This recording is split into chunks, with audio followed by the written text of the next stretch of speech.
All right, good morning.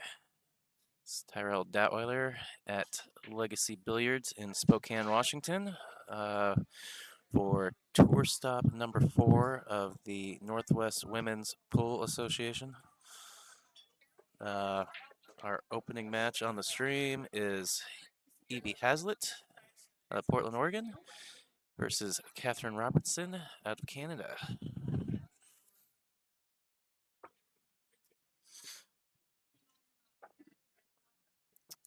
If you're interested in the bracket, I did post the digital pool link in the YouTube chat, so you can get to the bracket there and see all the players and the matchups we're going to have this morning.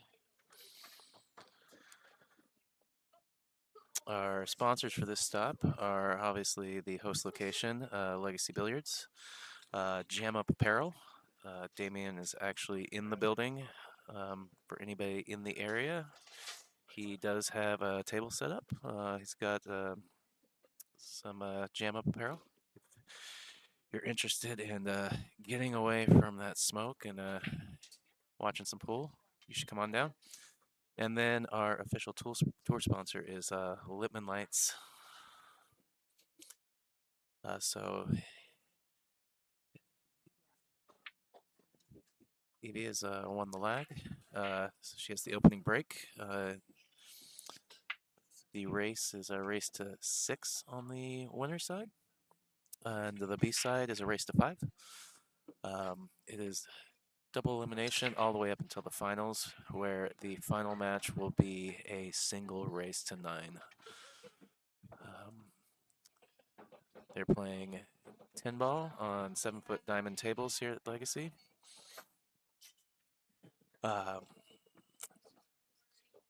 Pretty much following the CSI BCAPL 10 ball rules. 2 and 3 are racked in the back corners. Three foul rule in effect.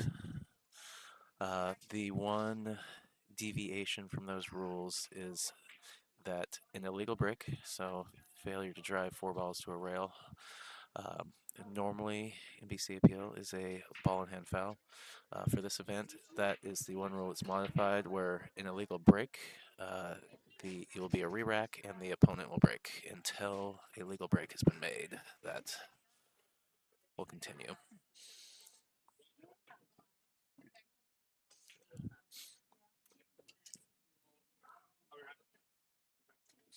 For anybody watching, anybody in the chat, let me know how the picture looks and the audio, in case I gotta tune anything on the fly here.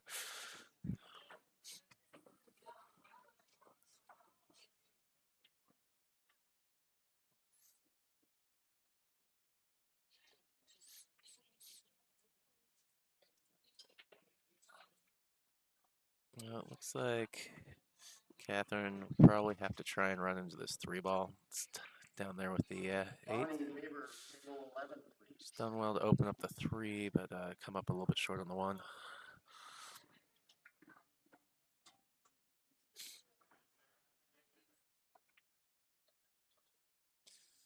The key for Evie here is just to make sure she gets that cue ball back out to a spot where she can see the 3. And she's run to the 8, and it's done well, left in her pretty good shot up into this bottom right corner. Well, it looks like she's going to opt to play the side. So I think that's all right.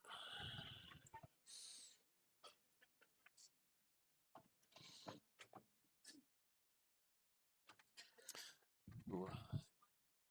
A little unfortunate there. I think she's just slid past that 5 just enough that she's gonna have to kick at this 4 ball now.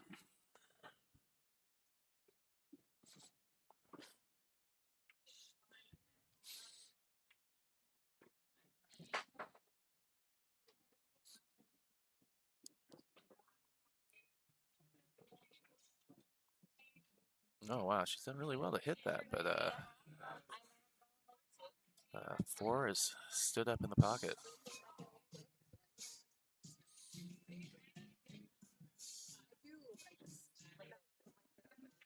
I'm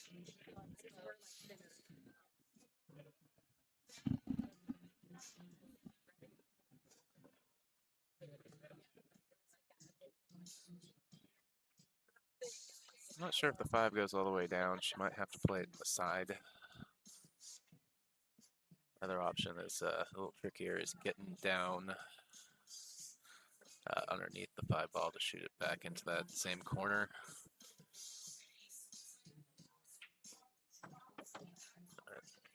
This leads me to believe it goes past the 8 ball. I think she's got, no, she's looking at the side.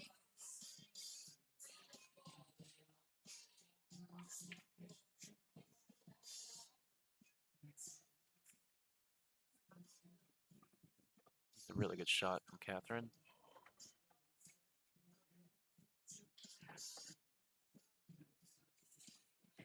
Got a nice angle on the 7 ball. Come back across for the 8.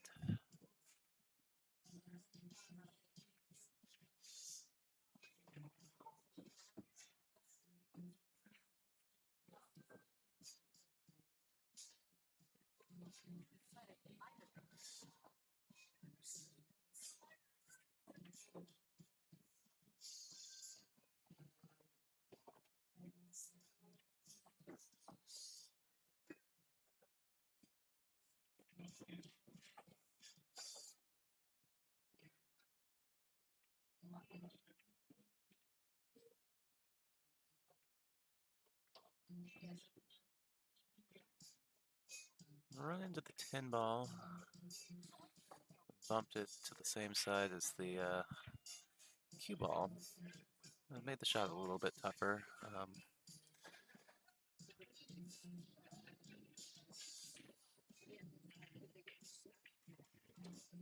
All right, so Catherine takes the first rack, and it will be her break.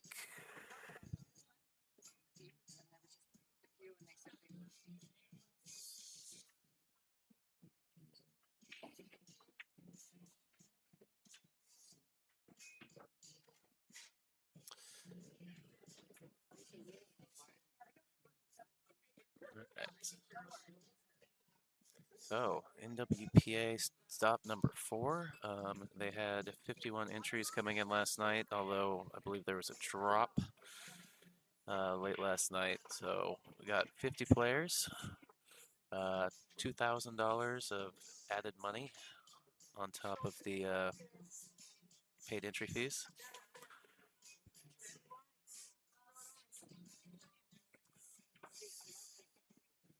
And again, as I mentioned, for anybody in the area, feel free to drop in, watch some pool in person,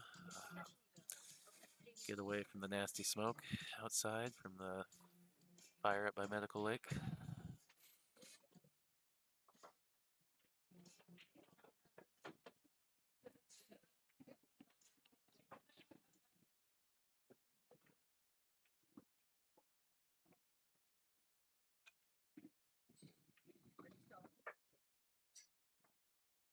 Solid break from Catherine. She's potted 1 ball. She's got to look at the 1 ball on the side.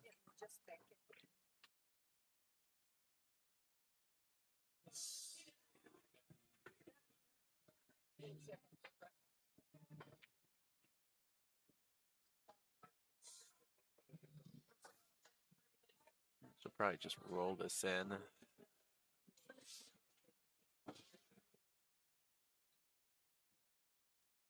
I think she would like to not quite get to the rail. You know, having that cue ball on the rail always makes your shot a little bit harder.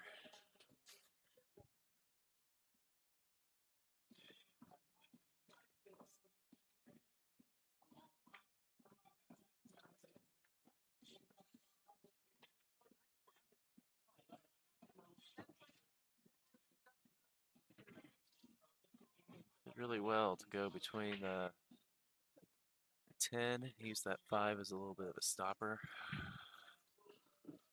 A little tricky here. You got to run into the 4, or just barely miss the 4. Running into the 4, always a little bit dangerous So close to that side pocket there.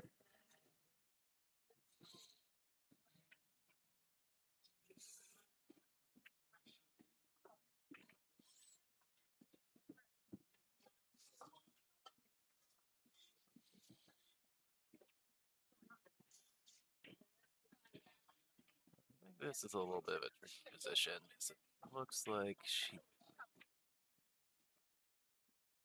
have to back cut this in to the side pocket. Really looks like she's got too much angle to cut it all the way down and go into that point.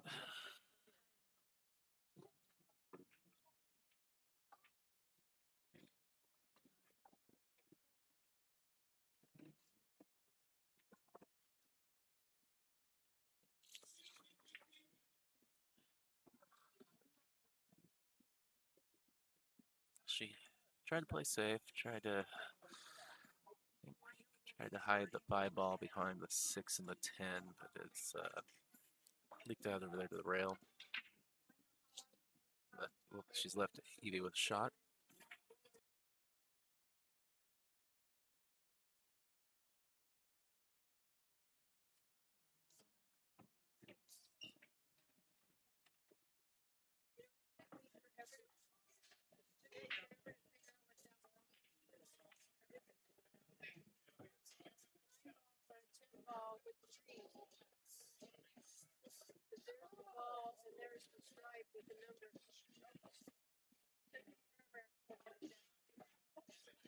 She's opted to play the bank here.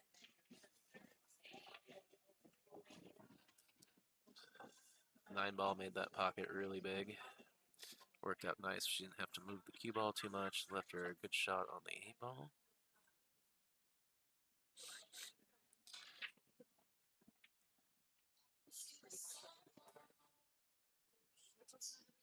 Evie waiting for a player behind her to get out of the way.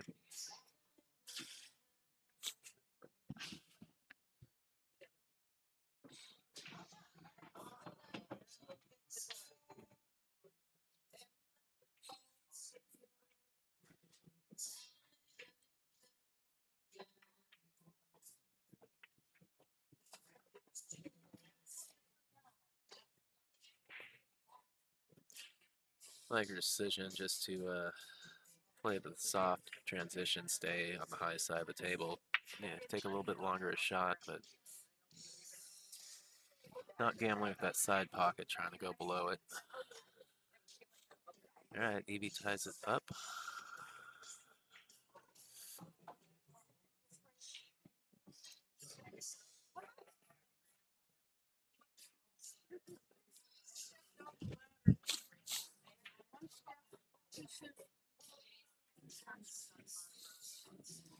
Again, our sponsors, host location, Legacy Billiards here in Spokane, Washington.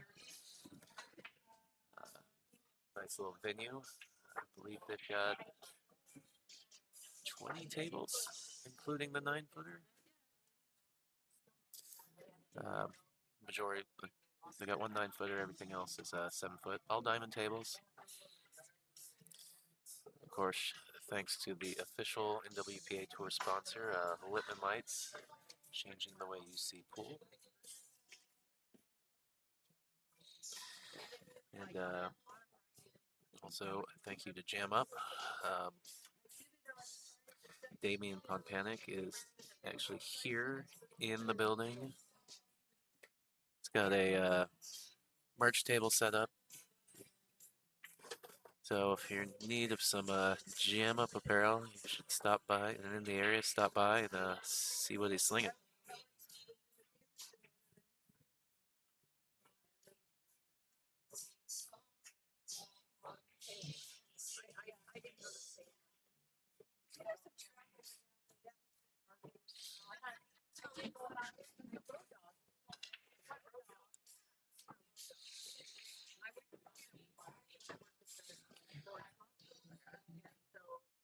All right, nothing falling for Evie. Bring Catherine back to the table.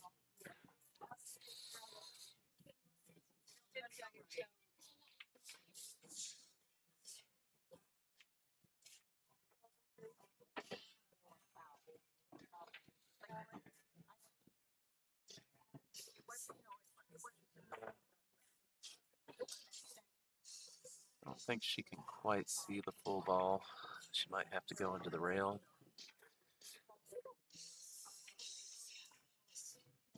So she doesn't want to risk leaving a shot going into the rail first, so she's going to roll out.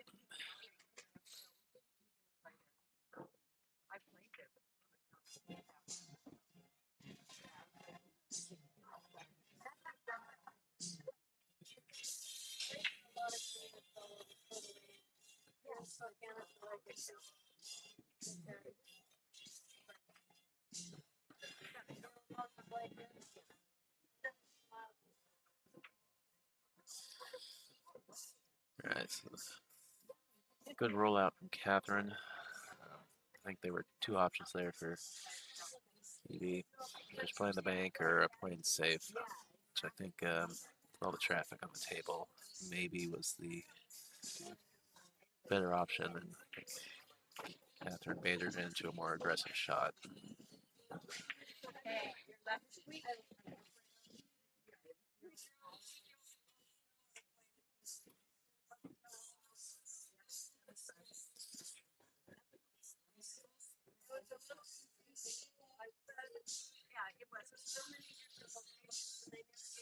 A little bit of a steep angle here. I think Catherine might elect to just kind of roll this ball in.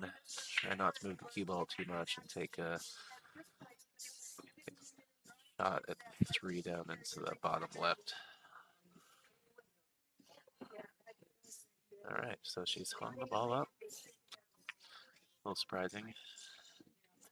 She was so focused on not moving that cue ball too much that maybe hit the ball a little too thick.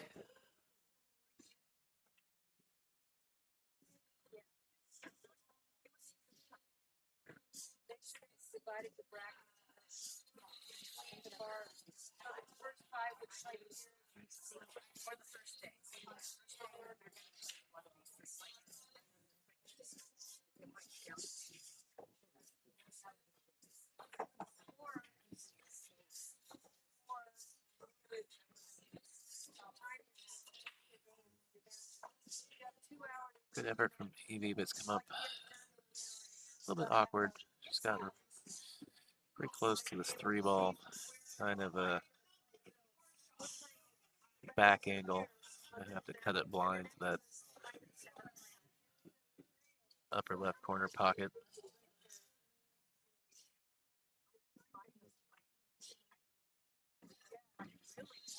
A little bit of a nice bounce off that point in the side pocket.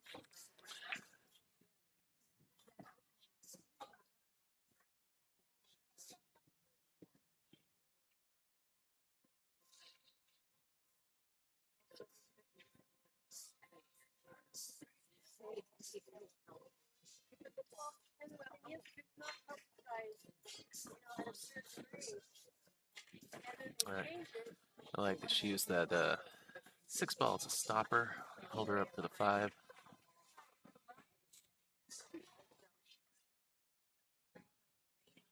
Now, it's going to have to come almost probably nearly to the top of the table to have a shot on the 6 ball. Way under hit that ball.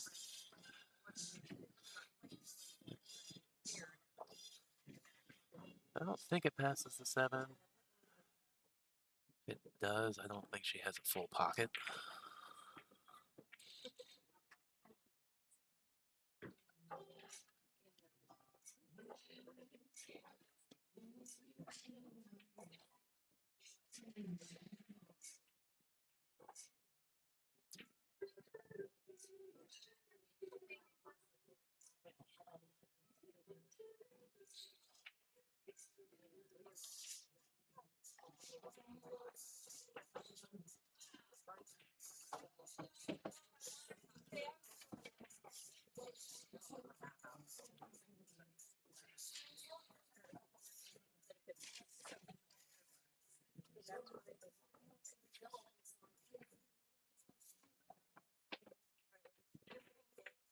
Nice hold-up shot from Catherine there.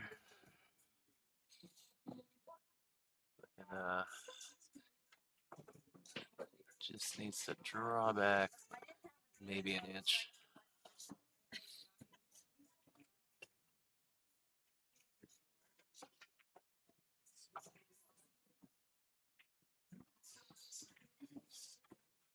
All right. Catherine looking to go up 2-1.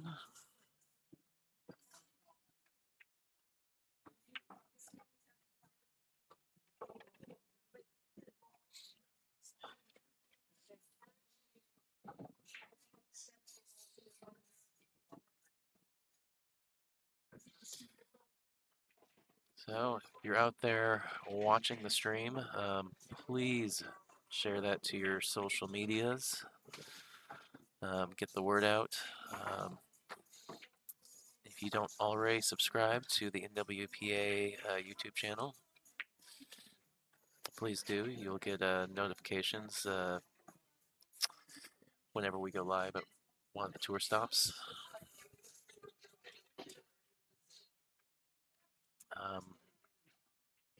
Also, you can follow the NWPA on Facebook or Instagram. You can also find information and sign up for tour stops for anybody interested in tour stops at playnwpa.com. Speaking of which, the next stop number 5, will be at Golden Fleece in Everett, Washington on September 16th and 17th.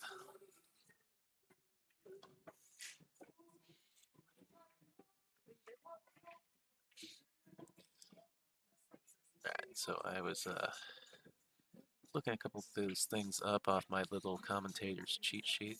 It appears that Catherine scratched on her break, so Evie's starting out with ball in hand.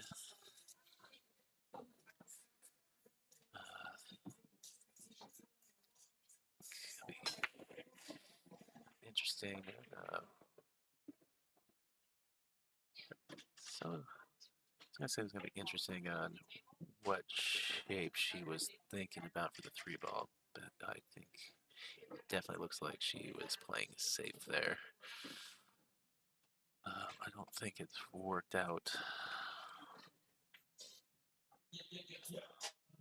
but where you play the 3-ball and how you get there is gonna be the big question for Catherine here.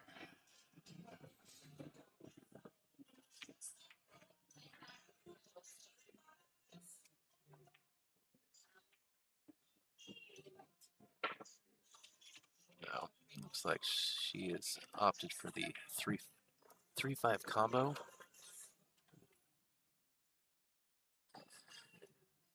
Which, from my seat looking across at the table, the 3 and 5 are almost dead in line for the pocket. Okay, so that's smart. Don't risk selling out the table.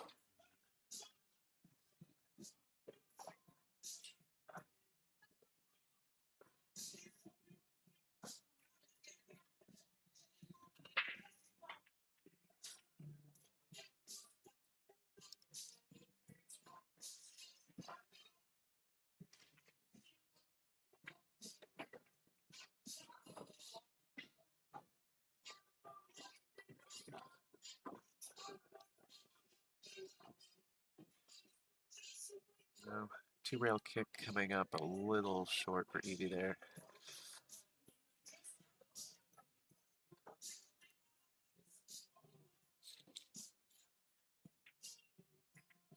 And Catherine just wanted.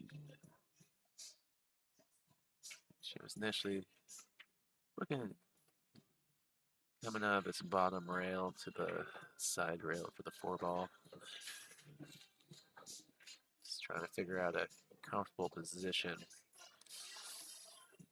So she either, the hard part is she either has to stretch across the table or she's got to bridge over that 5-10 cluster.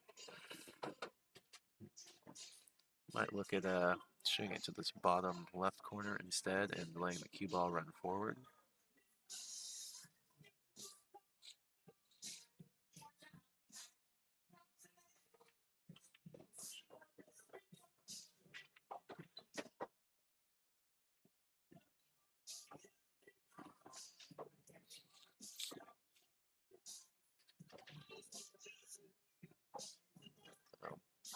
gonna see another safety.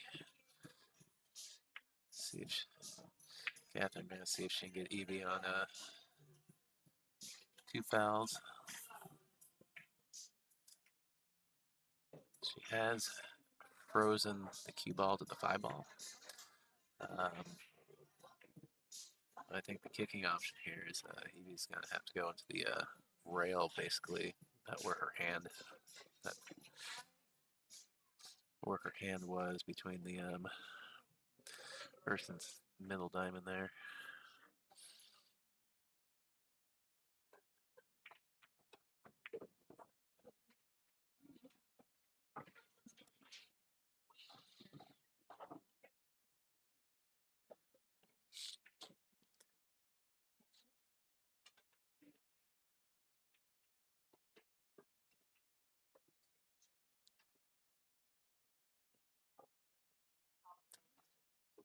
Oh, are you at my house too, Zach?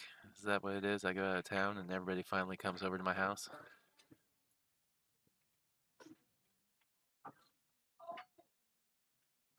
Yeah, this is a little bit of an awkward stretch. She has her extension on.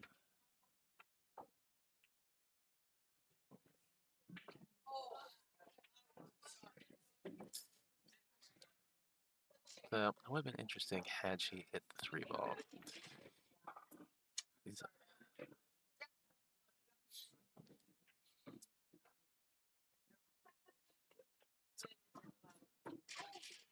could have been some debate about how the 5 ball moved. I'm 95% positive that it was her stick that bumped it.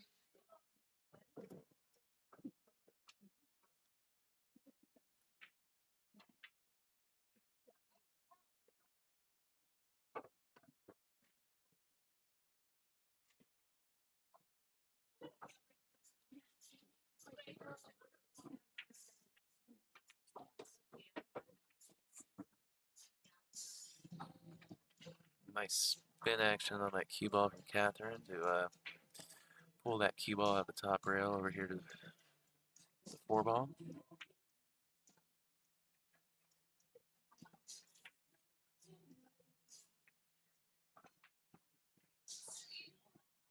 Everything looking really out in the open here for Catherine. It's going to come down to her cue ball movements.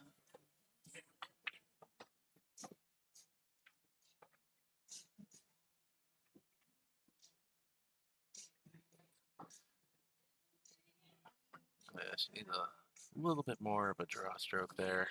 Didn't quite get as much movement from the cue ball as she would like, so.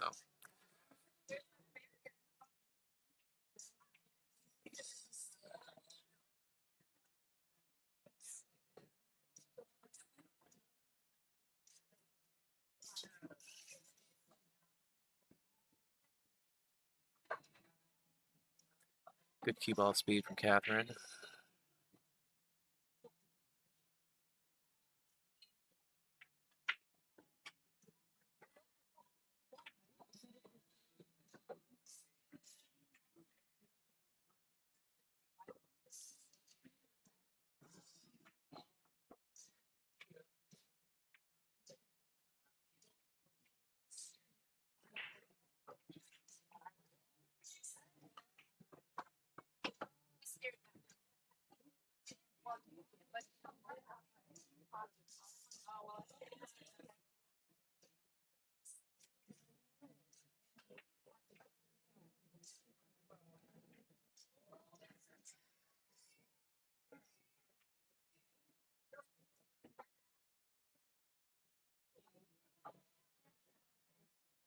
Catherine just taking her time, waiting on the play on the table next to us here.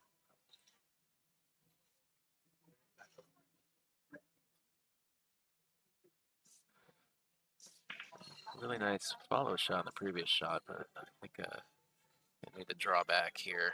I think she has the angle to go forward to back down.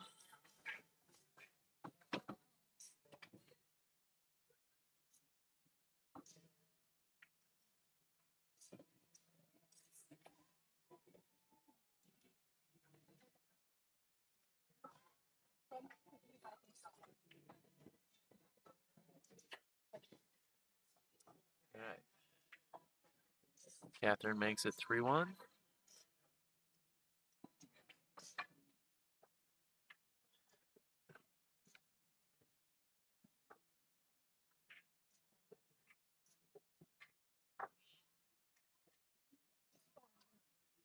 I mentioned earlier, we have 50 players at this stop. Would have been capped at 64 had they gotten a full board. I think this is the first stop that has not been capped out.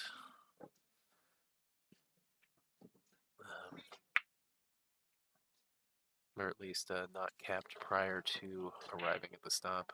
I know the last several stops I've been at, we've had some players drop, but basically at the moment where it's the last minute. All right, so Amy gets the 10 down on the break, so that will come back up in spot.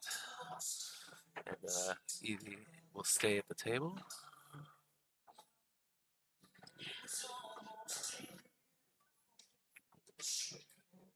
All the balls kind of pushed to the bottom side of the table here.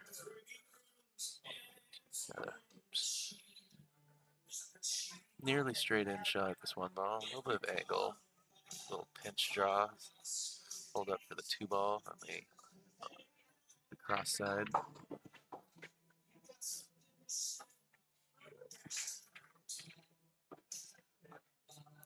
Okay. She was just trying to go back and forth across the table and lost her cue ball.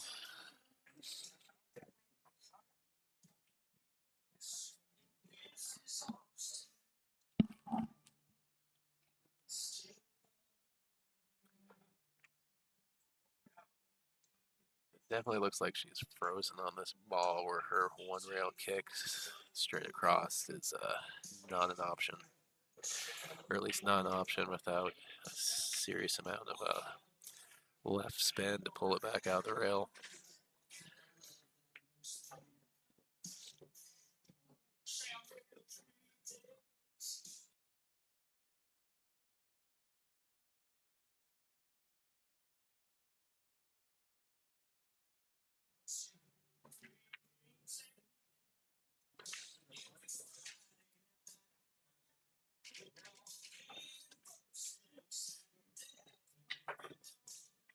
I think even going the short side, she still doesn't have enough angle out of that rail. Still have to spin the ball.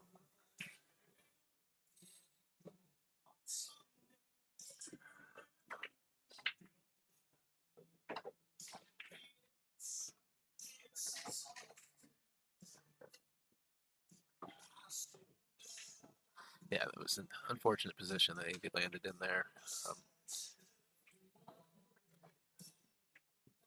Made a good hit. Very, very difficult.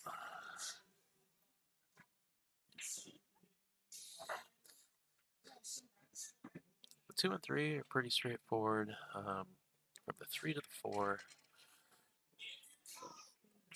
4 doesn't go past the 5. 5's pretty close to the pocket. Might see. Well, the 4 goes between the 9 and the 6.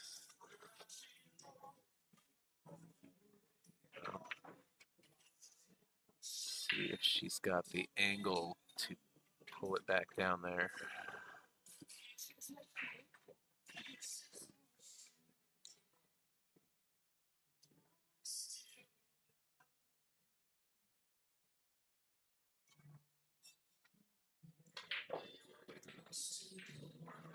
Alright, so it looks like she's gonna go forward.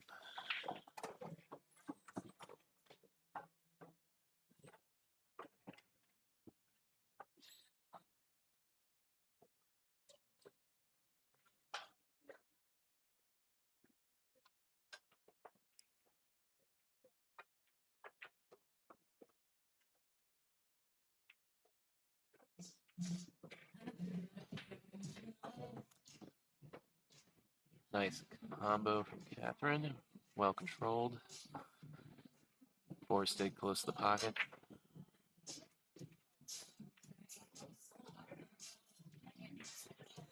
I think just I want to go back and forth across the table. Like her speed's a little heavy.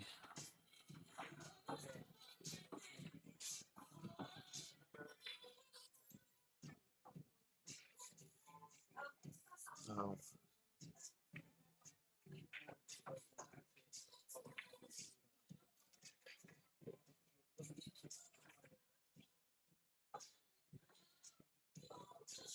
I think that she's gonna play safe here. Just go off this 6 ball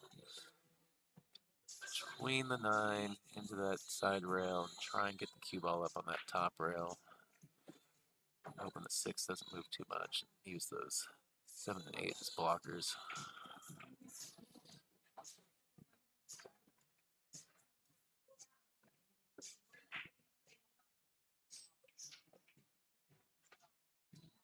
She's changed her mind how she's playing it. She's playing safe, but she's trying to. Okay, maybe she thought I saw her indicate that maybe she's playing safe. She was probably just trying to push the 6 across the pocket and yeah, caught that point.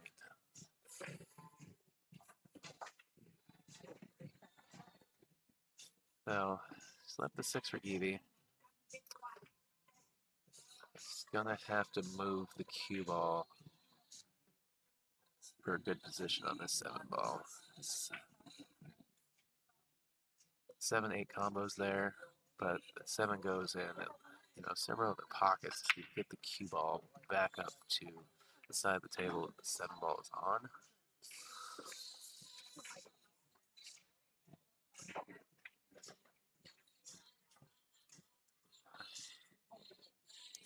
Evie in a holding pattern while play on the table next to us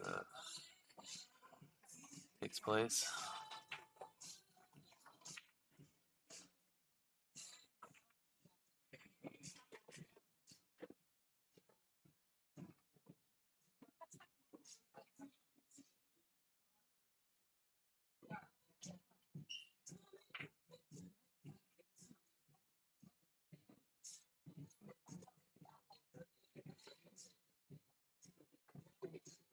Yeah, I would expect to see Kathy or Marianne on the stream at some point this weekend. We nearly actually had the third place rematch from stop number 3 this morning, but Kathy is playing Christy Palmer this morning. All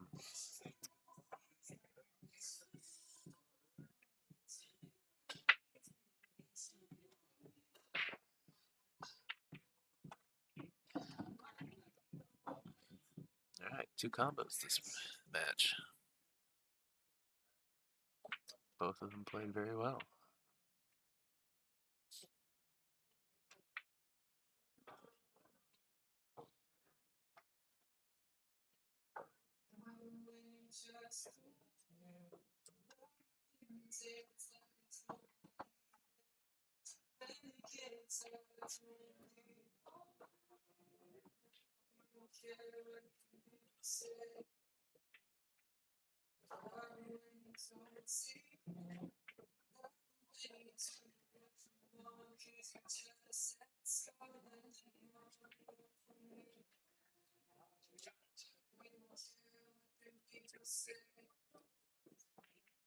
Evie, Catherine laughing about something between shots here.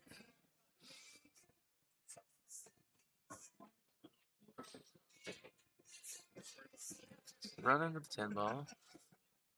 I think it's set up really well for this bottom right corner pocket.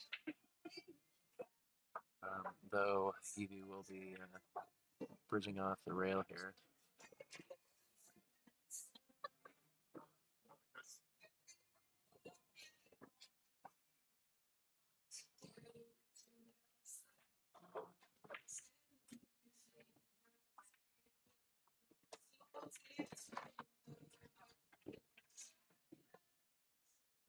All right. Evie pulls the game back to make this match 3-2.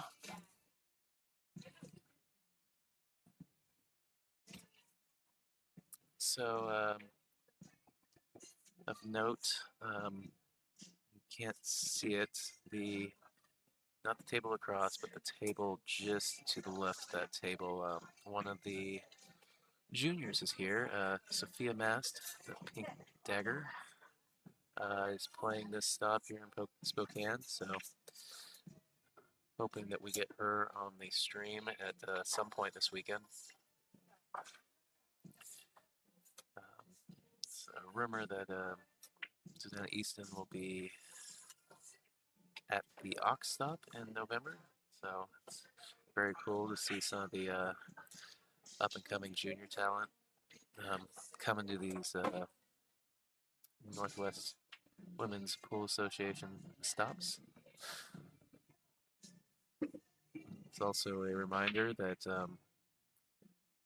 these stops aren't just limited to the women in the Northwest.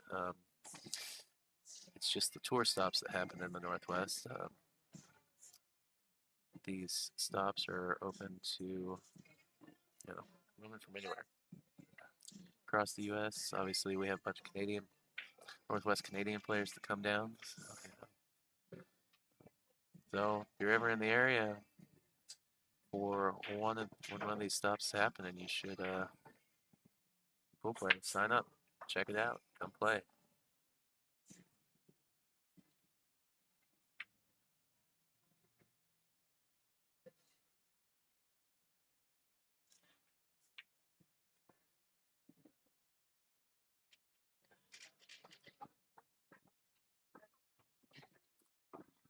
Catherine trying to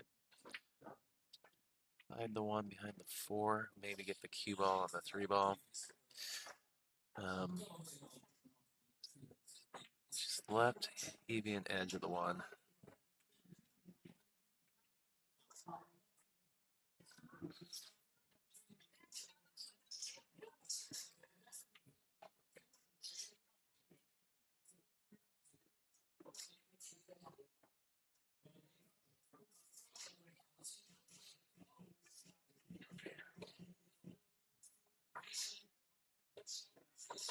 Ooh, so close to holding that cue up behind the 2 and the 5, but it just ran a little bit long.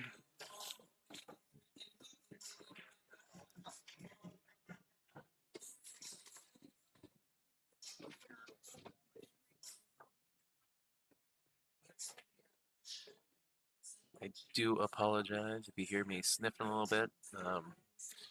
For those who aren't aware, brush fire started up near Medical Lake just outside Spokane yesterday and grew very quickly. So yeah, got up this morning to find my car covered in ash, and it's a blanket of smoke around town right now. So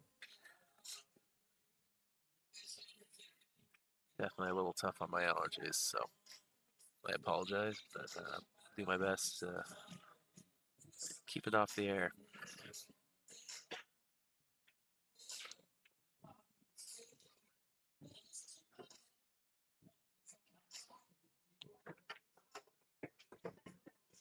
Catherine's going to have to go up to the top rail and back out for this 3 ball. Good speed.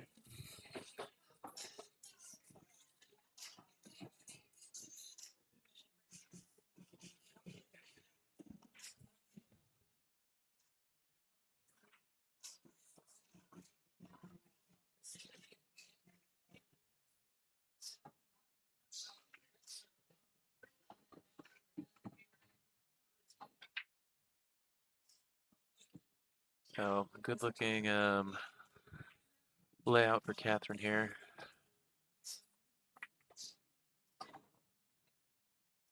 Like maybe she checked her stroke a little bit on that 4-ball. We've gotten like to get a little bit more down to the left-hand side of the table here, so she's gonna have to swing her cue ball around to get back up for the 6.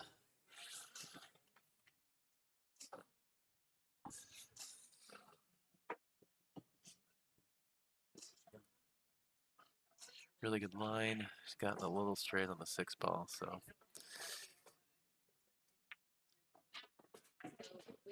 gonna have to try and decide if she thinks she can force this cue ball back out of the rail, or if she just pockets it and takes a real long shot on the 9-ball.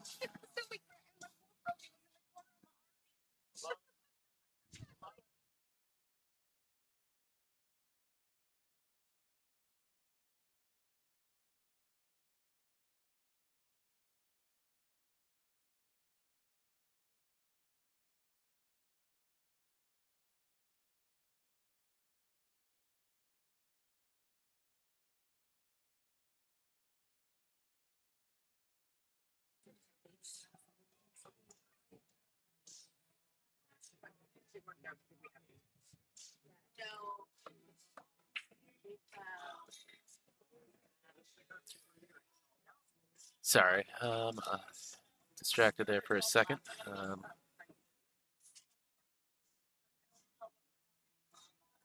haven't had my coffee this morning. Abby plays out of my league in Portland, and for some reason I've been calling her Evie all morning. So that's my bad.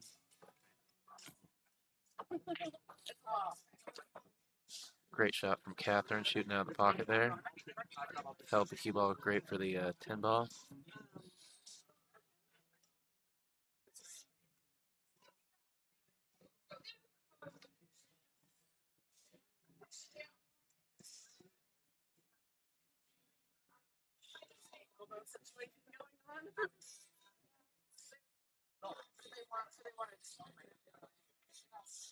All right, Catherine going up 4-2 in this race to 6.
All right, Abby to break here at Legacy Billiards in smoky Spokane, Washington.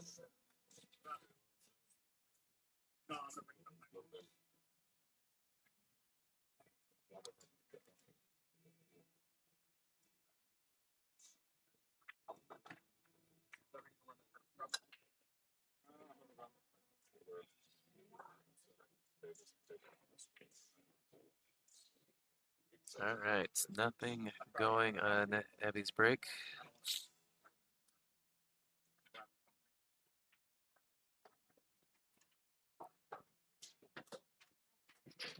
It does appear that the 1 caroms off the 5 into the side.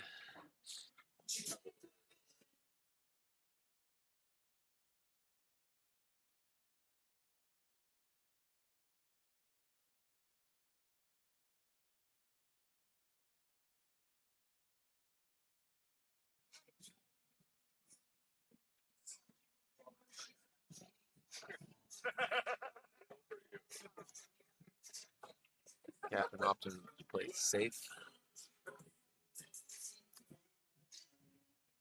secondary option to kind of get some separation on those balls.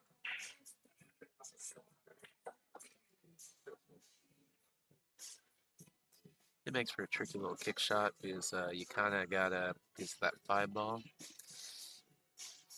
Gotta kick a little bit long. Although she's gonna go the short way.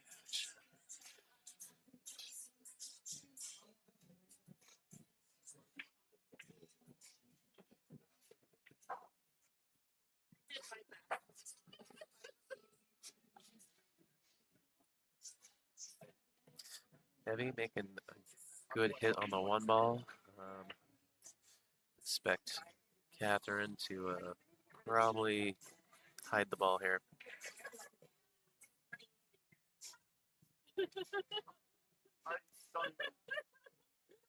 got 40,000 miles.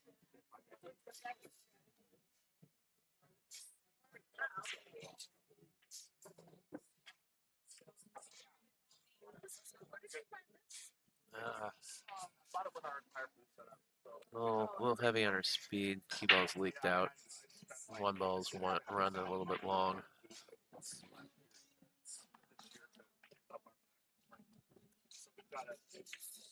I've got this.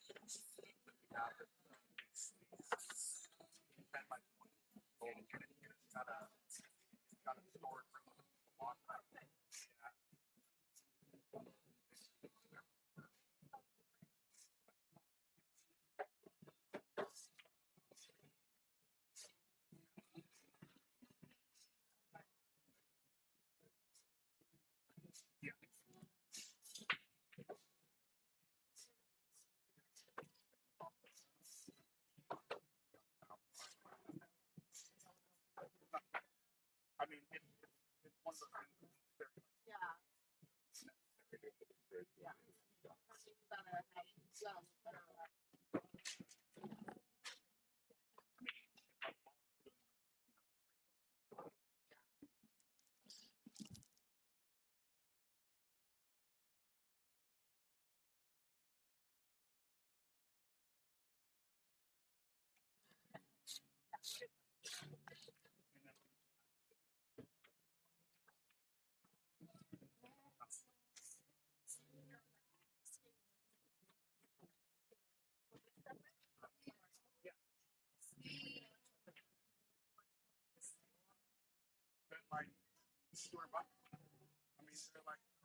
Oh, all right.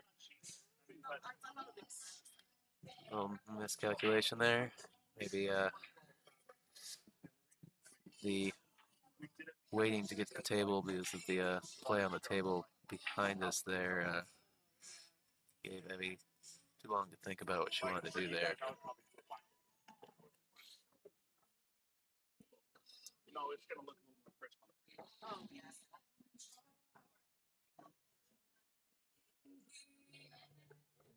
That's the print, though.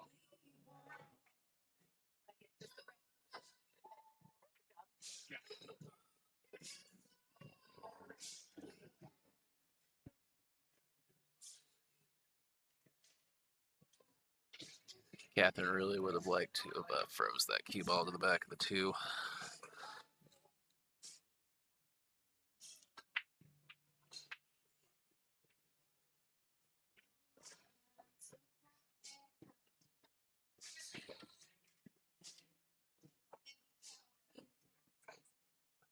Evie measuring it out, get an idea of where her spot on that bottom rail is for the kick here.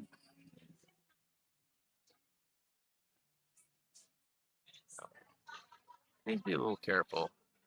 Because I find these kicks, that cue ball really likes to come off the back of the ball and slide into that corner pocket.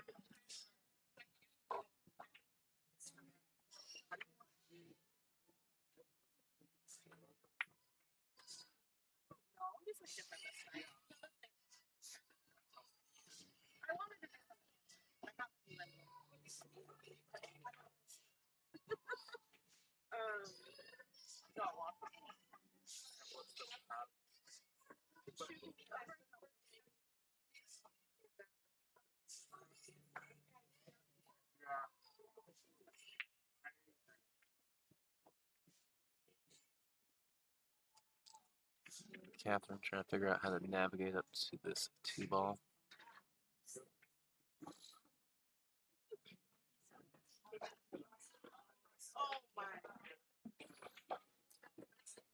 Side pocket is a little big. This coming back off that bottom rail past the 10 ball. A lot of traffic just coming along the upper rail there.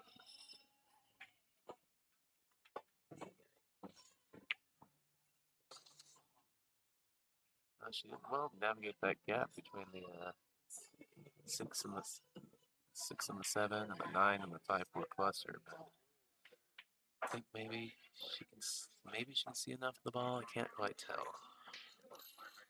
From where I'm sitting, her back is directly to me, so I can't quite see the table.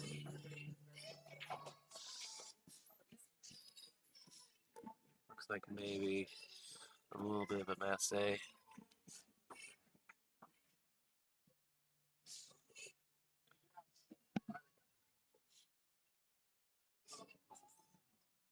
Managed to get relatively safe. I believe Evie's got an edge of the two ball. She can skim off. Try and bring this cue ball to this bottom side rail.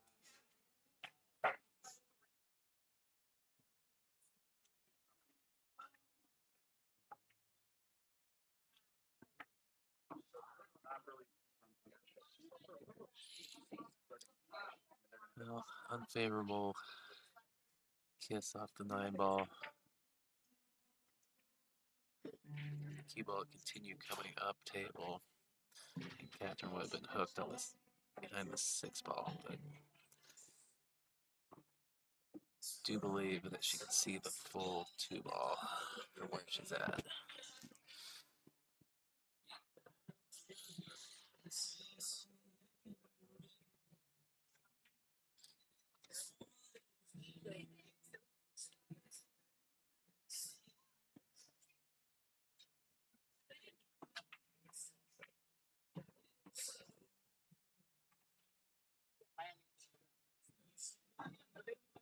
Catherine's had a few speed issues this morning.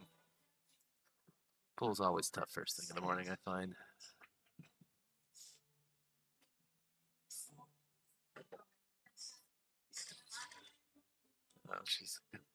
Catherine's left kicking at the 3 ball here.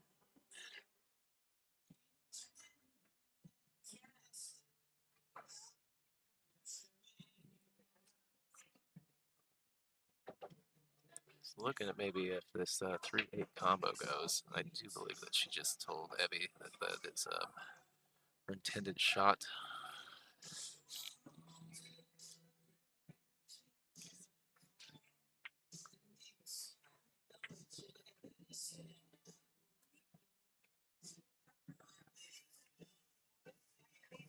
She's going to have to Z at this.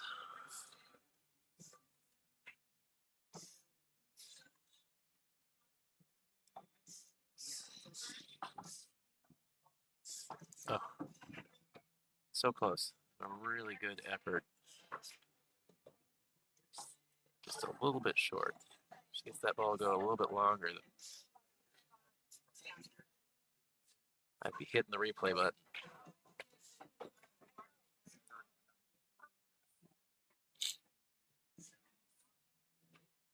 Evie with ball in hand.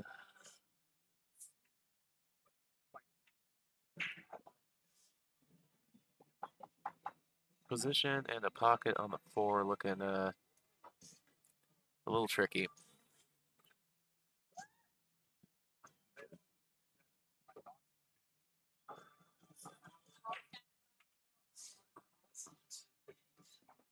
I can't tell if you get down table if you can pocket the 4. She's going to go too long. Yeah, both players having some speed hiccups with the table this morning.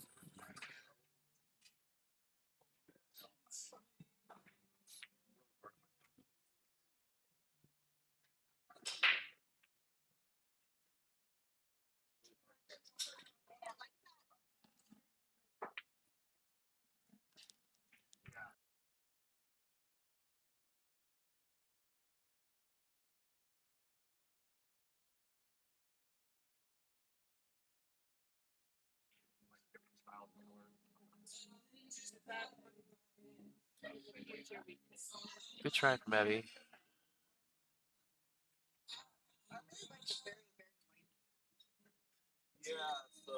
It's worked out to leave all she's left is a kick shot for Catherine.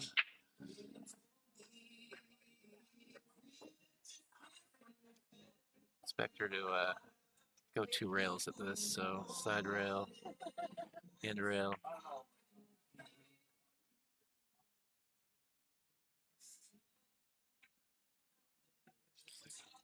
Good hit from Catherine, no luck in the roll. She left a straight-in shot on the 4 for Evie. Really doesn't have to do too much because that 5's sitting really nice. It's just sitting out from the side pocket. She'd like to draw it back a little bit, but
well, Cliff, Nicole's asking me why everybody's at my house.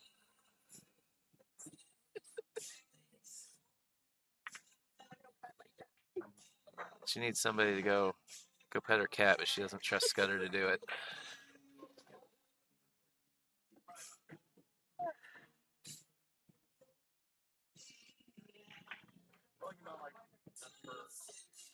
A tough back cut that Evie was trying to play there.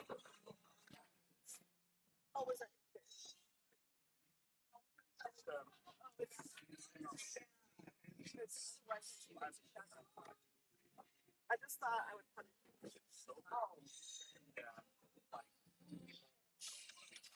All right.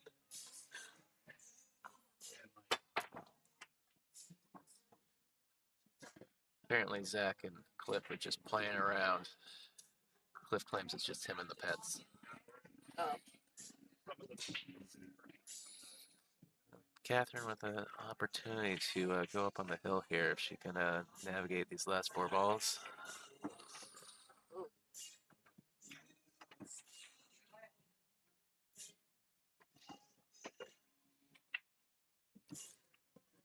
A little bit of a struggle this morning. Nothing seems to be coming super easy for either player.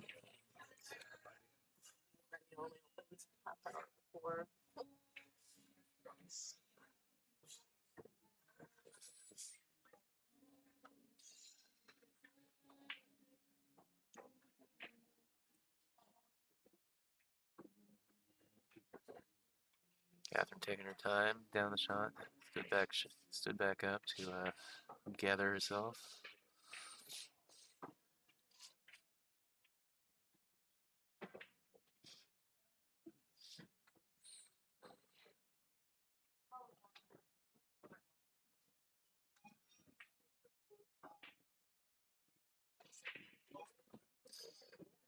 Shooting off the rails, her only option is to go forward on the ball.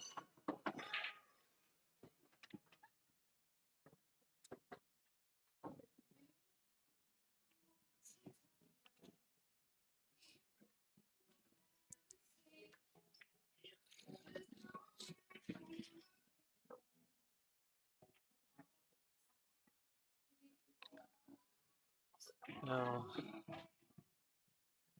bit of a tester here for Catherine. She's going to have to shoot it in this bottom right corner pocket. quite a bit of angle. She's gonna have to draw back to that top side rail.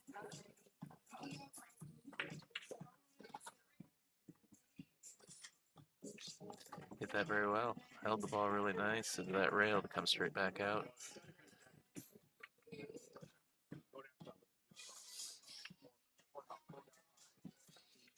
All right. Catherine staring down the 10 ball, looking to go up on the hill. And she has made it 5-2 in this race to 6.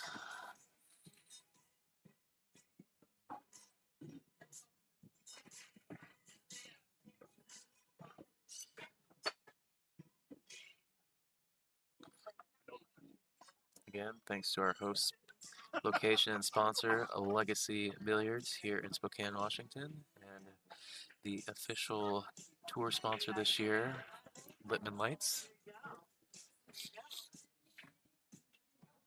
as well as Jam Up Apparel, who is a sponsor for this stop.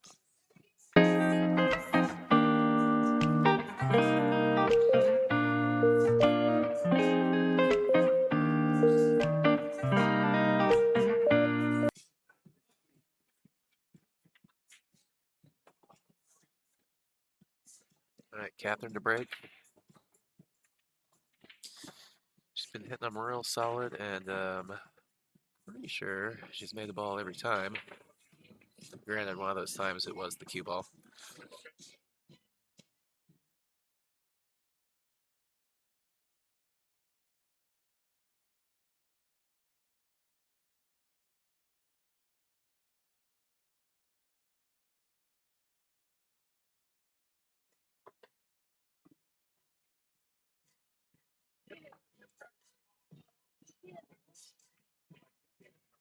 Really nice spreads on these balls. Everything.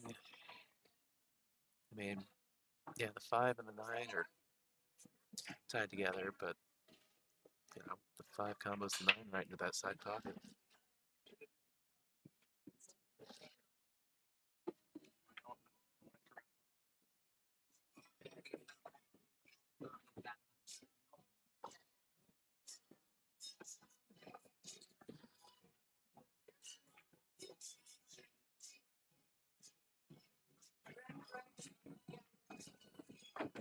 She doesn't want to get behind these balls. I think maybe, just maybe that 10 ball has saved her, but no. Looking from over the table, I don't know if she has the edge. Wondering if we might see a jump cue here, if she's going to try. It's not too bad. She might be able to. It's a fairly solid masse attempt in the last rack or the rack before that. Well, the way she's okay, she might just have just enough the edge.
Well executed from Catherine to pot the 9.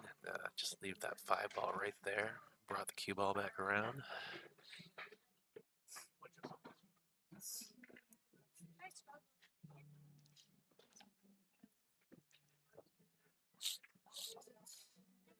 Oh no.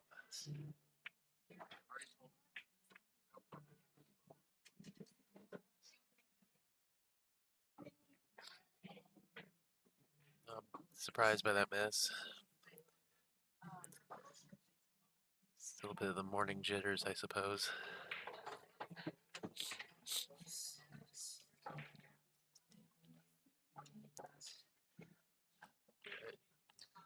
Looked like a potential break and run win there from Catherine. Has now given Eddie an opportunity to pull another game back.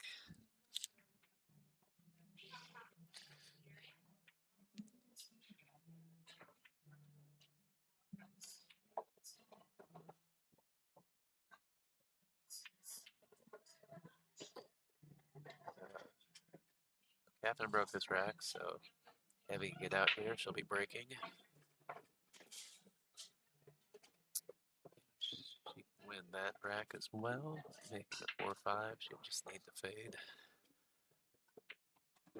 One more rack from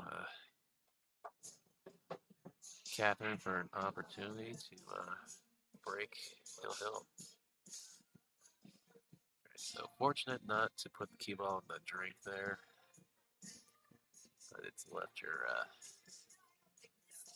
tester of a cut shot here.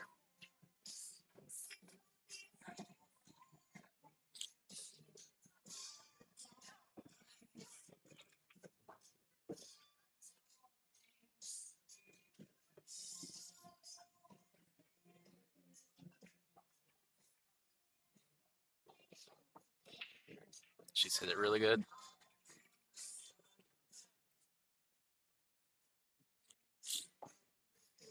All right. So again, shout out to our sponsors, Litman Lights, Jam Up Apparel, and our host venue, Legacy Billiards.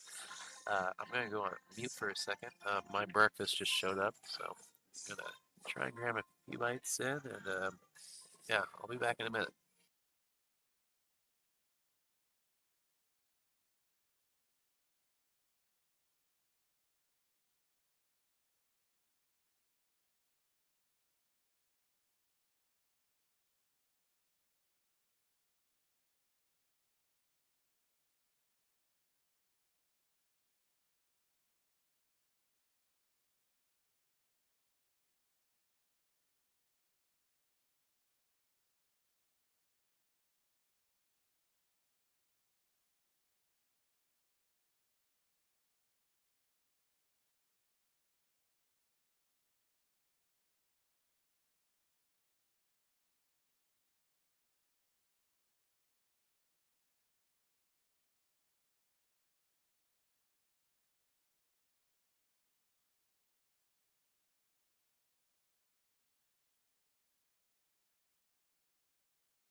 All right. Managed to get a few bites of food down. Somebody tell me what I missed.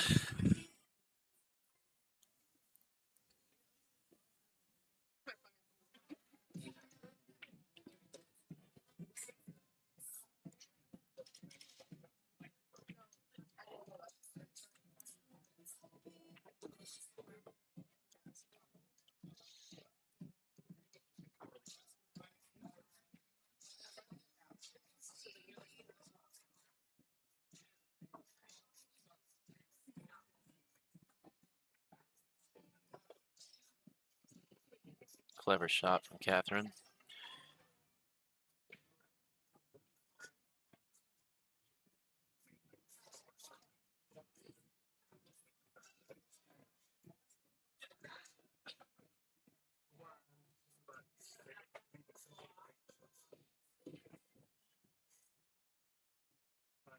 I think Evie's going to try and spin this ball back out of that top side rail.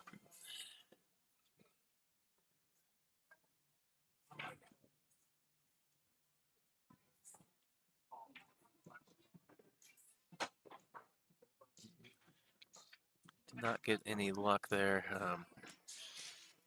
One is set up pretty nice for Catherine. Should be able to just stun over for the 2-ball.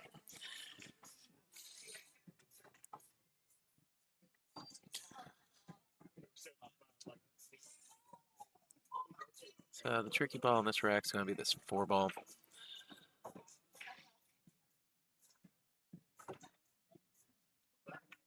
Oh, no.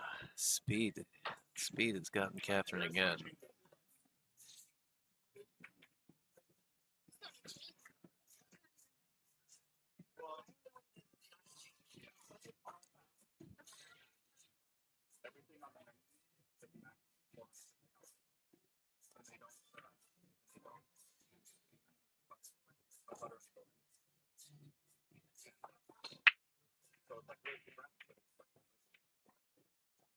She opened up the 4 and left Evie to look at the 3. Looking like a pretty open rack now. See if Evie can navigate it.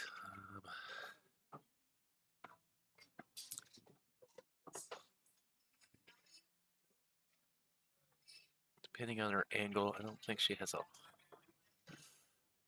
lot of angle. I think she's going to have to go forward. If she had a little bit more angle, she could just stun over to shoot the 4 in the side pocket.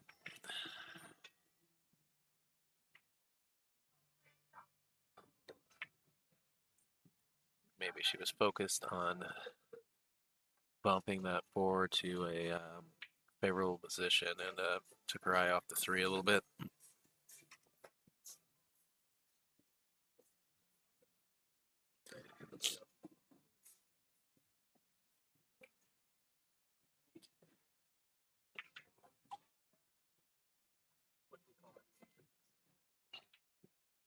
See if she's trying to draw around.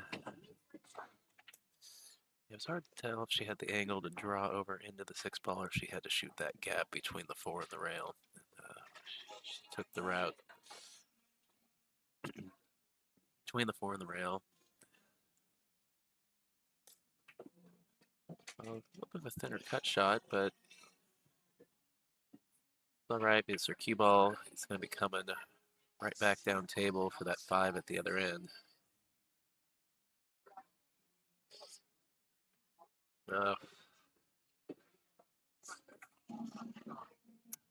Double whammy there.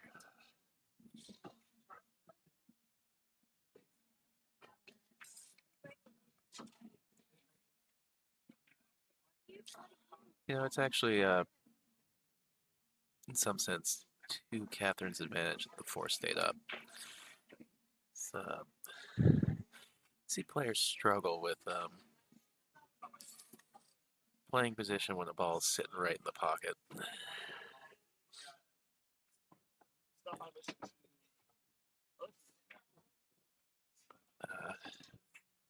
Evie's done well. Well, she was flirting with the same pocket that Catherine just lost the cue ball in.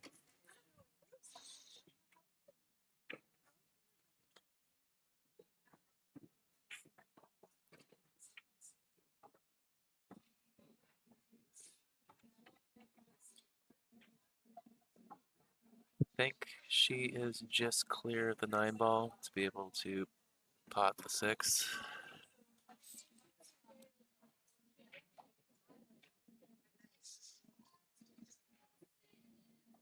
Looks like she's jacking down a little bit, like she's just trying to stun across.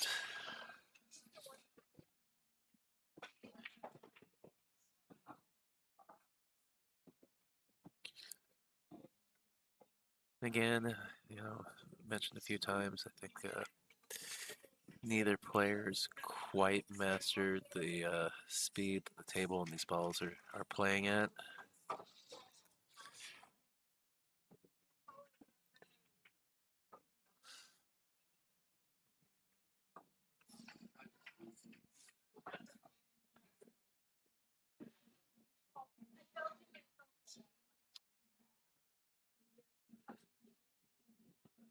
Tough, tough miss from Heavy. His last four balls are all sitting relatively nice. The only thing here is that 10 ball might be slightly in Catherine's way, such that she's got to go rail first. Pretty sure she's just confirmed that for us from the way she was looking at it. So again, there's been some struggles with speed, and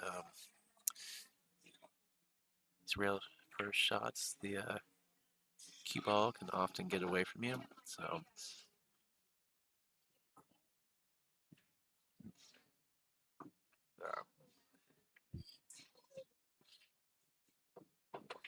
he really wants to be able to, hit this basically pocket speed where that 7 ball just drops, because that cue ball gets too far past that second diamond. The 8 ball is going to be a tough next ball.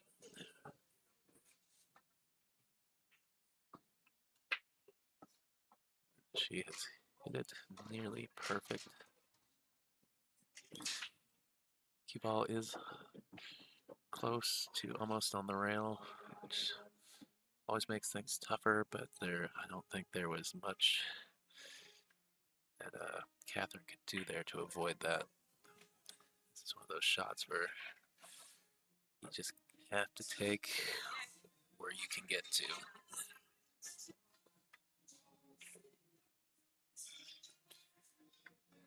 And the fact that, she can only really put top on that isn't that big of a deal, since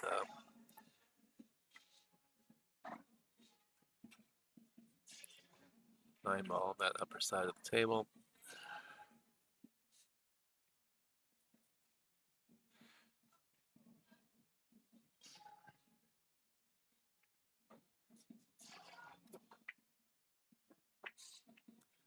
I would actually almost say just rolling this in pocket speed might be the best option here.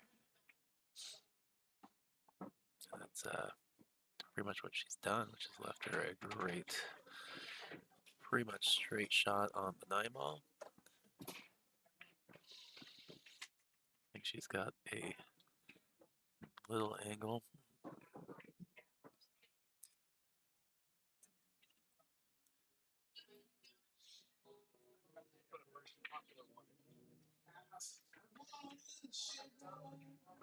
So where she draws to, which side of the 10 ball will tell us how much angle she had. And that works. All right. Catherine looking to put this away.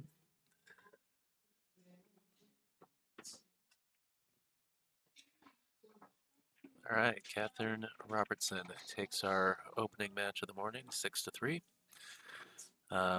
Take a short break and find out who is on this table next, and I'll be back shortly.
All right, everybody.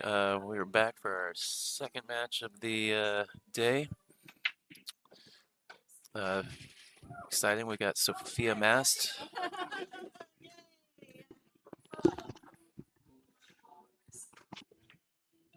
playing Melissa Wilson.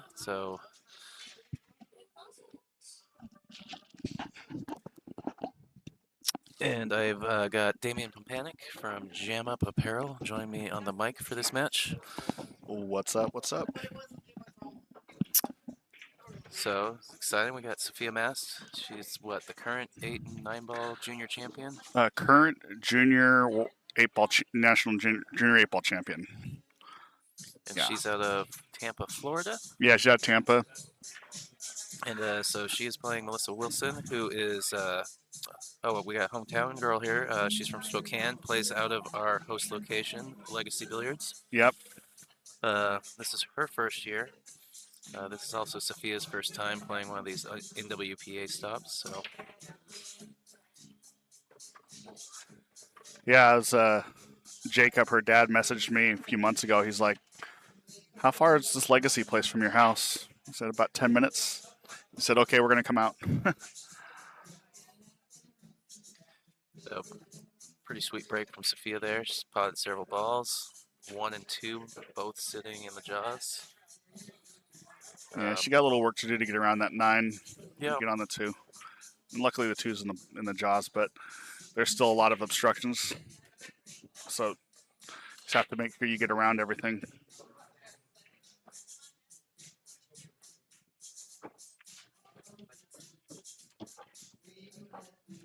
See what I'm saying?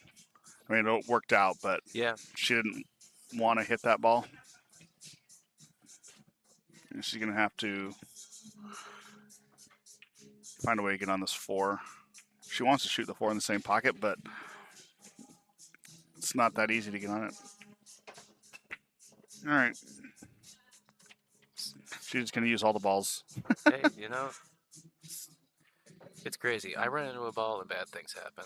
There's other people I watch and they can just run into everything and nothing bad ever happens to them. Yeah, I have a philosophy of avoid collisions at all costs, This should be pretty routine, though. She pockets the 6, and she's basically on the 7. She pockets the 7, stops the cue ball, 9 in the side, 10 in the corner. It's just like tic-tac-toe. Yeah.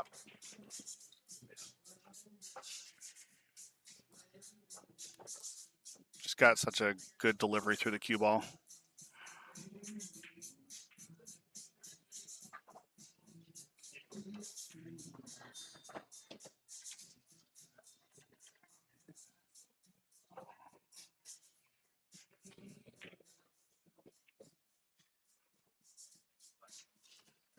Well, Cliff, you better send Bennett the streaming link so he can get in the chat and defend himself. All right, break and run from Sophia to get us going. And it's an alternate break, right? Yes, it is alternate break.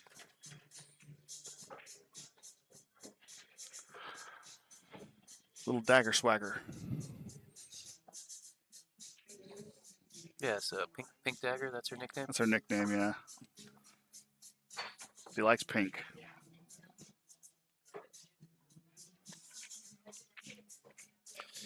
So how are you enjoying all this smoke?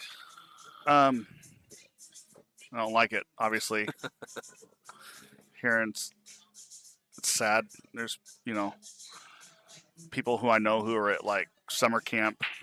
Literally, day before yesterday, that camp just burned to the ground. It's wild. Driving through yesterday. Luckily, we decided to divert. And apparently, when we did, it was right when it jumped the I-90. So Yeah. we made the right call jumping off the I-90.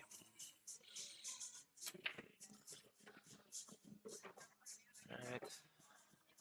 That 5-ball gonna make it. So Sophia just got selected as wild card for the Team USA Juniors going Klagenfurt, Austria. Oh, in Austria. Yeah, Yep. I saw this I saw the Yep. her little blurb about going to Austria for the Junior Worlds. Yep. Yep. She just got selected with a wild card spot. There was like no doubt in my mind that she would get selected, but you know, she's she's her ranking on the WPBA because she plays the WPBA tour, Mhm. and she's like 50th or something like that on the WPBA. But it's because the matches, it's because she doesn't go very far, but she always ends up drawing like Weiwei or Kelly Fisher early on, Right. and she always like takes it down to like to the nail biters for those guys. Like it goes, she's gone hill with Weiwei so many times, so it's kind of like skewed data. You know what I mean? Yeah, I get it. It's like more like, you go and look at the scores and like say go look at the Fargo rating as opposed to like those ranking systems where it's like, well, you keep finishing down here. Yeah, But yeah, that's tough. That's tough when you get draws like that every time. yeah.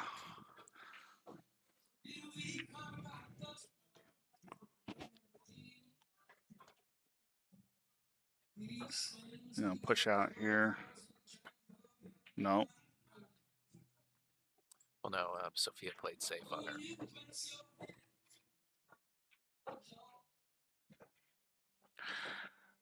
Now, if it's me, I try to put the cue ball here on this bottom rail, okay, and then like I'll try to just float the cue ball down and just nudge that 7 ball. You want to get the 7 out of the way, maybe push the 7 towards the side pocket.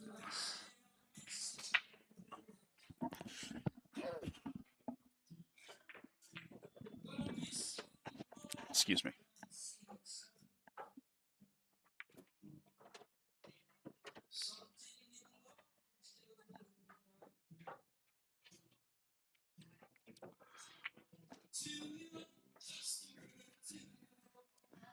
Just gonna have to get the cue ball somewhere down on that bottom rail so she can play safe. Yeah. Well, I do kind of. Okay. Yeah, this is pretty automatic here. Stop your cue ball. Yeah. You want to use a little bit of left-hand English here to make the 3 ball go wide off the rail. Just like that.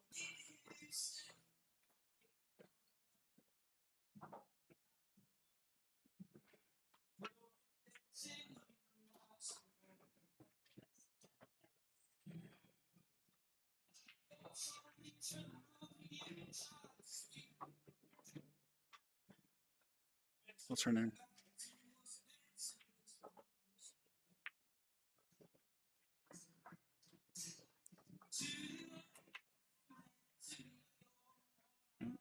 Just Ball a in little hand. short. Key shot right here. Get on the right side of the 4, and then it's pretty routine out from there.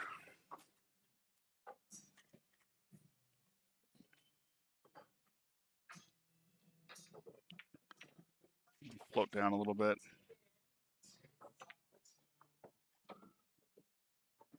Just like that. Yeah.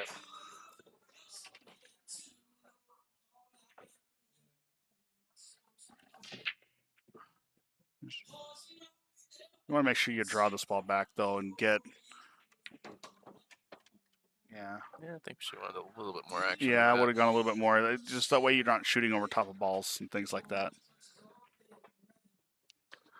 And the closer you are to your work, the easier it is for you to control your cue ball, so.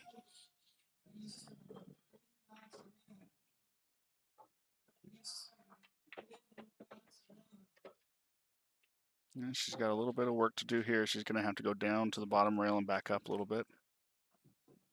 And she's jacked up, so.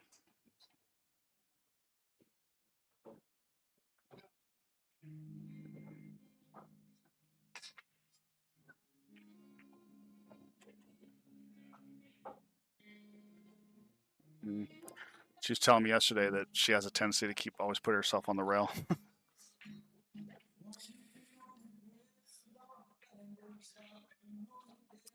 Yeah, it's one thing I actually talk about a lot, is you see a lot of it on these small tables. I feel like whenever I'm doing these things, and it's funny how it just makes it just that little bit much tougher Yeah. on the rail. You know, the older she gets, the more she plays, the less she'll get better with those things over time.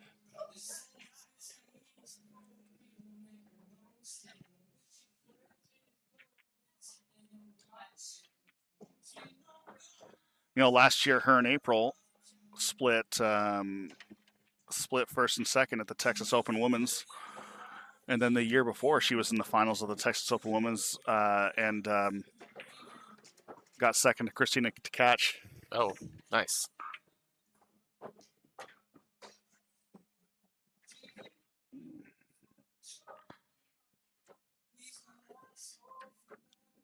She's one of our jam up players, so I brag on her a little bit. But Well, that's to be expected. I'm super proud of her. You know what I mean? I've been following her since she was like 12 years old, and I'm just she's a really good kid. I just I think the world of her.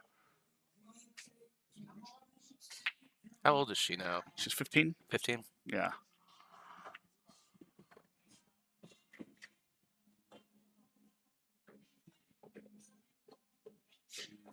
It's a pretty one-sided match so far. Yeah. I mean, break and run, and then Sophia basically just hid Melissa from the ball a couple times, and Yeah.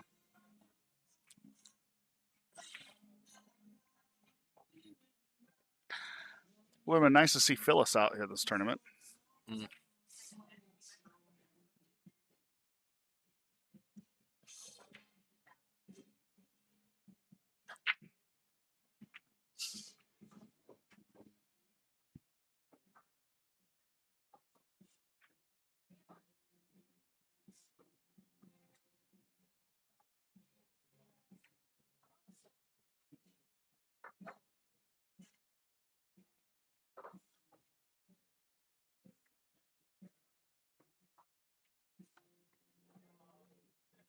Hopefully they can get things open, but so the airport's closed right now, and I'm supposed to pick up Tyler and Margaret on Monday. Hopefully it clears up by then.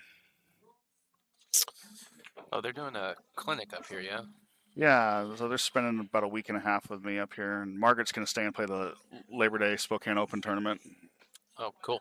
Tyler's going to split town and head down to Texas and play in the Texas Open. He's trying to get qualified for the Moscone Cup.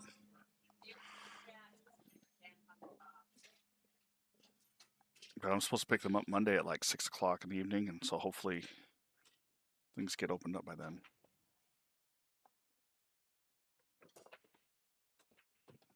It's a nice break.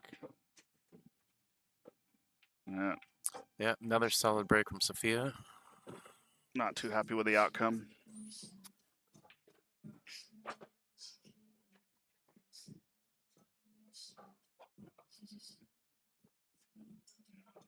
We're definitely going to be seeing a push out here. Yep.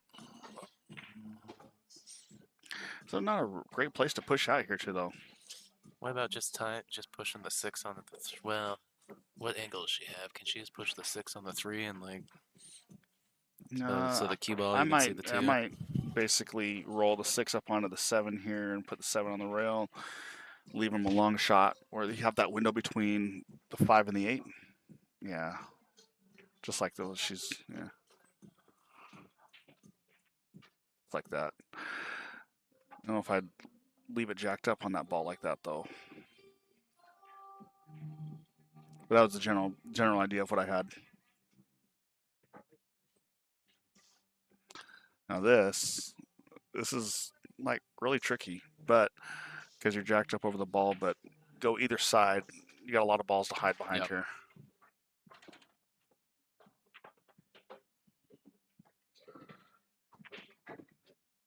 I was just about to say, about a half ball hit on either side, and you're probably... Yeah, Sophia's going to kick 2 rails into this. Got to be careful because that cue ball is going to go towards the 6 ball, and that 6 ball's right by the side pocket. So if she comes and hits the back of that 2 like she wants to, that cue ball is going to be traveling towards that 6, and you have to worry about the kissing on the side pocket. See what I'm saying?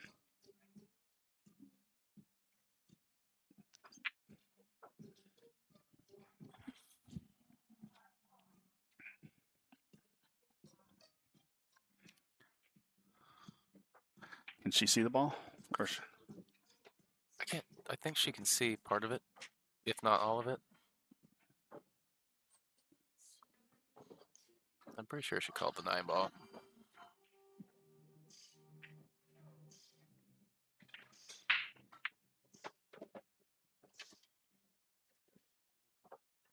I think she is fortunate not to be stuck to the inside of that pocket.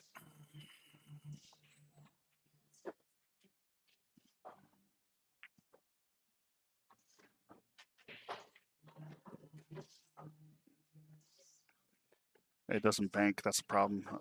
4 balls in the way. She's better off just trying to leave that cue ball down on the rail and try to bank the 2 ball to the middle of the table.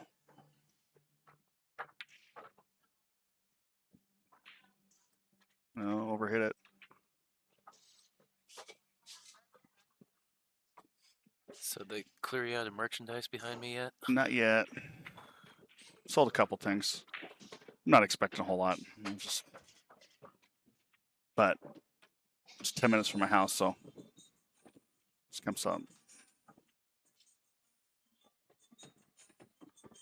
Most of what I brought today is just left over from Vegas from like VNEA. Okay.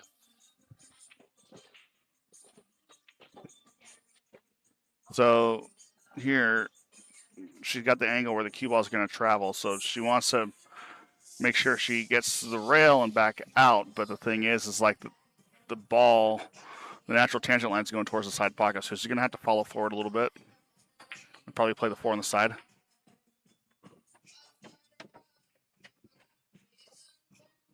Landed about near perfect. Yeah. I It's think that 5. I don't think that 5 passes the 8. So she's going to have to go forward and across and play the 5 in the opposite pocket. I don't think it does pass the 8. Yeah, she's looking at Yeah. She's looking at shooting in the opposite corner, so she's going to just go forward here, over and back one time. And she overspun it. All right, we're going to see another safety here. She's going to put the 5 ball down on the bottom rail and then put the cue ball down on towards the head string.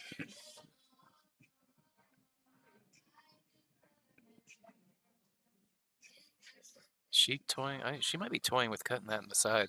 No, she's looking at the tangent line of where that ball's coming off. Okay, maybe I'm wrong.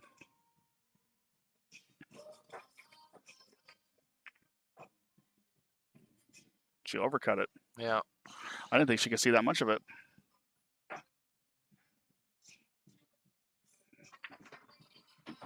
All right. Well, a little sliver of light for Melissa here. You know, when you're in a spot like this, you just got to take it 1 ball at a time and just make sure you're getting out.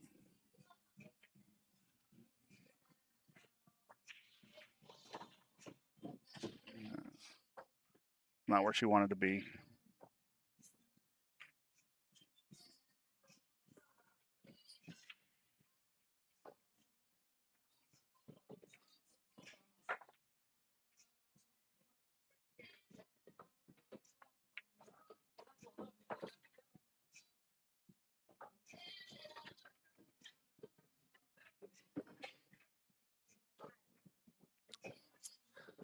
All right. All right. Well, this is pretty routine here. 4 ball tap out. Yeah.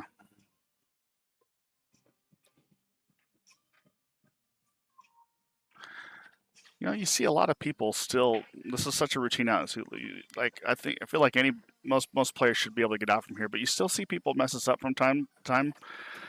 And it's little things. It's just like this right here, like what she just did. Right? She's didn't leave herself the proper angle. You know what I mean? Now she has to work even harder. It's and she'll be fine. She'll get out of it. You know, but I guess what I'm trying to say is like. It's really easy tendency for players to like just look at something like that and just not give it the respect it deserves. Yeah. Yeah, I think exactly kind of what you were saying is that you see that a lot where people kind of forget that most of the time you want angle. Yeah. It's, you know, it's those occasional things where it's like, oh yeah, stop shot. You know, it's not very often you want to be, unless the table presents that to you where you can just go stop. Yeah. Like I mean, I mean, you play with me. You've seen me play a lot. You play with me a lot. Like I don't rush through. It doesn't matter how easy it is. I don't rush through the table. You know what I mean? Right. I feel it's really important to like make sure you're giving every shot the full respect as if it was a hard shot. It doesn't matter if it's hard or easy. You know. All right. Well, we got everybody racking. Just run through our sponsors quick. So Damian Ponpanic, who's sitting in here doing commentary with me of Jam Up Apparel. Thank you. You're welcome. From the NWPA for being a sponsor of this stop. Legacy Billiards, our host venue, and then our tour sponsor for the year, Littman Lights. Yeah, I can't let a tour like this in my home region, you know what I mean, and not contribute to it. Yeah. Well, of course, the Spokane stop, we're in your backyard. Like Yeah. How, Well, I mean, Jam Up. I mean, we've grown to a, decent sized company, but we got our roots here in the Northwest, Yeah. so it's still real rooted in me. I mean, it's respectable.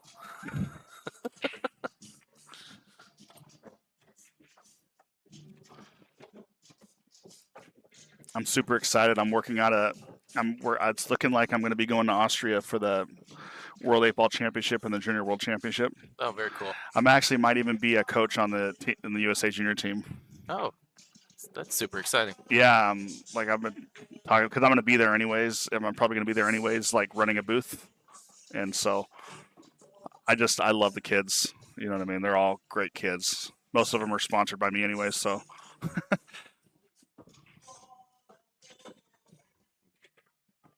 That's like definitely my soft spot when it comes to pool is the juniors. I love the kids. It's like, well, it's really nice to like see that is a thing. Yeah. That we have in the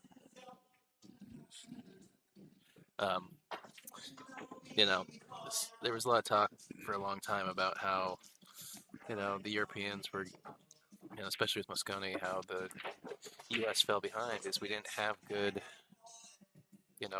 pipeline of juniors. Yes. Well, I mean, it's still the case now. So, I mean, we're catching up, but the difference is that like there's people know my name now. It's like I feel like when I was younger, coming up in pool, like you didn't really you knew the pros. Mm-hmm. You didn't really know much about yeah, the younger generation, or you didn't even really see them being streamed or televised. Yeah, that social media's really elevated things, Yeah. And then you got people like Savannah and Sophia, who have really brought light on a junior pool like we haven't seen before. Yeah. And I mean, those two girls there. I mean, I mean, there's a lot of great junior girls, but those two there, they're so good with their social media. They've done a really good thing for junior pool, by bringing a lot of light and awareness to it, you know. But I think the differences between like junior pool in America and junior pool in Europe, and even Asia for that matter, is that like venues. So for the most part, most venues here in the U.S., you have to be 21 or older to play. Yes. You know what I mean? Over in Europe, they have a club model. It's a club. Yeah. And so there's no age limits there, Yeah. And so Yeah, people they're getting exposure to it. Yeah, younger age. I've been to a couple, when I've been over. Yeah. So most of the junior kids who play here in the United States, they play because their parents play leagues. Mhm.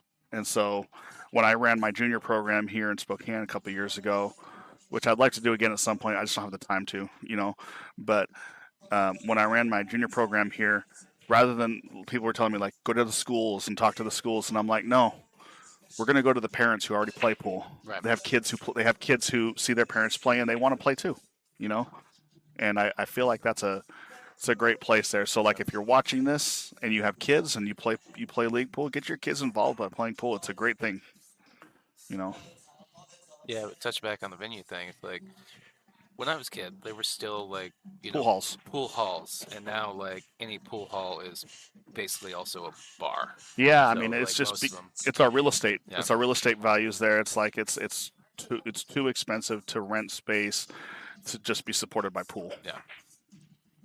But it is nice to see a place like Legacy and obviously Legends in Portland. Yes. Both venues that allow minors until I think both of them it's like 9 p.m. Yeah, their house rule here is 9, but the state law is 11. So like they'll let them, like Malachi's here till 11 o'clock. Yeah. You know what I mean? So Yeah, I saw him in here for a bit last night. he's here right now. Yeah, I saw him come in this morning. Yeah, he got here pretty early. He basically lives here during the summertime. I mean, I don't really blame him. If I got started when I was that young, I probably would have done the same thing. That's all I did that's literally all I did when I was like my mom. She would, when I was like 13 or 14, she dropped me off at the pool hall on a Saturday when it opened, and I wouldn't come home until later, a lot later.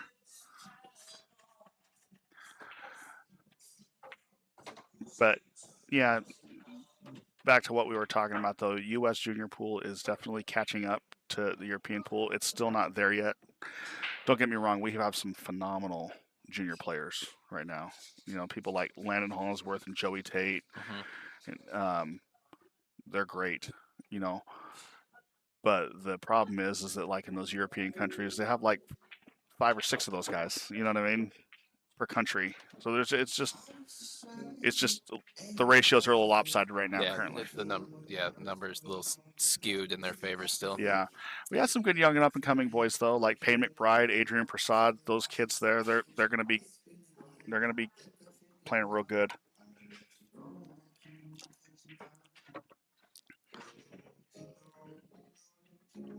I'm expecting big things out of Savannah and Sophia. On the women's side of things. All right, Sophia going up 4-0. How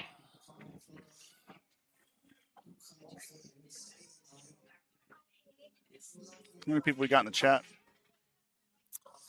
It's just Cliff? Mostly just Cliff. No.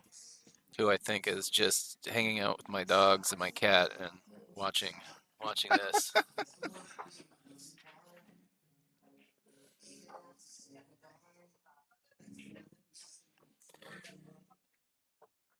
Trying to stake a claim on my house through squatters' rights. Sounds like something Cliff would do.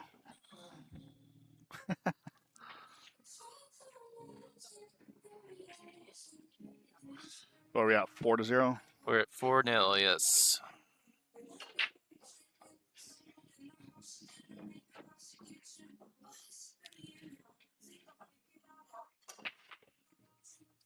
Good break there.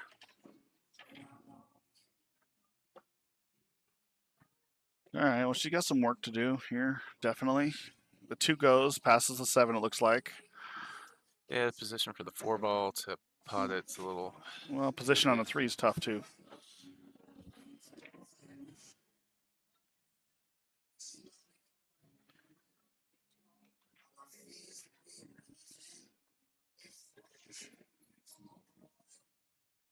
You might even consider playing it safe here.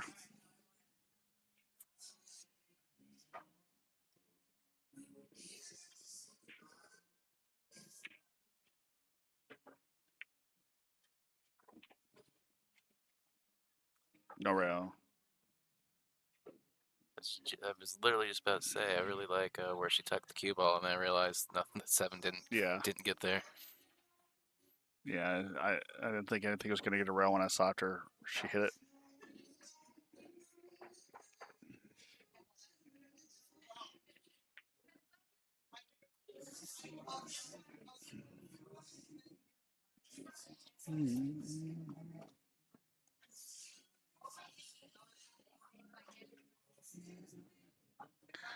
Really happy to see the NWPA kind of reviving things in women's pool here in the Northwest again. I mean, it was used to be a really strong organization, then it went through a little bit of a downturn, and then yeah, there was a struggle to get bodies at the events, and this year's been phenomenal. I think this is the first stop that didn't hit the cap before the event.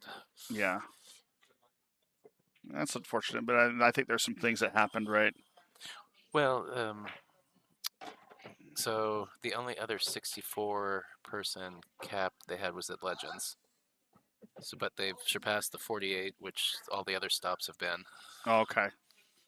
So it's really, even though they didn't surpass the cap or they didn't reach the cap, it's still exceeding or on par with the other Yes, stops. yes, Okay, yes. that's good. This is a great venue. I mean, great ownership, great, really, really good people, big supporters of the game. Rajans. Can't tell if she's got a partial hook or yeah, it looks like she got a partial hook. Sophia's going to jump out the break cue. Watch. Maybe it's nearly full, but yeah, I'd probably be jumping at this. And she's good with it too.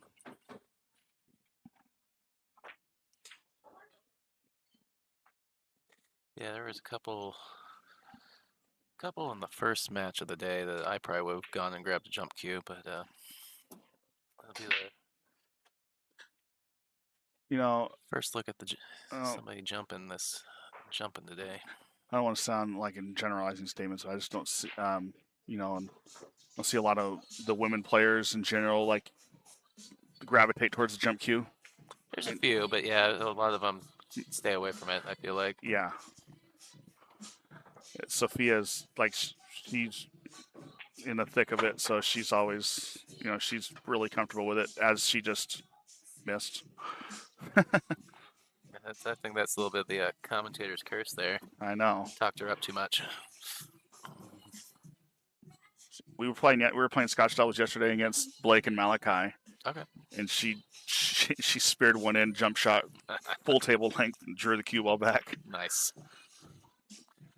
All right. So I was expecting bigger things out of that last shot. Okay, I don't like the angle that she's put here. You got to give yourself more angle so you get on that 5. Yeah. Yeah, I mean, yeah. She kind of got there. Well, I mean, there is the benefit as long as she doesn't get stuck behind the 10 ball. That 6 ball is just sitting in the pocket. Yeah. Again, though, she's got to go down table to come back up table versus, right, just natural don't angle. Get behind the 9 ball. Okay.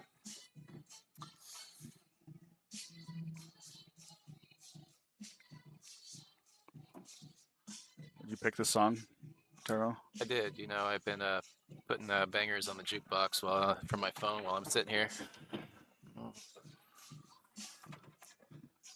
I always knew you were a Beyonce fan.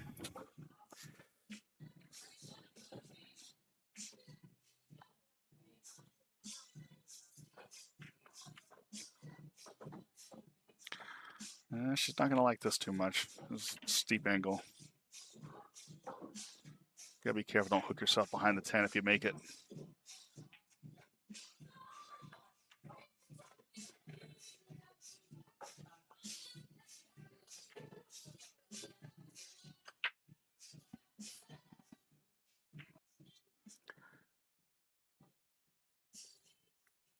Well, this is one of those ones you just make it. You naturally fall in line on position. Just focus on that making it.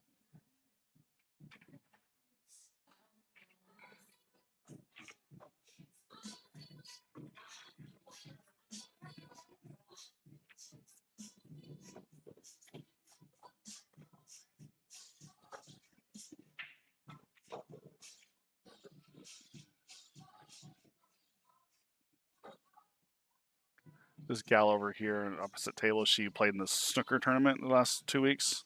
On the corner over there? No, right here. Oh.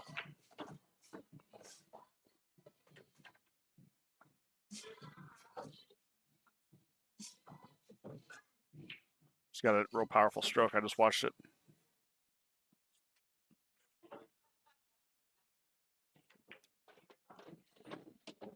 They've been having the Women's National Snooker Championship in Seattle this last week. At Ox? At Ox, yeah. All right.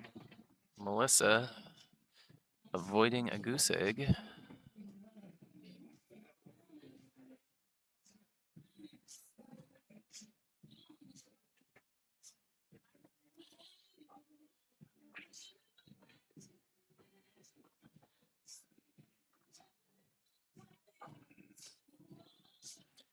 All right, anybody out there, who's watching, please share the streaming link to your social medias. Let other people know. Help get the word out about the this great women's tour in the Northwest. Must they have added the tournament 2,000? $2,000 added to this stop. That's good. Yeah, I had the payouts written down on a piece of paper, but it's still in the pocket of the pants I was wearing last night. So I'll have to go get that information off the physical bracket here later. I recall at first is like I think it's like 1075. I think something like that. it's Yeah. a little over $1,000, so pretty good money for first place in a Yeah, not bad for. a 50-person field.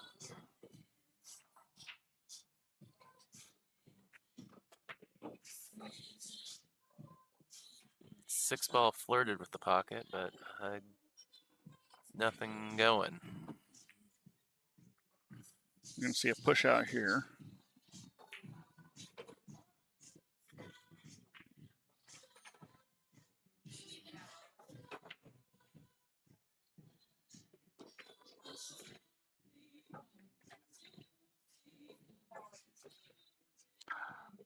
It makes me happy to see there's a lot of jam up and being worn in the room right now.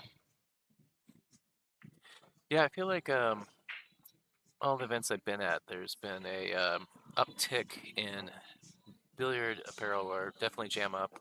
Obviously there's other companies out there too, Yeah. but of the players wearing jerseys and It's good. I mean, it elevates the sport, elevates the game. It brings a better look to the game, Yep. right? I mean, I was just talking to somebody last night, and we're getting into bowling, so I've been doing a lot of research and spending some time in that industry, and it's really one of the biggest things that stuck out to me is like in pool, you go to a pool tournament, just like a weekend tournament or whatever, and I would think on average it's like between 10 and 15% of the total crowd there is wearing some type of competition type shirt, right? Most people wearing casual stuff, t-shirts or whatever. You go to a bowling tournament, it's like 100%. Huh. Interesting. You know what I mean? Yeah. It's like everybody's wearing something to compete in. So I feel like pool is starting to gravitate more towards that, but there's millions of people who play pool, so we have a ways before we see that be the standard,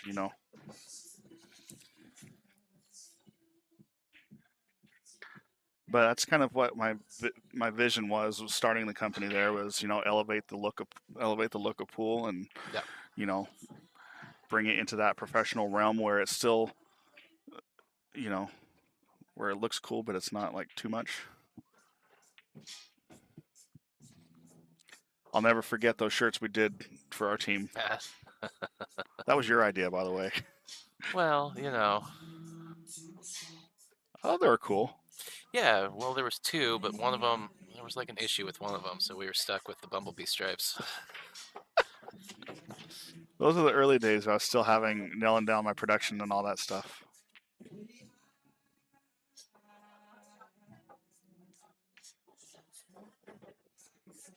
Yeah, I really like the ones that you did for our team. I mean, I know you couldn't go because we won entry to Vegas that year, but yeah, I really like the ones that you did for us for the Vegas trip. Those were pretty slick. it's a really rewarding thing for me to see the work we do come to life. When I go down to Vegas and especially more BCA than anything, but or the CSI Expo, and you see just seeing hundreds of people wearing our stuff down there, and it's like, and they come up and they thank us because they're like, we had a vision and you brought our vision to life, and it's a really rewarding feeling for me. I like it. Well, it's just I didn't think I was ever going to wear anything Pool related, jersey-esque or something that had my name on the back. Since I retired from soccer, in high school. To be honest, I am not a big person of putting names. I don't want to put my name on the back of anything. That's just not really my thing, right? But I do. I've always, I've been a competitive pool player for my whole life. You know what I mean? And like feeling confident in the way how you look does play a part in how you play. I firmly believe that. At least it does for me. Yes, Cliff. There, no Melina at this stop. I was under the impression that she was coming to this one, but yeah, we've missed her at Phil's and now up here in Spokane. Last one she played with what, Kennewick? Yes. Yeah. So what she won the first two, and then I guess she's giving everybody else their opportunity.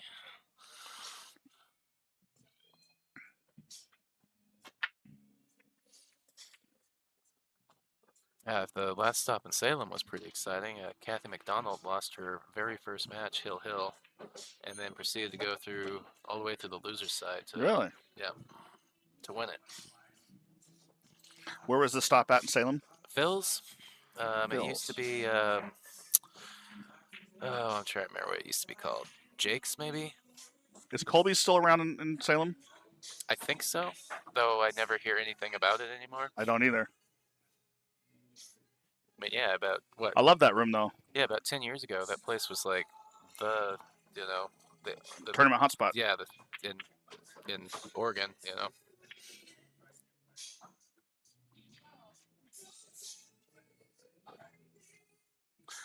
It's back when tournament pool in the Northwest was like still doing really well. I don't know. I don't get around and play enough anymore, so I don't know. I don't know what's going on. Yeah, I don't. Tournament-wise, it's just the Trough Bar and Billiards weekly once in a while. For you? Yeah, there's a lot of Scotch stuff always at Legends and whatnot, but like half the time the cap's too low for me to play with who I want to play with. You know, I'm glad that there's things like that exist. It gets people out playing, but at the same time, like, you want to talk about the gap between European pool and American pool or Asian pool. You know, there needs to be more emphasis on individual play. You know. Mm-hmm. Yeah, I really enjoyed watching what I could catch of the Seattle Open or the Northwest Open, whatever that was, a couple weeks ago. Oh yeah. Yeah, I got invited to that. It was a month ago. I got invited to that. I couldn't play. I already had a family trip scheduled to Disneyland. That's kids. That's been the killer of my pool career. It's not work. It's not work. It's kids.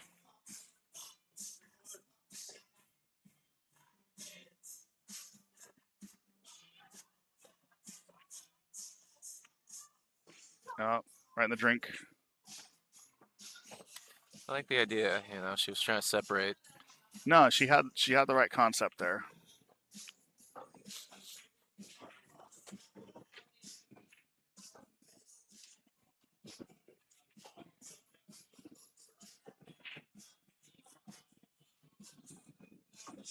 So I do really like the venue. I like all the space. Yeah. They do a lot for pool in this area.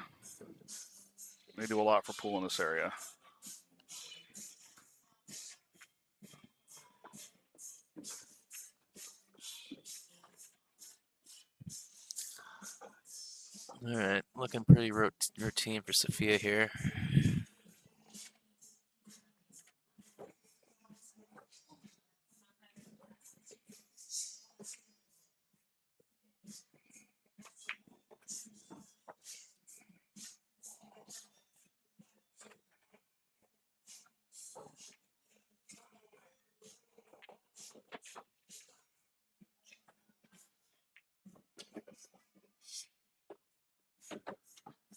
We're gonna see. All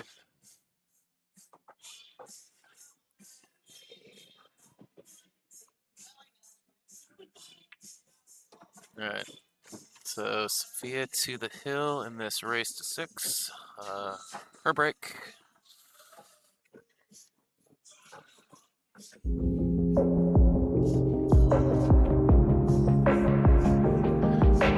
match went 6-1 as well. But there she is, right there. The pink dagger.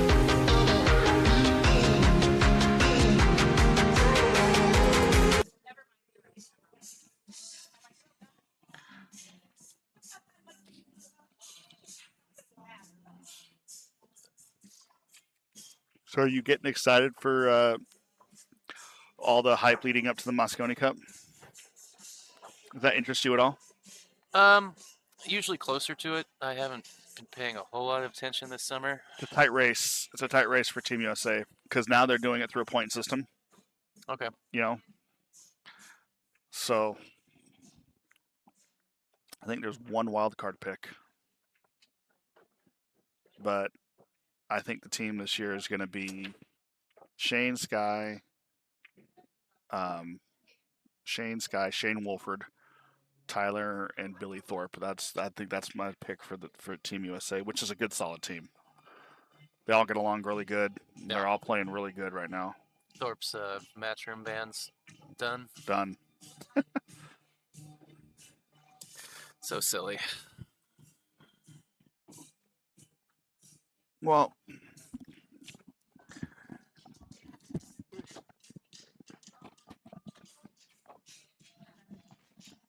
I don't know all the rules and regulations, but this last year I've been really tied into, you know, the world pool scene, and so I'm understanding some of those things a little bit more, you know. Part of it, what a lot of people don't understand is like they'll say like, yeah, he got banned for using illegal substance, marijuana, right? So we might look at it over here in the U.S. It's like that's not a big deal, but the problem is a lot of, you know, world federations in sports, like that's a banned substance, right? Yep. And so like they're abiding by those federation laws there because. Oh, I get it. Yeah. I get it. You know. But we don't have federation laws like that Yes. here in the United States. You know what I mean? So it's Yeah. a foreign concept Yeah. for us. Yep. Well, you know, it's kind of like you look at WPA as like the, you know, people talk about them as like the, the Governing body. Well, and the herald for amateur pool. But you bring up amateur pool in the U.S., and everybody's like, oh, CSI and APA. Mm-hmm. You know, that's our idea of an amateur pool. Like, the WPA is, I mean, that's recently just been said about the thing for amateur pool, but like they're the only ones recognized by the IOC. yes, You know what I mean? Yeah, and that's the big thing is that IOC recognition.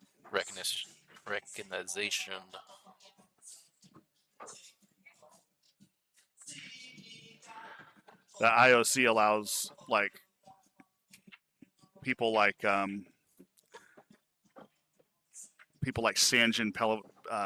I forget his last. I can't never pronounce his last name, but anyways, he's from Bosnia. Mm-hmm. Phenomenal player in the world, right? Yep. But his country, because it's the WPA is sanctioned by it's recognized by the IOC. The Bosnian Sports Federation will support him to be able to go play in pool events. You know what I mean? Right. It's very similar, like what we would have here with like a U.S. Olympic team, right? Right.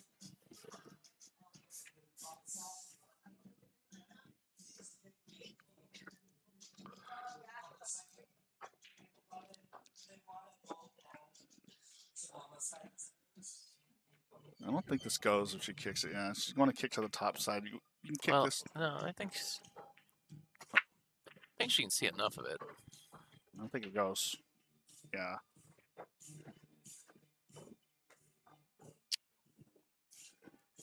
Yeah.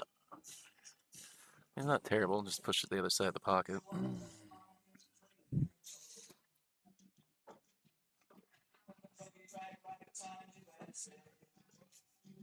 I like to see Melissa just try and soft bank the ball behind the 9 ball.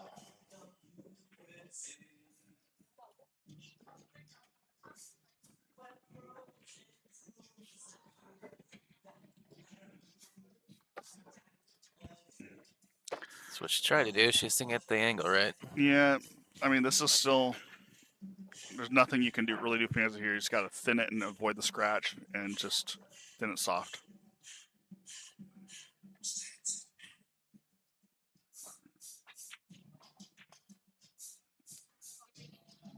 Well, that was more than what I was thinking. Good job. A lot of separation there. That's, yeah. Yeah.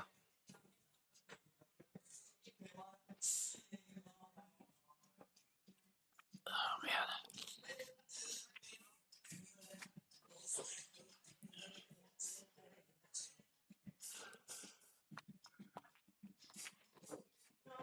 Getting hungry.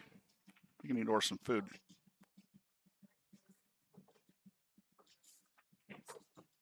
Yeah, I had a little snack this morning before I walked out of the Airbnb, but I'm glad Jordan asked me if I wanted anything because I was definitely pretty hungry after that first match. I've been eating very much. That's that's why I'm down. I've been eating like once or twice a day and much smaller portions.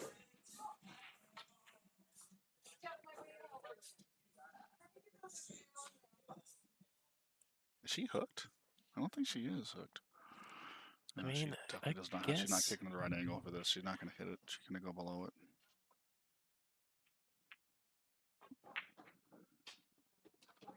No. Yeah, it just doesn't look like she is, but maybe she is. The angle needs. She needs to shoot like basically to the point, like where the 8-ball's at. You know what I mean? Yeah. No. That's not going to get that. It's going to go too long. I mean, she might come in behind it, but what the heck do I know? Wow. Wow. Yeah. Did she bend it with inside English? Yeah.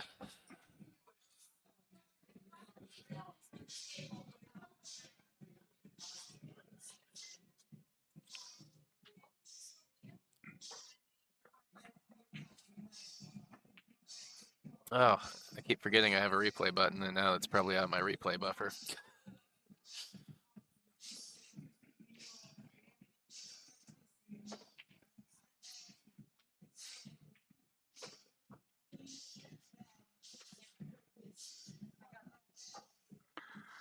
Well, on this shot here, you don't have a lot of options. I mean, kick behind it. Yeah, I would try to kick it down bottom table into the side if it was me. Well, Sophia has the option though. She's not giving this ball back. No, she don't need it.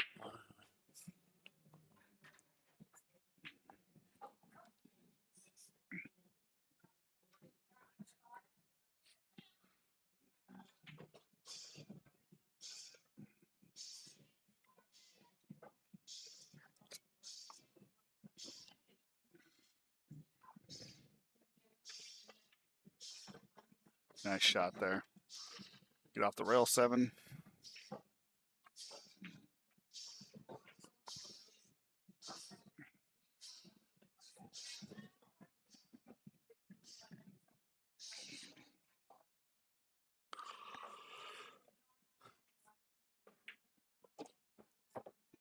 That 7 go on the side. I can't tell from here. Looks like it does. I think it does if you. Just by the way how she played position on the 6. Yeah. Little stopper. Yeah, it's that shadow makes it a little hard to tell, but I'm pretty sure the shadow also tells me it's further enough away from the rail that it goes.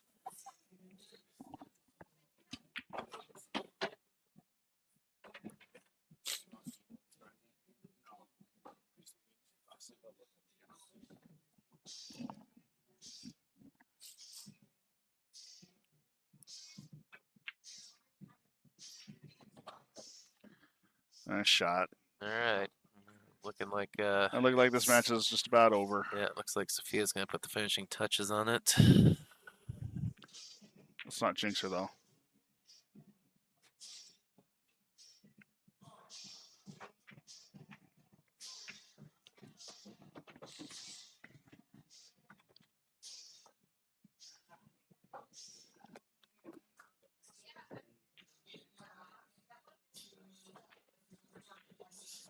The pink dagger, everybody. All right. All right, buddy. I gotta get back to work. You go sling those shirts. All right, Sophia takes it down 6-1. I'm going to take a quick break, and we will be back very soon with our next match.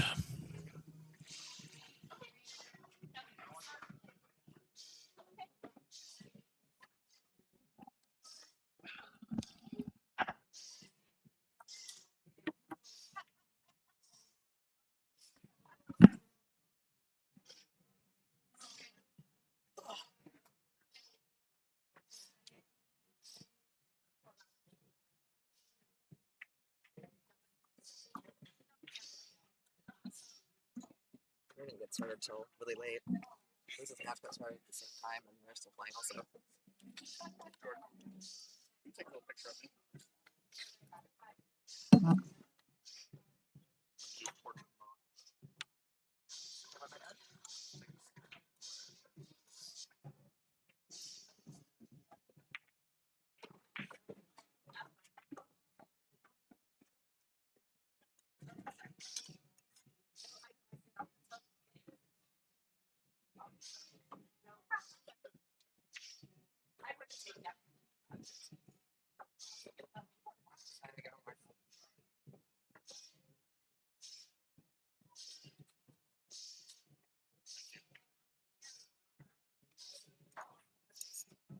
Yeah, this is matches in the same spot. It's like 5-3 or something. Even 5-4. Yeah, they start the same time. I just want to come and sit down. I'll be able to get my cues. Over there.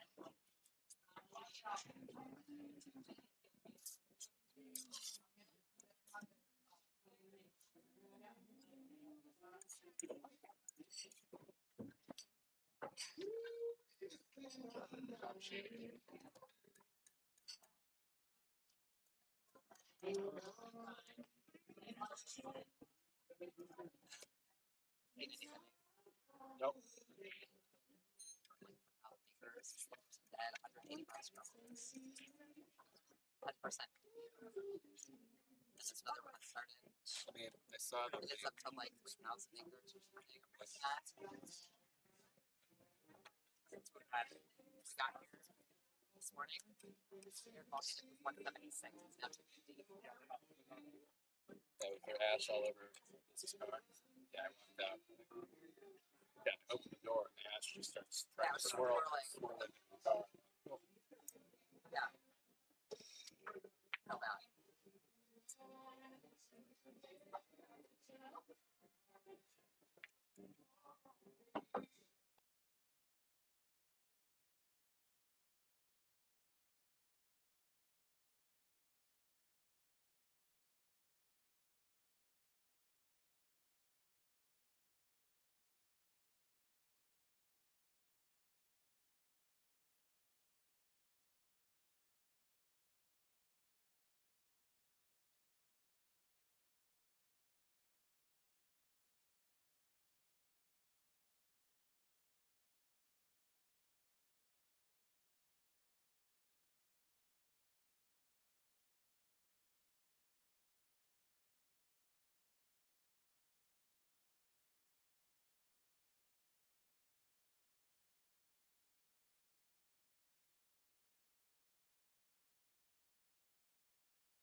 All right. We are about to get this match started between Chelsea Reeder and Liz Cole.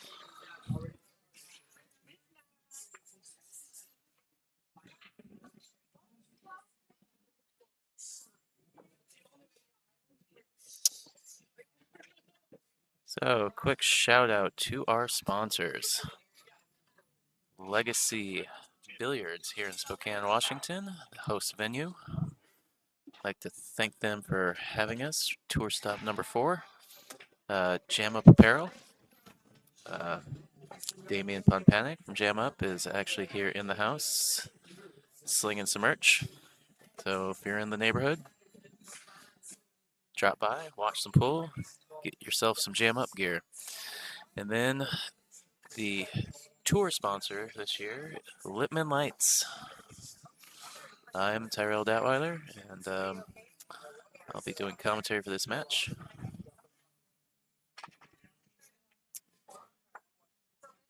If you're watching on YouTube, following along, please share the link to the stream. Try and get the word out about this great women's tour here in the Northwest. You know, let people know about it, and also helps us get some advertisement out for our sponsors. Spread the word. If you aren't a subscriber already to the Northwest Women's Pool Association YouTube channel, hit the subscribe button. That way you get notifications, whenever we go live at these tour stops.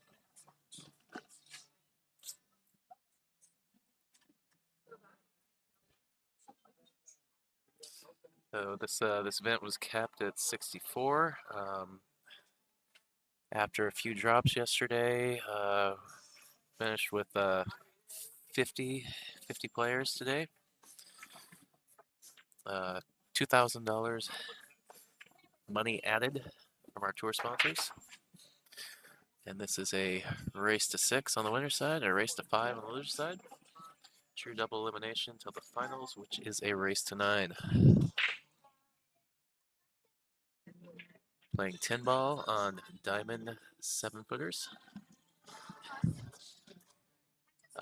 They're using the BCAPL 10 ball rules. The one exception is an illegal break. So failure to, drive enough balls to the rail, or, failure to hit the 1 ball on the break. Normally that's a ball and hand foul. For this event, it is a re-rack and opponent break.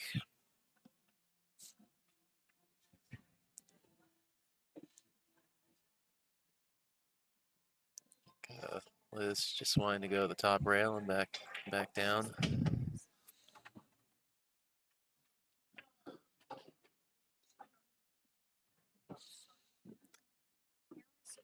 Looked like maybe she was trying to break up that 3-6.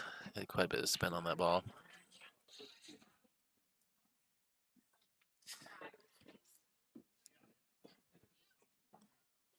Well, from the angle where I am off to the side here, I'm set up basically. So kitty corner from this bottom right corner pocket. From where I'm sitting, it looks like if she were to get back up above this 3, you could probably play the 3-6 carom the 6 into the side.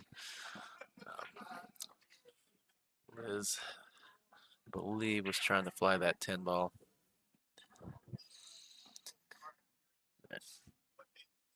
Oh, Chelsea can play it clean and play the 3-6 carom I mentioned if she likes, or she could play the 2 off the 6 ball and try and push that 3 ball up table.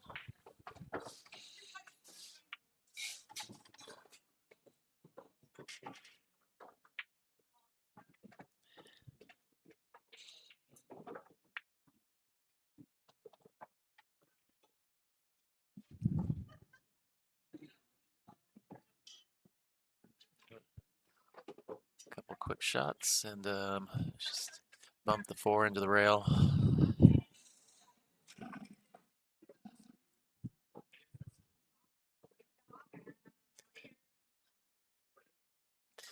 might just try and push the 4 onto the 9 with a little bit inside English and just bring that cue ball back across the table.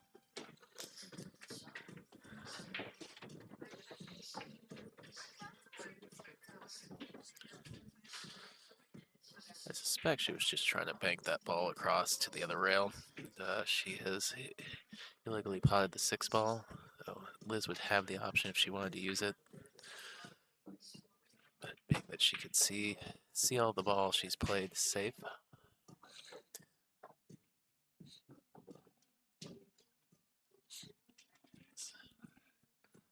think she almost got there. I don't know, Chelsea's having getting down behind, squatting down to get a good look at the line here. So I think there's a partial to full hook that's happened here.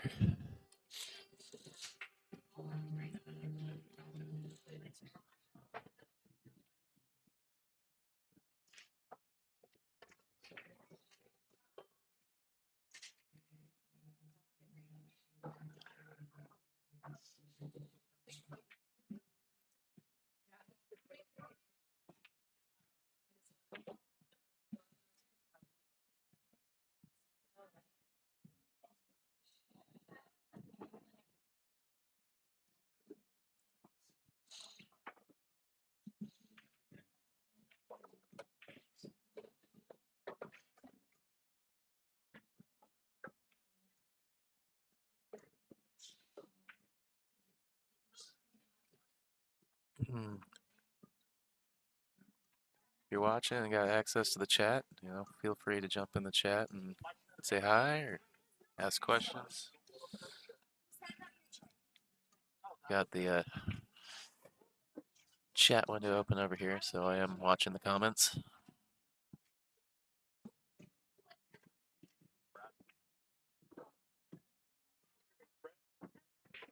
Good shot from Chelsea. Nice navigate between the 7-8.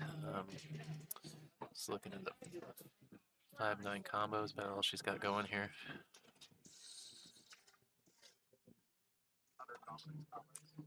Oh, she lost her cue ball. The hard aspect of combos in that situation is you're not just controlling the cue and the ball you're trying to pocket, you gotta control the secondary object ball as well. Make sure you got a shot afterwards. She's called the bank cross side.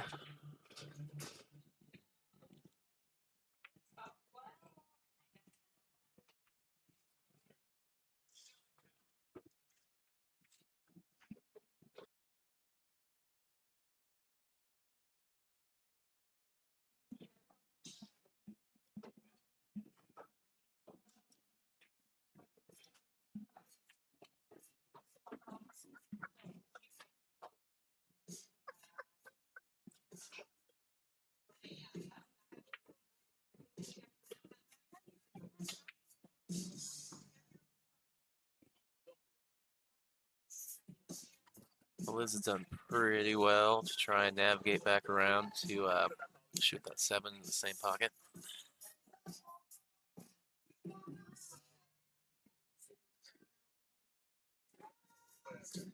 Got a little bit of angle. Thinking maybe if she goes, she could use the 10 balls to stop her. Although she might just go to the rail and back.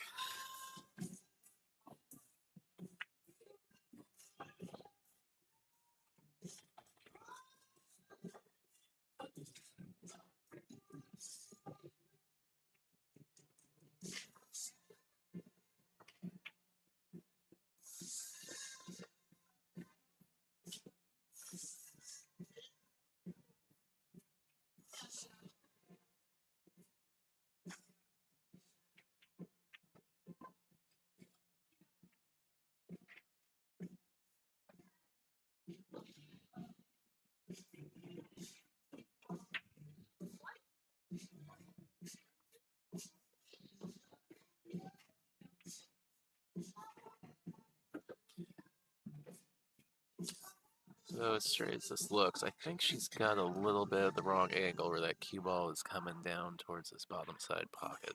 She's jacking up like she's trying to stun to that rail.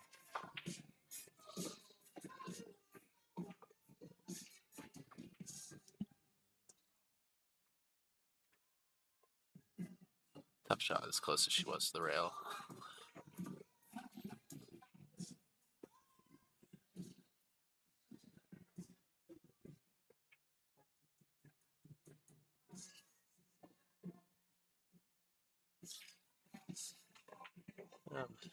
Should be pretty straightforward for Chelsea.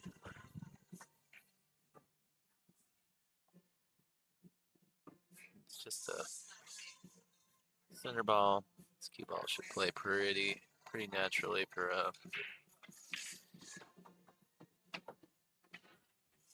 well, she juiced a little bit.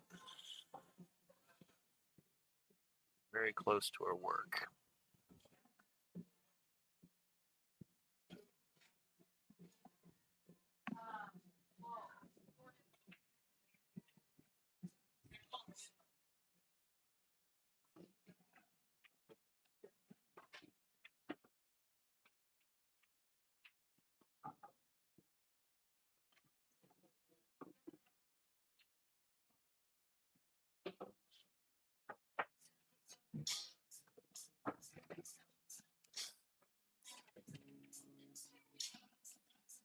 All right. Chelsea draws first blood. It's a race to 6 on the winner's side.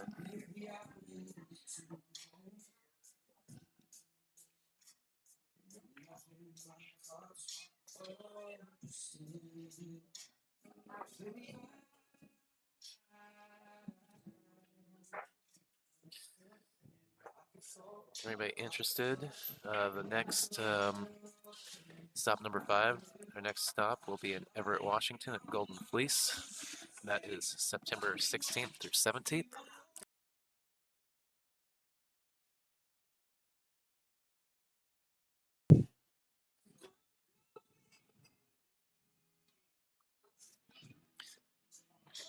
Might keep up on the NWPA. You can follow them on Facebook or Instagram. You can also find the website playnwpa.com. Information about the tour stops. You can also sign up online there for if you're interested in playing one of the final 2 stops of the year.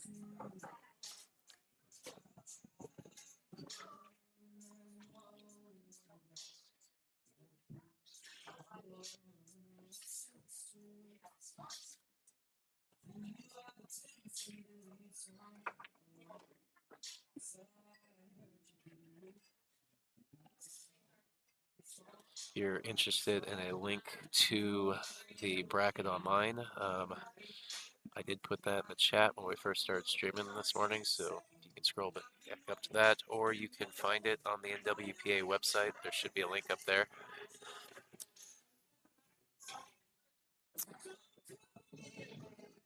For the sake of being helpful, I will post that link again in the chat.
Chelsea just taking a swing at the bank shot. Looks like she's gotten a little bit of a beneficial roll her way here.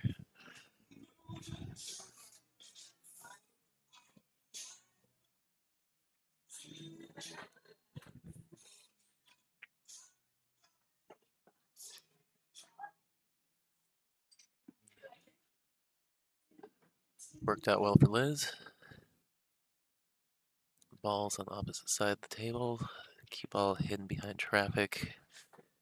I do believe the 10 ball.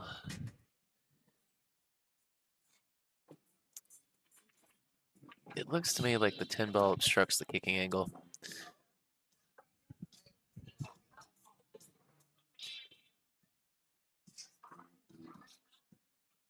So Chelsea's gone and grabbed the jump cue.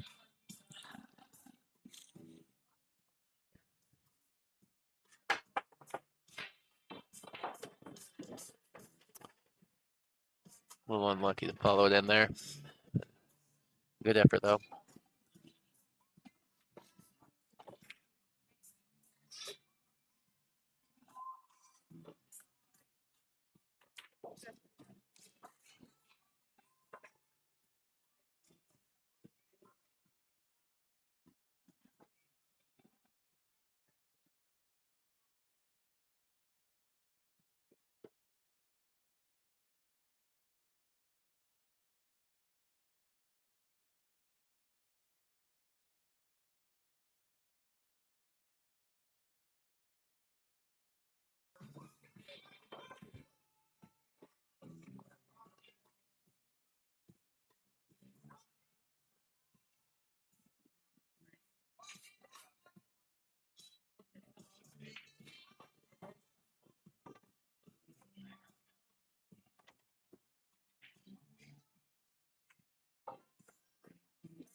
A little surprised that she tried to get right on the rail over there. It's always a little tricky. I think maybe she had a good angle that if she got to the rail and came back out, that she would bump into the 8 ball. But she's fortunately stuck to the 8 ball.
Looks like maybe she's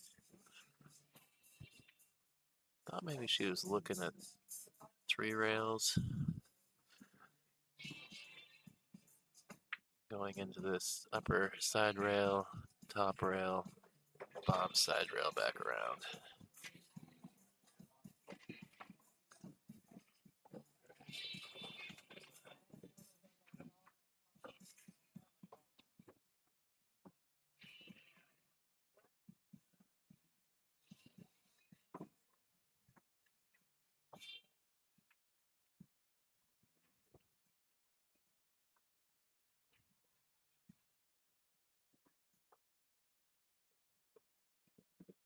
All right, everything's got pockets now. It's just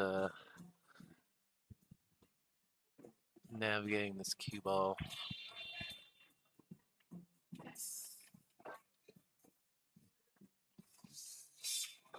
She's this one's really just need to get away from the rail a little bit.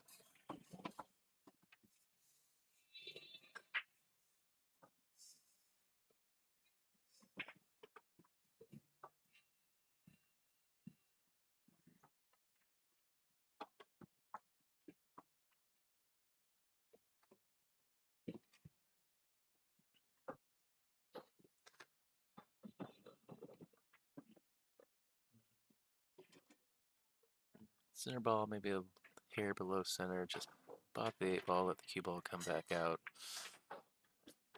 You know, you can just, either one be able just to shoot a stop shot on the 9 ball or go towards the upper side rail and leave yourself for this shot on the 10 ball in the side.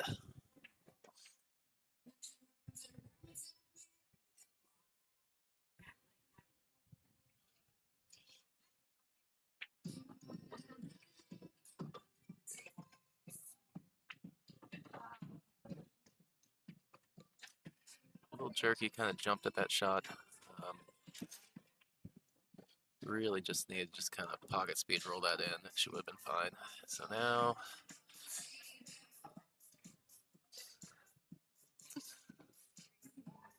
now she's got a blind cut up to this lower right corner pocket.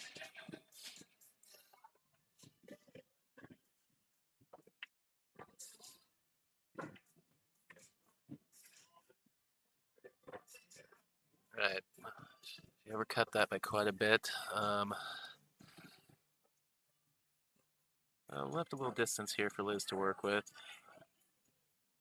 I know Liz from Portland. I would generally expect her to make it, but you know, it's still early in this match.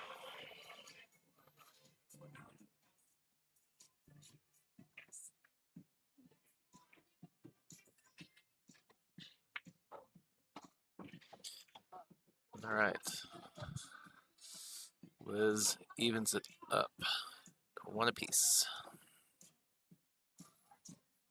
I'm not familiar with Chelsea. I did catch that she is a local player, I believe, here in Spokane.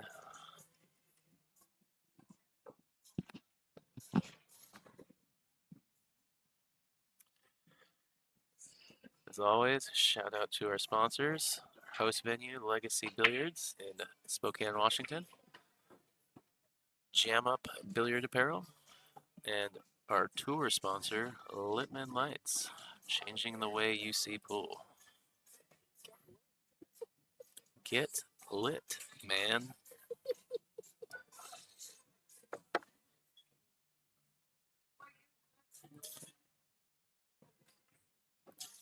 Mike must be busy doing cool Saturday things. I haven't seen any commentary from him in the chat yet. He'll be here. Cliff, if you're still watching, Nicole got a giggle out of you claiming that you called the locksmith already.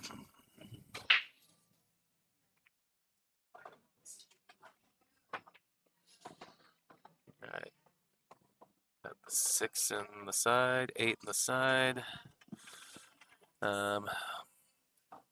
No, cuttable 1 ball. Seen some struggles with speed this morning.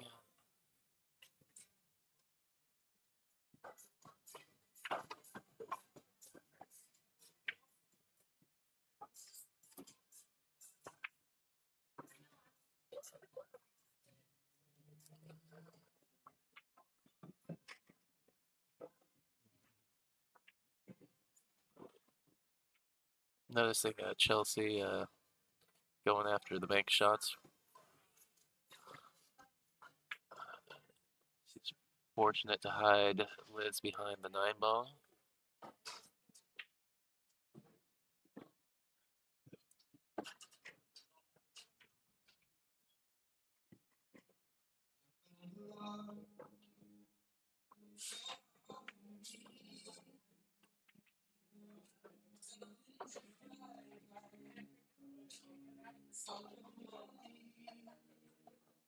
Notice the players have not been taking the turtle rack off the table after the break.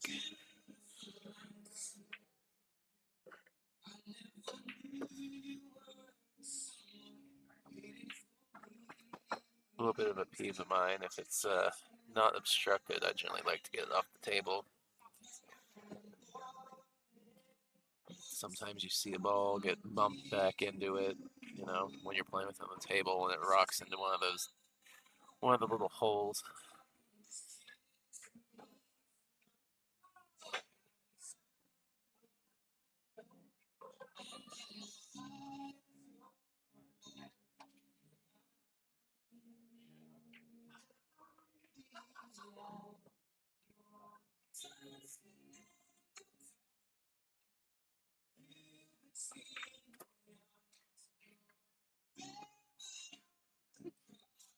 Just like that 2-ball there.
Like Liz is going to try and bump this away, go 2 rails around, back over by the 10-ball.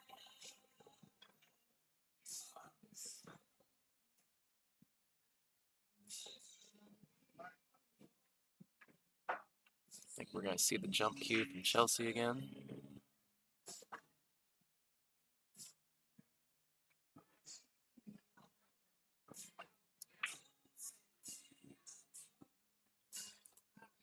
She did well on the previous rack to get over the ball and pocket the ball, but unfortunately followed the cue ball into the same pocket as the object ball, her last attempt. The potential scratch here is up in the bottom right.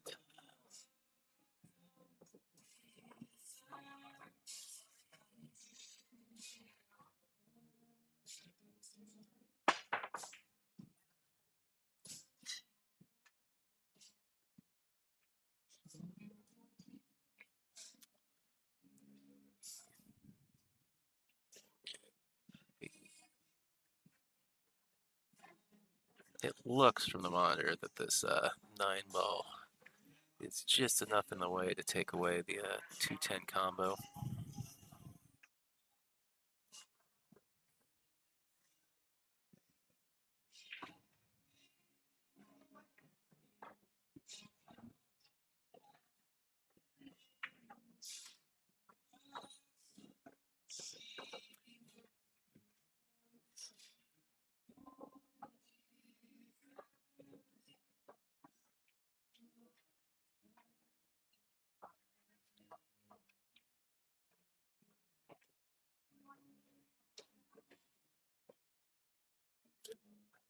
Chelsea's gone. She's going to the jump cue again. Oh no, a little skeptical. There's a bit of distance and easy to, you know, get that double jump off the table.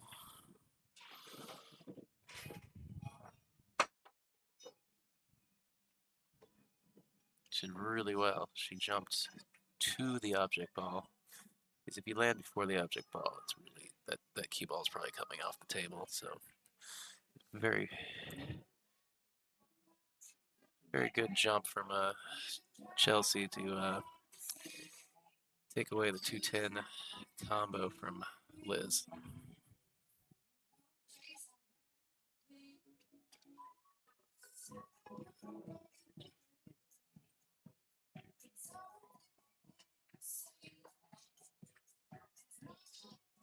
See if I managed to. She did really well. She jumped to the object ball.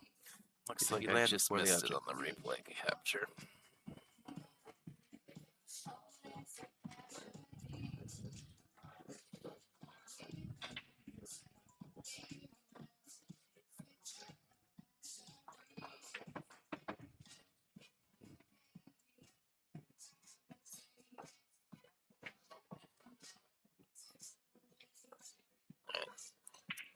Chelsea's on the rail.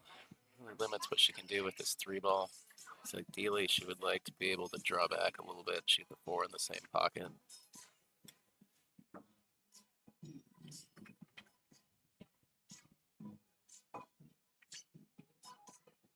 She might be able to carom it in the side off the 9-ball. It's hard to tell from this camera angle. I guess it's possible that maybe the 4 goes all the way up, but I don't.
Well, nothing's going. Just play safe. I like it.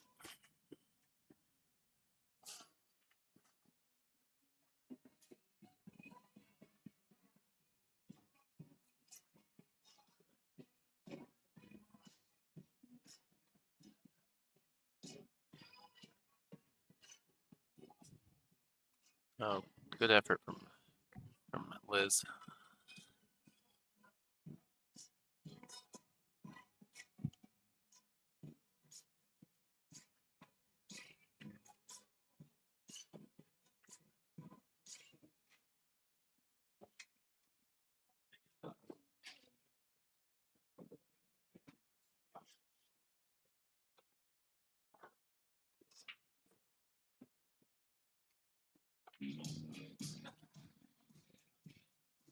Not much to work with here.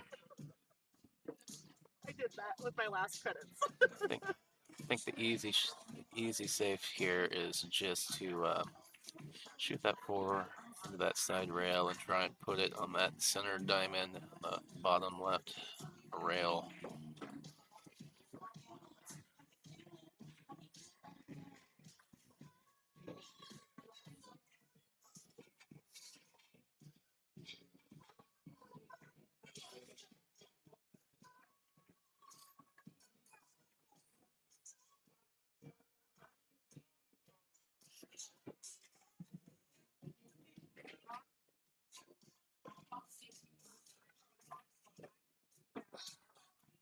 Considering the 4-ball went behind the 5, seems like Liz should be able to go behind the 5 too, but I think she's going to. She's gonna kick at it. 2 rails.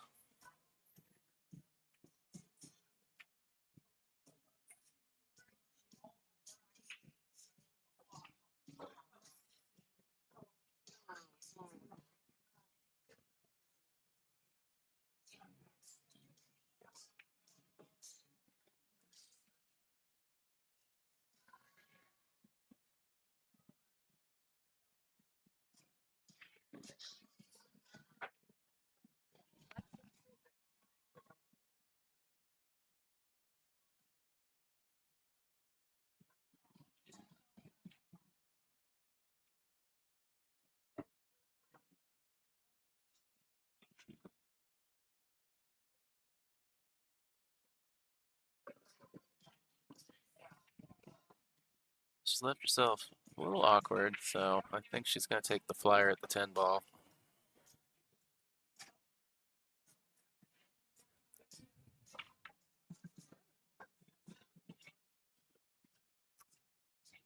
And 10-ball down. Mark another one for Chelsea.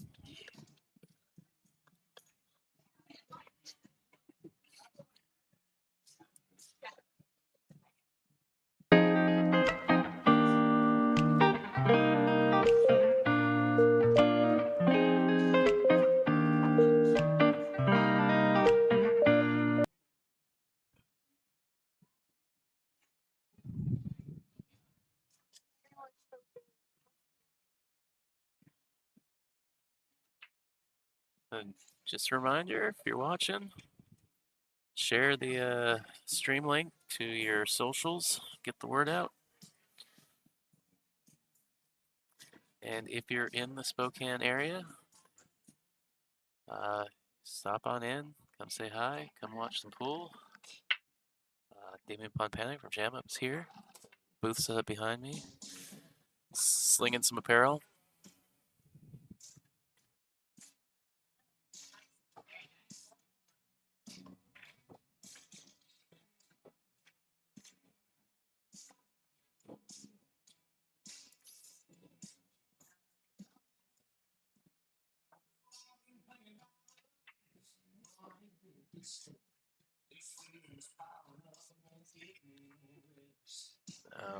Expect to see a rollout here.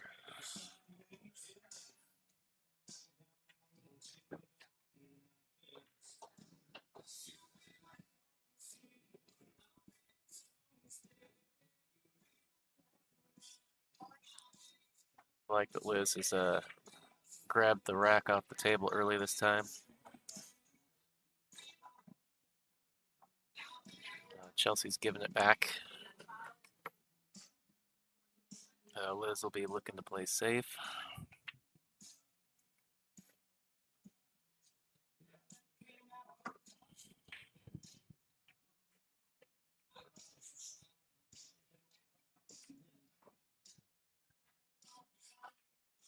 Just a little side-to-side separation there.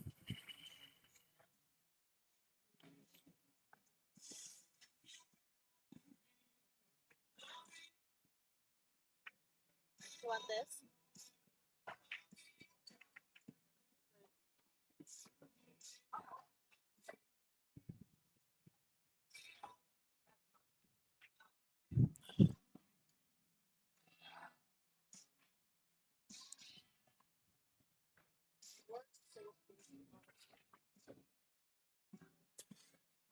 Chelsea giving her attempt at playing safe there, a little side eye.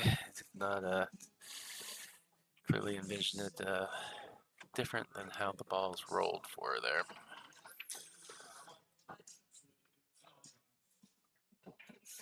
there.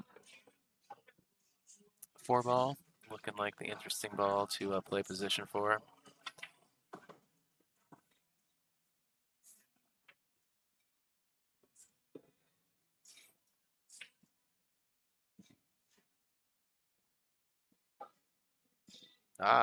The billiard shop.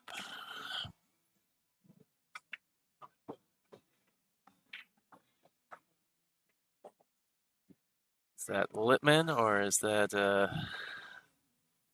one of his employees? Could be Mike. Could be Mike D.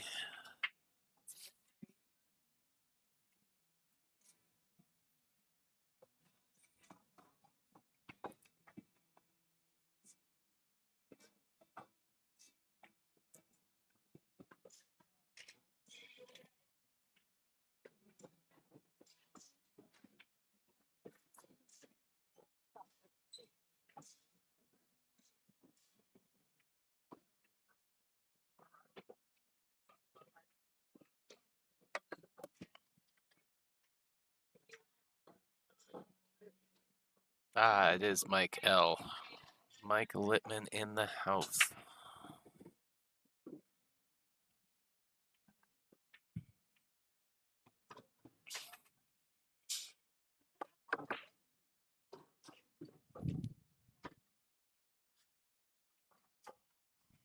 Can I call him Tour Daddy? I'm gonna let him answer that one.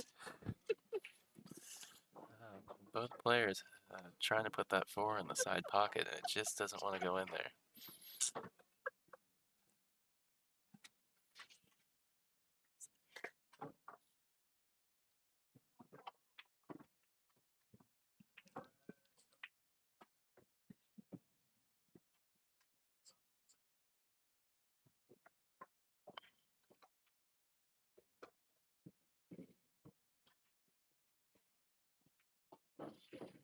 These are the pins here, right? Hmm? These are Littman's? I Are they like older ones? Are they? I didn't think they were, but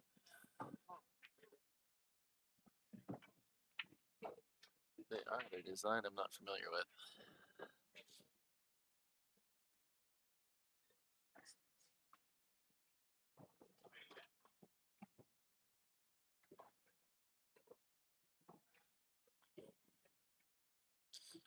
Alright, Chelsea having to wait for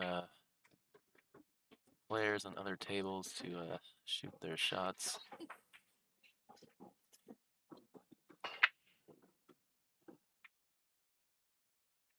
Yeah, I don't know that these are Lippmann lights. If they are a model that I've never seen before.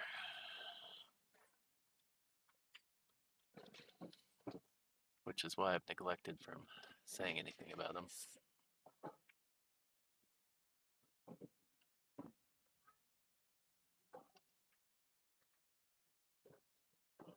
I was gonna say no because I think a lot of shadow. Yeah, no, I didn't think they were. Chelsea, she has not been shy about shooting bank shots. Not all of them have gone, but that one a little bit more natural. Than... Yeah, Mike confirmed they are not. Which I didn't think they were.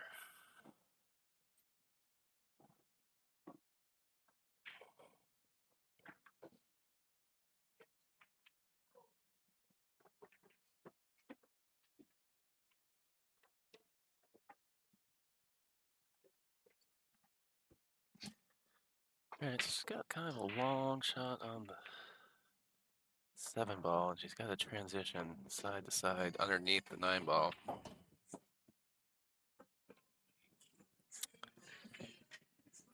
So I think we're gonna see her banking the ball again.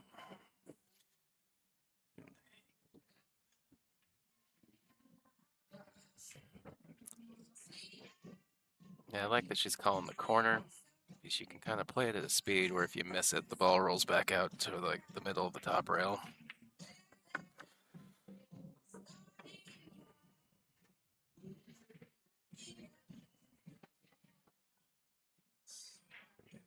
Fortunately, she played it at pocket speed and just a little bit shy of pocket speed. Like I think that ball would have gone if she'd hit it just a hair firmer.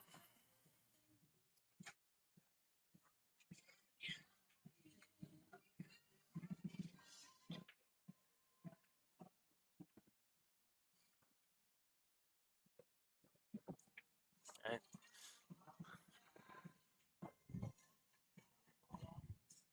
All right, go put your sales hat on, Nicole.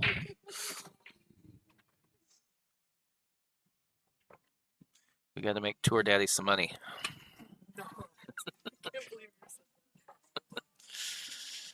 Oh, we're just playing. We love Mike.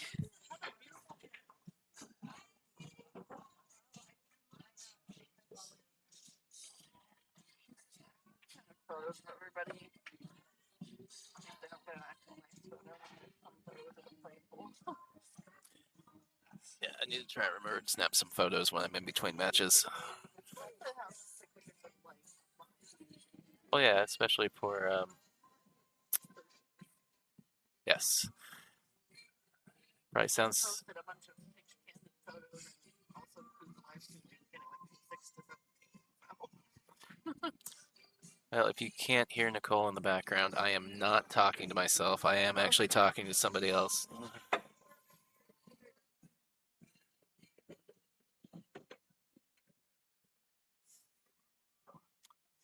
All right, we're at 2-all. Chelsea breaking.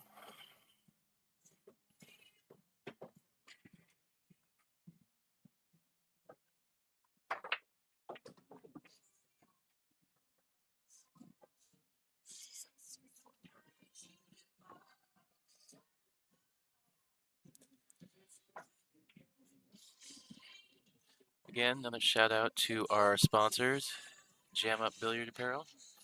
Damien is in the house. He's got a little, got the booth set up behind me, slinging some apparel. Our host venue, Legacy Billiards. And of course, our tour sponsor, Lipman Lights. Changing the way you see pool.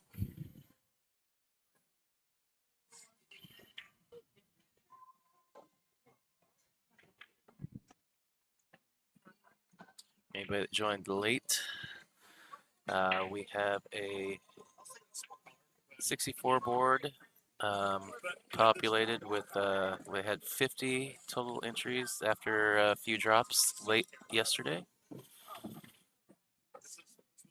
$2,000 of added money to this tournament. The first place payout is just a little over $1,000. I think it's around 1075 from what I recall. So, pretty sizable chunk of money that these women are playing for.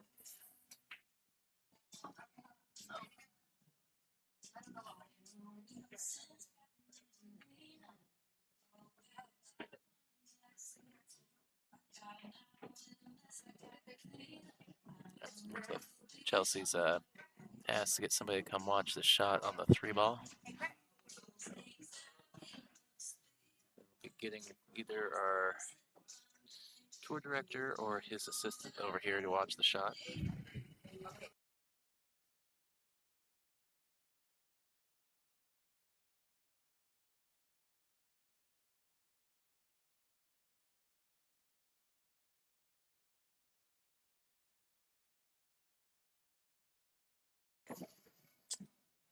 Give me a second there.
Looks like she's a little straight. Obviously on the rail, makes the shot tricky.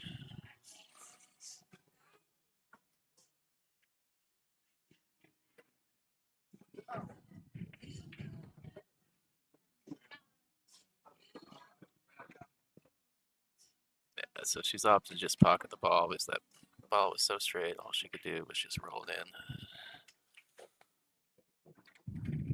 And she's gonna have to take a long shot on the 6th ball.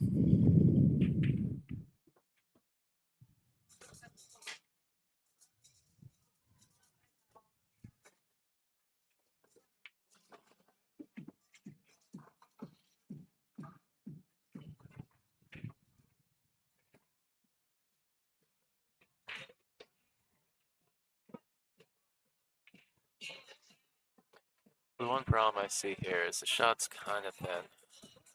The holding for the 7 ball might be a little tricky.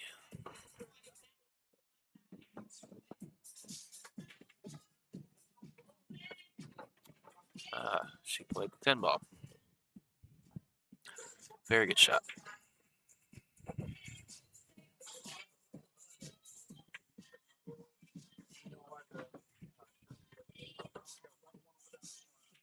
Holding for the 7 ball might be a little tricky.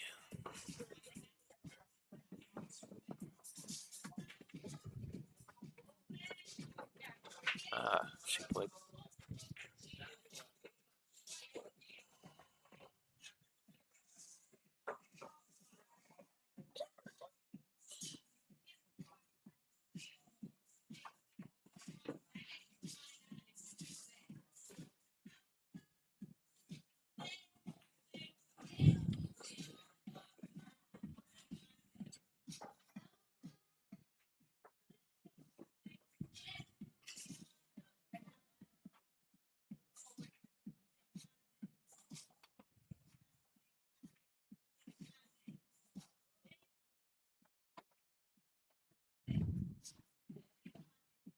All right. He's got the ball down in the break, but the one ball hasn't done her any favors. No. I expect that we see another rollout here from Liz.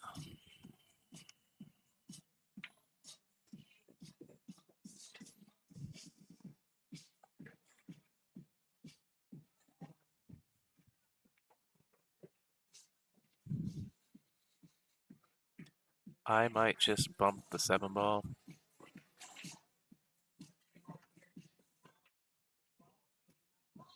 Try and, leave the cue ball where being you're the player that accepts it, or if you're the player that gets it back, you can just clip that 1 ball through the gap between the 2 and the 9.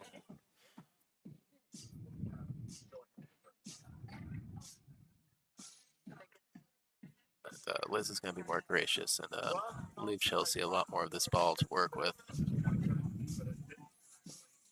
Right after, directly after this, where the second place there was another. I think that's it. 100% block. Driving ball.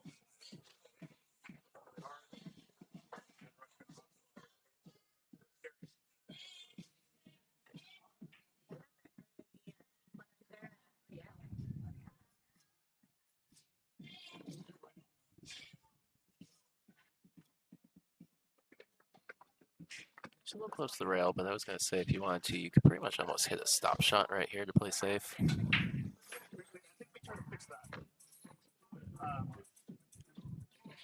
She went the stepfather just a little step further to get a little bit of just a pinch of draw. I think we'll see the jump cue from Liz here. I do. I see it in her hands.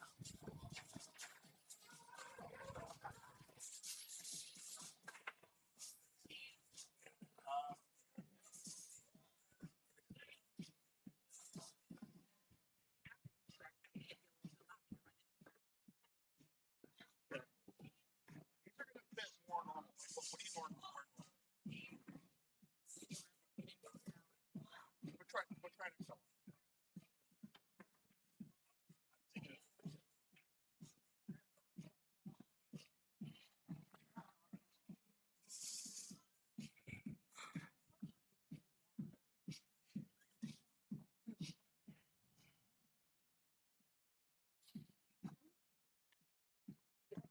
So,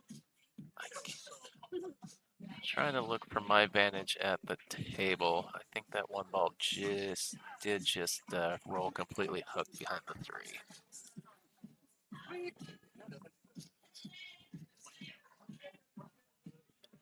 Oh. Chelsea with it's a tricky kick shot. This cue ball likes to come off the back of the ball towards the pocket, and that 5 ball makes that corner pocket even bigger.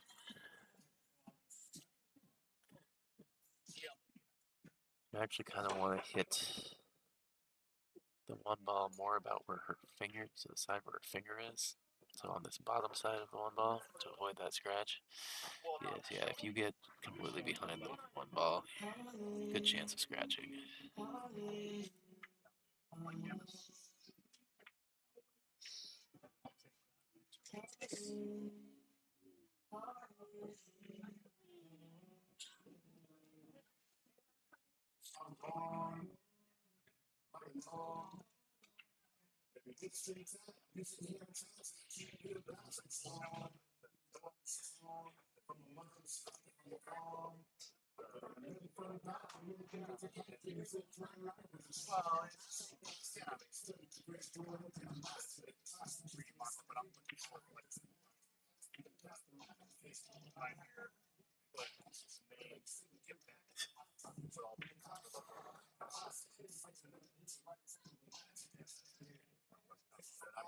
Tough look at the 1-9 combo.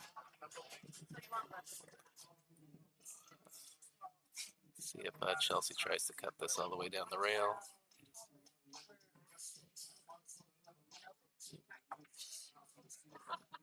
All right, sorry.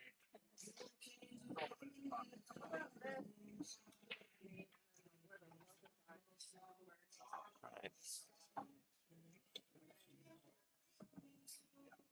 Liz back at the table. Opportunity to get something going here.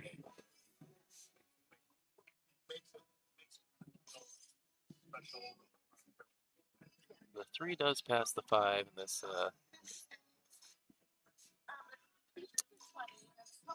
corner pocket down here.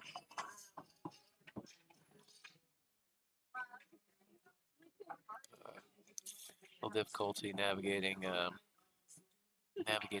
to it.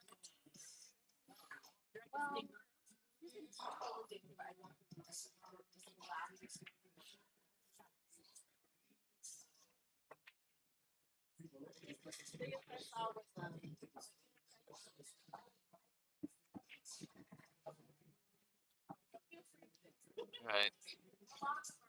I suspect that Liz is going to be coming back to the table.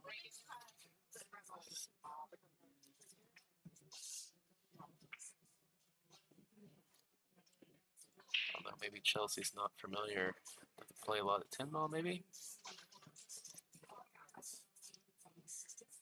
As Liz illegally pocketed that 9 ball. That wasn't her called shot. Chelsea has the option. So I'm going to suspect that she's not familiar enough with the rules.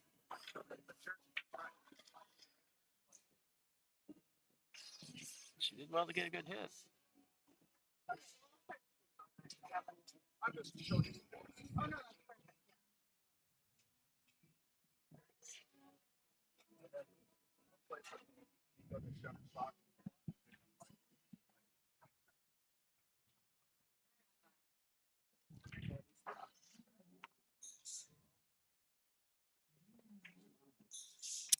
Liz trying to bunt the ball away, but I don't think that's good enough.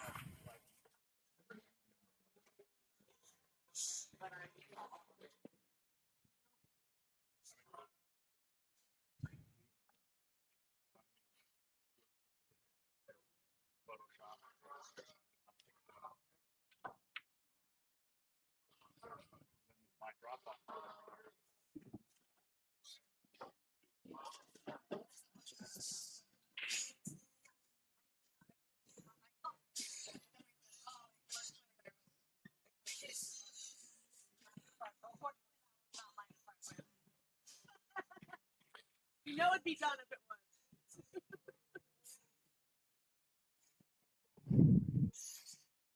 A little bit of discussion between the two players. I don't think Liz caught that Chelsea had called the bank shot.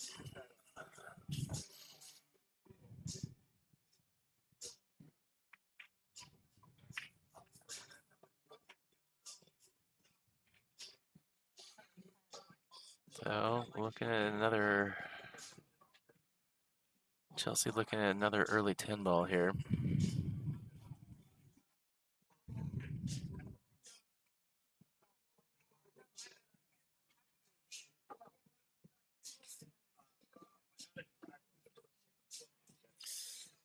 Oh,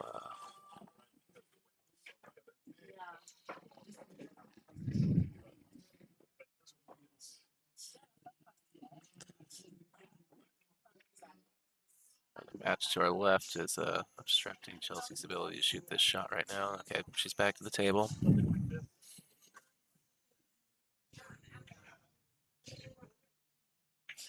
So the way she's lining up, indication that she's trying to push that 10 into the side pocket.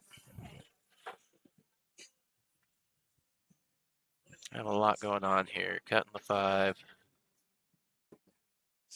Behind the 6, just cut the 6 the other way.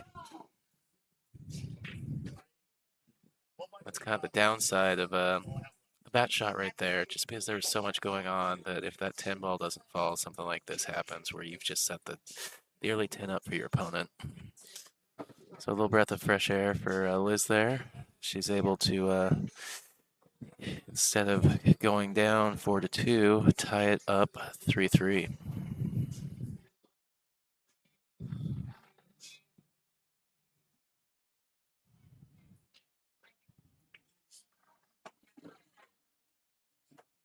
Again, our official tour sponsor this year, Lippman Lights, changing the way you see pool. Our venue and tour stop sponsor for tour stop number 4, Legacy Billiards, Spokane, Washington. And of course, Jam Up.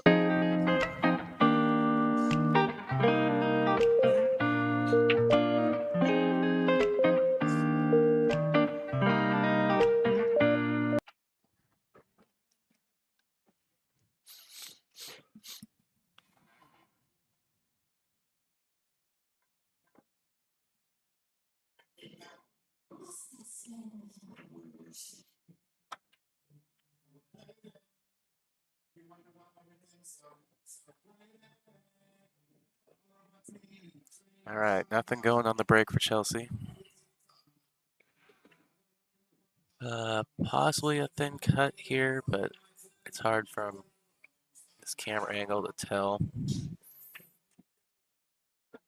I would suspect Liz to play safe here just because of the situation with the 2-ball. I do think she has called it.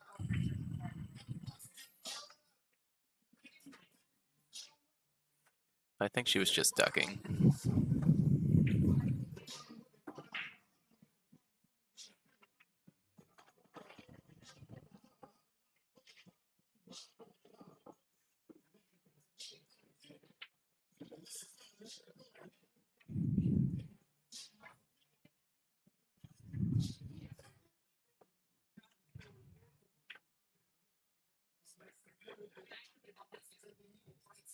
All right, Chelsea lining up the bank shot.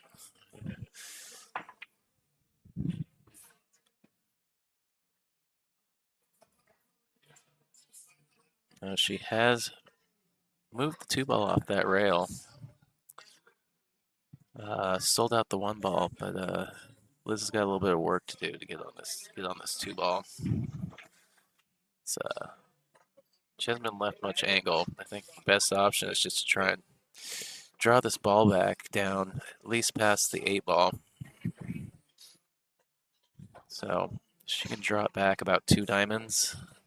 That would be ideal. All right. So he actually was able to go forward and use some spin to pull that cue ball back down.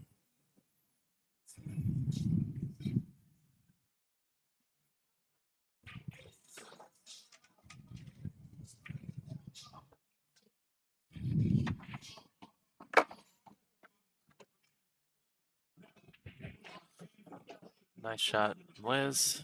Jacked up on the rail. She could have let that cue ball float a little bit further down. So now she's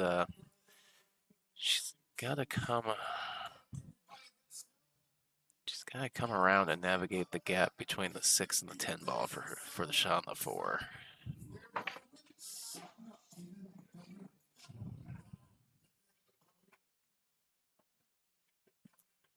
And a little bit of fortune here. So, had she made that 3, she likely hooked behind the 6, but instead she's left Chelsea kicking.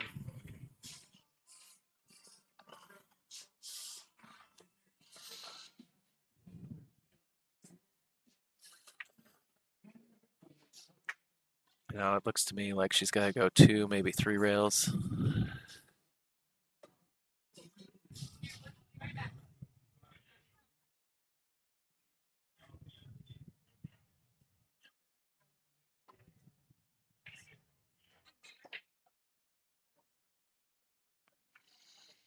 Yeah, there's the big problem is there's potential you're going 3 rails, you got to put some more speed on the ball.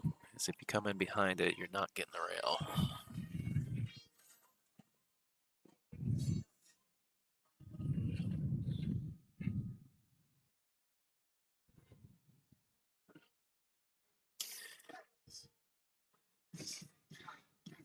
All right, Liz's turn for an early 10 ball.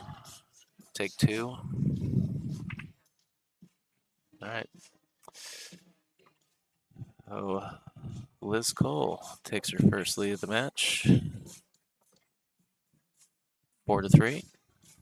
This is a race to 6.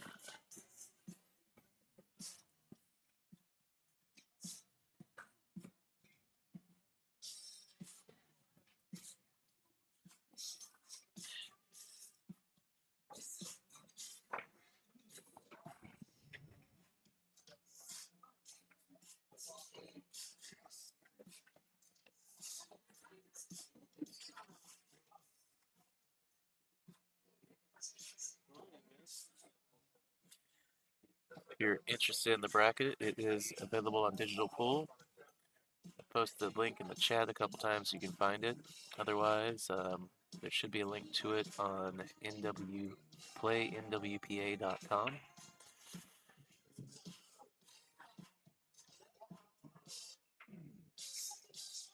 You can also search it on Digital Pool.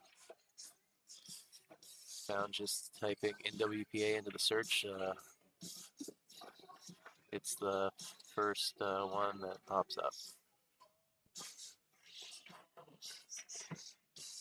All right, a couple dry breaks from both players now.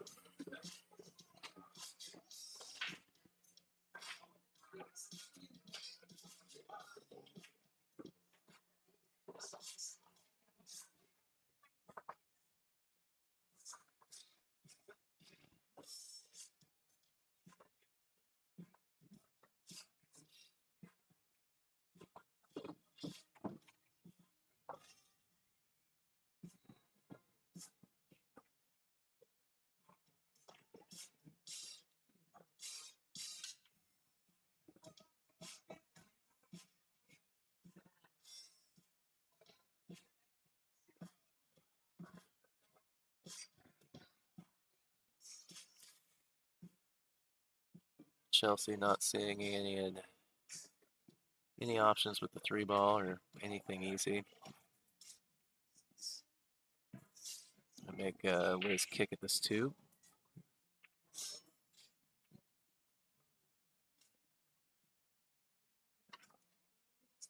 Looks like she's opting to kick at the short side.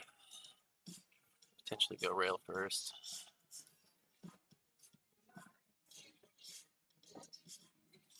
Just managed to keep the cue ball on the table. Get some good separation. Sent this 2-ball down by all the traffic down at the bottom of the table. The only real shot Chelsea has here is a back on the 2. The cue ball is going into traffic. And, I would think that you should be playing safe here, but we'll see what she comes with.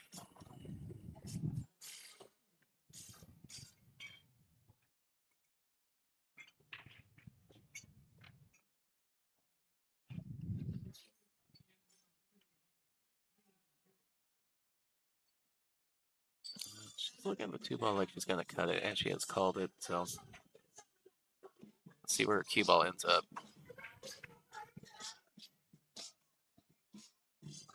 Yeah, she made it. Actually, may not have worked out too bad.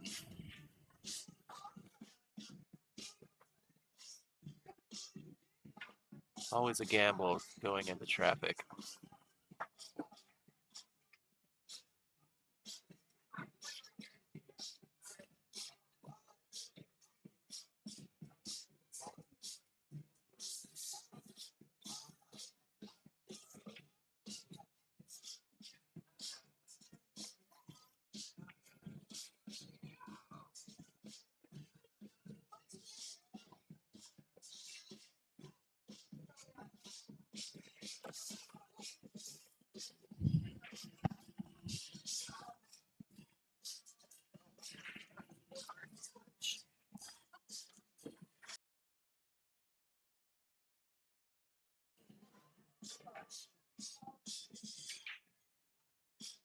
All right, so let's try and go a little real first at that ball and just miss the whole thing.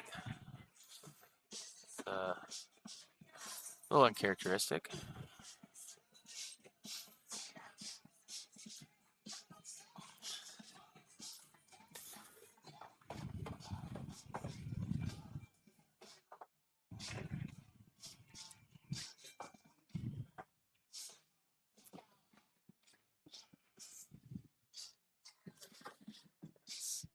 Rack seems to have been posing some problems for both players.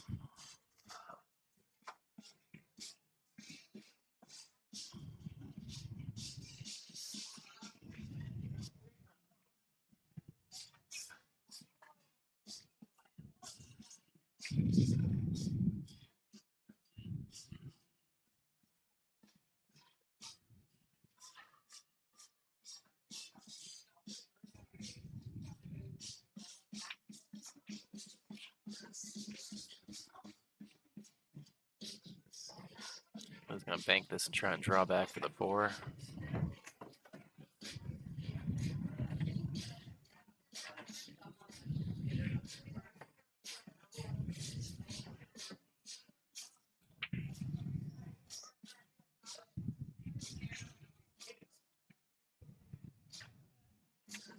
Look at that bank shot again.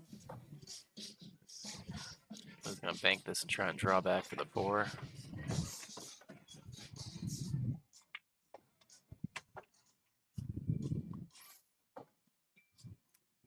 Table looking pretty good now. Only big issues. 8's a little close to the 10.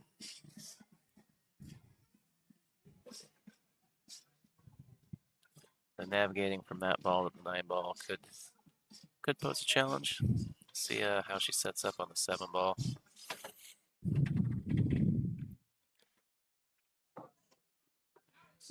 Looks like she goes down, just kind of comes back up the middle of the table.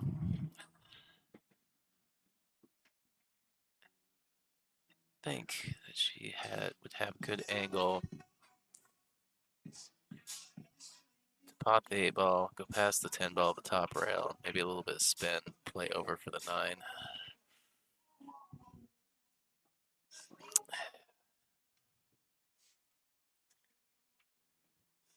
So she railed the 7 ball. Looked like she had quite a bit of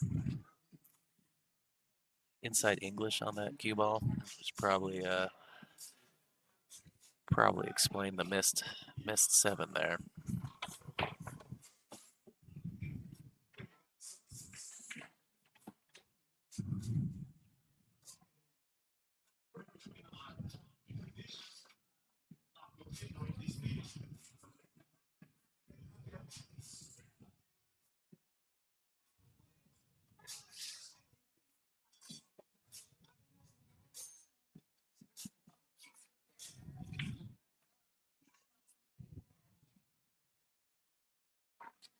Oh, very, very fortunate roll for Chelsea there. Coming right back in on top of that 10 ball.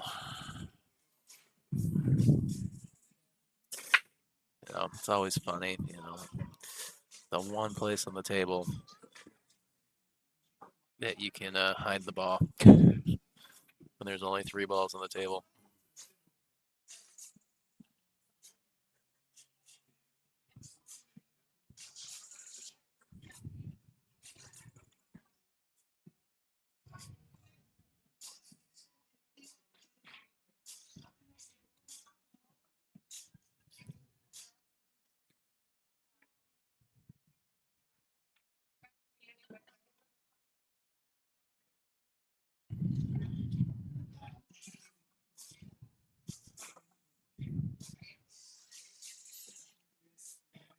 All right.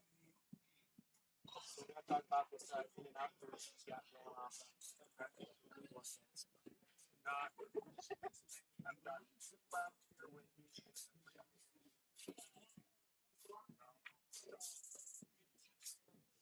I'll make a large.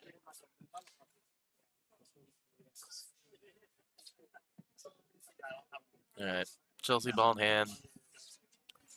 Take the 8 all the way up, roll forward for the 9 ball. I love it. Anytime I go over to Salem, at least 3 or 4 times a month. We have it out Salem. Yeah. Guys.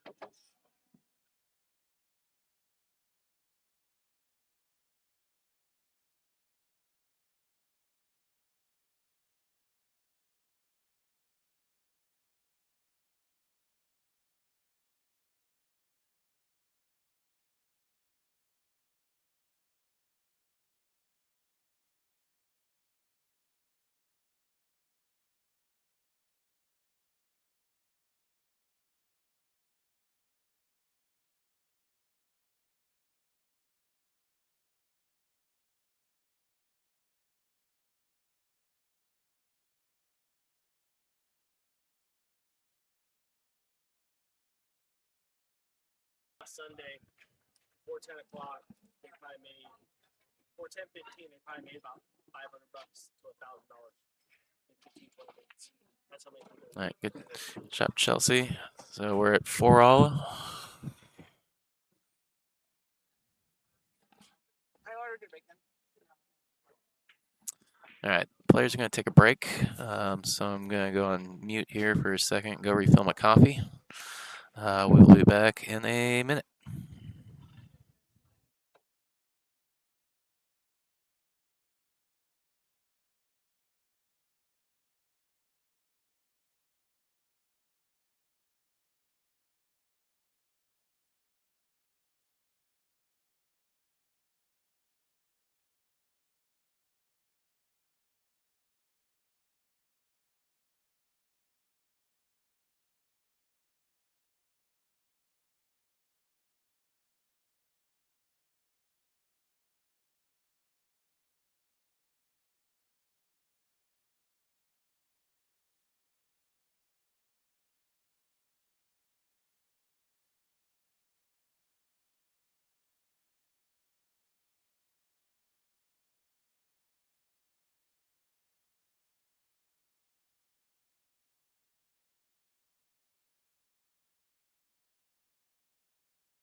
All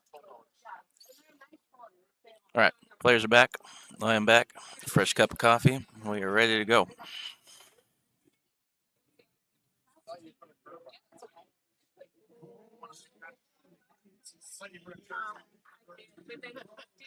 It's a race to 2 at this point. We are tied at 4-all. After a series of dry breaks from both players, Chelsea's got one of the balls behind the one ball to go in the side pocket. It's kind of the with the magic rack and the turtle rack. That's generally what you see in a 10-ball break. The player's trying to get one of those balls behind the one to go in one of the side pockets. Sometimes you get them both. And it looks like the one has been kind to her, and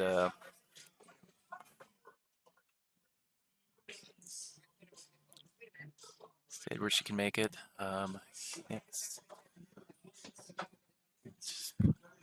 Looks like she's played the angle on the cue ball really well.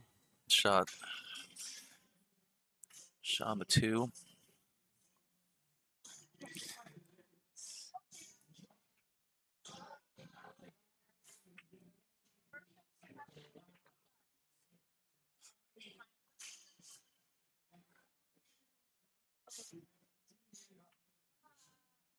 Looks like she tried to steer that ball a little bit.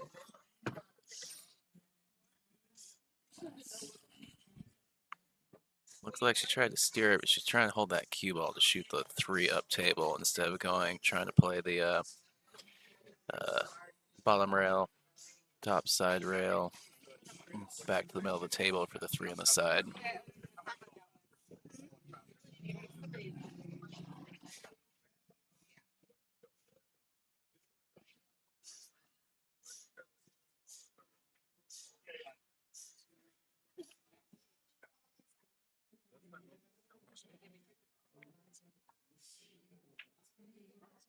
Looked like a pretty good cut from Liz. Ball came off the rail a hair. Does seem like these pockets are a little unforgiving. Seen quite a few balls stand up in the pockets today so far.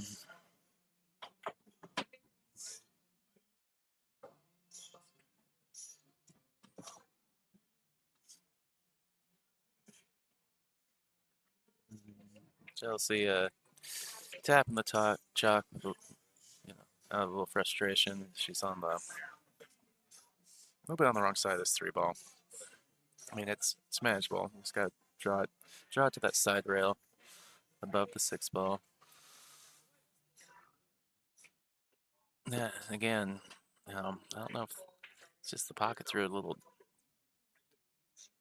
dirty, slightly tighter, but yeah, I've seen several balls stand up that maybe at the speeds that they're going, you might see drop on a different table.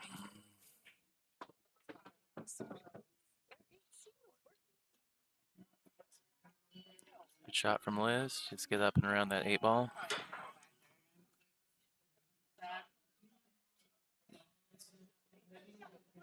Let's go 2 rails around this 5 ball.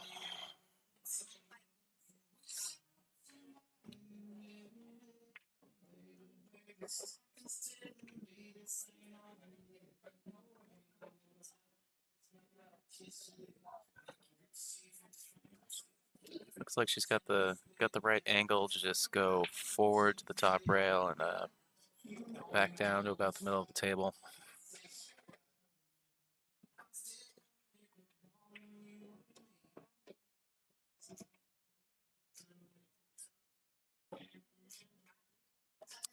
All right, so she had a little bit more angle than I thought, but still good workable position. She can just go forward into the 6. Probably could play that with a little bit more speed. She's got a little bit of angle, so I think she's got to use some inside to come straight across. It's that, or she's got to do the two rails around between the 10 and the 9.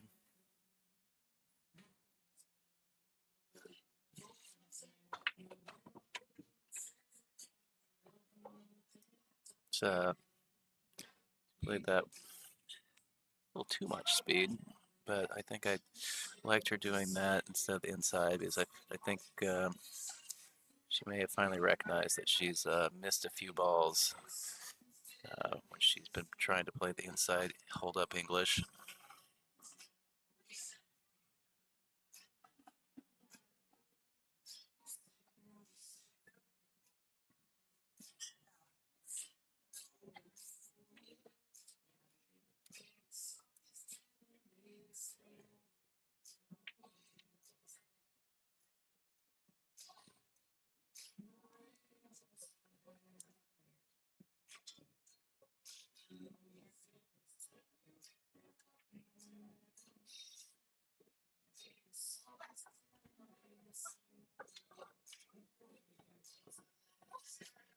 Ooh, a good shot from Liz.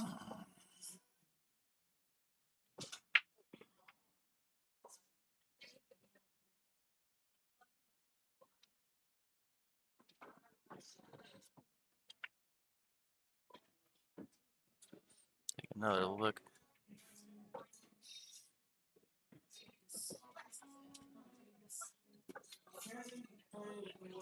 Oh, she did so well to not touch that 10 ball. That was a good shot from Liz. So this one I just took the background off the white letters right there. Okay. Or is that but we're over one thing, but there's also this one. I feel like that one works. They're both in the drive. Okay. All right.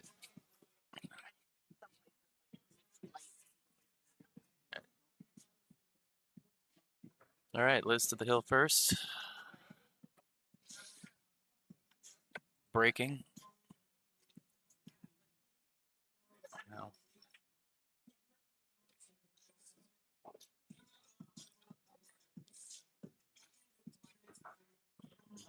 Liz would love to come with a breaking run here.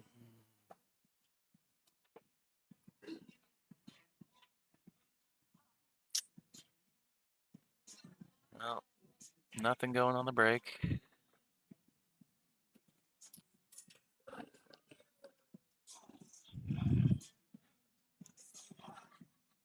Looks like maybe the cut. It definitely looks to me from this monitor angle that the cut shot is there, but a little awkward. Might be bridging over the 6 ball a little bit.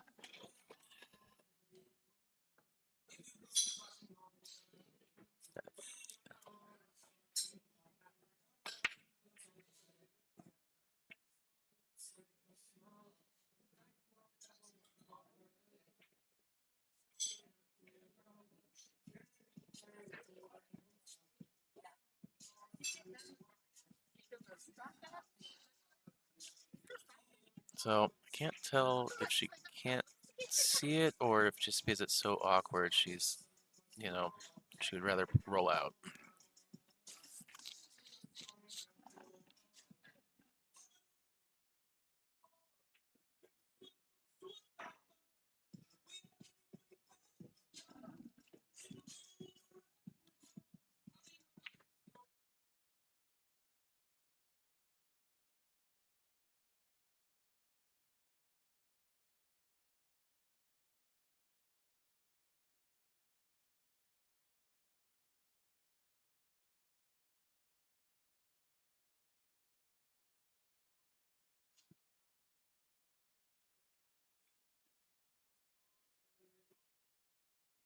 A little separation safety from Liz there.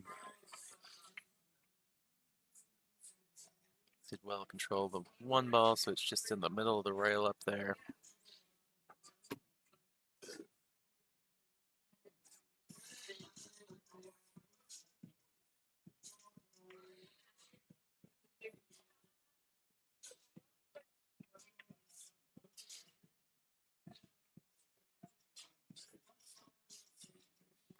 If Liz can avoid running into the 8 ball with, you know, just the top, she should, that cue ball should come straight across. Well, maybe she got a different angle than I think. It looks like maybe she's trying to stun in that direction. Nope, she's trying to draw back up to the short side. I follow now.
Good try from Liz. Two ball just started to come off the rail there a little bit at the end. And good cue ball position. She's left Chelsea hooked.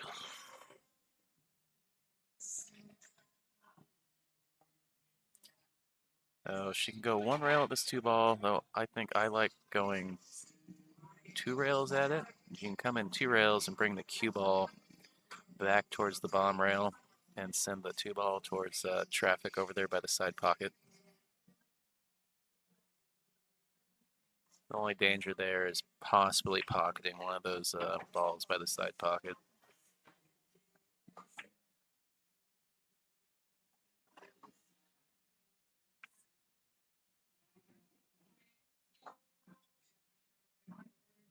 But always consider your competition extreme.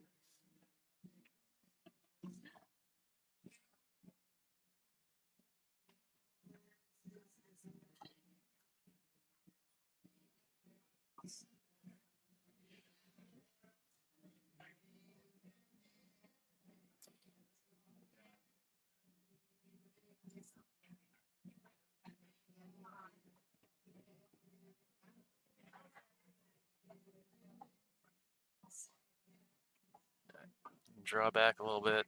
Wants to get up enough so she's got the right angle on this three ball to go back down for the four. She's definitely gotten to the right side of the ball.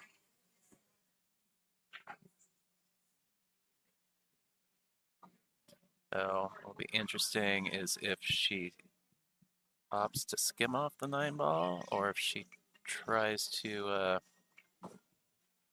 just draw this ball a little bit between the 9-6 gap.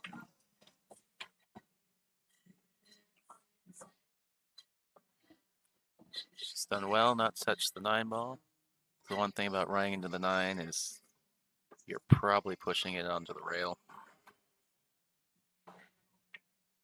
Looks like she's got good angle on the four ball, so she can swing around and have a look at this five. Go bottom rail, side rail.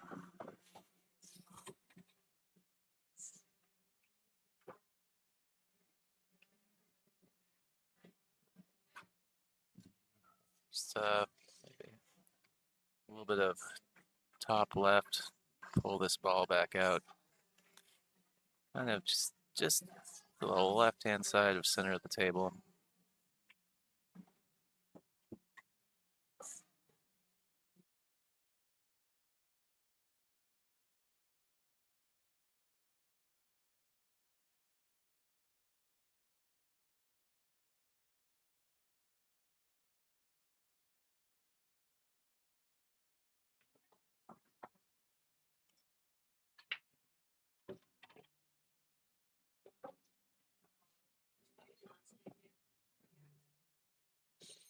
There's two options. You can play the short side and shoot the 8 down table, or you can try and come, down there by the side pocket. But I like the first option better.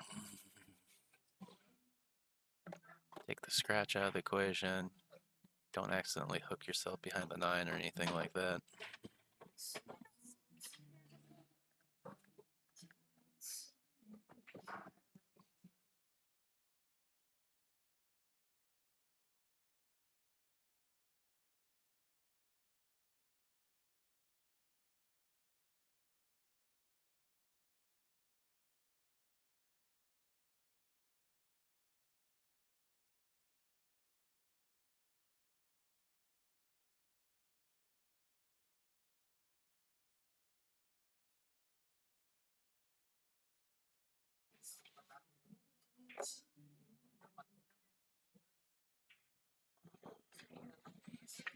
All right.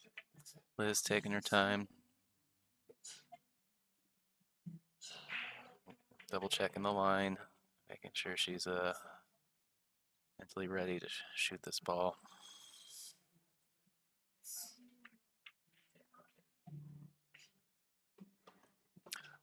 Okay. We've seen the balls hang up a couple times when the ball comes off the rail like that. So I think probably had Liz sweating a little bit when she saw that ball start to come off the rail, but pocket took it this time. So.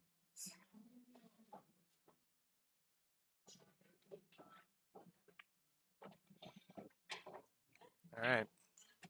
Liz on the 10 ball, sitting on the hill.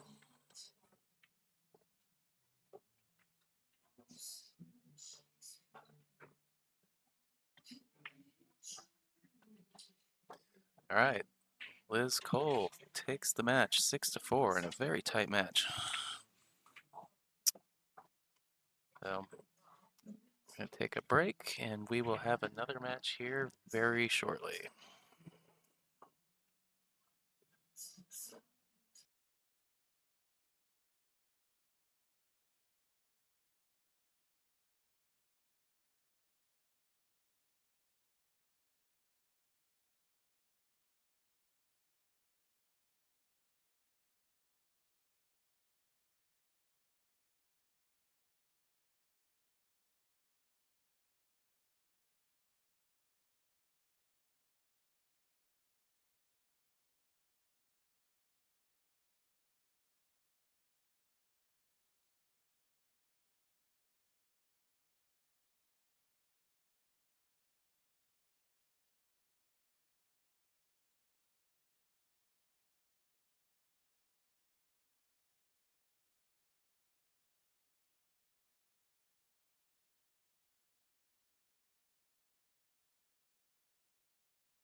1 hour ago, Spokane County declared state of emergency.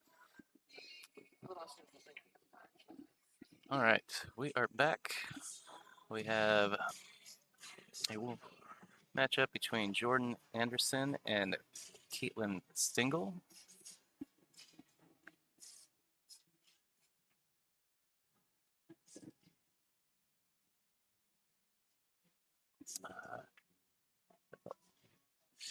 Jordan won the lag, and she will be breaking off first.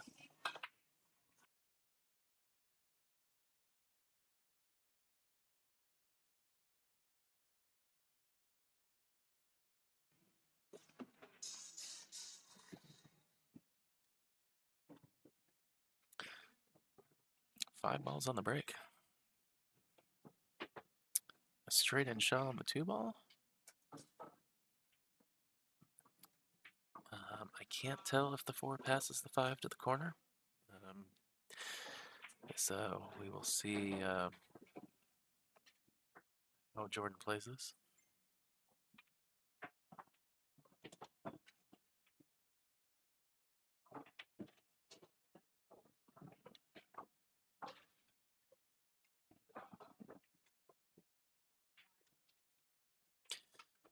She's double checking it, so I'm gonna guess it goes, but maybe it's a little close.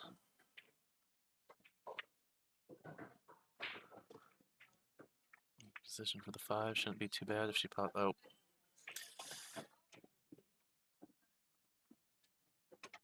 All right. So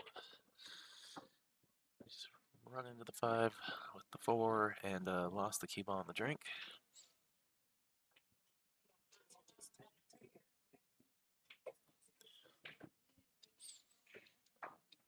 So I think Caitlin just kind of wants to put the cue ball over by the first diamond, and that's a good line for the side pocket. So lets her go forward, gives her an angle on the 8 ball. Ideally, she kind of wants to go more forward than.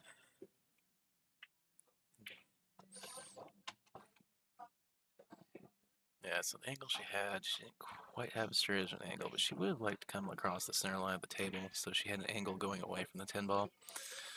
Because now it looks like, she's got an angle that takes her into the 10 ball, which makes it difficult. She would like to get above the 9 ball and shoot on the side.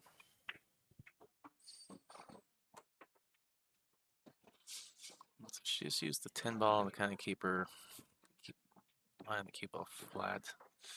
Opted to, take a longer cut shot. There's nothing wrong with that. Sometimes that's what you have to do. It's done well on that 9 ball. Talking previous match, we've seen a few balls, or quite a few balls today, stand up in the pockets when they don't go in there entirely clean.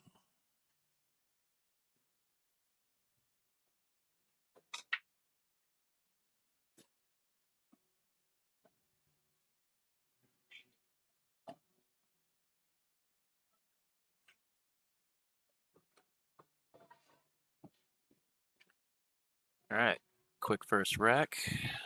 Caitlin draws first blood.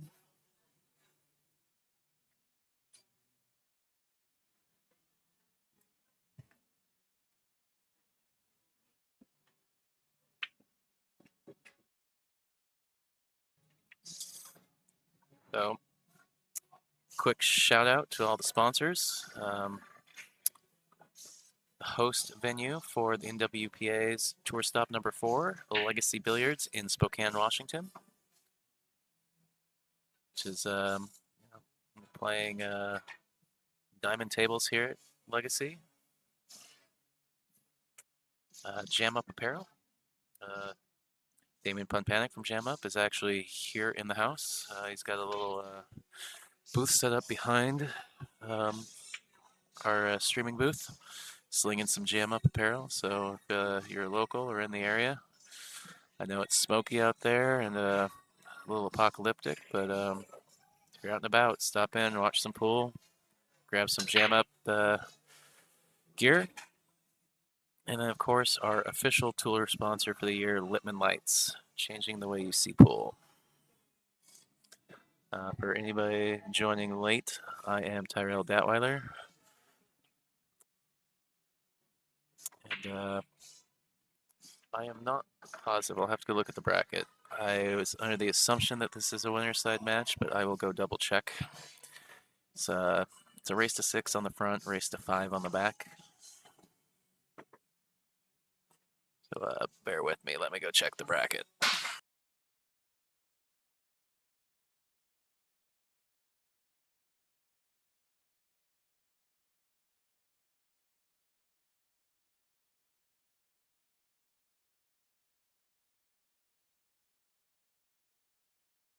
Thanks. Yes, I have confirmed this is an A-side match. So this is a race to 6.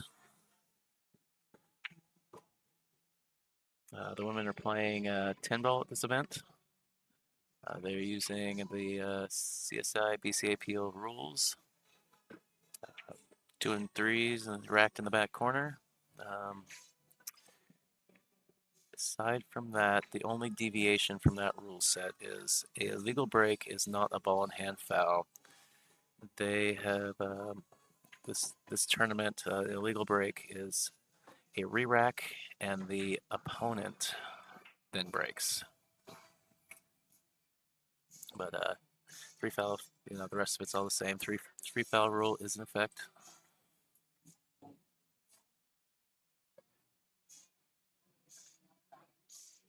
No,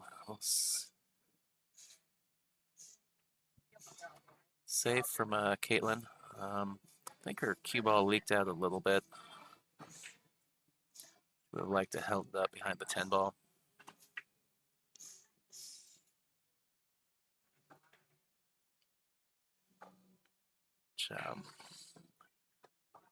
See if we see it's a safe exchange here from Jordan.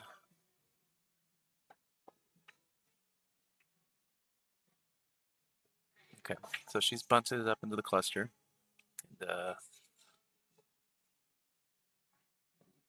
she may have left an edge bit, because I can, from the monitor view, it's hard to tell, but looking across the table, it looks like Jordan can, or Caitlin can graze it with the corner pocket looming large. All right, so that really opens the table up here. Good opportunity for Jordan to pocket some balls and build a little momentum. I think this opening transition will be the tester. A little bit of traffic to navigate around to get a clear shot on the 3 ball. So yeah, either needs to come back down through where her cue ball is, or between the 7 and the 4.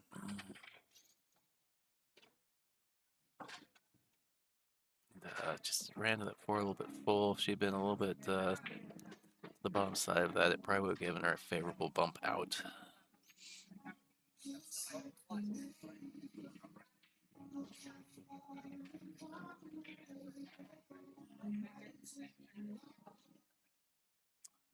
Very good roll there for Jordan on the kick shot. Good, solid contact on the 3, and he's gotten the cue ball to roll up behind this 4 ball. So at least for the hit, looks like the 1 rail is available there for Caitlin. A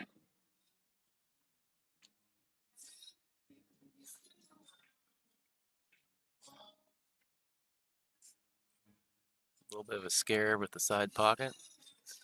Would have been a bummer after her last shot that went into the corner pocket.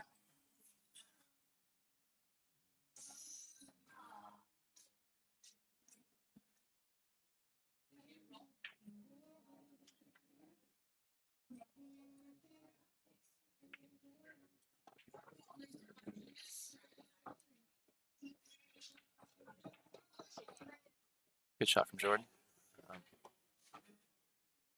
Good route to the 4 ball. It does look like she's got the right angle to come kind of back and over a little bit for the 5 ball. All right, maybe she's a little straighter than I thought. So it looks like that cue ball just came straight back. But should be all right. Just cut with side-to-side transition. The big thing here is the speed.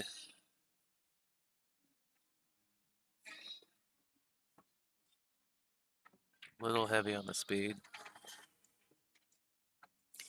Would have been like to have been a little closer to this bottom rail to control that cue ball a little bit better for the 7, because now it's the steeper angle. Just gotta be wary of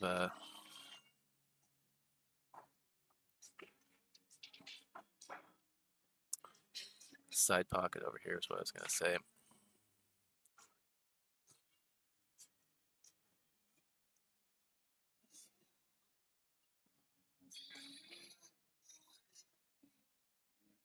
Just a soft little outside, little bit of left English. Just keep yourself off the rail.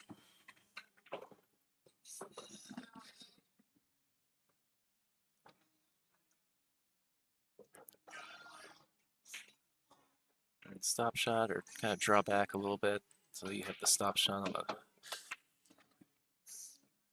Take a stop shot or a light draw shot on the 9 ball to hold up for this 10 ball.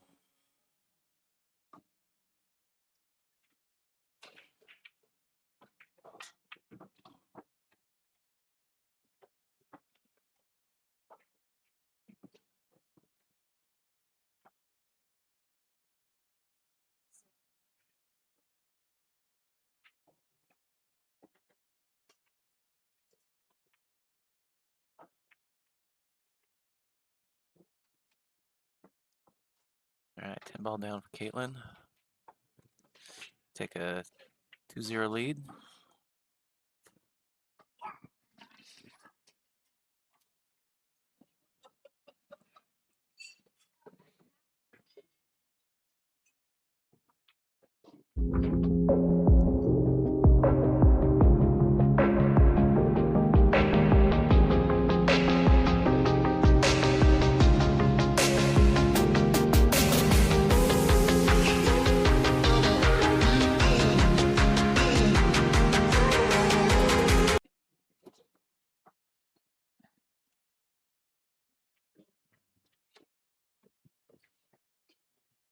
Of course, Jam Up, one of our tour stop number 4 sponsors.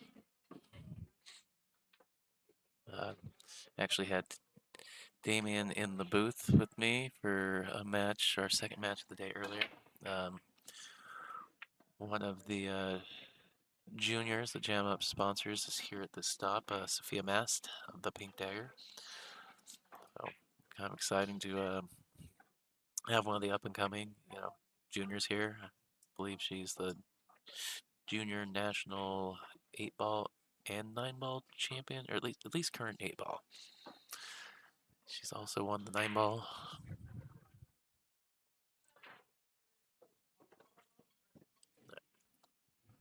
Roll out from Caitlin.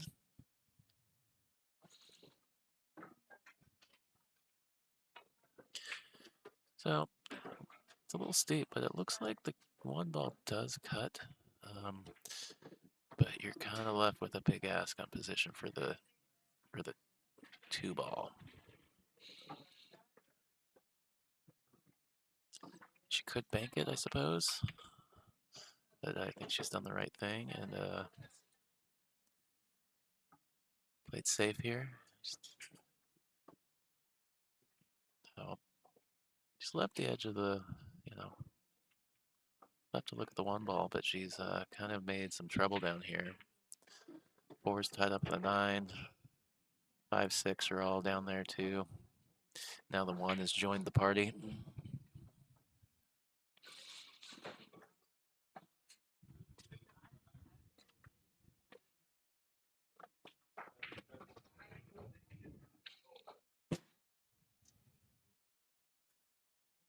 You can kind of skim this ball with some outside English, and it kind of goes back up towards the. Just think of playing with some more speed, so it caroms off the 4 back towards the 5, and the cue ball comes back up table. I think maybe she thought that the one ball would come back into the cluster there.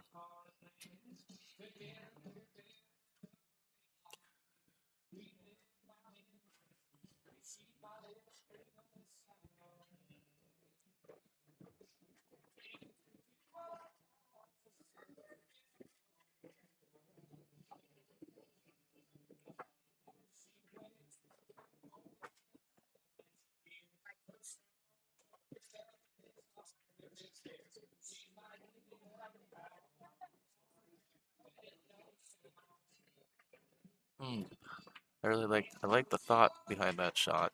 Just try and push the one behind the 6, but hard to do as than as that was. Just get too much speed on the cue ball.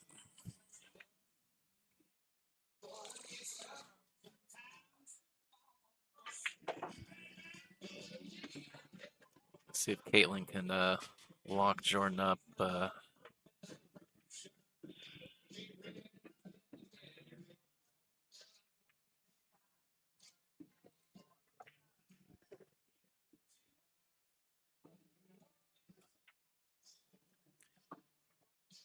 I do not believe that she got the full hook.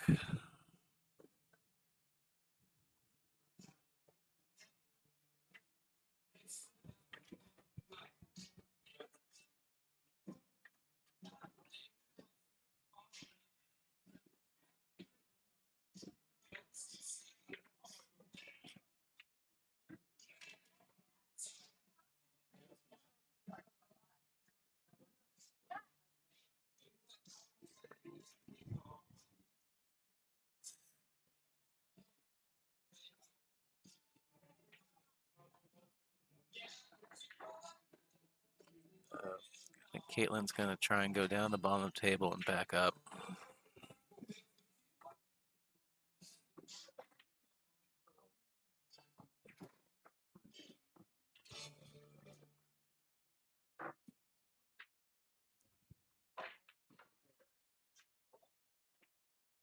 See if she can maybe able to cut this and hold up on the 8 ball for the 3 ball. I mean, she can cut it, but that's the cue ball. So yeah, that's what she was thinking, but just didn't play with enough speed. I think she was worried about the cue ball pushing too much through, which I don't think was going to be a problem.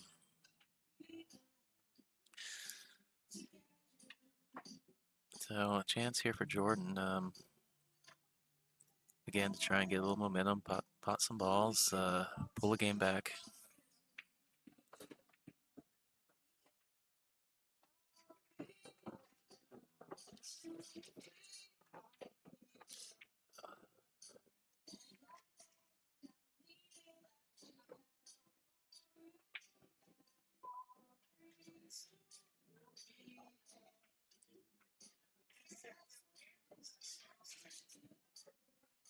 Definitely a little tricky.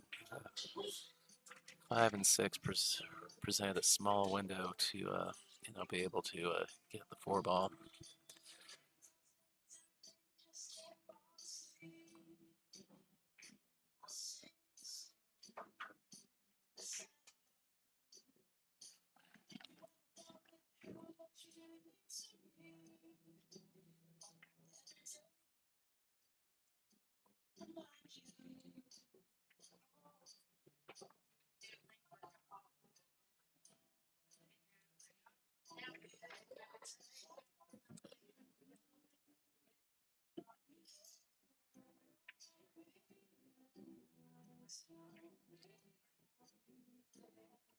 Couple options. She can go with this 1 rail or 2 rails.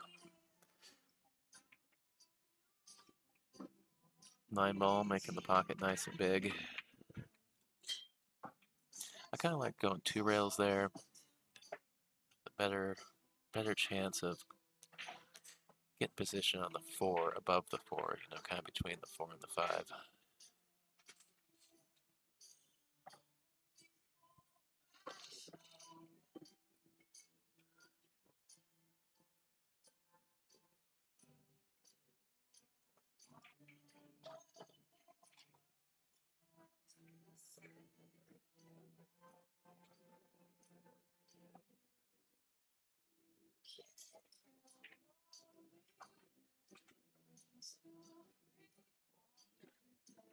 Good hit from Caitlin. Or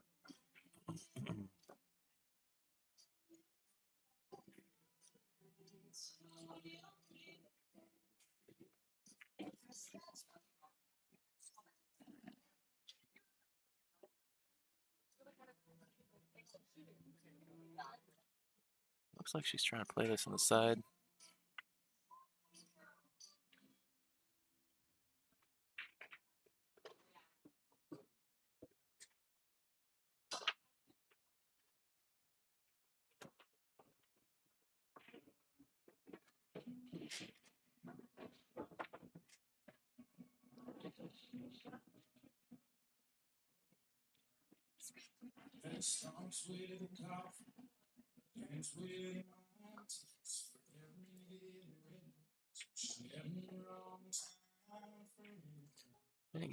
I did get a chance to hit any balls on these tables when we got in last night. I'm kind of curious because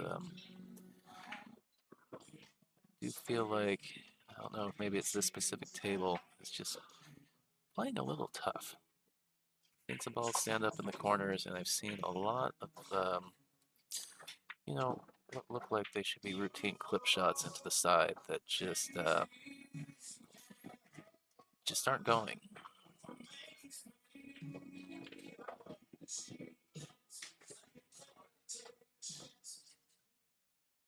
Have to ask a couple of the players that have already played on this table their opinion when I get a chance.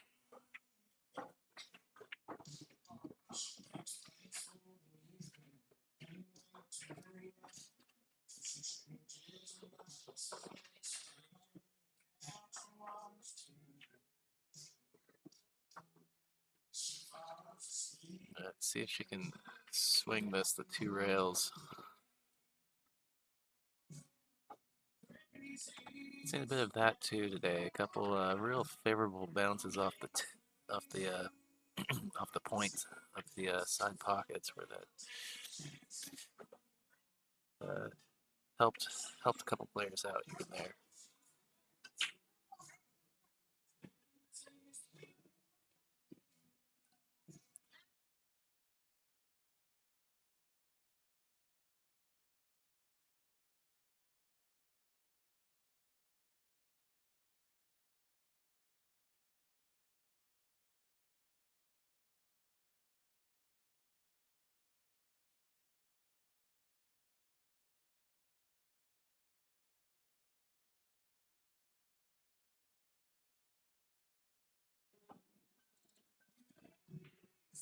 Looks like she's gonna be playing this 8-ball on the side. See if she can shake off the last rattle in there.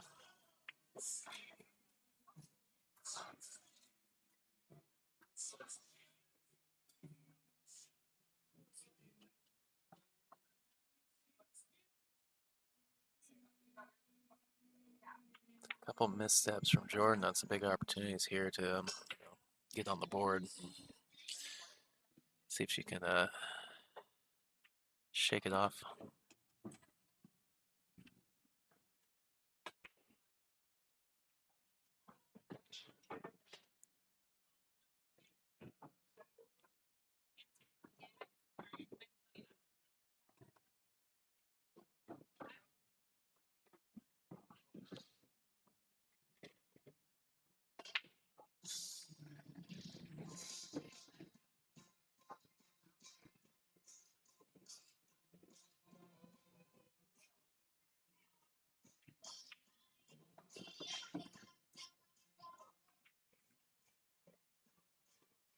All right, after unfortunate miss from Jordan there on the side, Caitlin has now gone up 3-0. And this is a race to 6. This is an A-side match.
I just realized nobody brought me player bio cards for either of these players. Who, and I'm not familiar with either of these women, so let me see if I can figure out where they're from. All right, so it looks like Jordan is she's from Spokane, so this is likely her home pool hall.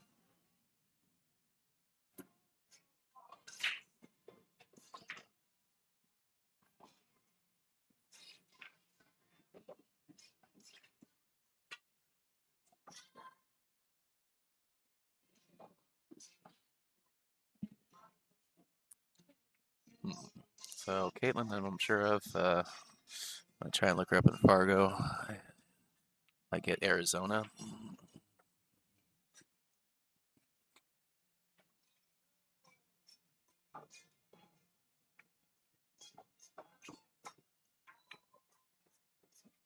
A good kick shot from Jordan.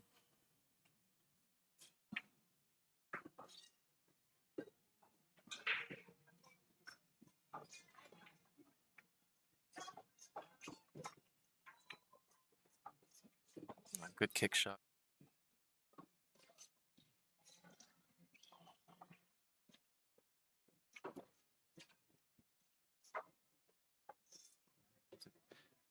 Good save from Jordan.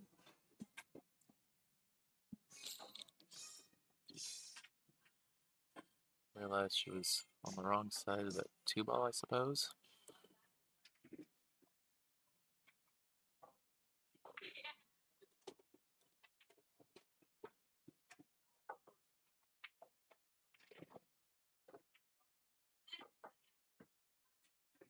A real solid return from Caitlin. That's a good shot.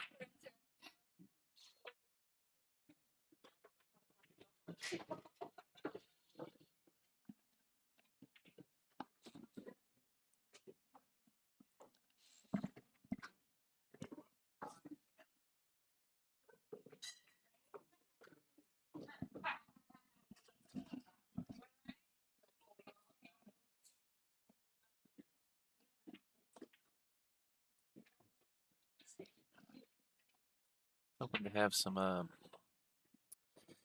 secondary commentary with me at some point today in the booth. Max Eberly was in here when we got in last night. It sounded like he'd be around at some point today, so we might have commentary from Max. I told Stephen Weekly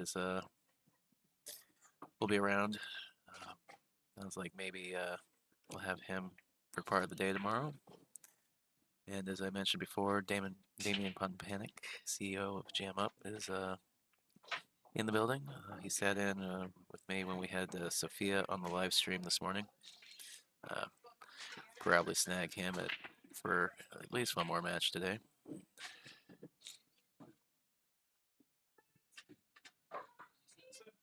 Continuing safety exchange between Jordan and Caitlin here.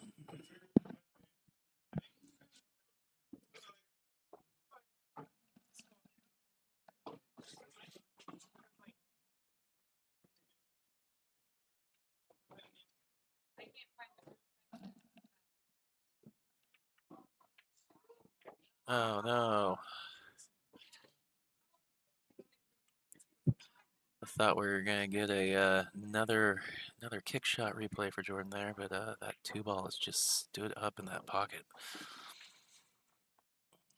Seen a lot of that today.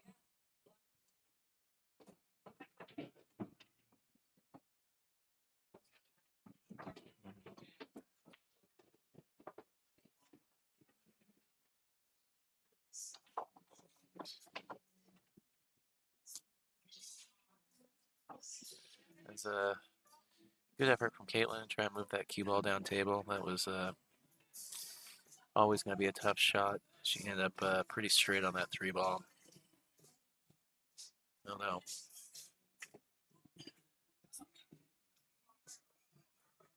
Just got to that 4-ball a little too thick.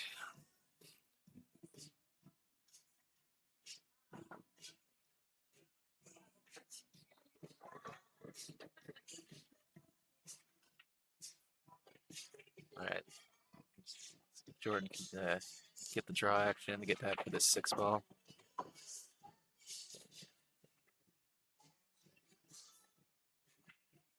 Nope. Didn't get where she wanted to be. Still a cut here if she wants to play it. There's a bank shot if she wants to play it. You know, she could always play safe too if you know.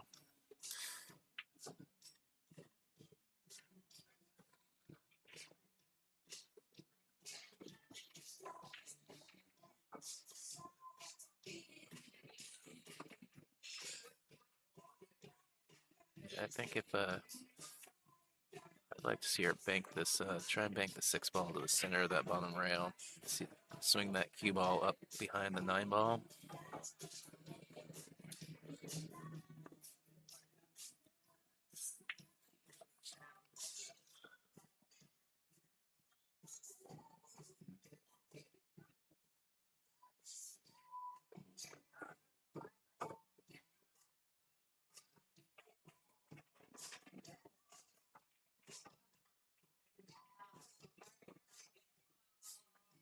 Good speed from Caitlin. Able to control both balls. Use the 10 ball as a barrier.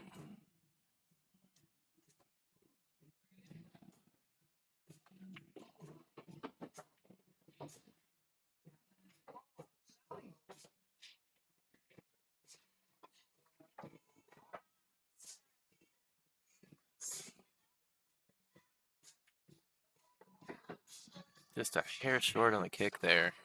You know, it's one of those ones where you're like, you know, how, you know, you missed the 6 and you missed the 10. You know, it goes right through that skinny little gap. So, you know, pretty open layout here. Yeah.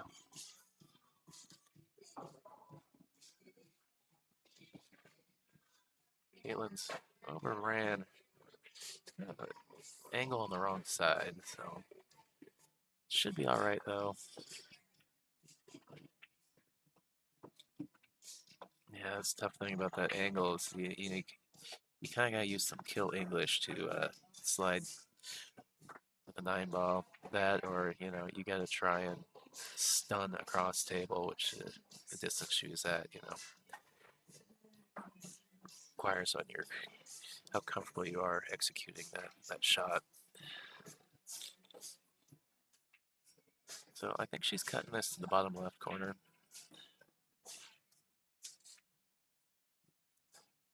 What a great shot. What a great shot.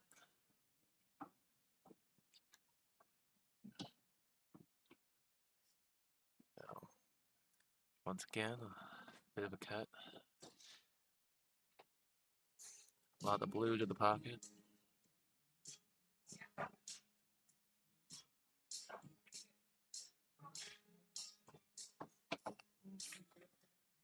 Nothing but pocket. Caitlin building her lead to 4-0.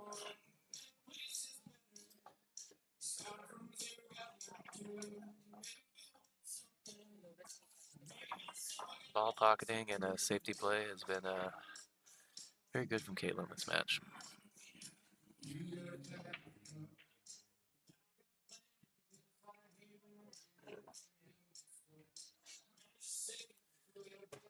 Just a reminder, shout out about our sponsors, Jam Up Apparel, our host location for this stop, Legacy Billiards, and of course our tour sponsor, Lippman Lights. Seriously? Oh.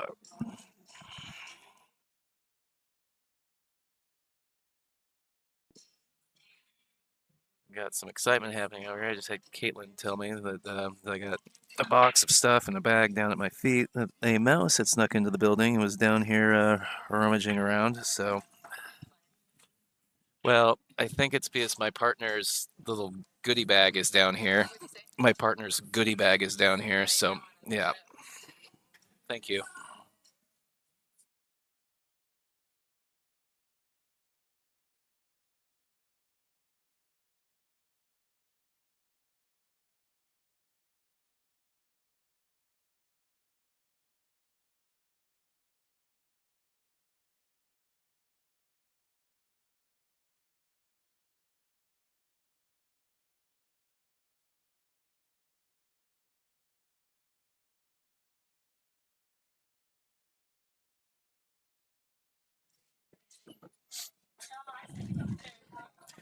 Well, that's a new one. Yeah, there's kind of an old barn-style door right by the table we're set up for the live stream here, just to the right side of the table on the camera or on the screen. I think he just slipped in under one of the cracks there. But that's a first.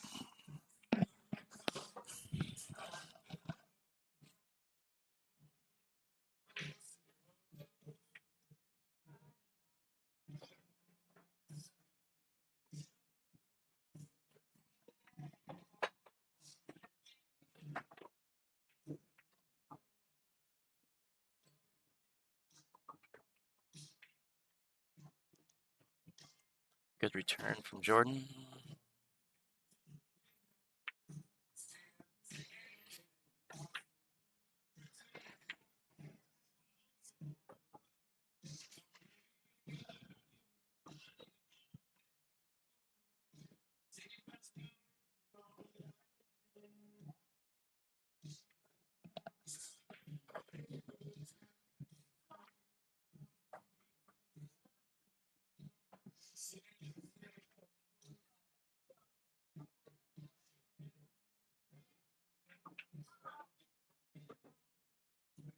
A little bit of a tentative poke there from Jordan.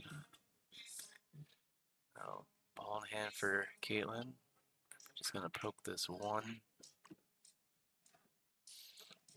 back underneath and around the 4 ball. Try and tie the cue ball up on the 4.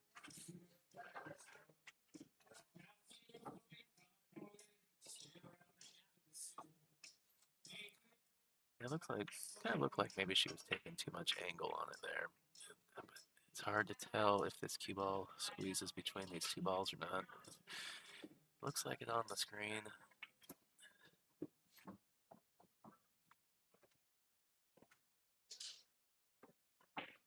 Well, she spotted the 1 ball. Nothing going on the 2 ball. He's gonna be kicking in it.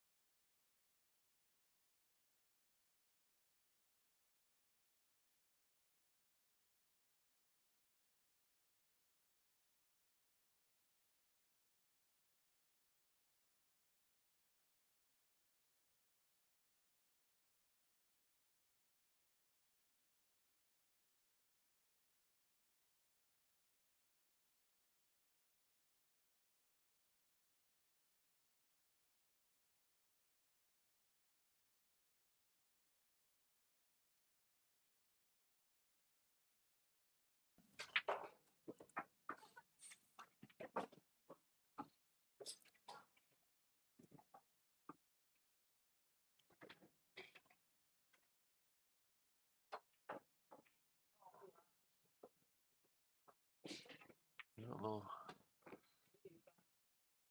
little scare with the side pocket there. Cue ball stays up.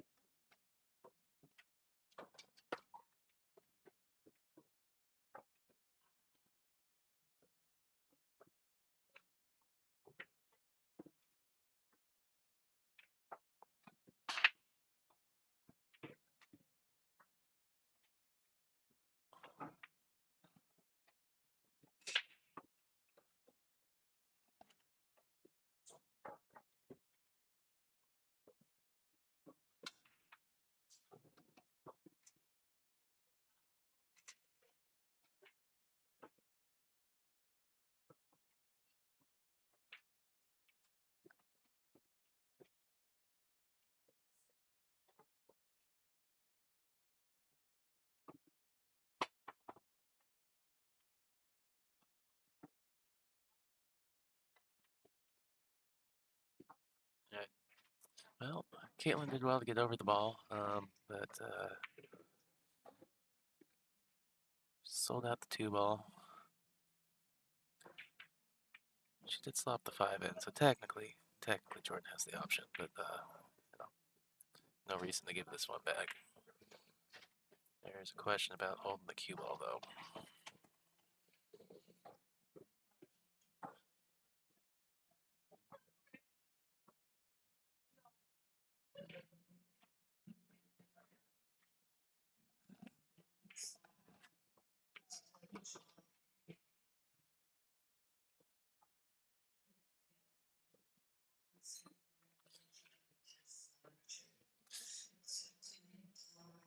Very competent safety play from both these players.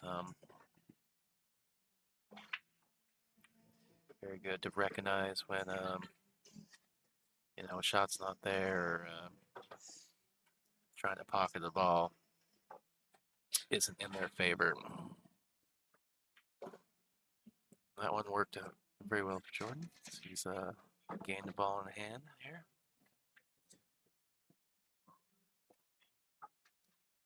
Not much to do with the 3 and 4. The big thing is going from the 4 to the 6.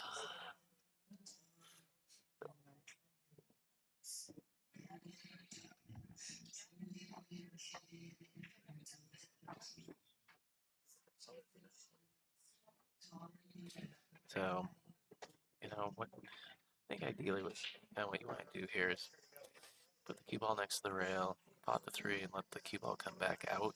Because you want angle on the 4, and then get a little bit of angle, and you can go. Well, maybe I think you want a little bit more than that. But I think from there you're looking to, with a little bit more angle, you go 2 rails above that 10 ball. So here it gets it's hard to say it might be okay. I worry about running into the 10 ball or going underneath the 10 ball. Sarah, Daniel McCoy, Mary McConnell, Marianne McConnell to table 10, please.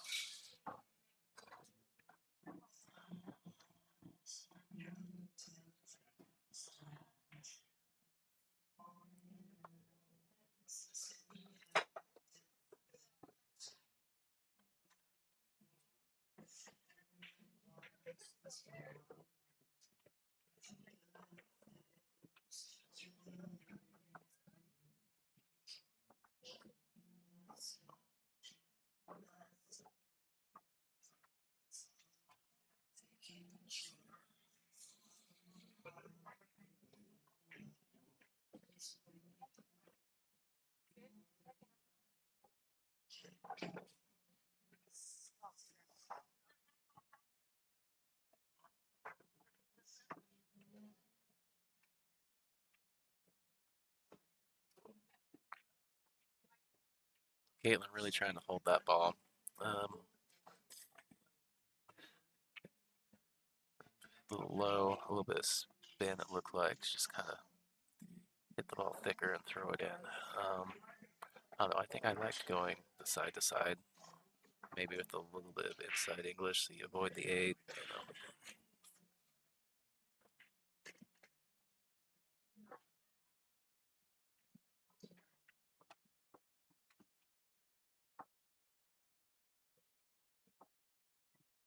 Just got pretty natural angle. Just pocket the ball, come back down table for the 8 ball in the same pocket.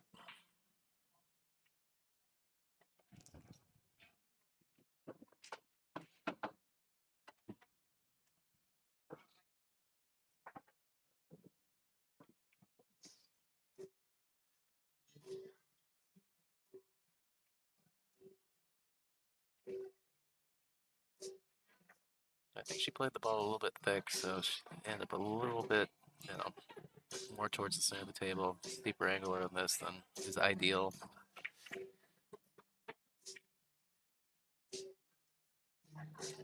It's a good thought, trying to play it 2-way, but she missed it long. She misses that 8 ball short. It goes back up to back up along the top rail there. She has left, Caitlin, she's got to bring that cue ball all the way back down table.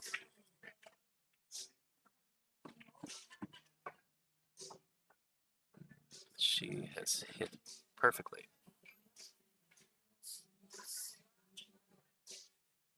Looks like she's got just the angle she needs to slide out for the 10 ball. I kind of thought maybe she'd stun it over. She opted to follow with some spin. That spin is caught in the rail and taken her to the 50-yard line. And shooter's choice, which pocket to shoot at. Looks like she's nominated this bottom left corner pocket.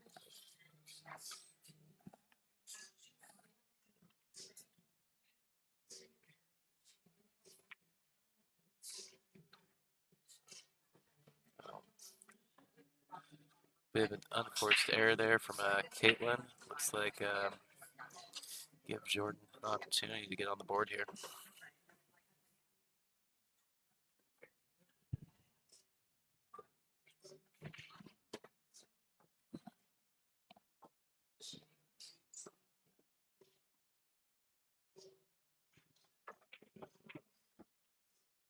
All right, Jordan on the board. We have a score line of 1-4 and a race to 6 here at Legacy Billiards in Spokane, Washington. For those of you not local or haven't, I don't know how national the news has got. Quite the fire happening just outside of Spokane. Started over by Medical Lake yesterday, so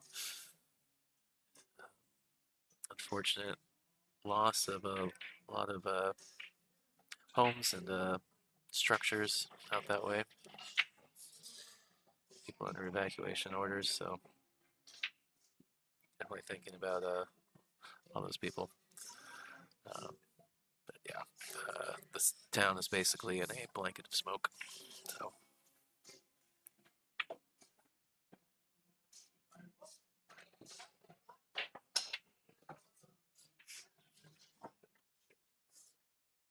Right.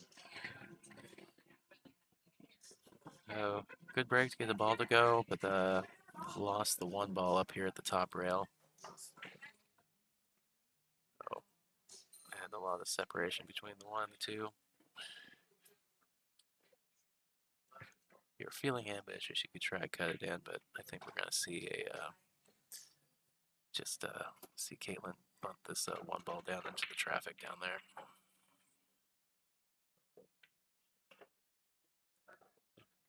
I think she's hoping to make contact with the 4 and hold it up there, but it's got through those clusters of balls, and so Jordan's coming to the table with a shot here.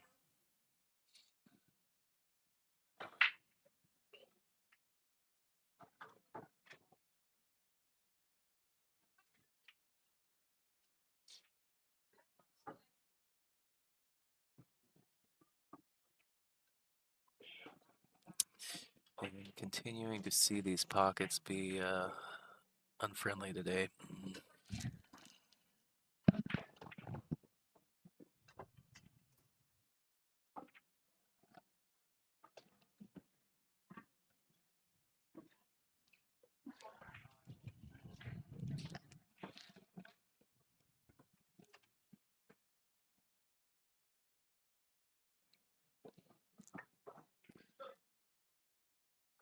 It looks like the cue ball didn't quite take the path that Caitlin intended.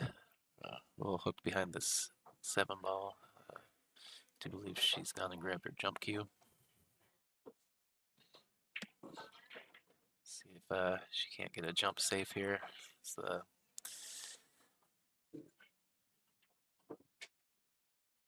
3 does not pass the 4, so she'll just have to try and bank the 3.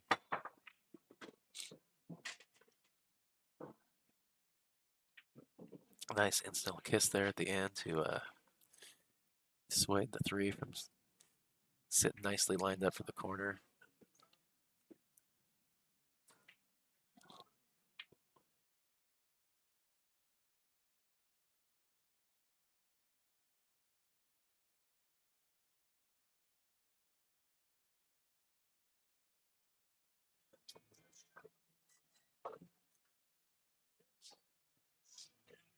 Jordan, again, a nice execution. They put the object ball right up there by the center of the top rail.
Just enough roll left on that 3 ball to get past the side pocket.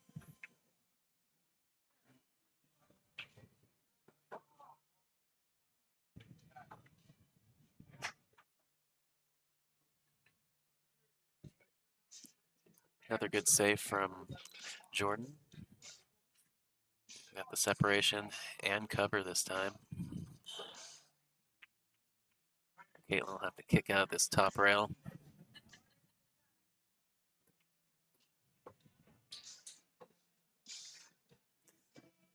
Couldn't tell. Angle looked pretty tough. I was thinking that she'd have to spin it.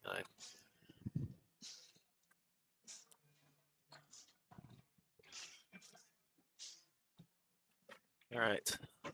Balls have opened up pretty nicely now, so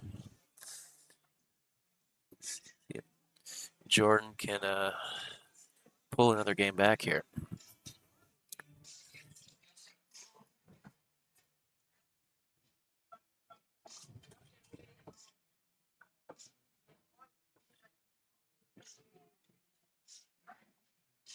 I think the table speed has given a few players grief today.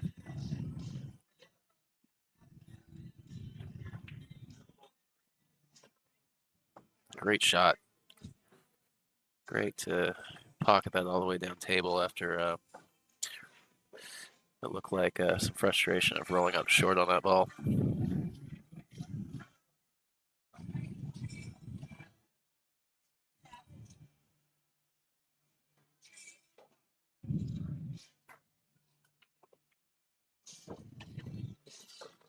It looks like she's floated right into that window.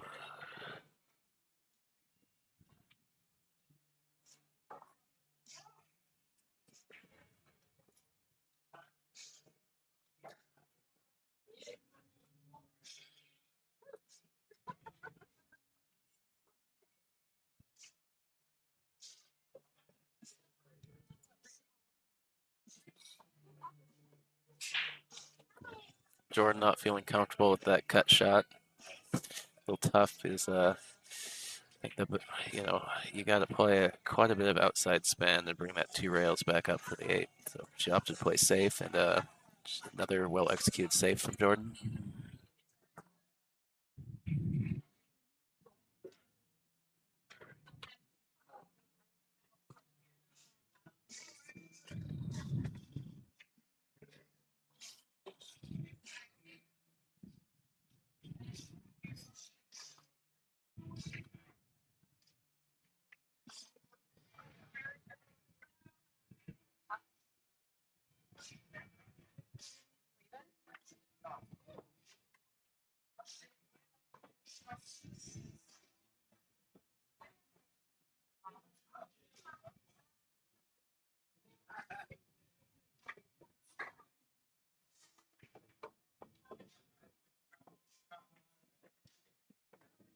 I think she's a little fortunate to have not hooked herself behind the 10 ball there.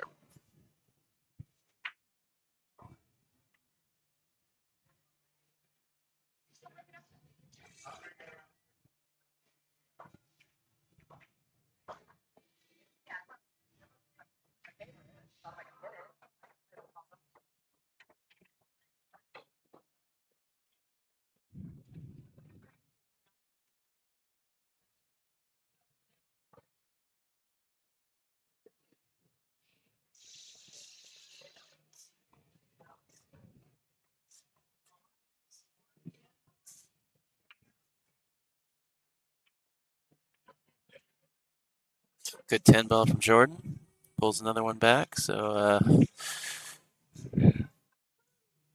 little momentum from Jordan.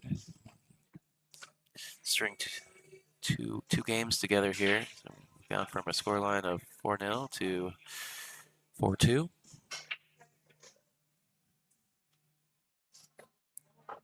Jordan breaking. Always rooting for when it's your break in a situation like this. You're hoping for that break and run, pull another game back.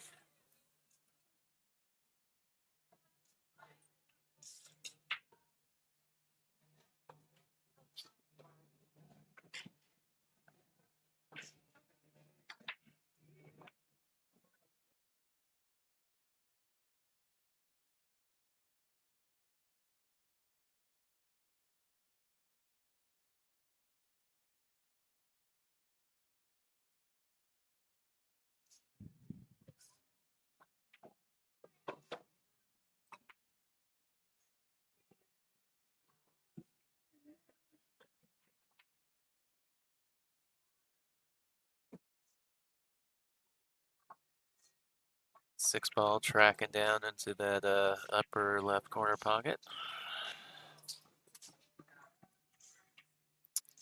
Doesn't look like she has a shot on the one. Doesn't look like she can see it either. So likely rollout situation.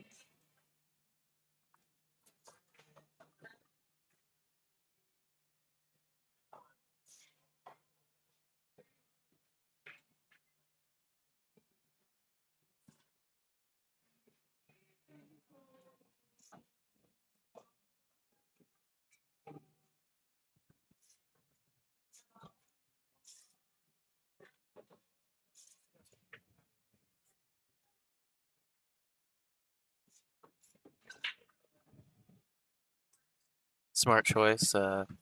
Opted to roll out and just tie stuff up.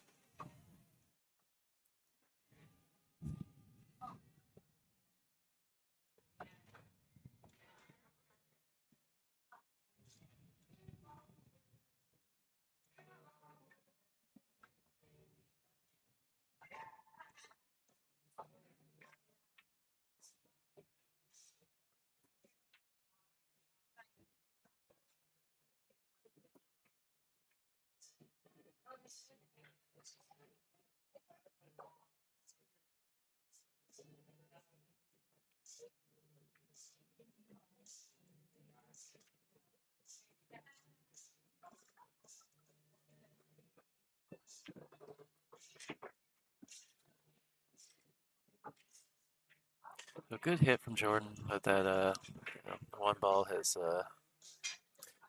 set up for the upper right corner pocket here. Everything kind of out with pockets.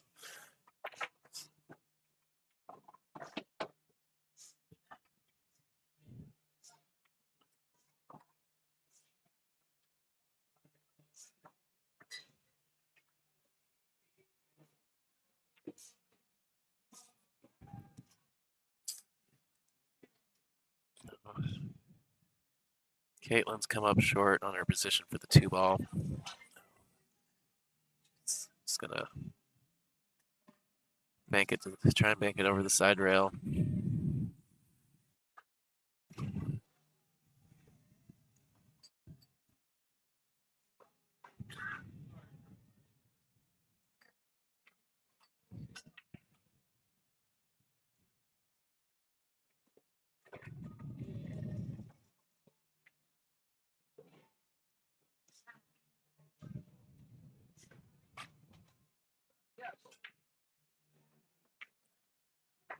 Another well executed safety from Jordan.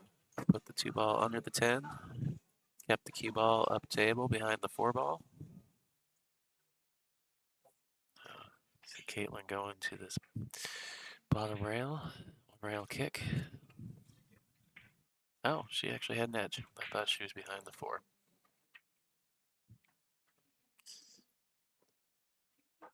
Looks like she's gotten a pretty good roll there. Two's come back over onto the 10 ball, so taking the shot on the two away. Jordan will have to play safe again.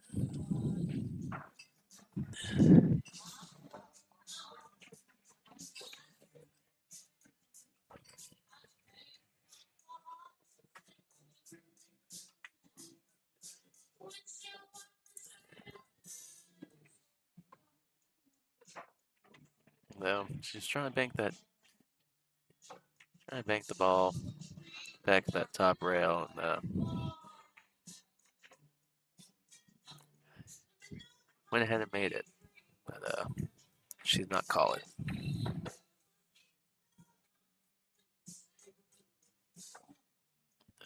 Good attempt from Caitlin, but that ball is sat up on her. As I keep harping on, we've seen a lot of balls sit up in the pockets today.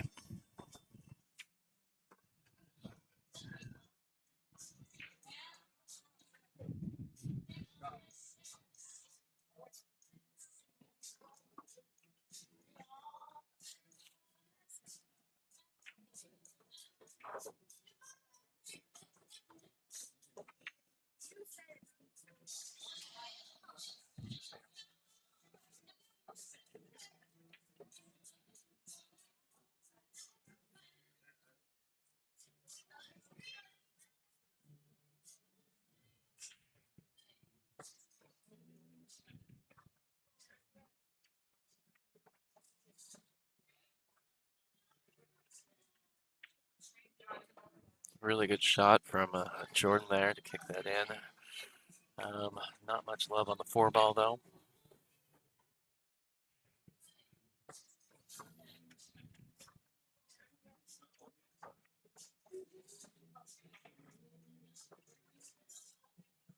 Feel like I'm compiling a compilation of Jordan Anderson kick shots for a highlight reel later today.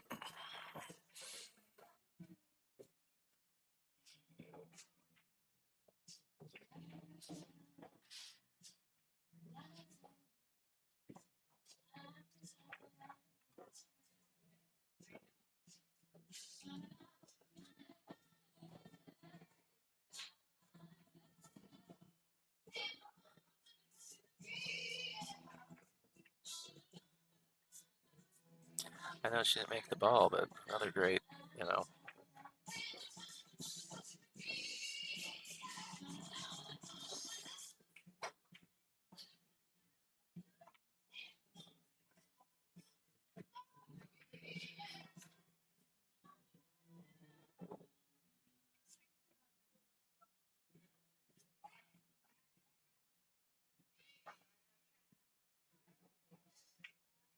Caitlin just rolling up on the 4 ball, wanting nothing to do with that 5-7 situation on the other side of the table.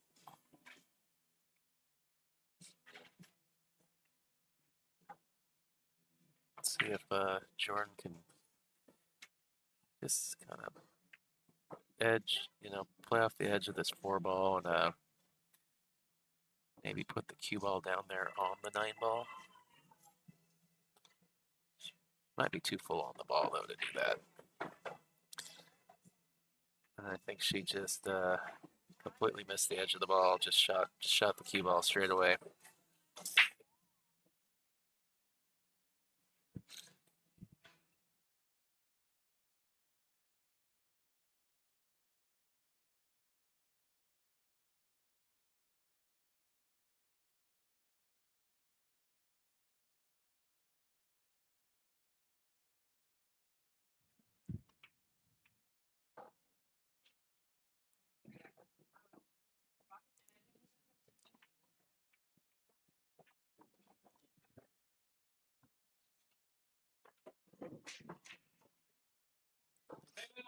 Caitlin maybe trying to be adventurous there. Take the cue ball into the cluster over there. I think she may have said something about she took her eye off the pocket when she was shooting it. It's an explanation for why she rattled the ball.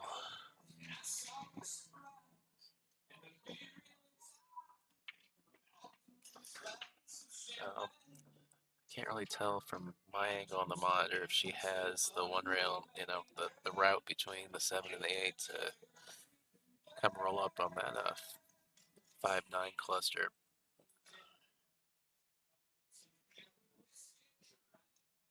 I feel like it's there, but it's hard to see it at this angle. Nope.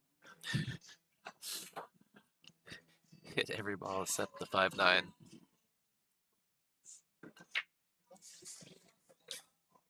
So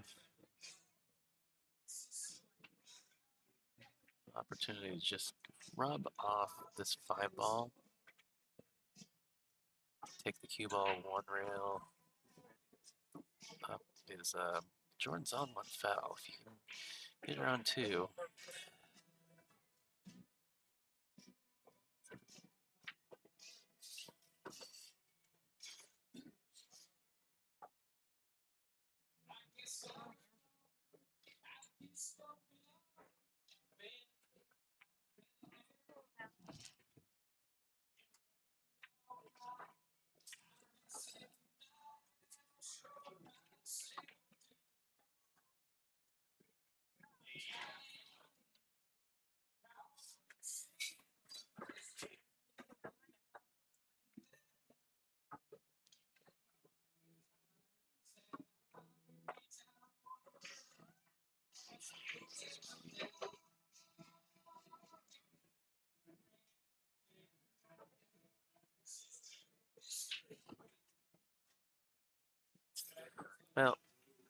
Caitlin's managed to, she's got Jordan on 2 fouls. I don't, probably, I don't think it should matter at this point.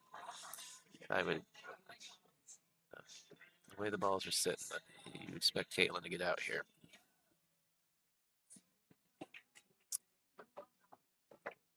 Although I think she was feeling a little cheeky. So it looked like that cue ball came out too far on this angle on the monitor, but now that I'm looking across the table, she still got her. I assume that she warned her. That is,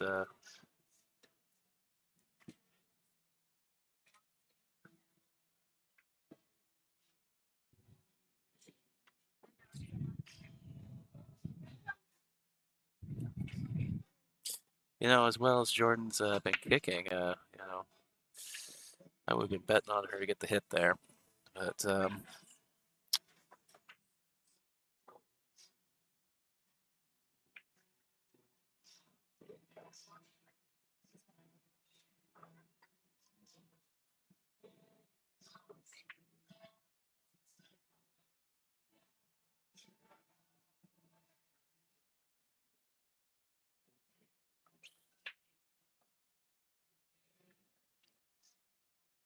yep.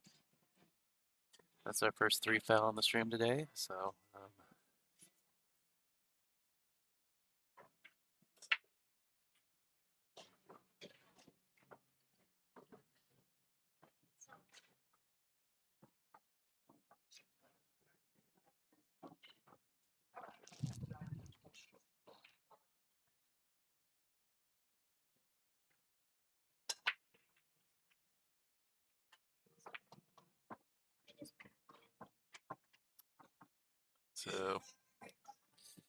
cue ball down.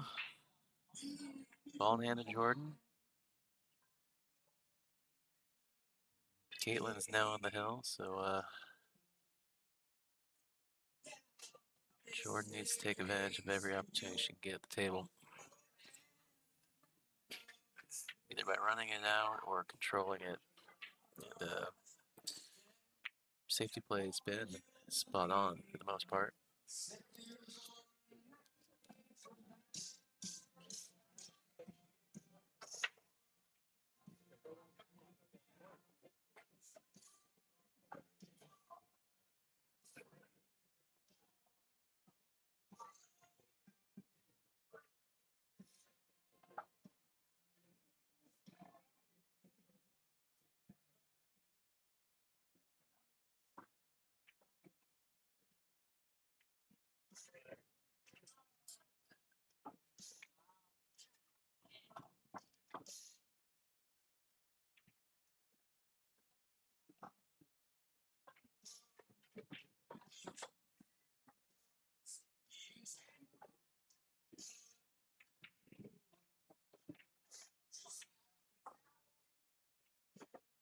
She needed a little bit of inside English on that last shot to pull her back towards the 3 ball.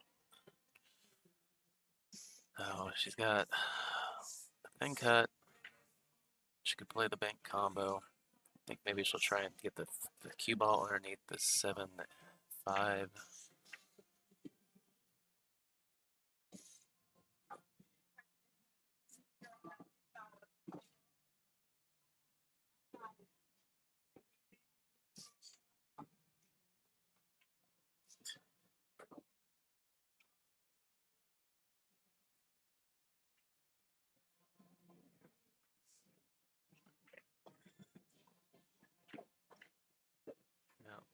Caitlin trying to duck there. Everything's just kind of leaked out on her.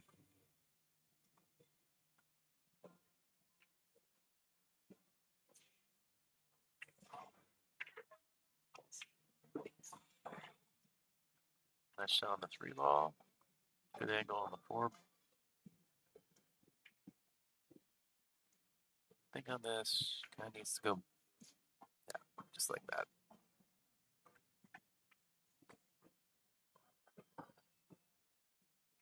Just gotta be wary of the side pocket here.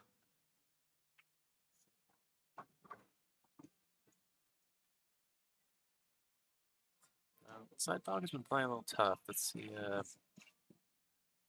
if this carom plays or not.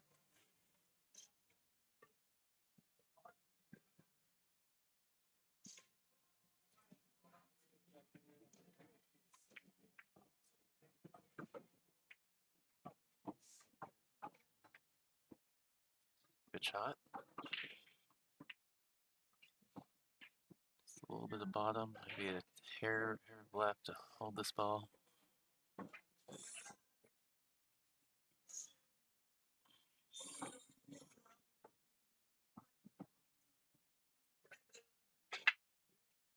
Just needs to bear down. Make sure she makes the ball. She'll be good on the 10.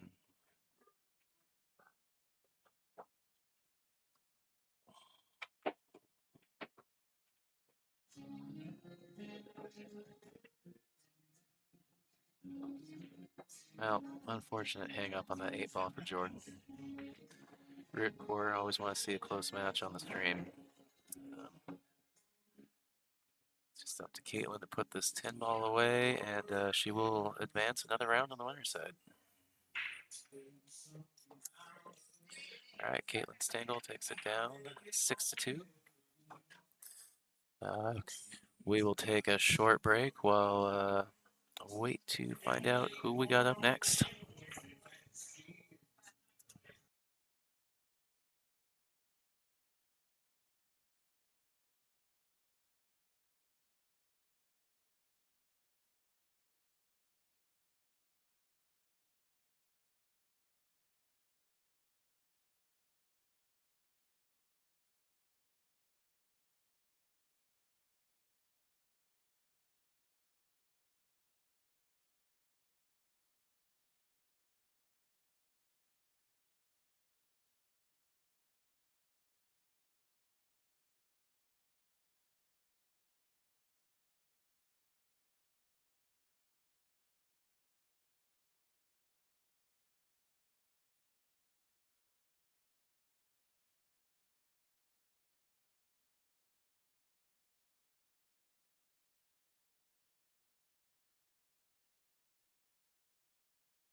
All right, we are back.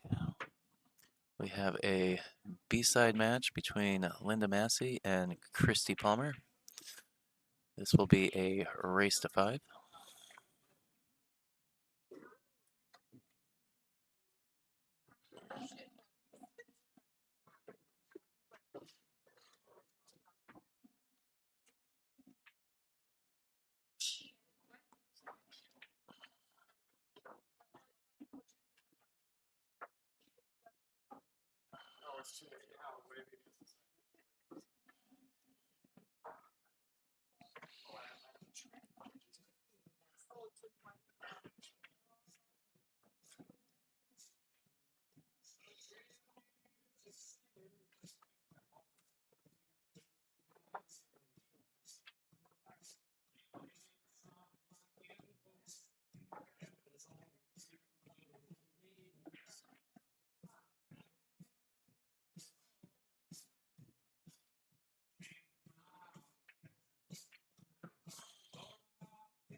All right, we have Christy Palmer to break off first.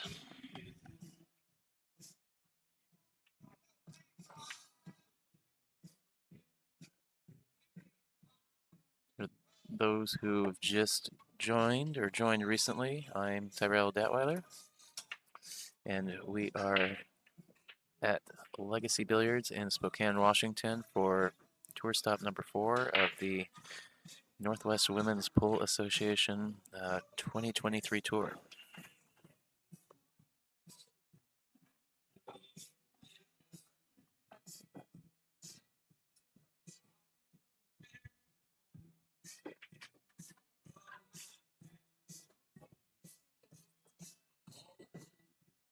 So Christy was our 3rd place finisher at tour stop number 3.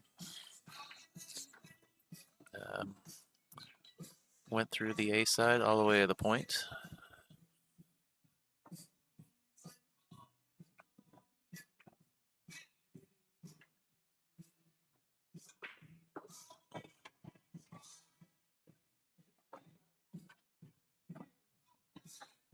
So this is a Oregon v. Washington matchup. Linda is from the Portland area. Christy, obviously, the Washingtonian in the mix.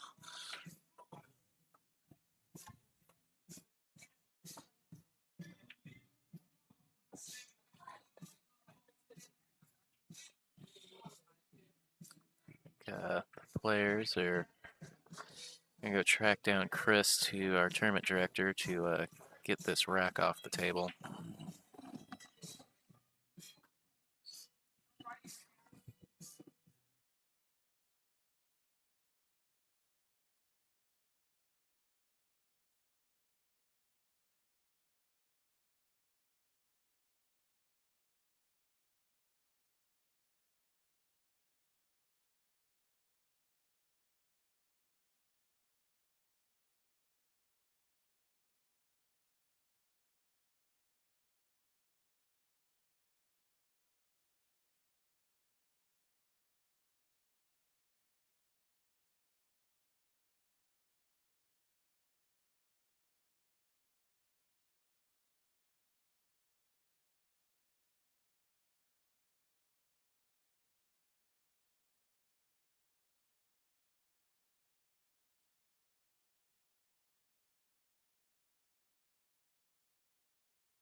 Just a recap of details. If you're looking for the bracket for this tour stop, it's on Digital Pool. You can just search NWPA You can also find a link to the brackets on the NWPA website, which is playnwpa.com.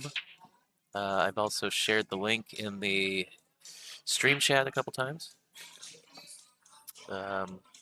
We are at Legacy Billiards in Spokane, where we had a total of 50 entries for this event. This was caps at 64, so very close to a full tournament. Most of the other venues we've been at, we only do 48, which have all filled up. And with that, we've got $2,000 in added money to this event. So I don't have the payouts on hand, but I was looking at them last night. First place is just a little over $1,000. It's like around 1075, I think. So pretty good money. Stop number 5. The next stop will be at Golden Fleece in Everett, and that'll be September 16th through 17th. So anybody looking to play at that stop, you can go to the NWPA website where you can register. I think you can register online. There's instructions there, and that website again is playnwpa.com. Also, please follow us on Facebook and Instagram. And if you aren't already a subscriber, subscribe to the YouTube channel. You get notifications when we go live at the tour stops. A really good shot from Christy there. Moved the ball really well for a cake shot on this 9-ball.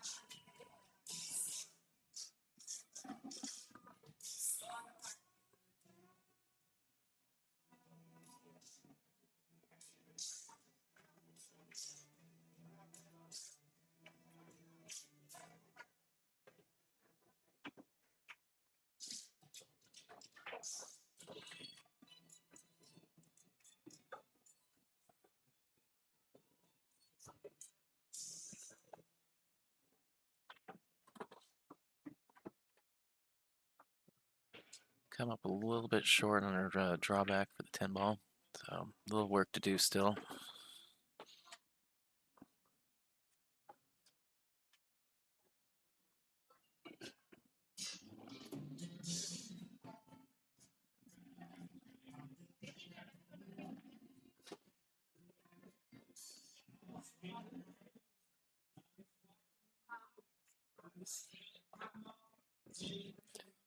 Good shot on the 10-ball.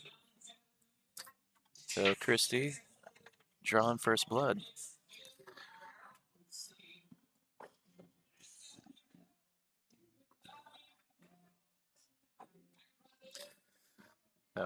Shout out to all of our sponsors. So our tour stop sponsors were for this stop are our host venue, Legacy Billiards, here in Spokane, Washington.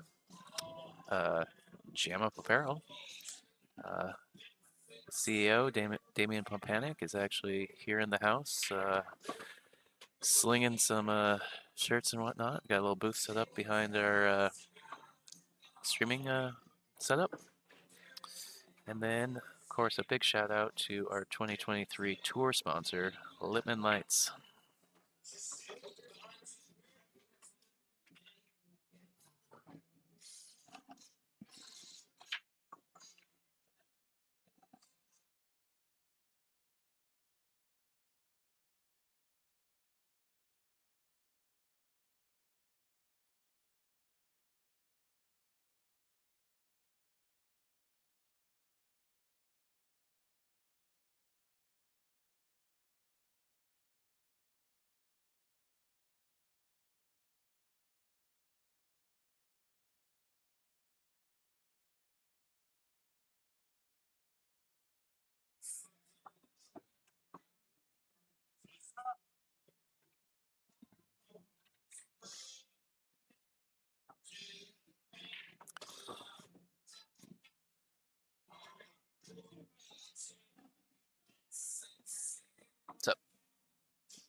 All right, Linda's lost the cue ball on her break. So Christy starting out a second rack with a ball in hand.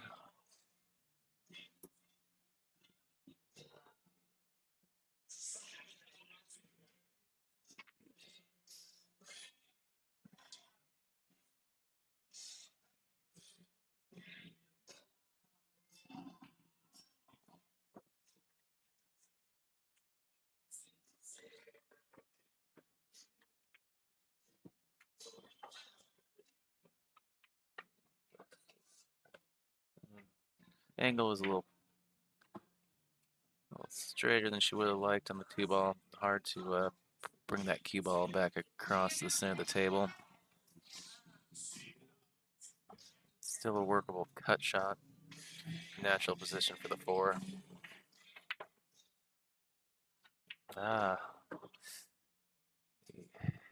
Corner pocket strike again. Another hung up ball.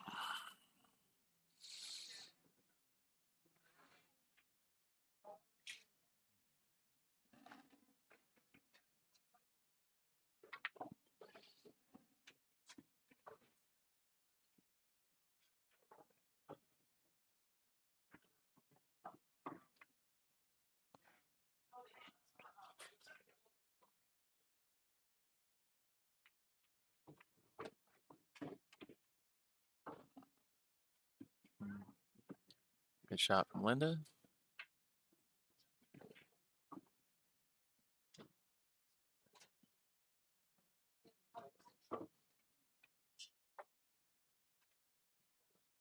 She wants to go with the rail and come out a little bit.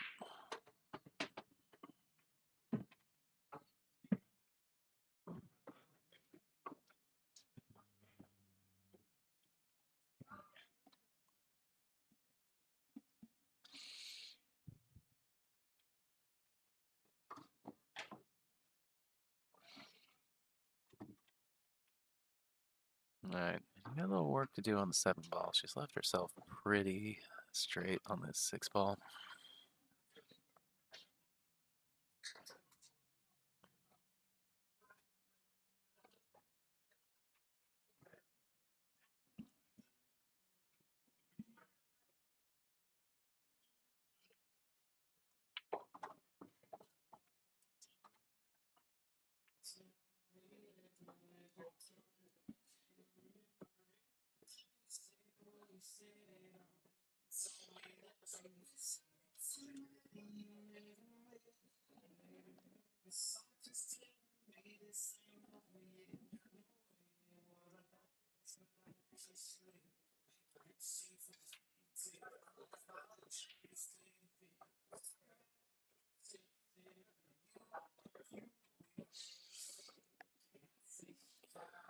Linda looking at 8-9 combo.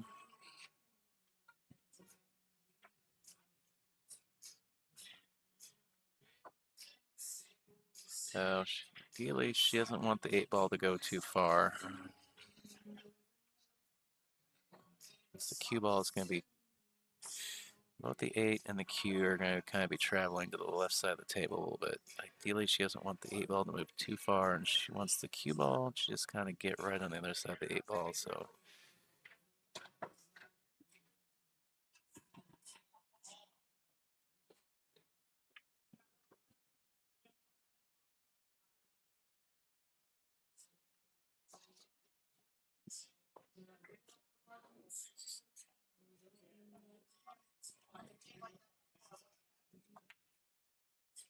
let's put a little inside English here. Flatten her angle out a little bit for this 10 ball.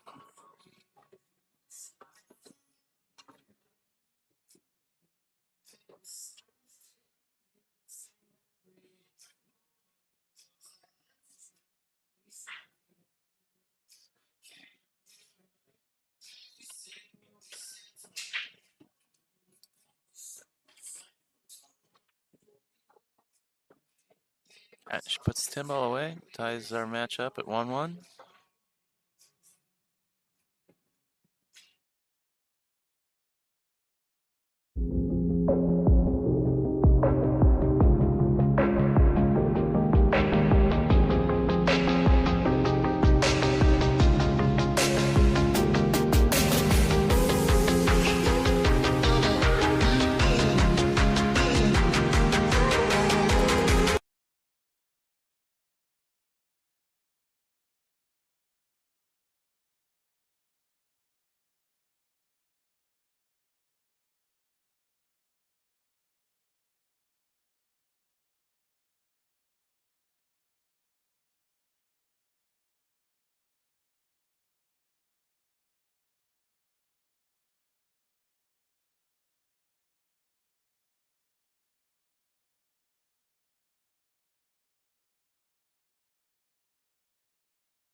All right. It's Christy's turn to put the cue ball in the drink.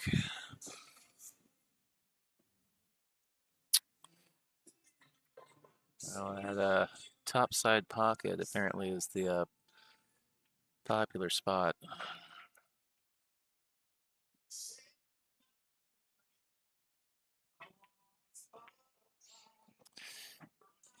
You know, everything's kind of close over there, but there is an opportunity. If you can get on that 4-ball really well, I think a stop shot right there, and you got the right angle on the 5.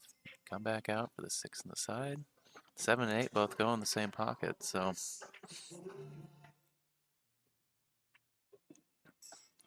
they're not really, you know, not as terrible a rack as it looks. It's just one little, you know, the 3 to the 4 is a very, that's where the technical area of this rack.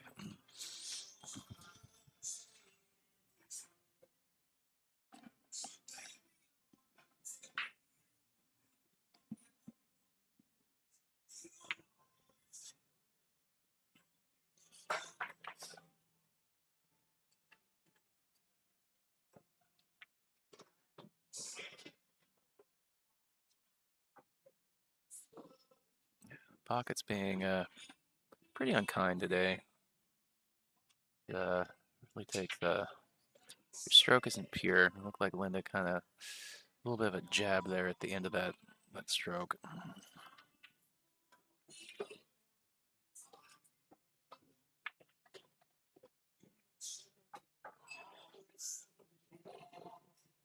Well, you know, different story for this 5-ball now.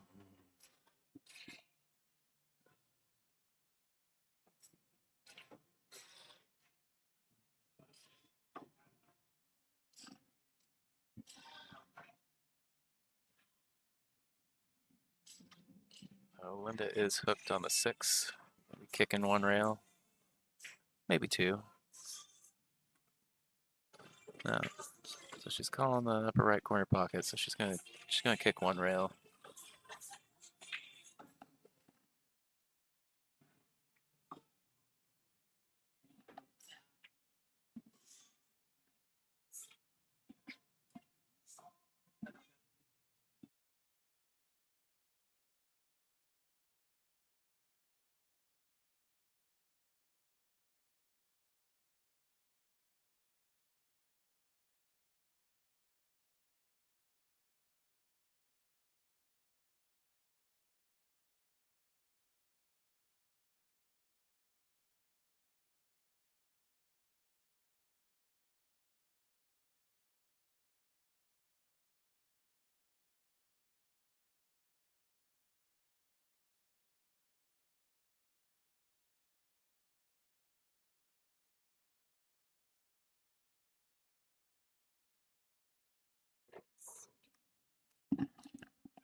Sorry, I had to go on mute there for a minute. I've got a crew infiltrating my streaming booth.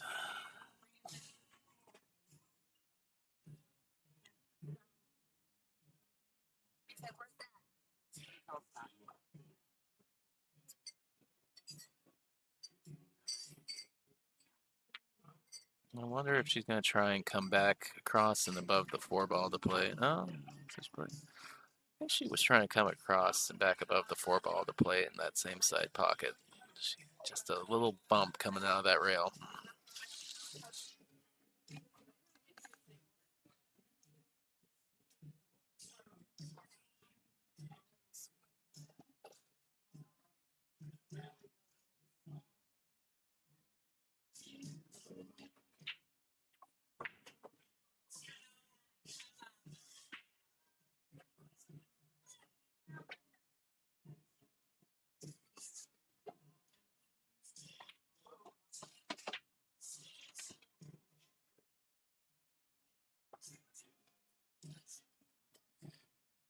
Yeah, it's going to be a tough situation there for Linda.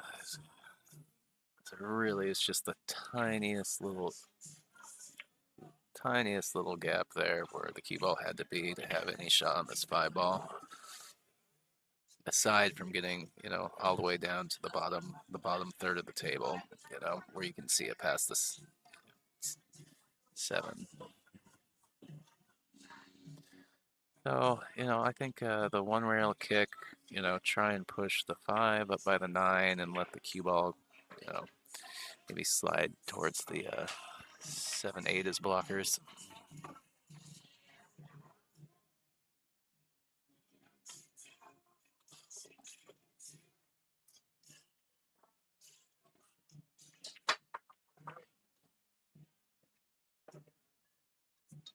Got Chris over just to confirm that rail, it's going to happen after. When they really just want to concentrate on the hit and not have to worry about,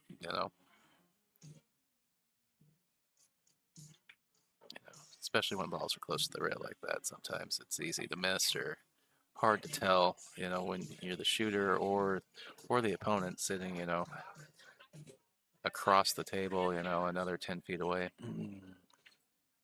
Just to keep everybody honest.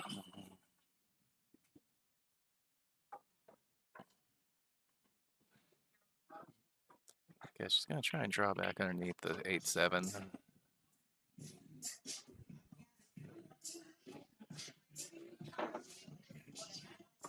Pretty well executed by Christie. Got that cue ball up on the 8-ball.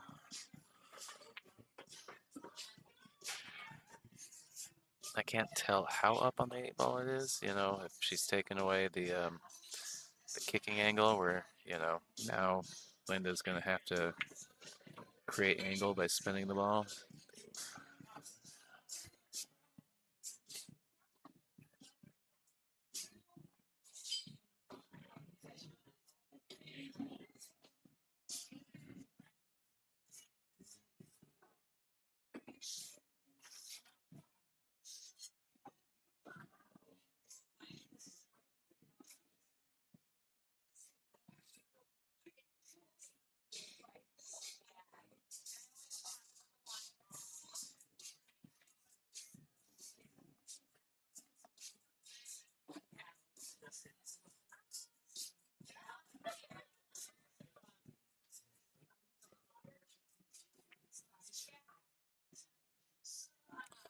So it looks like Linda's measuring out to kick at this 2 rails.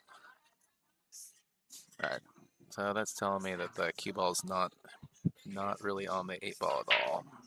There's a little bit of a gap over there. You can't really tell.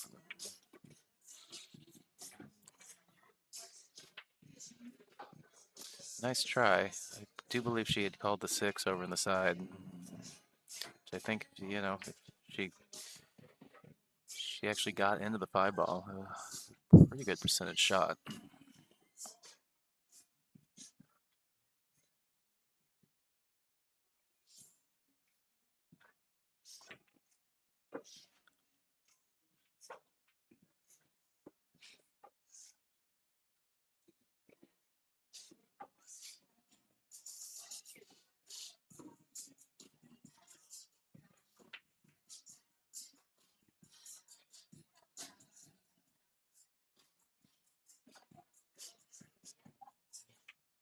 Just a reminder, if you're watching and you haven't done already, please share the stream to your social medias so any of your pool adjacent friends can watch the stream, get the word out. the ladies are up here playing in Spokane, and obviously, it helps spread the word about our sponsors.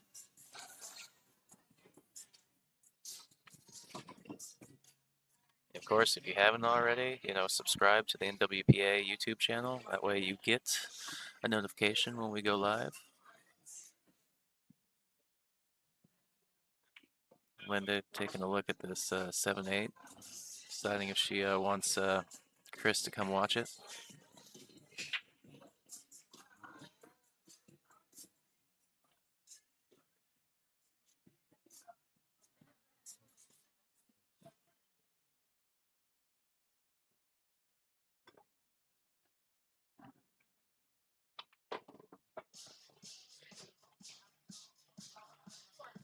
Oh, good hit, but no action on the cue ball, so now she's right up on the 8 ball.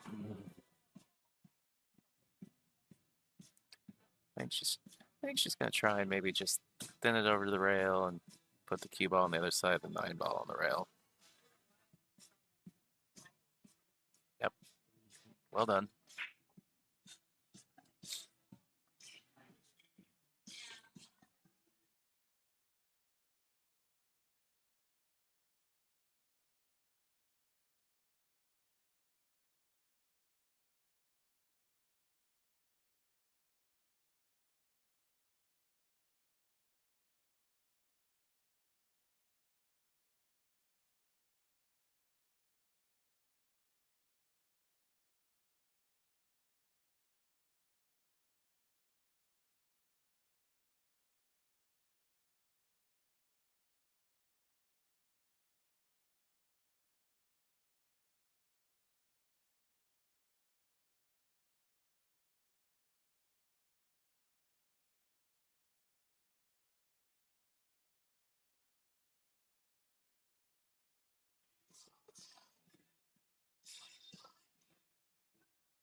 Nice shot from Linda.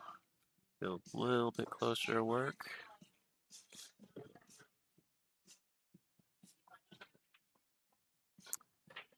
And ideally, I think it, maybe. I think this is fine.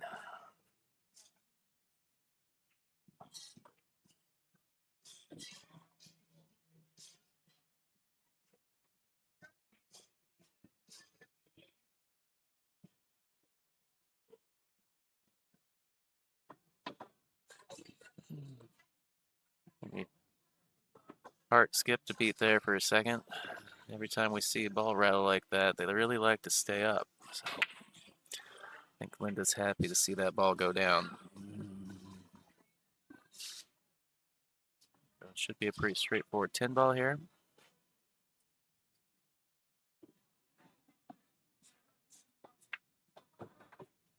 No, and Linda has faded a 1-0 deficit to now take the lead 2-1.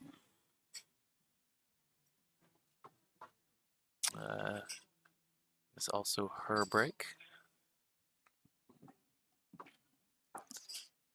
So, in theory, her advantage coming into rack number 4.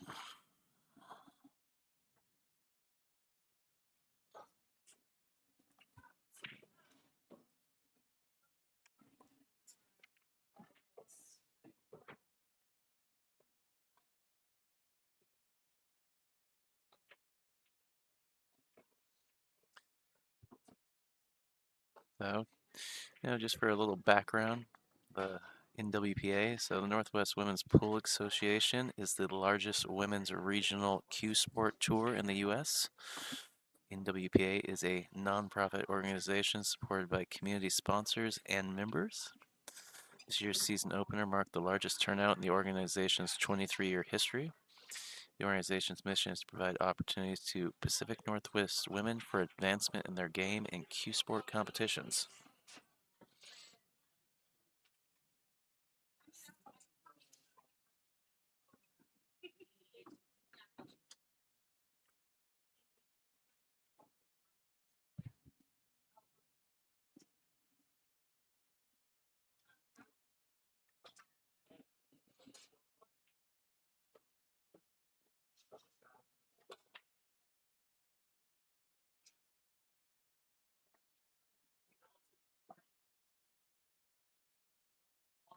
All right, nothing dropping on that break for Linda.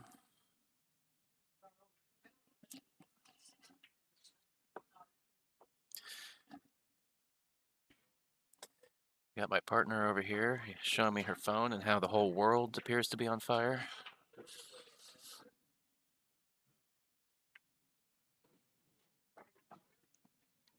But yeah, you know, if you're in Spokane or nearby and want to be somewhere where you don't have to stare out the window at the smoke, come on down.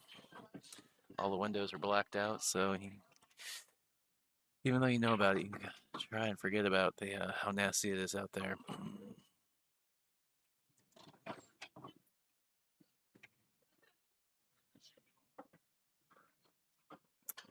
Um, Looks like maybe the 3 goes between the 5 and the 10. One over there. Steve bought me a shot. Steve bought me a shot. So.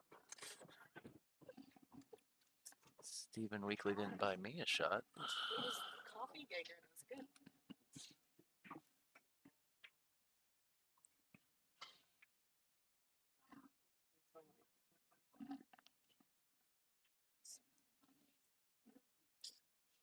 I wish I had some masks. This one.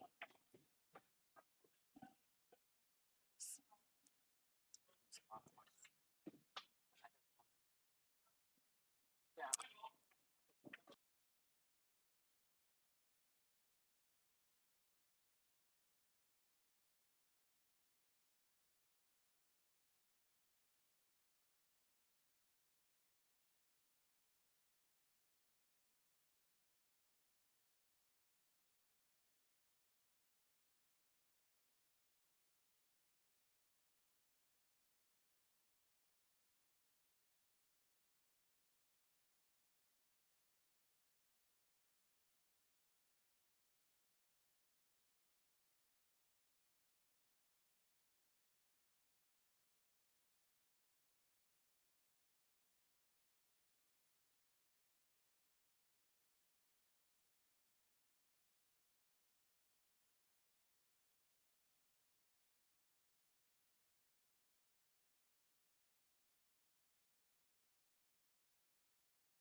Ball in hand to Christie.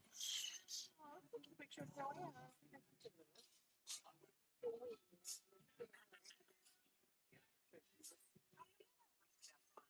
They did come out. Look at this. Oh, also make sure I check out Amanda. This looks like a model. Oh my god. Some people are just very fun. People to start.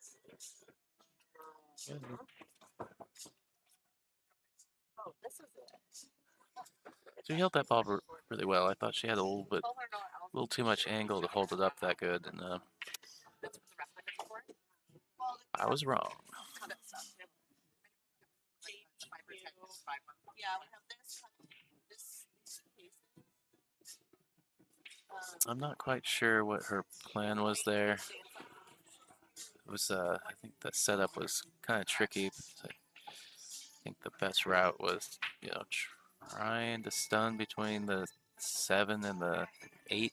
Maybe with a little inside English to come back out, you know, so you don't get stuck behind the 7.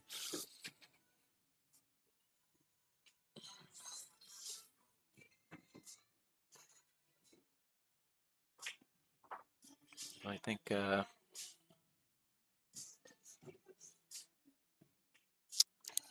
can't tell if Linda is straight or not. It looks kind of close. Initially, I thought she had angled to go to the rail and back out, but she keeps looking like she wants to, maybe jack up. Okay, she's playing top now, so maybe the angle goes to the top rail. Well, we will find out. And it did go to the top rail.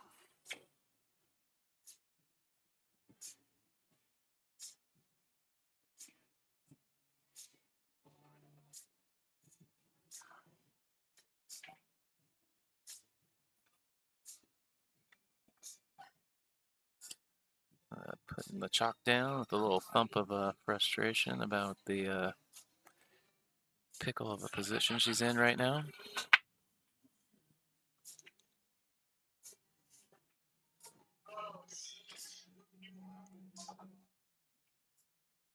Yeah, I think that's just her best option. The one rail kick.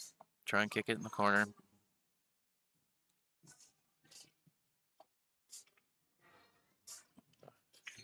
Pretty good look at it. No lucky roll though. So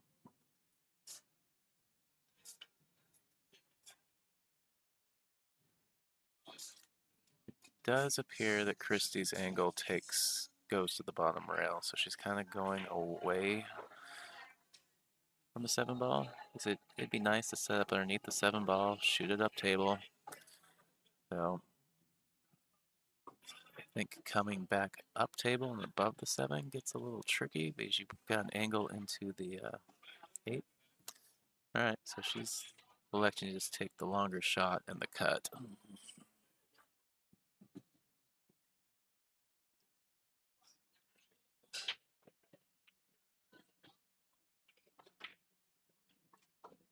It's done well to bump the 8 in front of the side pocket. That was a really good shot from Christie.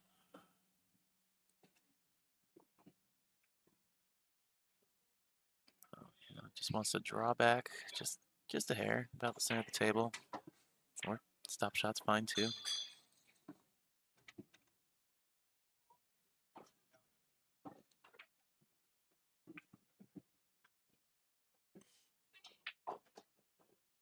Big thing here is just don't get crazy and let your cue ball go all the way across the table to the side pocket. Just kept it above the side. Stop shot on the 10-ball.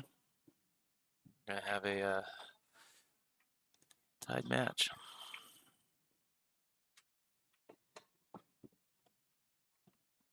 All right, we're at 2-all. Race to 5. This is a B-side match.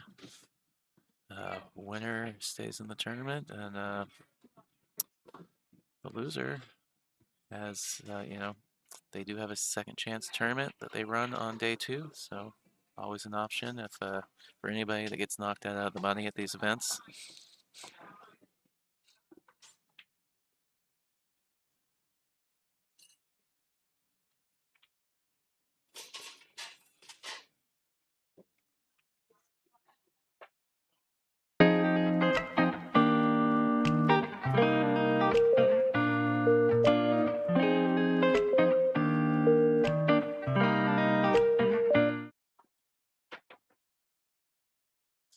All right, Christie to break, rack number 5.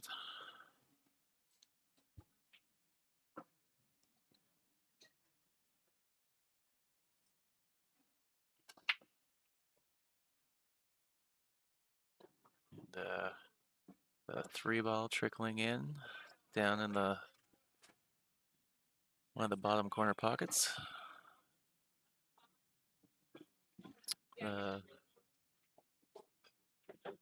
No gimme on the 1-ball here, so I think you either see a safe or feeling aggressive. The bank at the 4-ball. I think I like playing safe better here.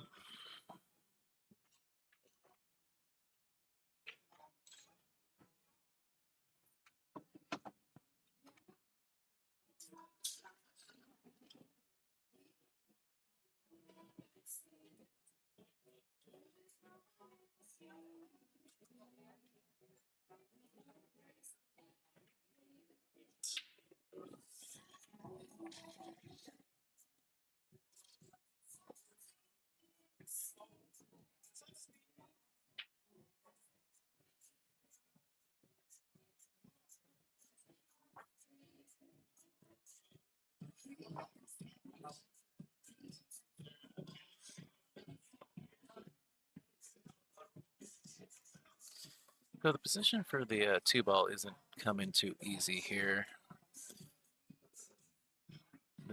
The one thing I do see that is a possibility, well, I guess trying to figure out what she's looking at.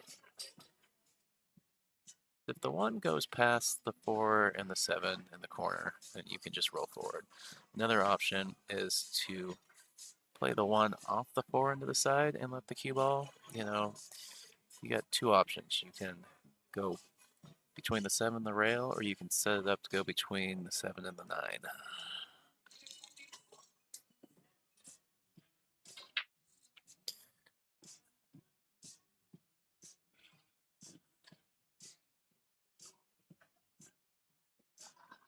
So likely setting up to try and play safe here.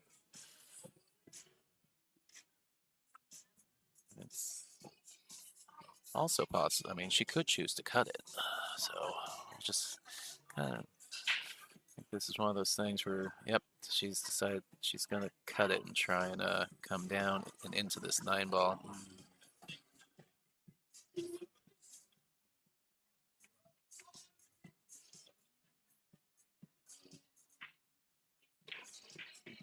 Yeah, I think there was a lot going on there. A little too much to think about. Focusing on too many things with the cue ball and not lost her focus on actually pocketing the ball.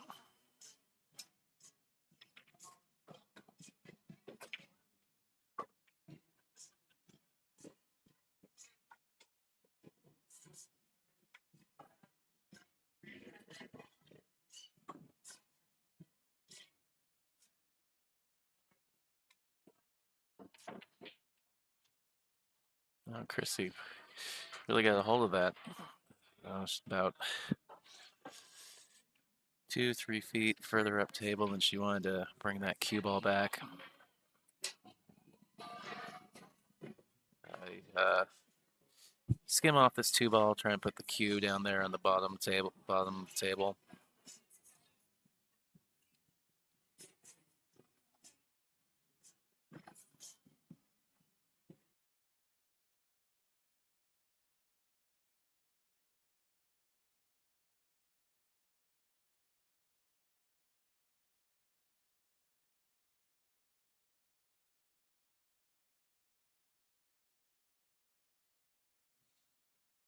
If Linda wants to cut this 2 ball in, the speed is the big question mark. If she gets too much speed, she can end up coming into all of that traffic down there by the spot.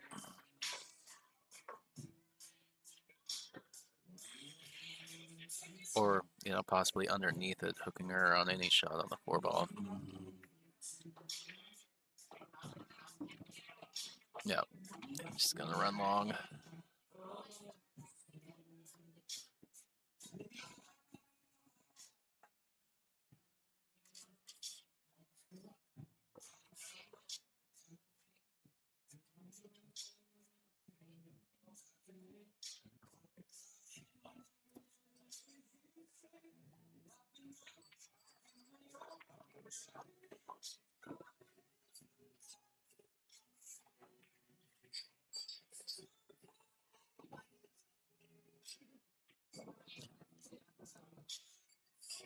Well, it's worked out. She's gotten a good hit and kind of pushed the 4 ball over to an area where there's nothing coming easy for Christy here.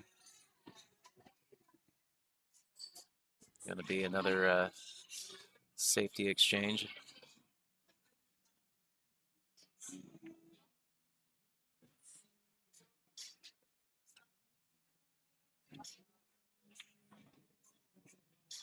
Now she could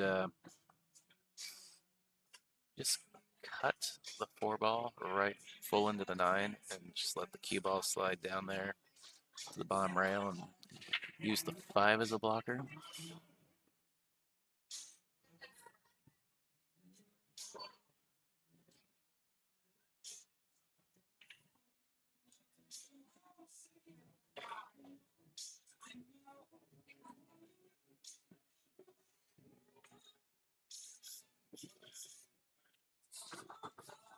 I can't tell the angle. Another option might be shooting the 4 into the 8 ball, so the 4 caroms to this bottom rail and just stopping the cue ball right there.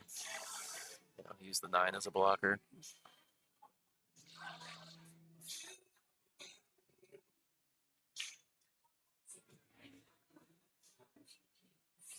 I like what she did there. Use the 6 to send it to the bottom and still, yeah, and use the 9 as a blocker.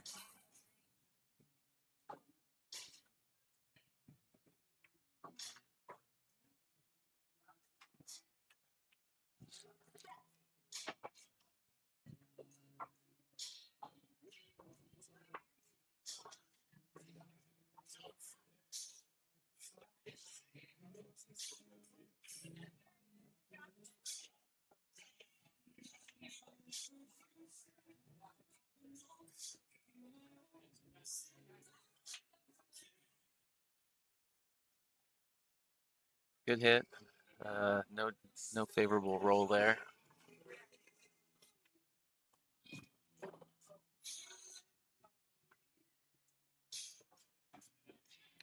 The 9 ball presents a little bit of an obstacle get on this 5 ball.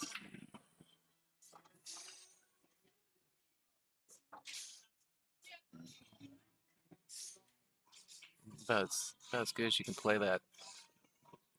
Tough, you know, but not much room to slide between the 9 and the 8 there. A little jacked up, which makes it hard, but you know, a shot into the side regardless. Oh, she opted to go all the way up.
Sorry, listening to a little background discussion over here. The Smoke in Town has the air quality index here in Spokane up to 450 something.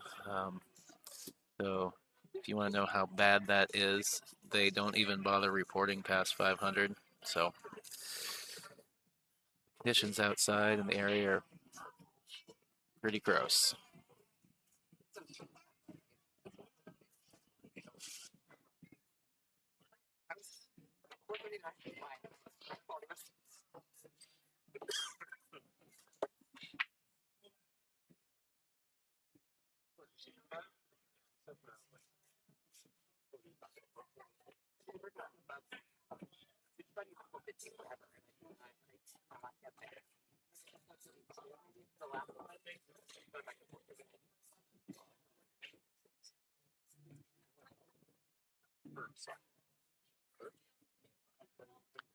It'll be interesting to see Linda opts to go forward with try to use some left English out of that top rail to 3 rail back down for this 8-ball, or she's going to try and pinch draw this down. One danger in the draw is you get into the rail too quickly, it comes out, it doesn't come down table, it goes across table. And that's what's happened.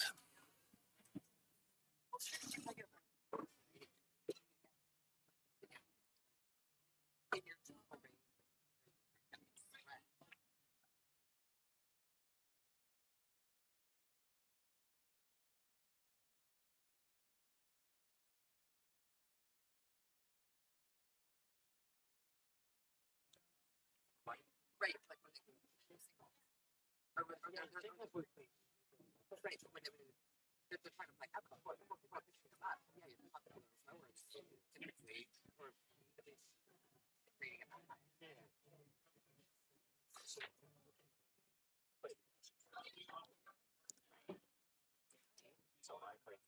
Went down because their partner was supposed to be Close, but that 8-ball was a pretty small target down there, being right on the rail. It's also a lot tougher than those kick shots at that kind of that shallow angle into the rail.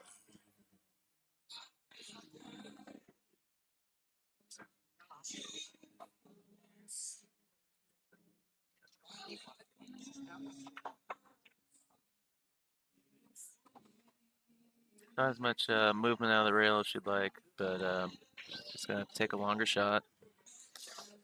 She can just draw across the side rail and back out. Should be pretty good on the 10-ball.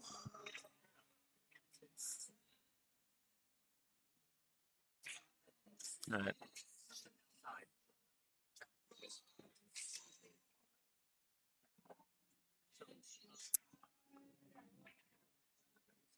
A little bit of a tester into the side pocket. I've seen players struggle with the side pockets on this table today.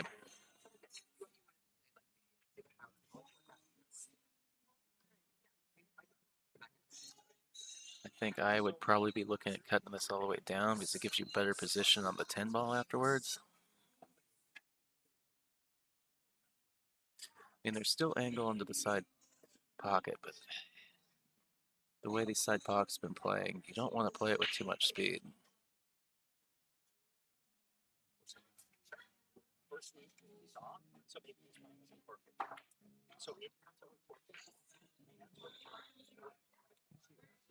Yeah. A little bit of a lunge at that ball by Linda there.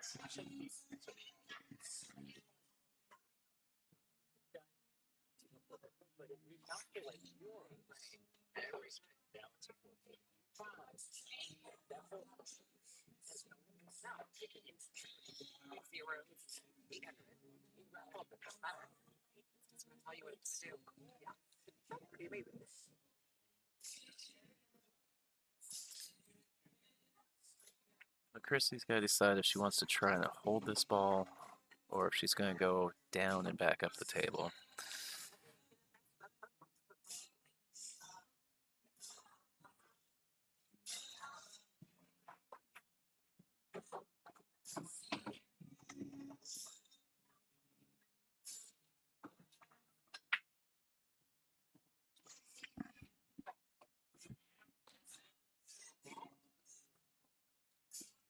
No, she's ended up with maximum distance here. The cuttable shot, but not a gimme. Actually, a little bit on the, definitely on the tougher side. It's also the risk of like, overcutting it and scratching,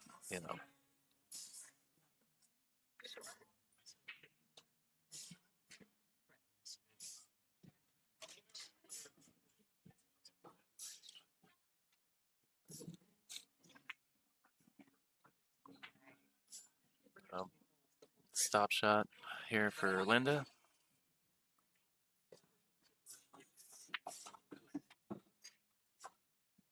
All right. Linda reclaims the lead, 3-2.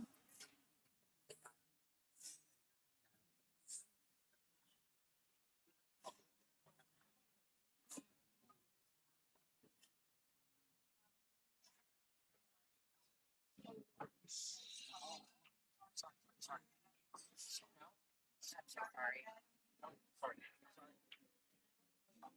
I so I apologize.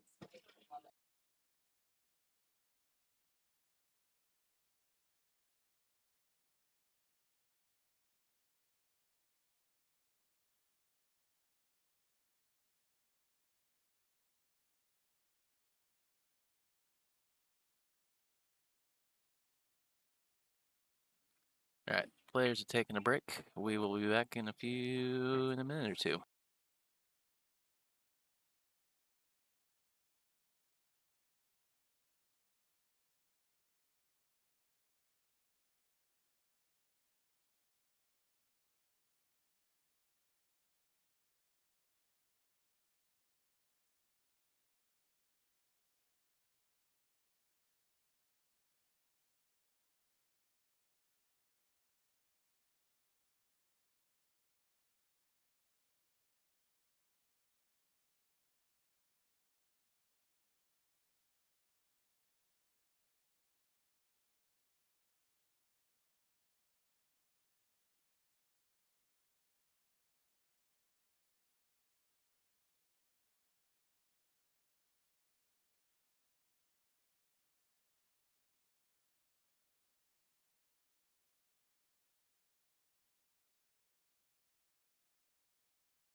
Oh, where did my picture go?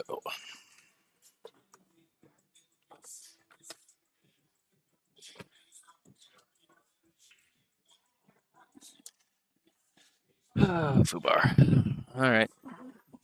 Give me a second to fix my camera.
All right, we are back. Of course, right when everybody comes back from break, the camera decided to just turn itself off.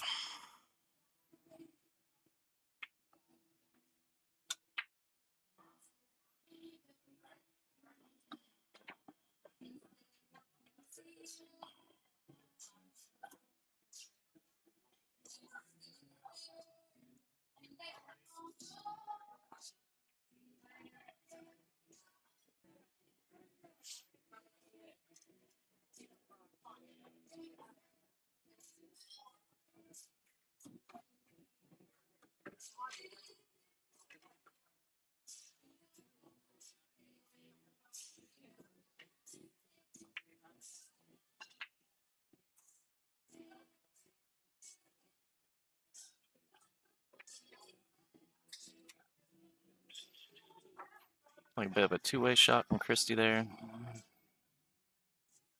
Use the 4 as a blocker if the 1 doesn't go. Linda's got a fairly routine 1-rail kick at the 1 here.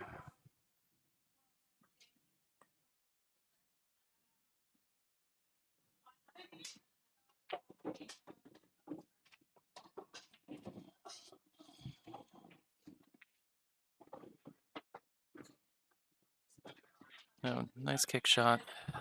Getting position on the 2 is going to be a little bit tricky. Looked like she definitely tried to play it with speed, knowing the cue ball was going to be coming across the table towards the 3.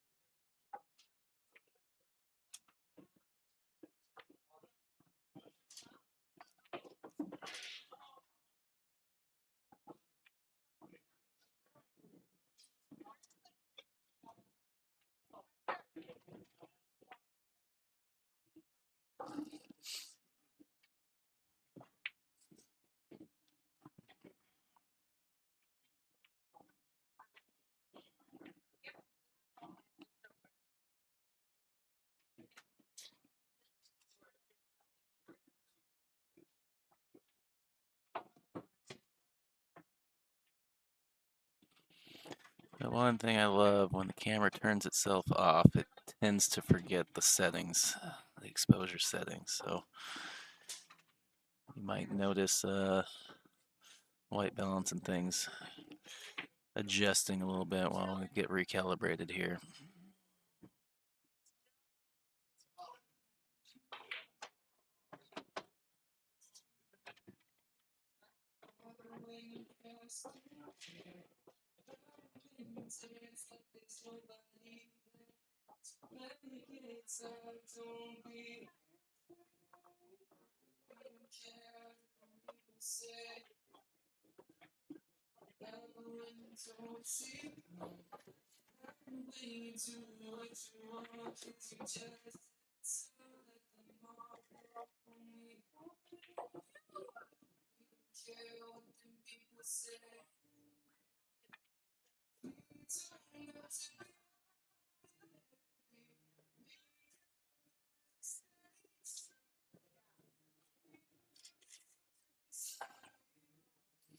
Got a little bit of that rail going towards the pocket there.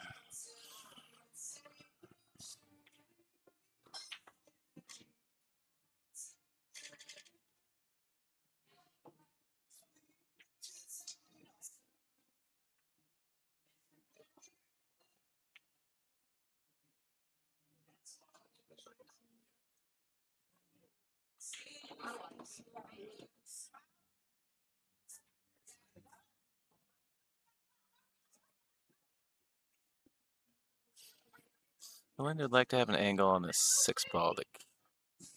So when she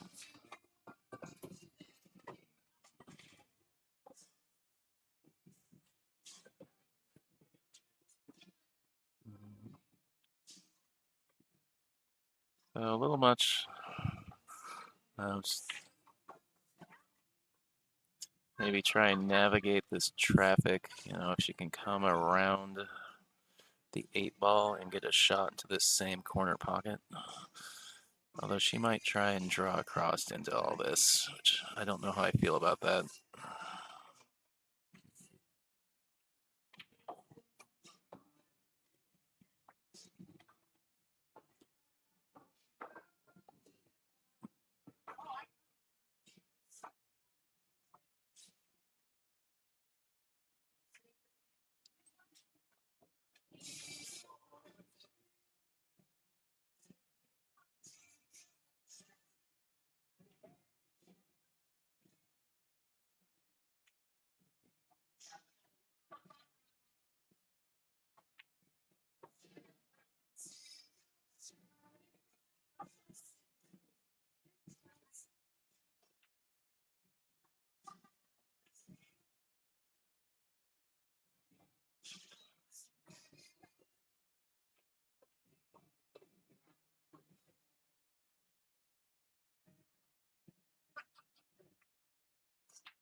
It looks like Linda's left the edge of this ball.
8 ball, wiping its feet a little bit on the way in, but good 2-rail position back around for the 9 ball.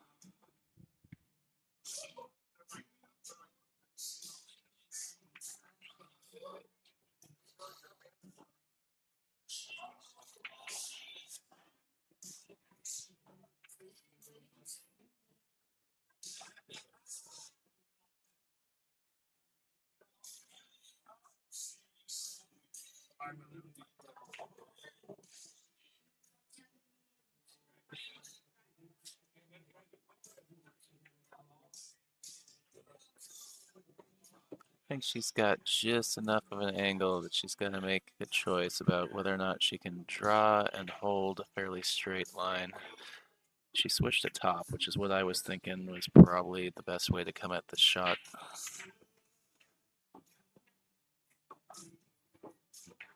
Another good 2-rail transition shot there. Good look at the 10 ball. Linda looking to go up 4-2. That would put her on the hill in this race to 5.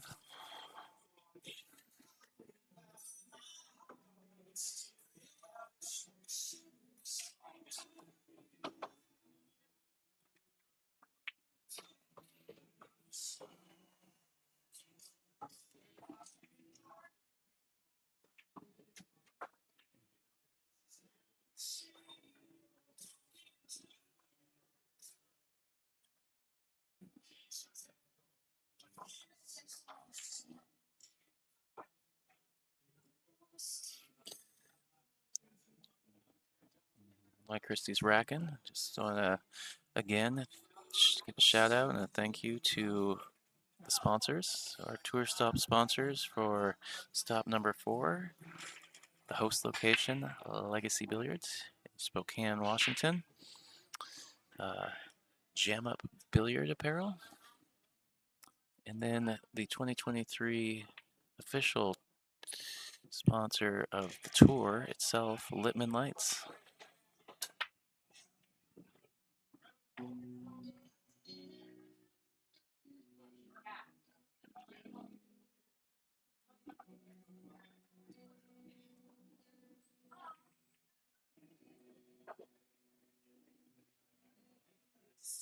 Dry break from Christie.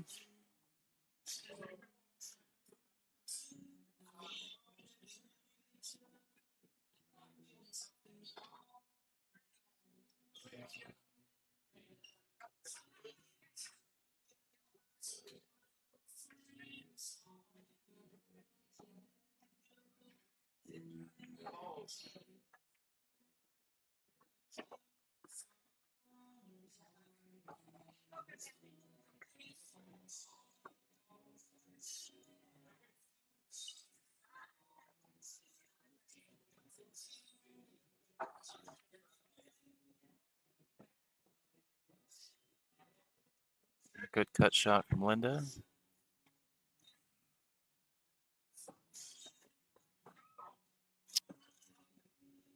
No. Have to see how she lines up on this. If that 2 passes the 5 down into that corner pocket. She's called it.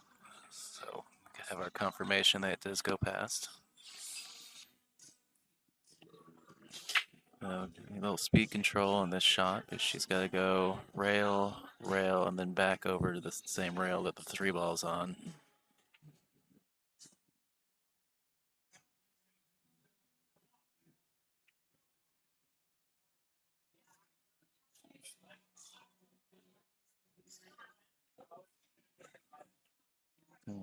Her angle on 2 wasn't as steep as I thought. She did a pretty good job holding for this side of the table for that 3 had the 2 gone in.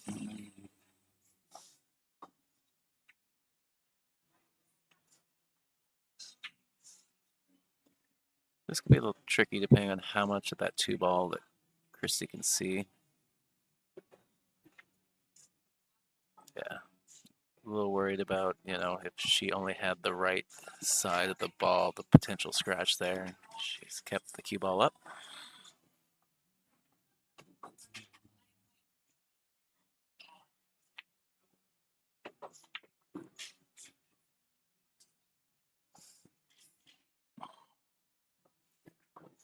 The 3's still a little problematic.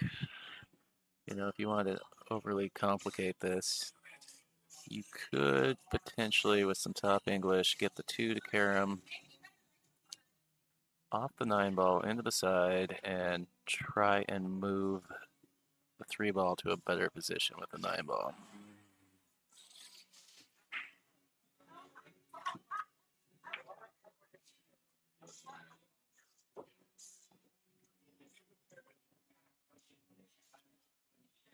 That looks like a little bit of a miscue from Linda. Just a little bit of a slip on the stroke there and no rail.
All right, so just notice that the stream is suddenly having a bandwidth issue.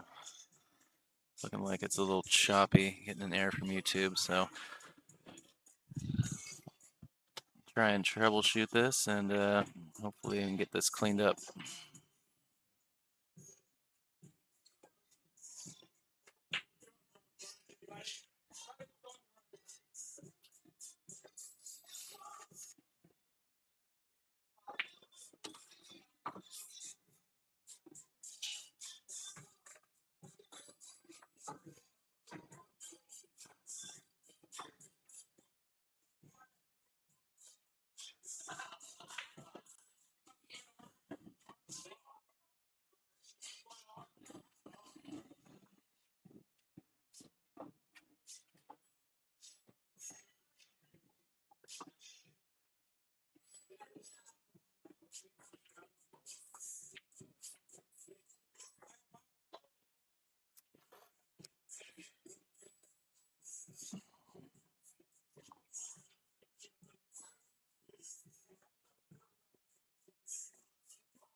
All right, well, YouTube seems to say that the connection's excellent now, so I'm gonna hope that it cleared up. I guess if you're still watching, let me know if it's still being a little choppy on your end.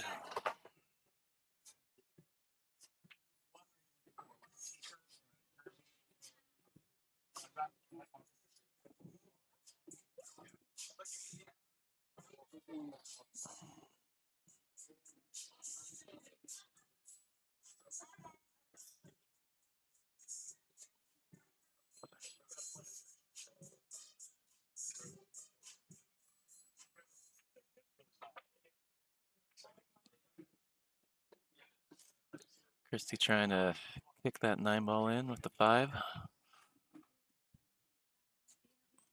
have teachers, and then I've got Tyler Shire. Don't have a ton right now because this is just leftover stuff. Or you could.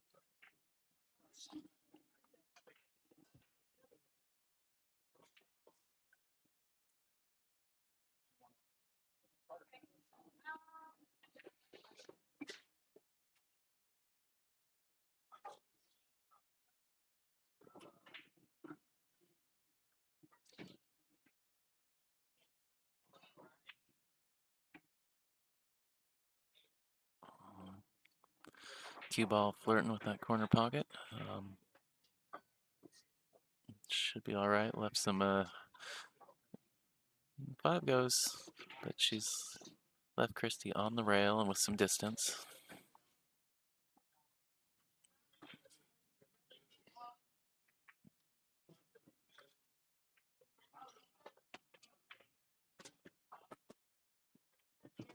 Pretty good effort from Christy being shooting off the rail like that.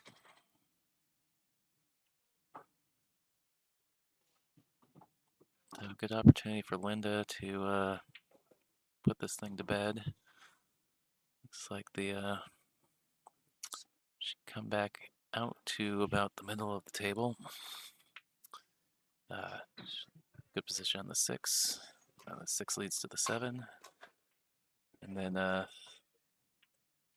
he will be bringing the cue ball from the 7 back up for the 8.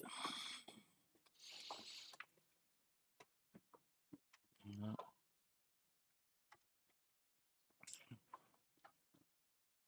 Well, a lot of work left here. On the wrong side of the table for this 6 ball, so she's going to be cutting it blind.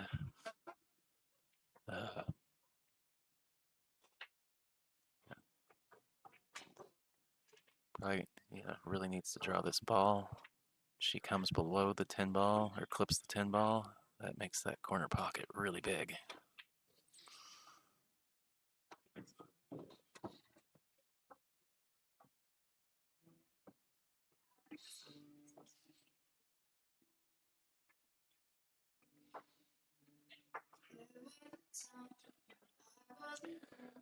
Linda wishing that she'd seen the bank shot there.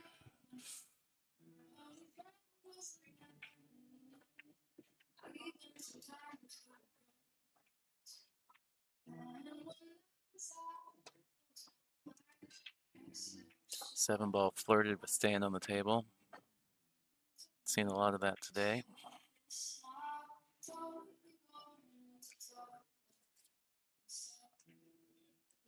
She likes to stun down, get a little straighter on this 9 ball. Pretty good angle, just pocket speed, just roll up, tap it in. It'd be just fine for the 10 ball.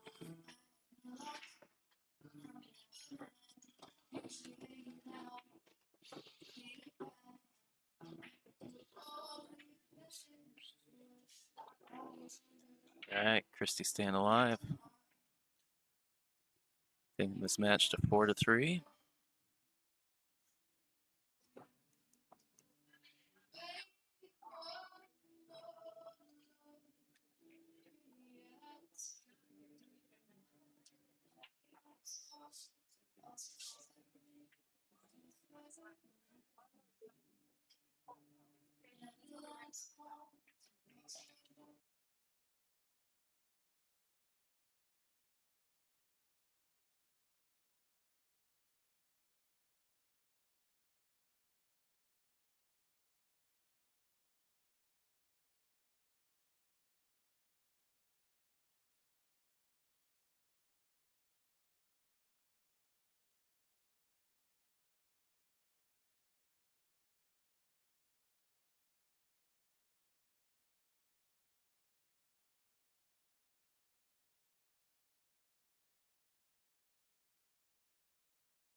All right, Linda to break rack number 8.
Oh, good effort from Linda.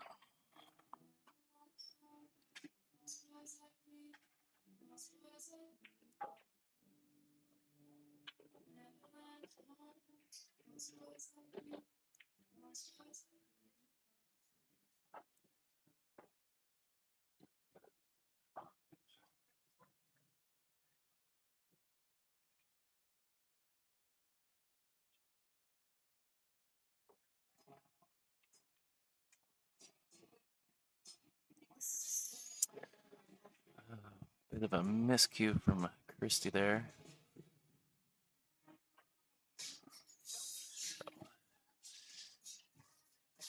A little unfortunate. So ball in hand to Linda.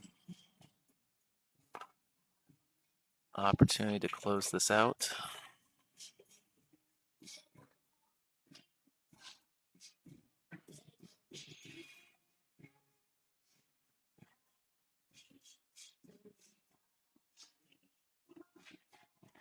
She wants to pot this, come back at that second diamond, kind of like right about where she's standing. Maybe even between the second and the third diamond.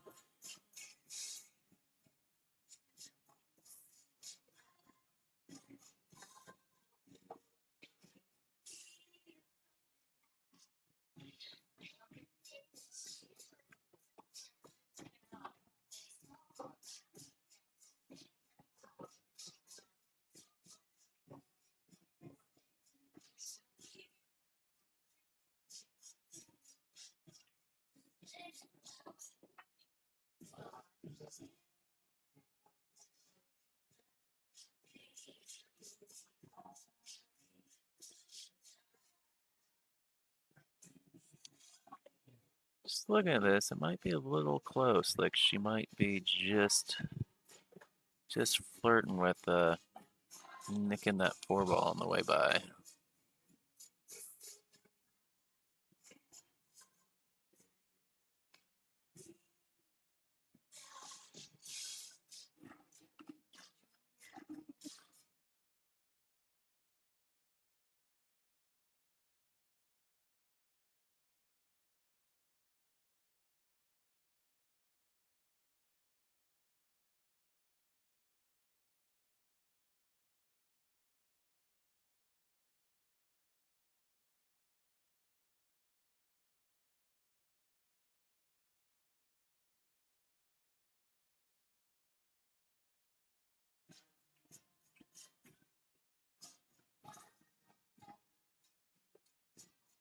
All right. Another chance for Linda here.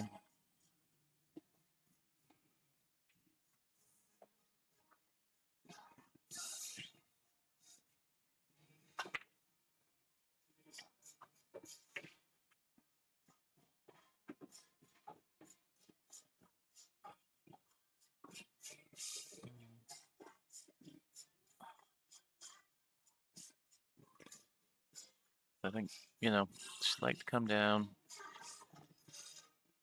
towards, center of the table, about with the side pocket area, but a little bit, towards the 9 ball. But she's got angle on the 3 ball. So she can use that angle to just slide out to shoot the 4 in this bottom right corner, or if she wanted to come, kind of up towards the side pocket, she can shoot it in the side.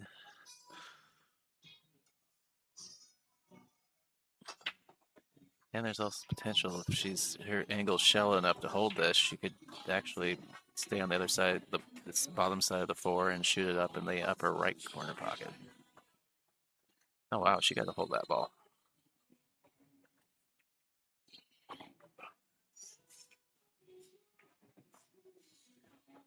Nope. Shooting off the rail, always tricky. I mention that a lot.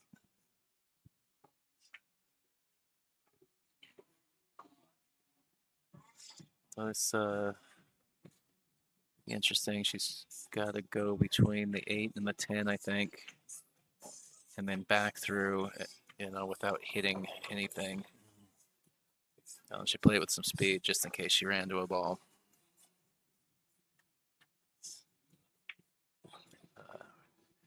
Starting to get a little cluster of balls by the side pocket. Looking across the table, the 7 might play off the 9 on the side. It's hard to tell.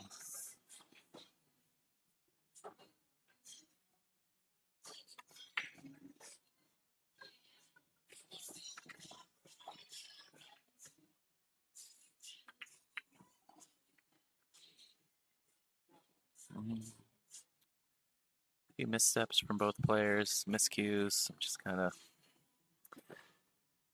missed shots. I think most of these players have all been playing since 10 o'clock this morning, so might be a little fatigue setting in. As we close in on the 8-hour mark.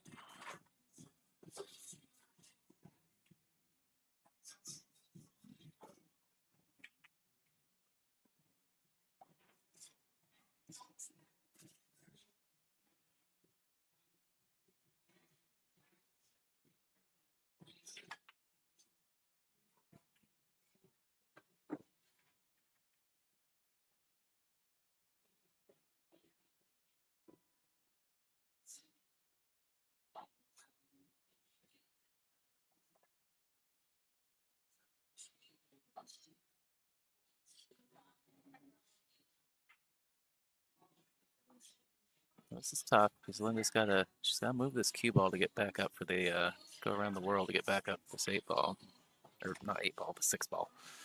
I meant. All right. Well, opted for the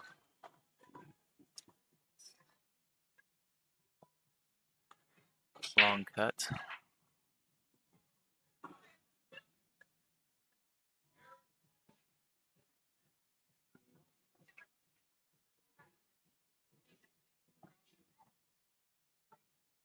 She's definitely got to move the cue ball this time. The cue ball is not going to stay on the upper half of the table. She's going to have to come down and back up.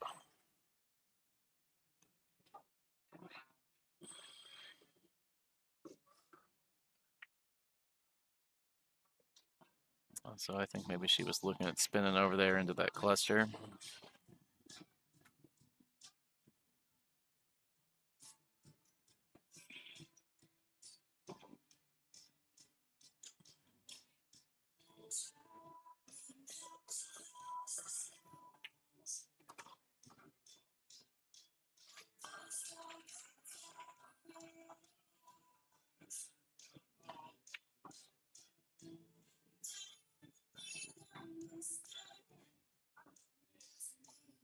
All right, so Christy has slapped the 6 ball in.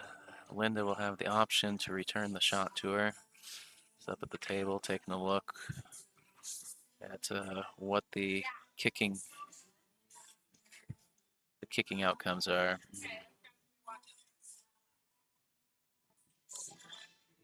I think Linda is after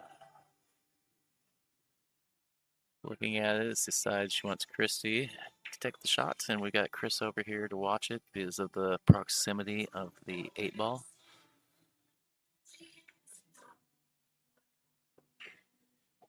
Further, make sure that we get a rail afterwards.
Nice carom from Linda. Good cue ball position.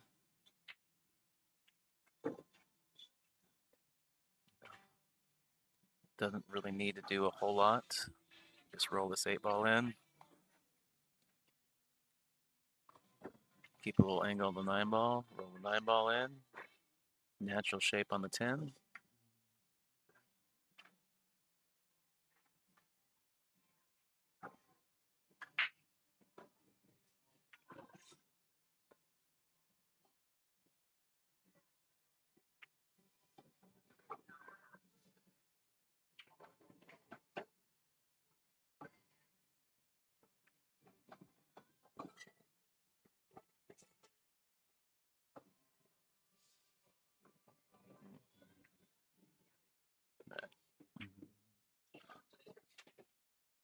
Then it just needs to bear down.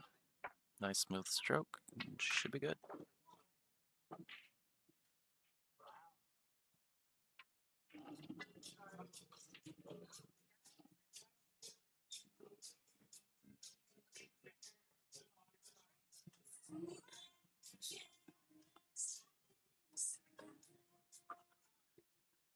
Little distraction in the background. Linda had to stand back up and reset herself.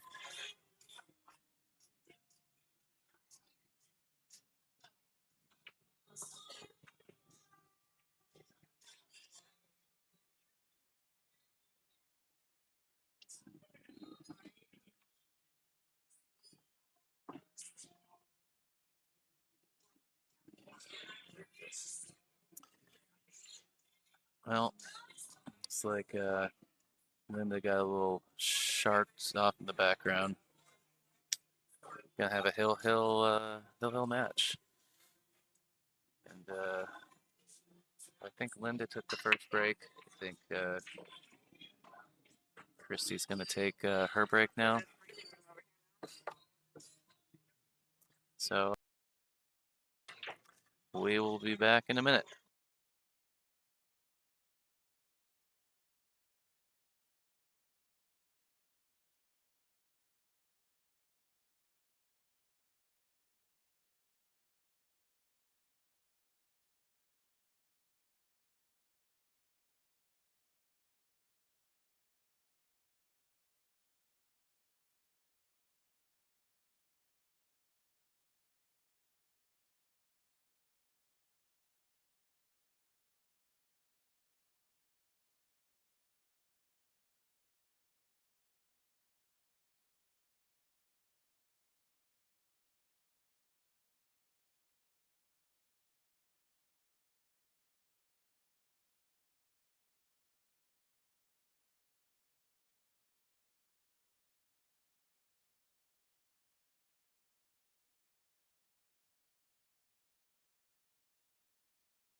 All right, race to one. We have a Hill Hill Thriller.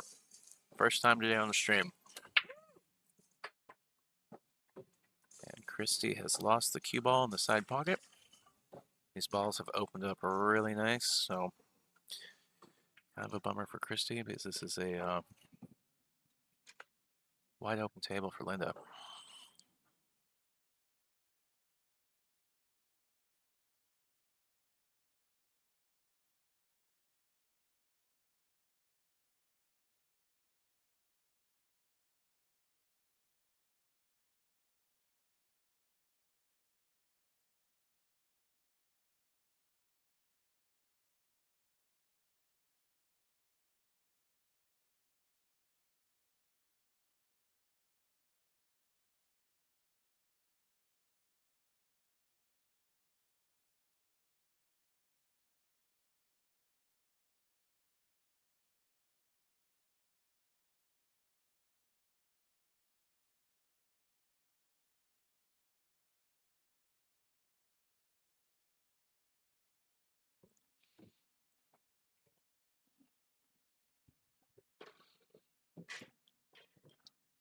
No, Linda's a little bit on the wrong side of this two ball. Either got to force it to get down to the three ball,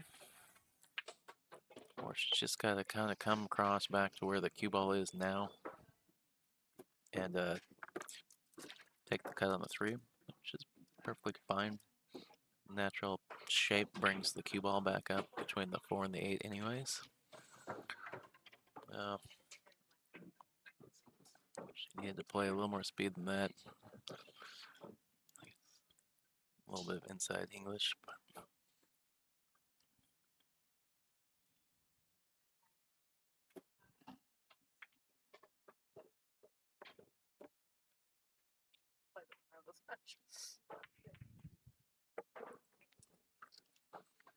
safety here is leaked out on her.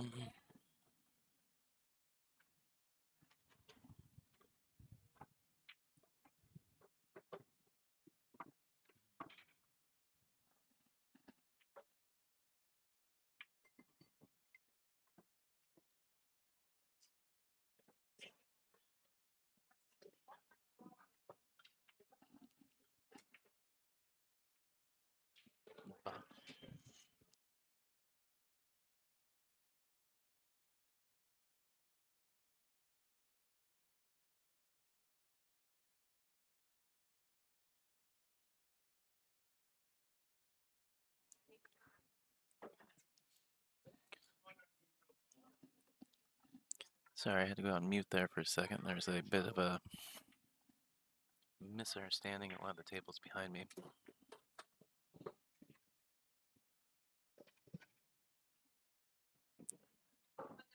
And from what I gather after I turned back around is that Christy hung that three ball up in the pocket there.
Tough situation for Christy there.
Take a nap in this car. It was too hot. I would have expired.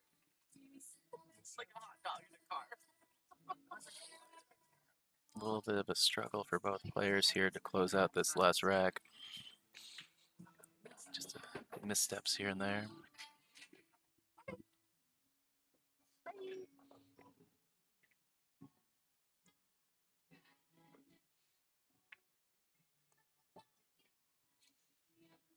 think this, Linda can pot this ball. I think it should be a little more downhill.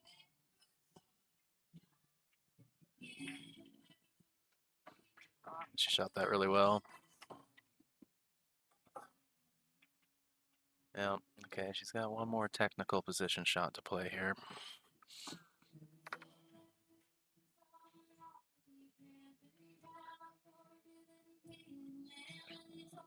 She kind of want to double the two rails up there. Come between the 10 and the 9.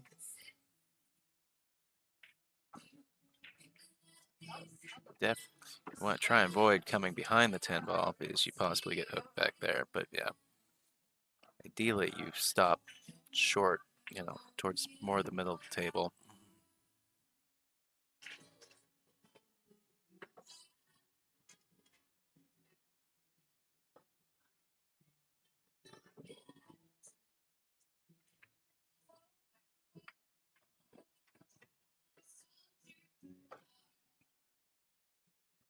She was going to need a little more speed to play that.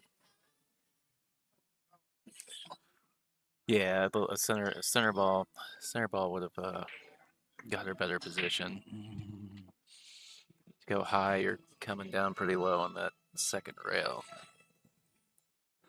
so you're counting on coming across your zone, which means you got to play it a little bit longer.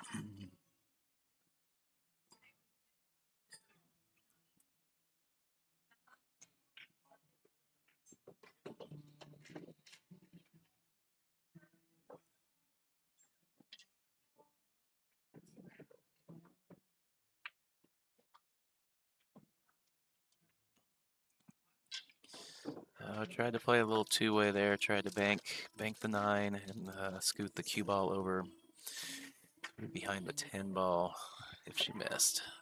Cue ball didn't quite get there. The distance, you know, cut down the rail. Not a give me. But I've seen Christy make this shot a couple times, and oh no. So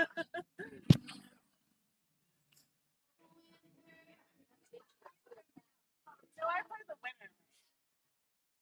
Come on, girl. Yeah, tough roll there. These pockets, these cut shots down the rail have been playing real tough. The cue ball leaves the rail ever so slightly. They, you know, even like the slightest bit where, you know, it looks like it should go down, they've been staying up more often than not.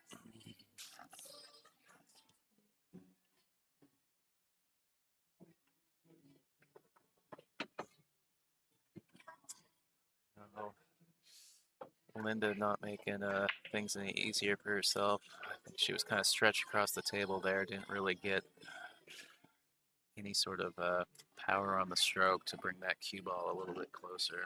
Oh, now she's gonna have to bear down on this distance 10 ball.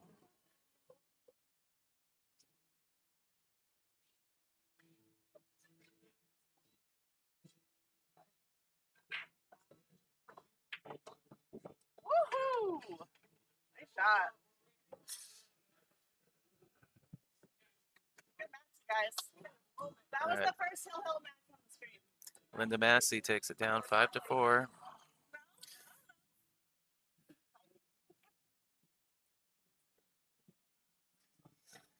So I gave her my card and then she didn't give it back to me. Okay. She's Yeah. coming back. Yeah. Just think about it for a little break. Yeah. So gonna take a pause here and we'll be back in a minute with another match.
All right, we are back.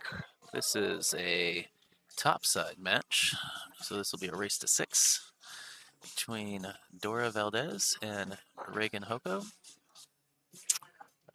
Dora has won the lag and will break first.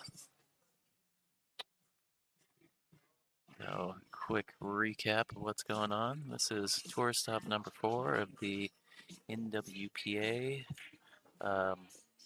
Women's Tour. We are at Legacy Billiards in Spokane, Washington, and who is one of our stop sponsors, as well as a Jam Up Apparel. And then the 2023 tour sponsor for the NWPA is Littman Lights. NWPA, Northwest Women's Pool Association. Of course, we want to thank those sponsors. We appreciate them very much. And thanks to them, we've got a $2,000 added to this 50-player board. With the first place payout coming in at just over $1,000. So pretty good payout. So Dora's come up dry on the break.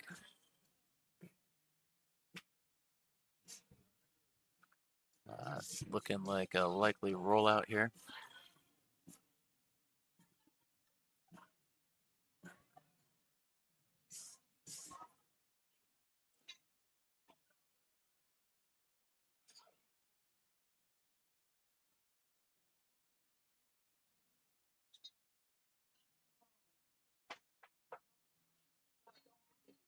Reagan wanting to move that 10 ball.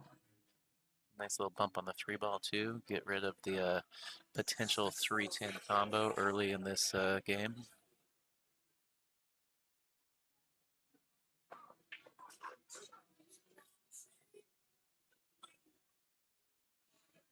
I think Dora is going to try and park this cue ball behind the 5 ball.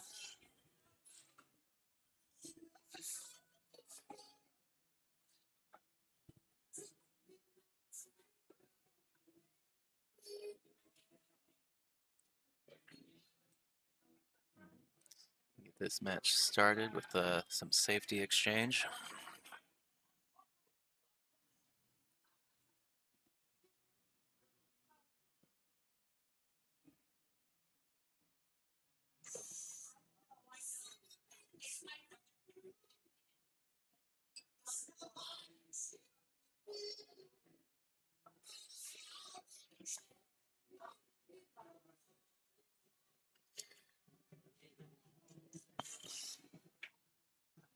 Yeah, I think that was going to be a kind of a tough kick there without some inside English to kill it out of that second rail. Dora with a ball in hand. All the balls pretty much out in the open. A little bit of navigation around this 7 ball in the opening shot here. Just a little draw stun over.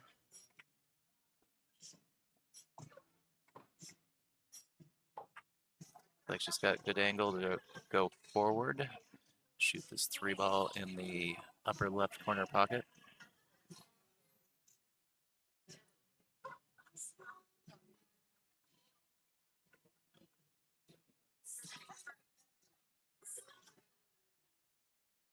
Seen a bit of that today of players catching the point. I don't know if it's a shadow or if it's just, players you can expect on a routine shot to play into the pocket a little bit better. So, not really sure what's up with that today. So, Dora trying to cut it up and use the point to keep the cue ball out of the pocket.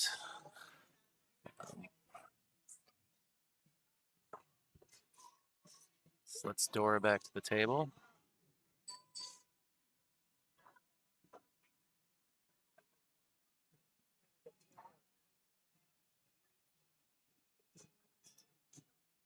That's getting the player names set up here on the score boxes. I was taking a look at the brackets, confirm what side of the bracket these players are on, and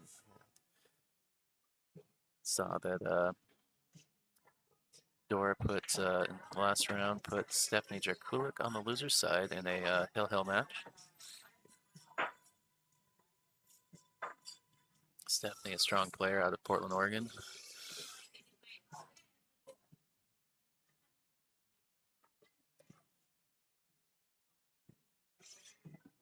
I don't know much about Dora, so I'm gonna learn as this match progresses.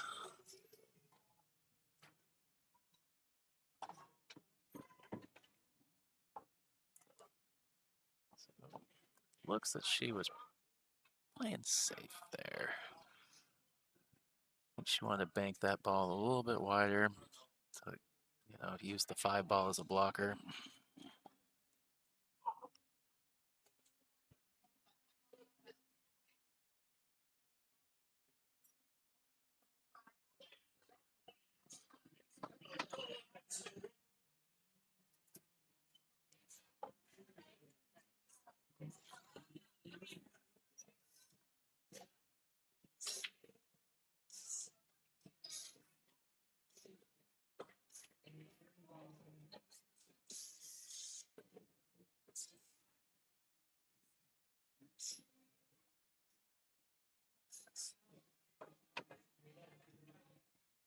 Good speed on that shot. Reagan held that ball up really well. Kind of didn't really matter too terribly much which side of the 5 ball she was on. A little angle either side would have been fine.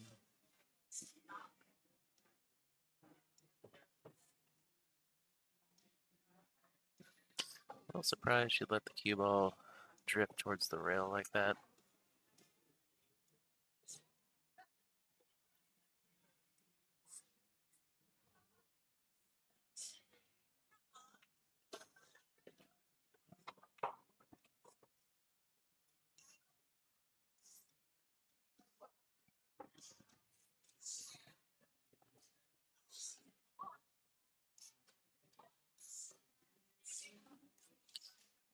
Looks like pretty straightforward here. Draw back a little bit for the 9 ball.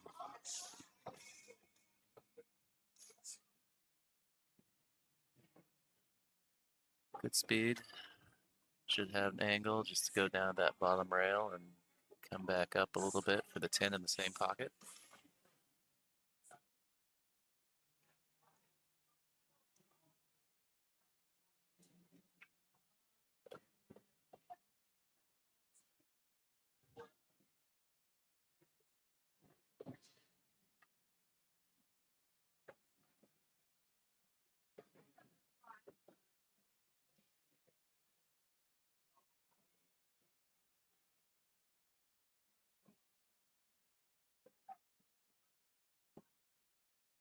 Ooh.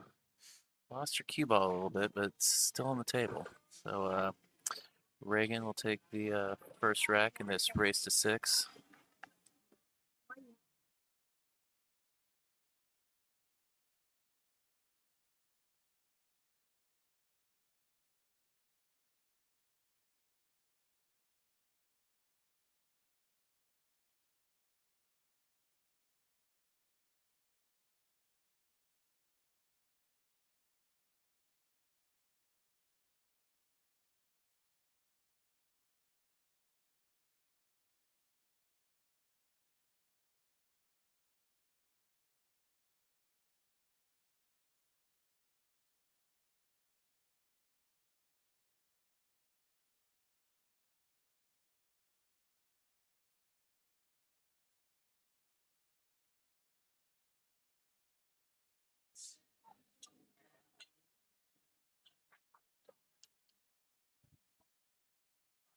All right, Reagan to break the second rack.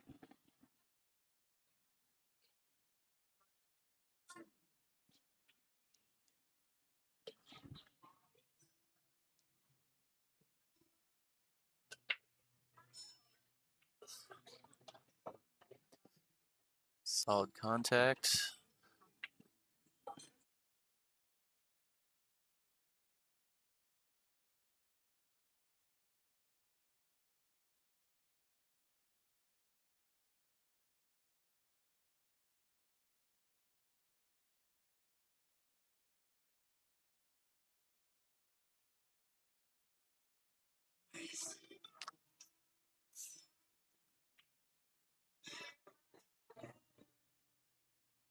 Sorry, I had to mute the mic for a second. Had Sophia Tran over here checking in on me, making sure I got everything I need.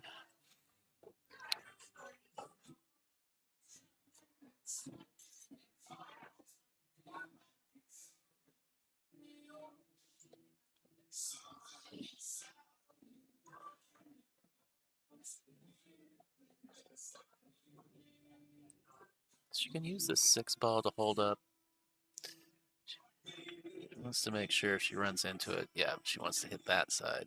To catch the back side of it, possibly go behind the 6-ball, but looks like maybe she was too focused on where the cue ball was going and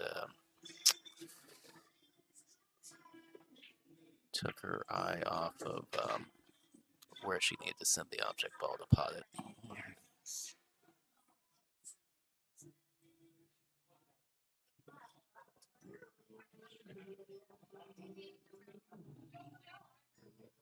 So it looks like maybe Dora can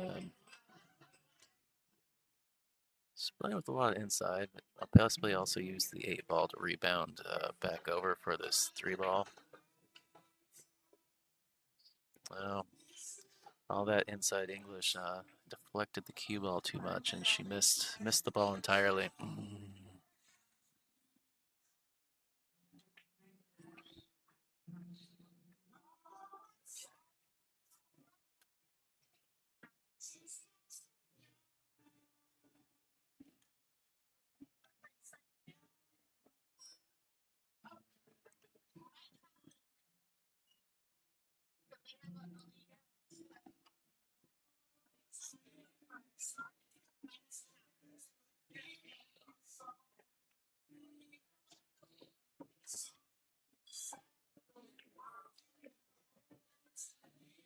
Now, I'm a little curious, taking ball in hand and then put yourself on the rail like that.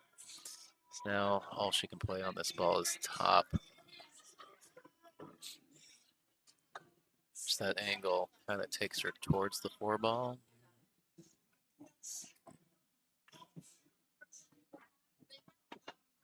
Which can be a little risky. Speed's played the speed well. She didn't get too close to it. But she's still on the wrong side of it, so she's going to have to come bring this cue ball cross table and back over, or just let the cue ball creep forward and take the cut shot on the 6.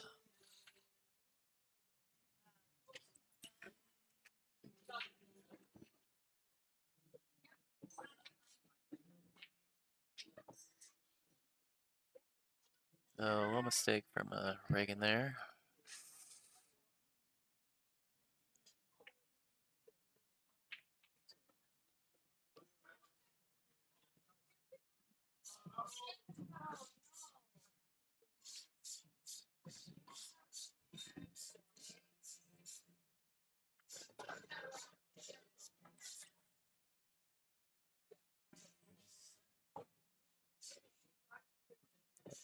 Nice play by Dora. Kept some angle. Not too much angle. Just want to go into this rail, come back out for the 7-ball. Come out to about, the middle of the...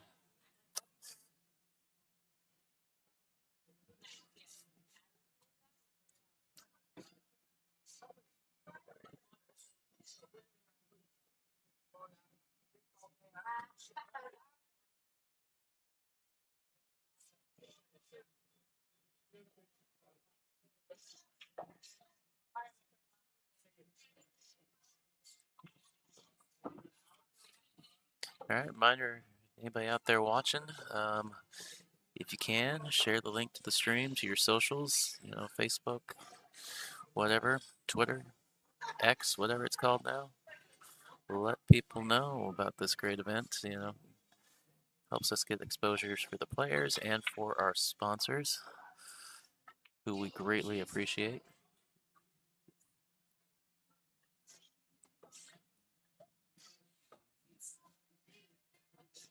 It's a good roll on that miss for Reagan.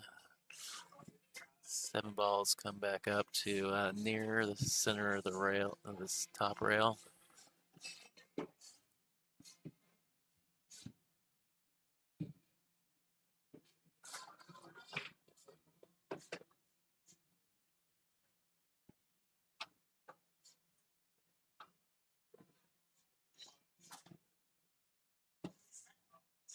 So,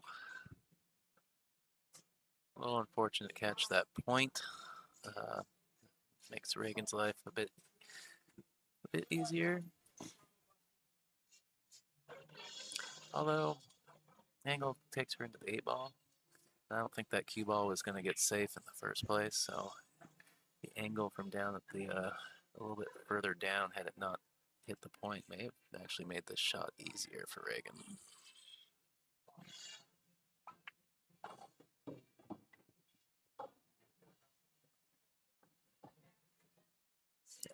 Well, definitely a touchy shot, trying to catch the right amount of that 8 ball to get it to kind of pop out for a shot down table. So still, cue ball's still pretty close to the 8. Makes for a really thin cut, a really touchy cut down this rail. Had a bunch of matches where these cut shots don't like to go, and she's overcut it quite a bit, but seen a lot of shots down the rail that just come off the rail ever so slightly, a little bit before the pocket, and the pocket doesn't take the ball.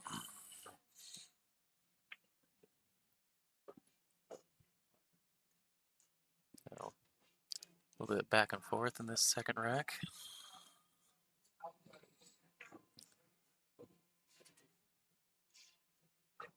Good opportunity for Dora.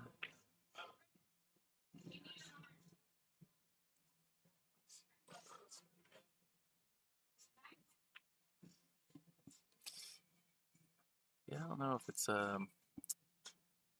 fatigue of, we're at about the 8.5 hour mark since the tournament started. Most of these players have been playing pretty back to back, or maybe it's being on the stream jitters sometimes can do it.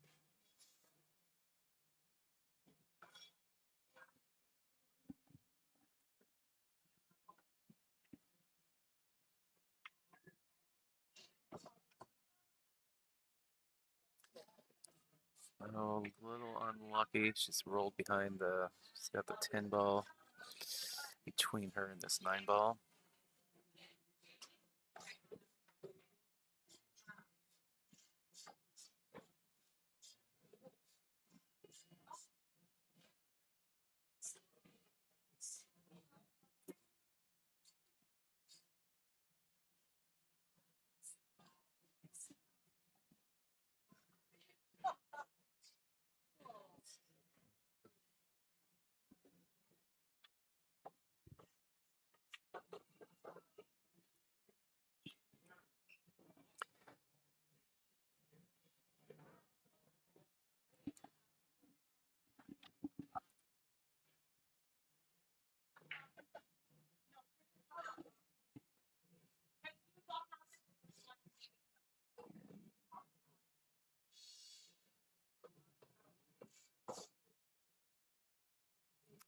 Nice execution from Dora there.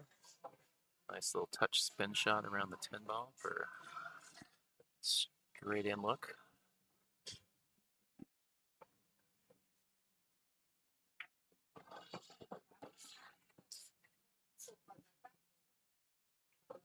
All right, so Dora pulls one back to tie us at 1-all.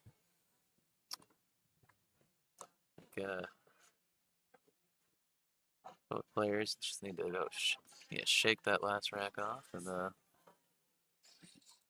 get back to business.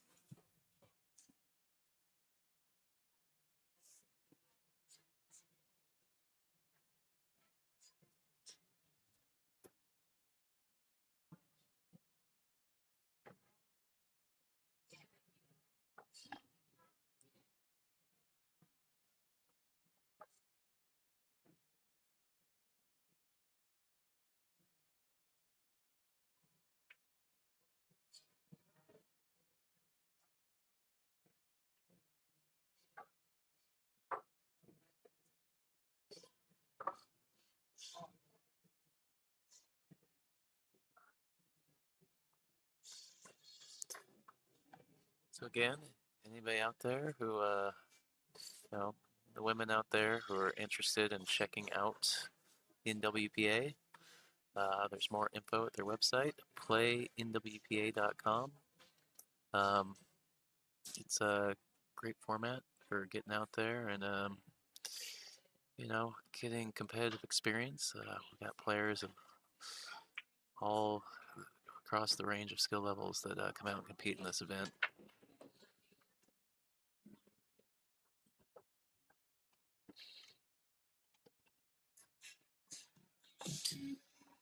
As a reminder, the next event is going to be in the next tour stop number 5 is going to be in Everett, Washington at Golden Fleece, and that is September 16th and 17th.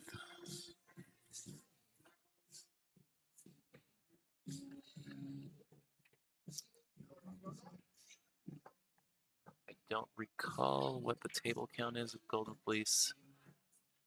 I want to say that that event is capped at 48 entries. So if you're interested, get signed up sooner than later.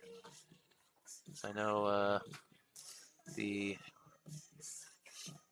most of the events that have been capped at 48 end up having a filling up and end up with a waiting list.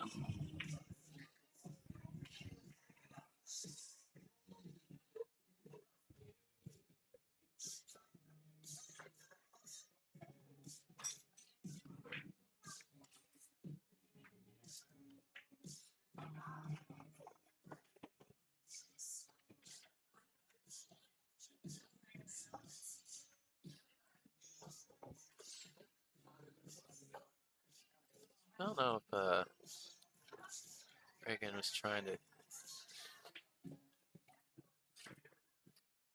come through that gap and maybe double the rail down here to get back up on the 2-ball. I feel like I need to go ask her when I have a second if she goes by Regan or Reagan. We have not met before, so it's always the fun life of a commentator, getting players that you're unfamiliar with and butchering their names sometimes, which is not a great feeling when you find out you've been saying somebody's name wrong for 5 or 7 racks.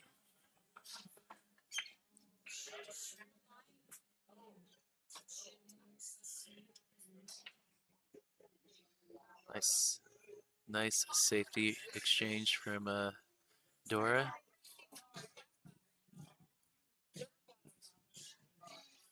Her opponent is telling her how mean she is for that hook. So I think they're gonna get somebody to come watch this. Always a good idea. Keeps everybody honest.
There's nobody here to want to do anything.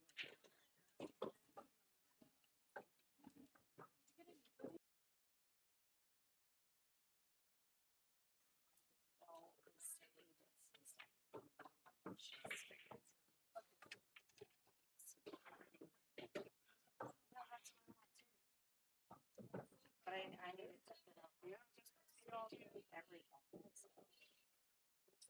Just know there's about a good 8 of us. Dora, I think, would like to float up so she can take the 6 in the opposite side pocket. Or all the way down if it passes, but I don't think it passes the 8-10.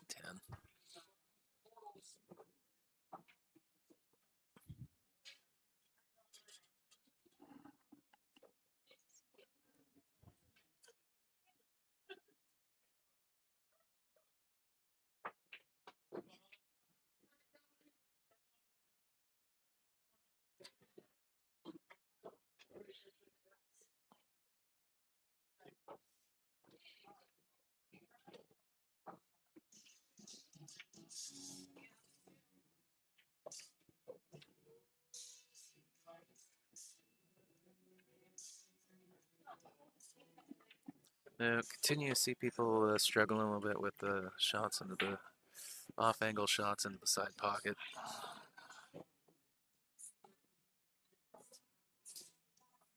Pretty straightforward safety from again.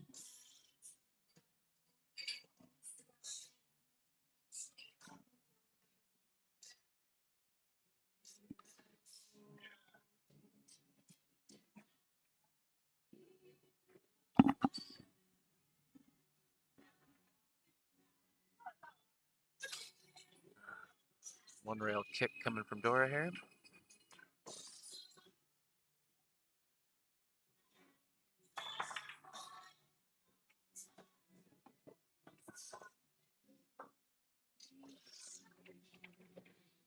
Another.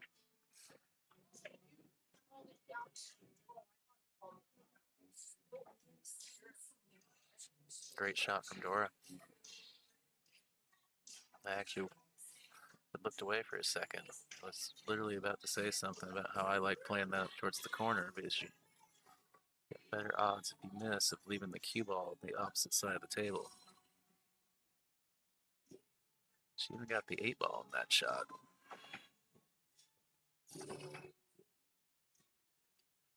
Well, I grabbed the replay buffer, so we'll get a chance to take another look at that kick shot in a second here.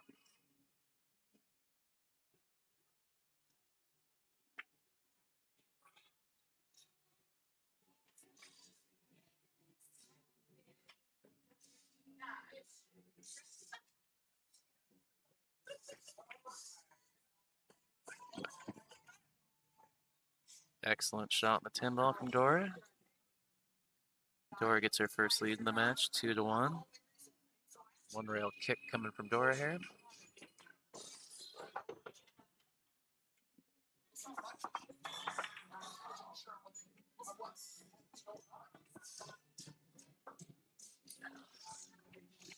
Got a pretty good compilation of kick shot replays today for, have to do a Tour Stop 4 kick shot highlight reel.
And again, side pocket.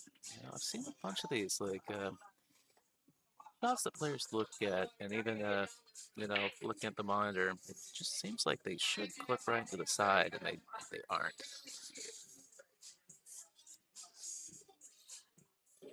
I didn't really get a chance to shoot any balls or check out the equipment too much when we got in last night, so Not familiar if these tables are just a little bit tighter, just are known for playing a little bit tougher here, or what the deal is.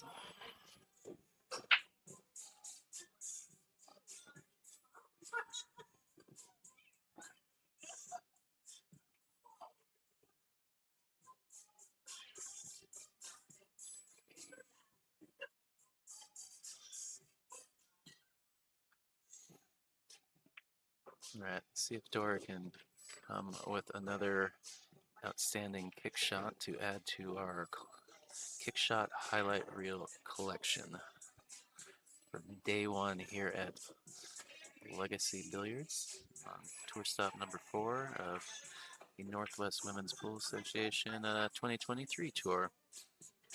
Really good effort though. Just shy of getting a little skim there at least. Reagan will get ball in hand. So it looks like she's gonna have to navigate over towards this upper side pocket for the 2-ball. 2-ball goes through this gap between the 5 and the 10.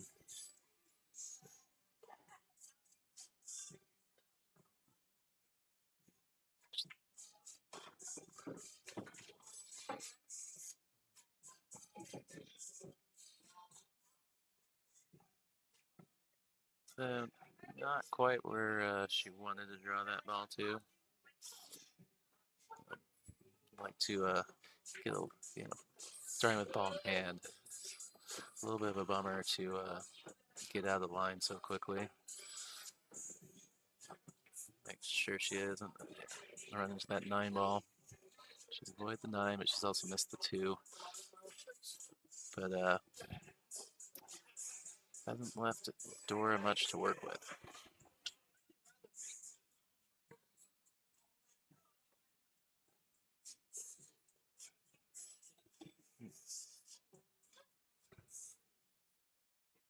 I think Dora was trying to see if she could squeeze that cue ball between the 10 and the 5, which had a pretty big smile on her face, telling me it doesn't go that way. So I think she's going to have to go off this bottom rail. So short rail here on the left-hand side.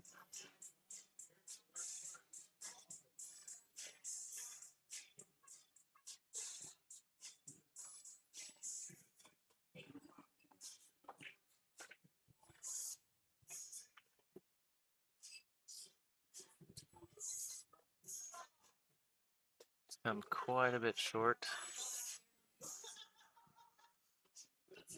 Ball in hand to Reagan.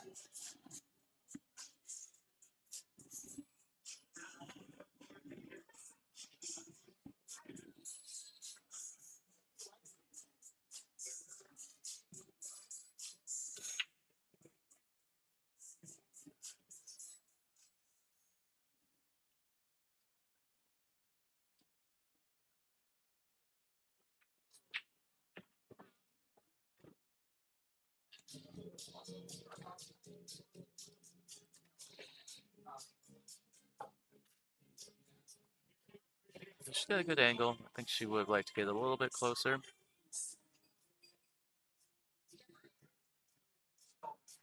If she can just come across and not run into the 7-ball.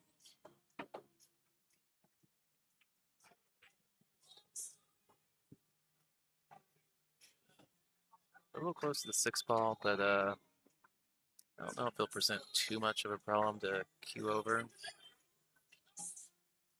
Cue next to at least. Just be able to shoot a stop stun shot here.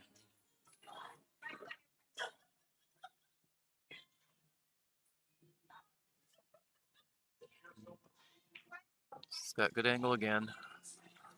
I think this is one of those situations where you actually want to play the short side of the 7-ball. It is touchy though. You don't really want too much angle. You want to make your life easy so you can follow all the way down.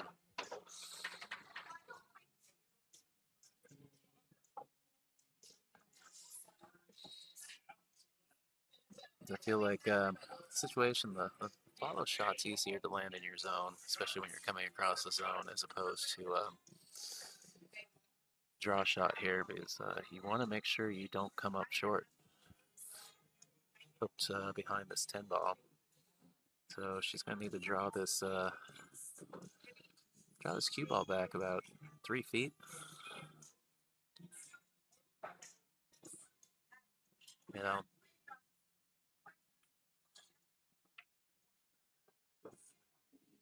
Nearly to that middle diamond in the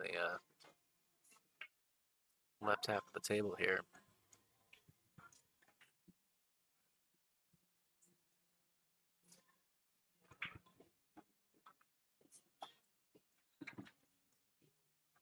Yep, she done very well to get pretty much exactly where I was talking about. It looks like she's got, just the right hair of an angle, but she just kind of stun to the right side of this. Oh, she decided to draw back.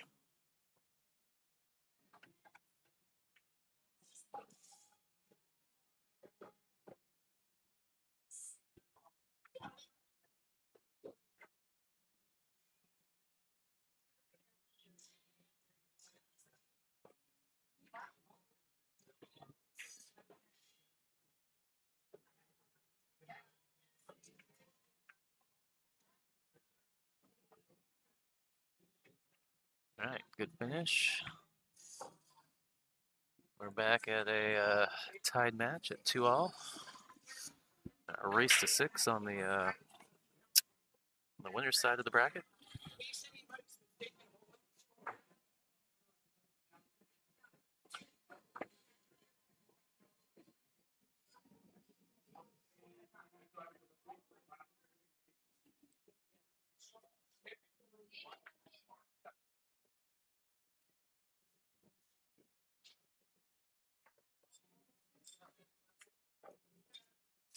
All right.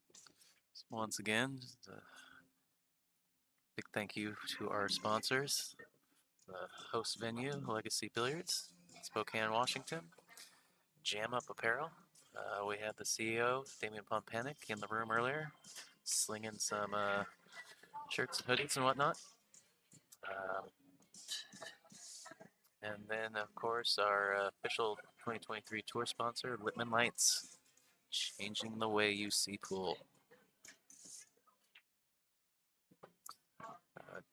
Really good break from Dora.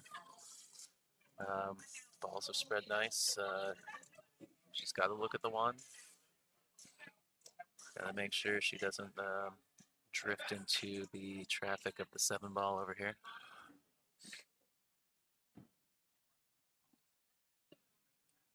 Also wants to avoid getting hung up on that 4 ball on the side rail there.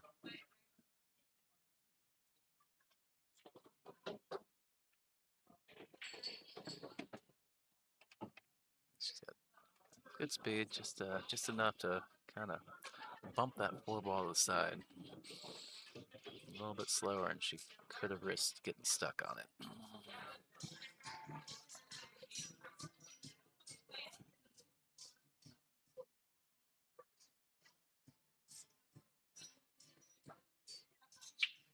Wants to roll it in, but she doesn't want to roll up on the 8.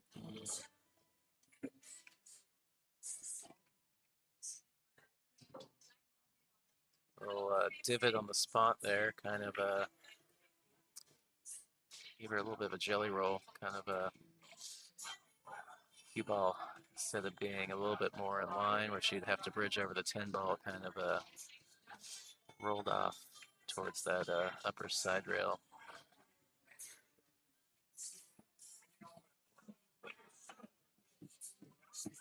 Good shot, stay on the short side, shoot the 4 ball all the way down. A little bit of angle to get away from that rail for 6 ball.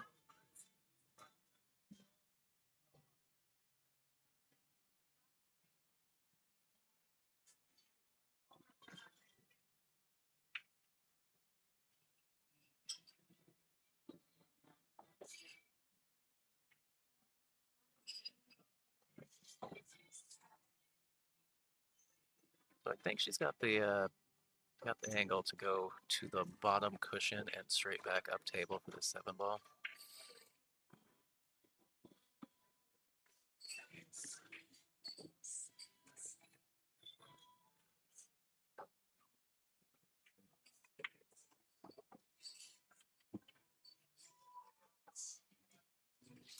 Looked like she may have put a little bit of inside English on that. I'm not positive.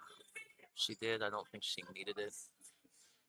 One of the things I like to nitpick about is shooting off the rail. Really limits what you can do, and it just makes your life harder. You know, even some routine shots you see a lot of people miss. It's part of that side effect of you know, you can't, you know, it's the cue ball. You can't see the whole cue ball. It tends to lead to people, you know, not aiming in the same way they normally would. Cueing in slightly wrong position, getting some spin on the ball. I think that's what happened to Dora there. She'd been off the rail. You know, I think she we've seen her pocket that ball.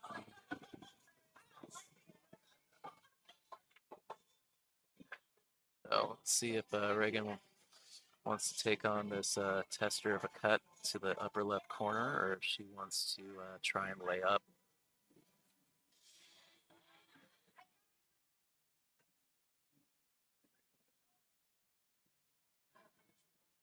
The one thing about taking the cut on is you do have a 2-rail path to come over, you know, to the 9-ball.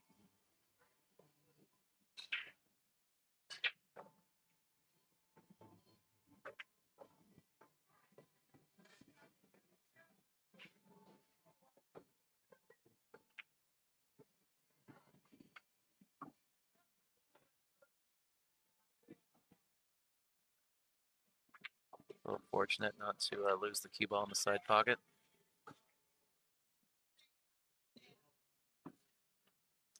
She ended up taking the 3-rail route around, which does sometimes lend it to a scratch in the side. On the other hand, the 2-rail route sometimes lends it to a scratch up in that upper right corner. So, you know, shooter's choice, I guess.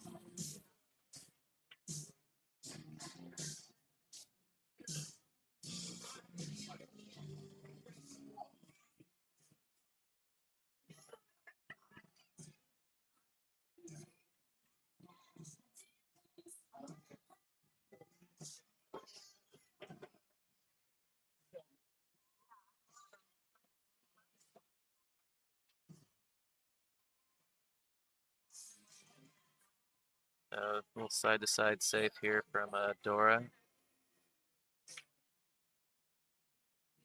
She has left most, if not all of that 8-ball available to Reagan, so she's calling the side pocket. So she's either got the angle for the side or at least can see the ball full enough that she can kind of spin the ball a little bit to throw it towards the side.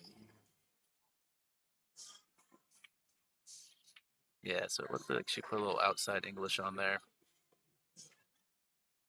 Ooh, and she's getting fortunate that that 8-ball did not sit up there. So that would have been a duck for Dora.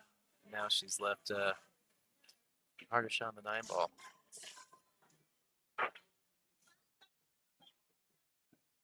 See if Dora plays this bank 2 ways, where she tries to bring this cue ball down to the bottom rail, still kind of up by the corner pocket.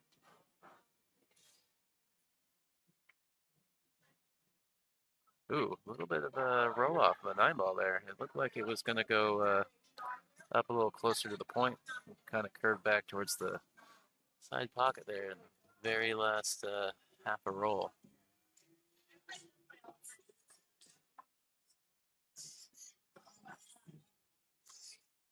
Not that it's that big a deal, because I think where it would have been you know, if you make contact, still pretty high odds of putting it in the side if you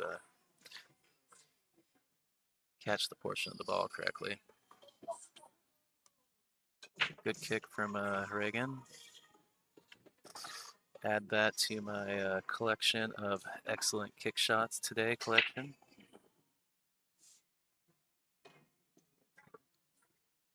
Take another look at that one after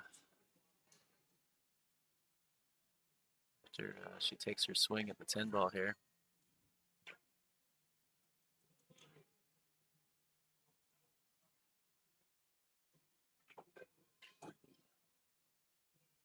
Oh, really good shot on the 10 ball. Let's take another look at that kick. Still pretty high odds of putting it in the side if you catch the portion of the ball correctly. Good kick from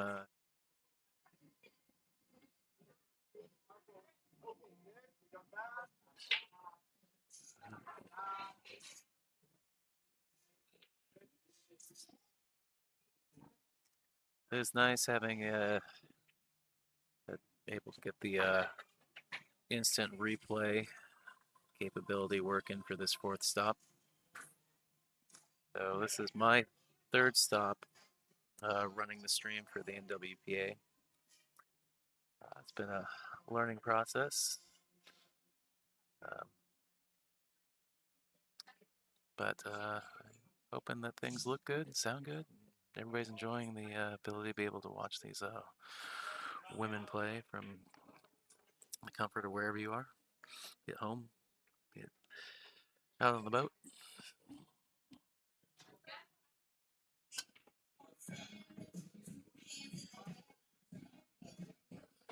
All right, a couple balls tracking towards pockets, but the one ball has not been kind. Decided to sit up on this top headrail behind the 6 ball. So, generally, this is the MO of rollout, a push out to come.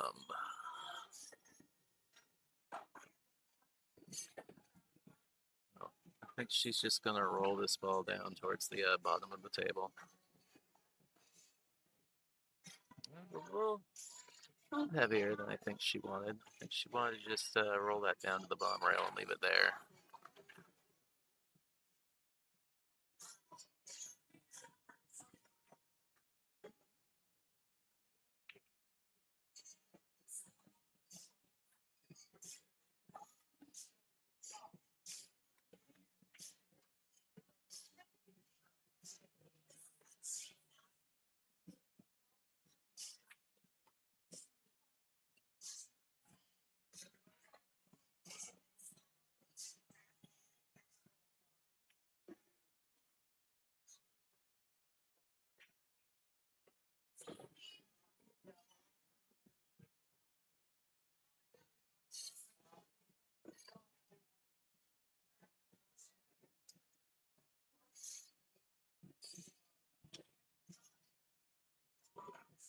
Nope, a little misstep there.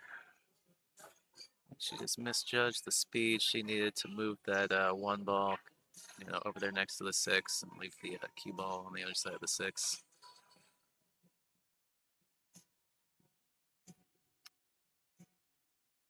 So Reagan's gonna have to make a decision about what's happening with this 3-4. I mean, there's, you know, if you really want to be aggressive, you can play to the this left-hand half, this side rail, and try and fly up that 10.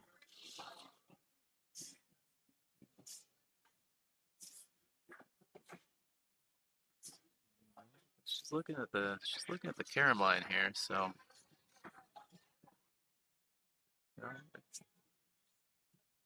from the angle I'm sitting at looking at the table, this is a pretty high probability carom on the 10 ball.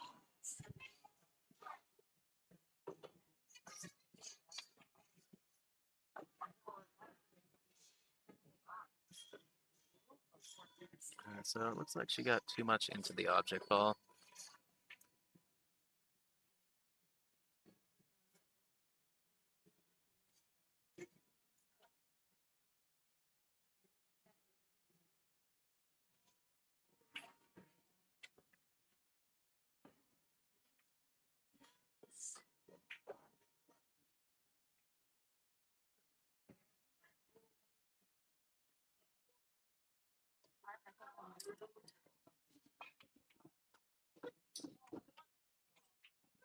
All right, pretty open table here for Dora. You know, just try to make sure you don't run into anything or end up behind something, and should be a high probability of running out from here. Watch outside pocket.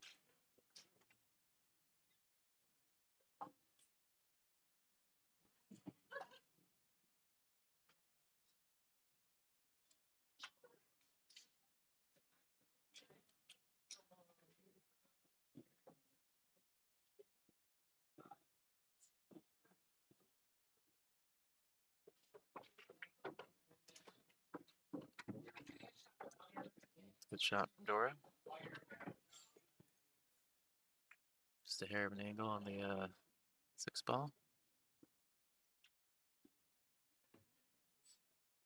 Allows her to try and come back down to the left of the table here a little bit.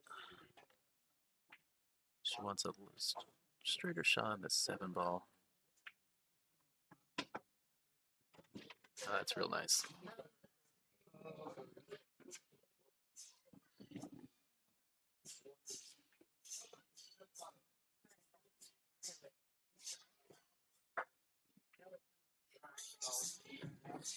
So here she needs to decide if she wants to stop it.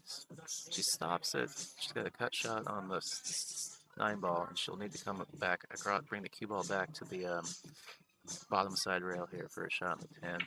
If she wants to draw it back a little bit, then that gives her the option of drawing back a little bit off the 9 ball for the 10 ball in the bottom corner pocket. Although she's taken some angle, so I would expect her to play 2 rail, you know, bottom rail, side rail to right where she's pointing with your cue. See, some people will play this 1 rail. I like using the 2nd rail because you get a little bit of a kill in the 2nd rail. That 1 rail, you often end up coming too far up table.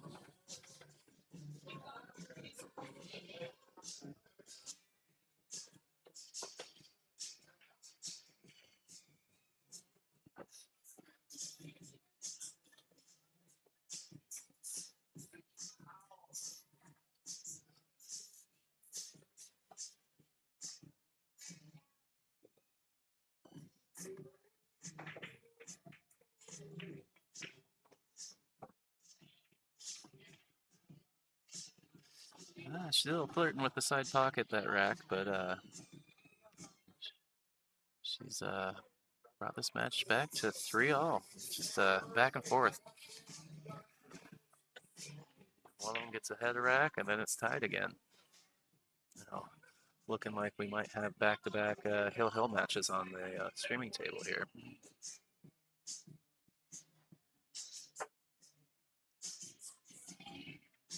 Which for the stream is always great. You know, the tournament director on the other hand, who, you know, just wants the matches to go as fast as possible, so we finish at a timely manner. A little different story.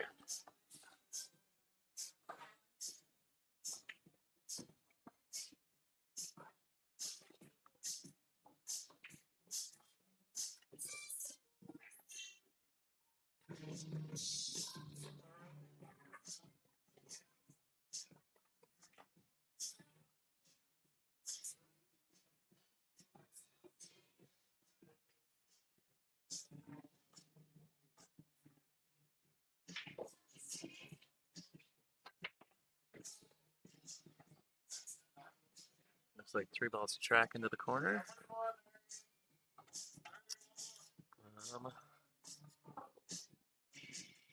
Can't tell if the 5 is in the way or not. If it is, okay, we're going to see another rollout.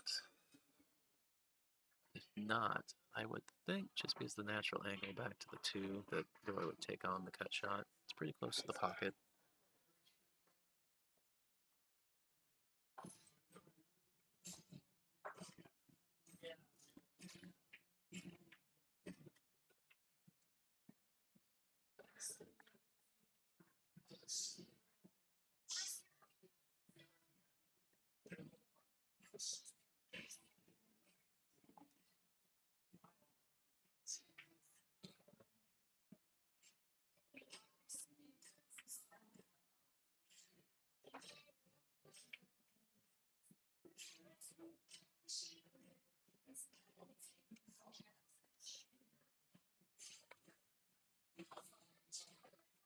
Not sure if that ball skidded or not. It looked like it kind of pushed towards the rail.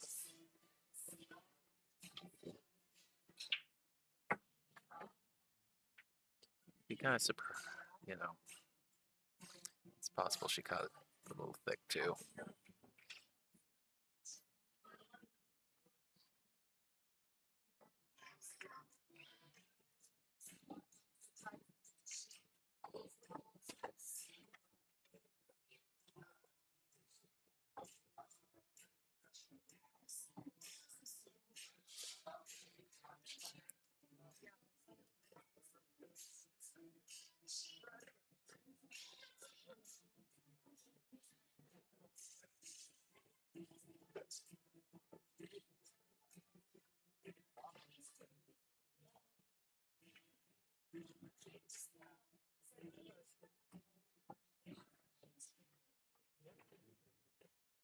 I was kind of waiting to see what she was going to do here.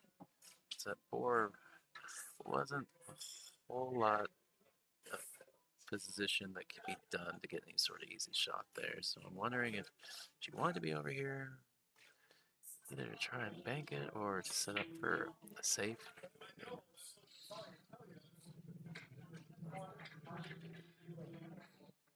So it looks like maybe she's going a little offense here. Try and carom the 4 off the 9.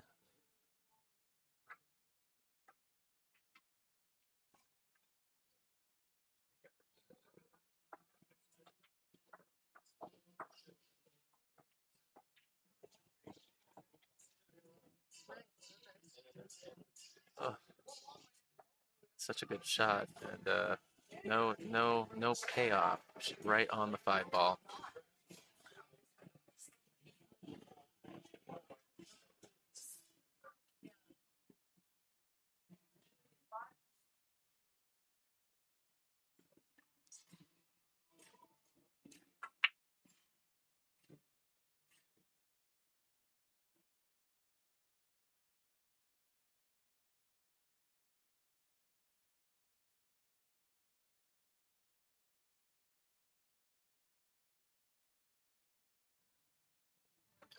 Wow, that was a really good effort from given what she had there to work with.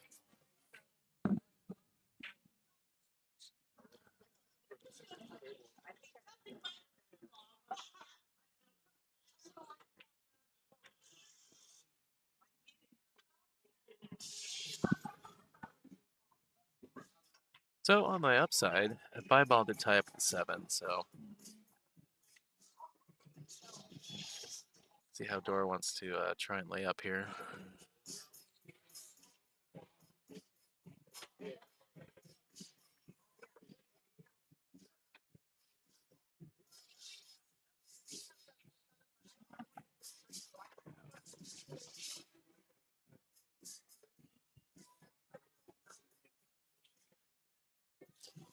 So there might be enough angle to cross this 5.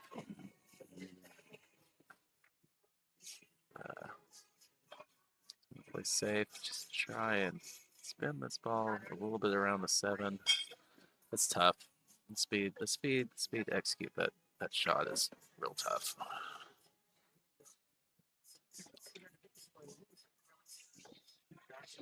Yeah, like the idea.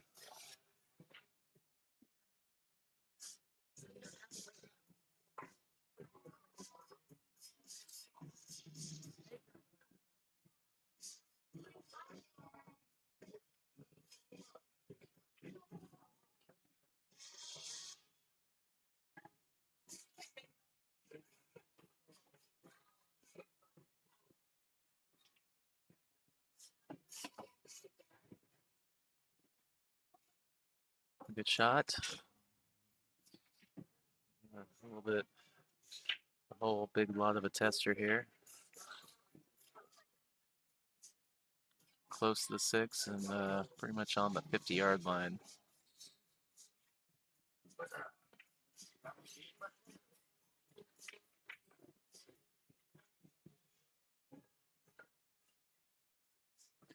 And if you're going to try and cut this, I almost like cutting it to the side pocket.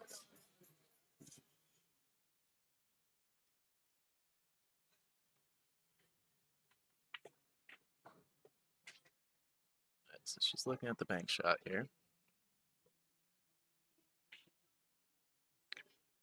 Play this two ways, try and draw to the rail here.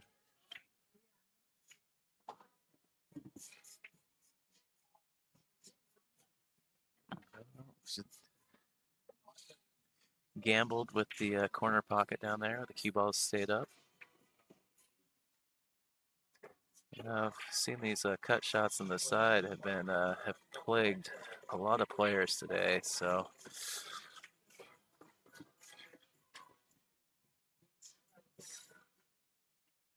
if anything, it's gotta be, you gotta make sure your aim's true, confidence, and don't play it with any speed.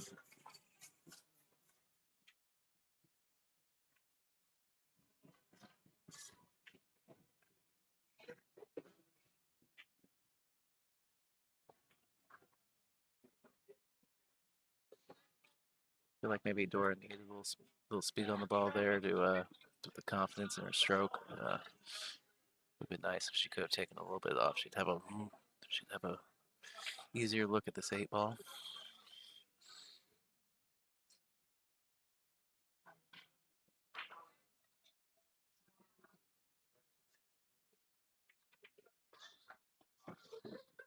Uh-oh. All right. Again, flirting with the corner pocket.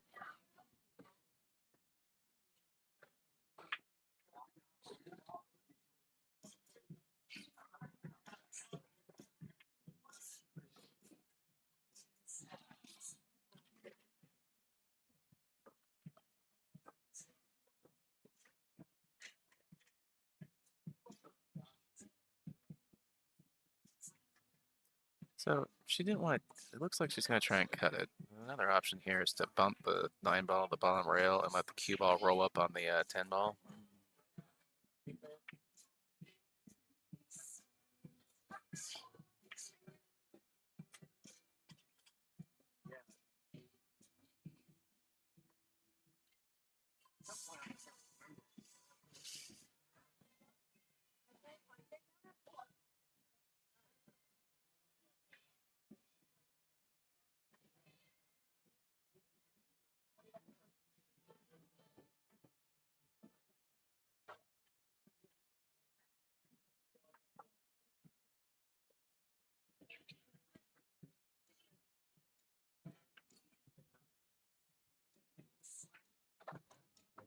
All right.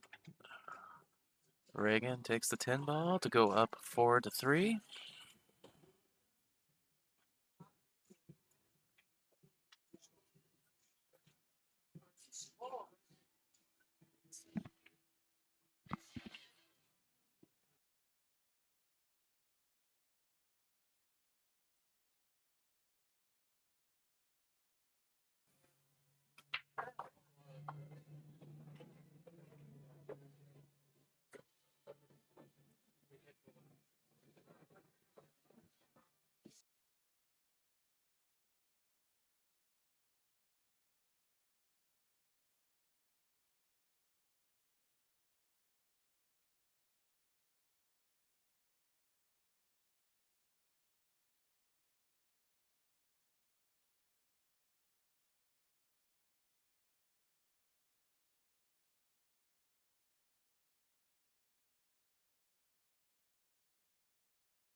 All right. 5-ball down. A look at the 1-ball.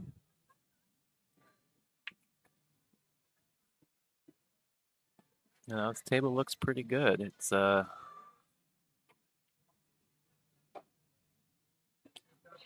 comes just kind of up on the 2-ball, which I think you kind of want to, top ball in this shot anyways. Yeah, play the 1 on the side. And the touchy part is getting from the 2 on this 4-ball.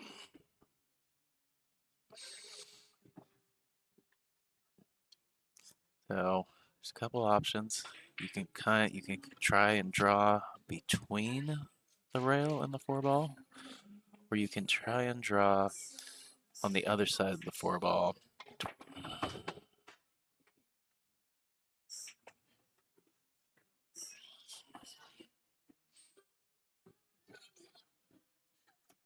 Well, not an easy shot, but she's got a workable shot to this bottom left corner pocket. And the 5-ball's in a good spot. I think, center ball, just focus on making the 4-ball, and she should have a very favorable shot on the 5 if she pots the 4. She ended up drawing it a little bit.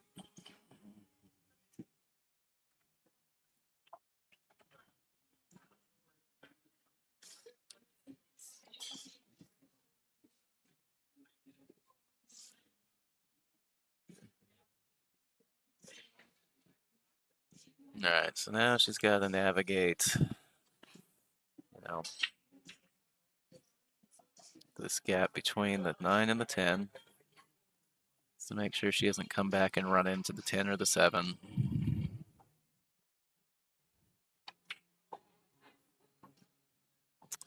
Okay, I didn't realize the 5 went past the 9. I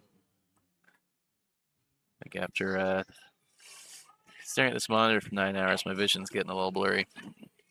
No, that was a really good shot. Good shape on the 6. I'm looking over at the table. The 7 passes the 9 into the corner.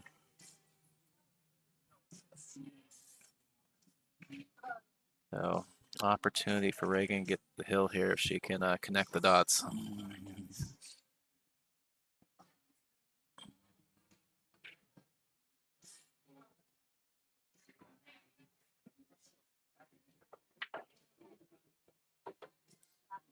She's gotten a little close to the rail again. I think she's just going to roll it in and run into the... Oh, I thought maybe she just roll it in and run into the 10. Use, take the... It's the 8-ball's right out. It's a little ways from the pocket, but it's in front of the pocket.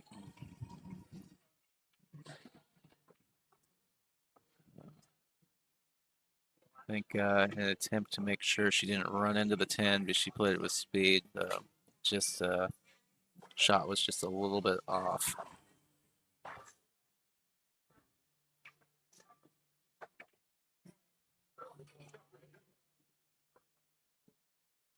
No, Dora's overcut the 7-ball, and this cue ball is going to come back down and sit very nicely for Reagan.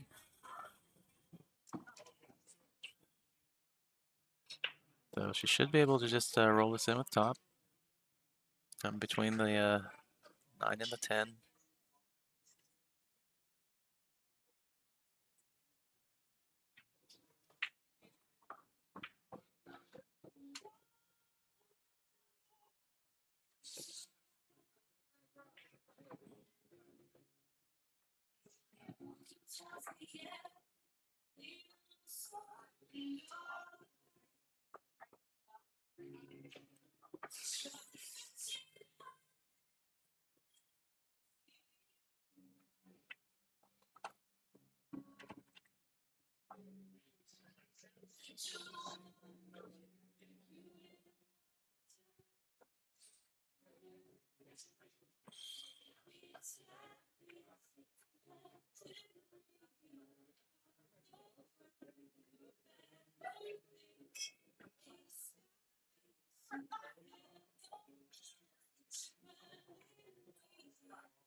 I think she should be able to go just straight down and around. Oh, nice bump.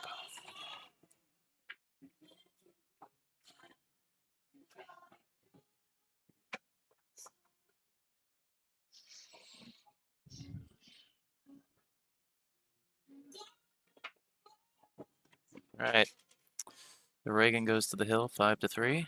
This is a race to 6.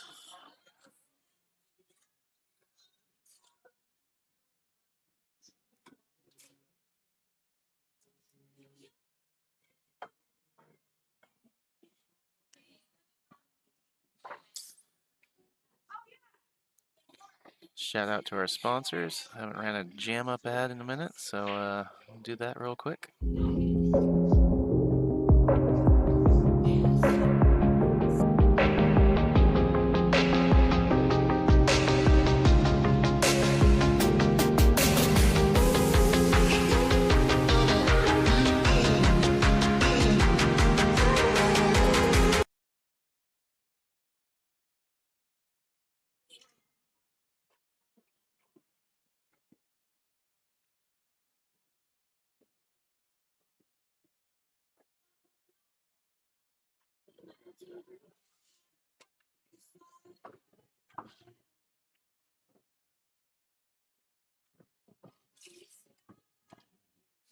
Well, Dora has lost the keep on the break.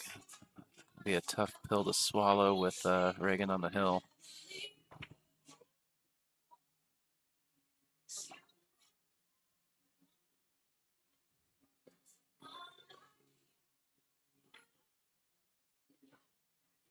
I think I like shooting the one down in the corner, which is what it looks like Reagan is going to do.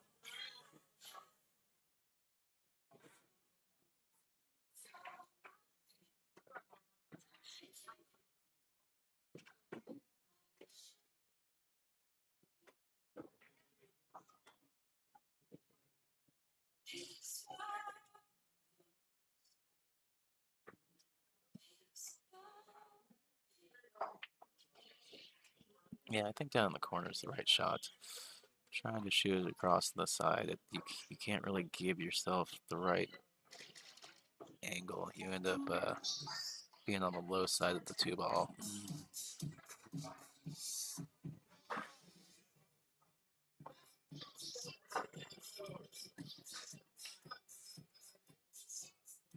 I think probably just set herself up for the 3-6. Important part will be to control the 3. But you want to make sure that you don't catch the ball, 6 ball thin on the right where the cue ball comes back down the rail. You also want to make sure you don't play it with too full and too much speed where the 3 follows in and then you're stuck with a funny shot on the 4 ball.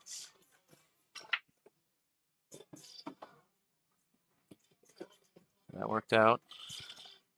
The split second there where I thought the 3 might follow, but it looks like it kind of touched the inside of the pocket there. And the pad held it up from going the rest of the way.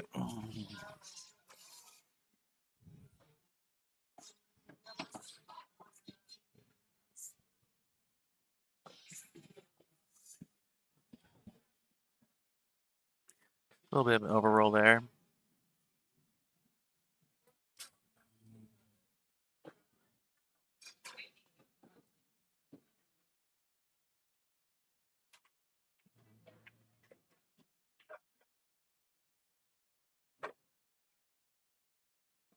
See if she can pull this ball across to the side rail.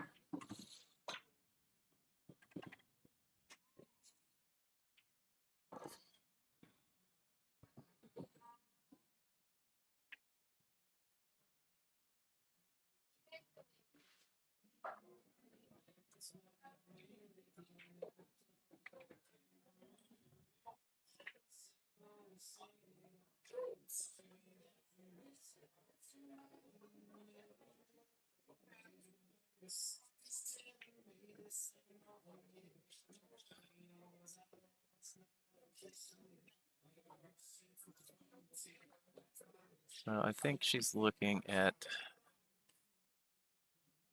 sending this cue ball. Well, I don't know. It looked like maybe she was trying to see if she could send it between the 10 and the 7. Now that is what she tried. It just seemed like she cued a little high on the ball.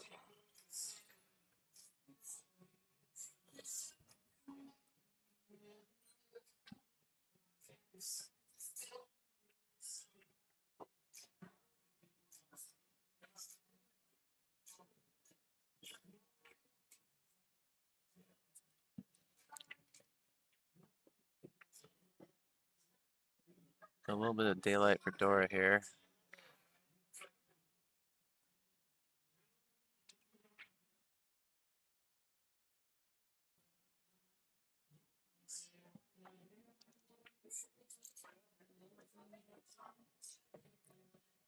Oh, good effort. She didn't get on the 10 ball, but it was a good effort. Smart shot.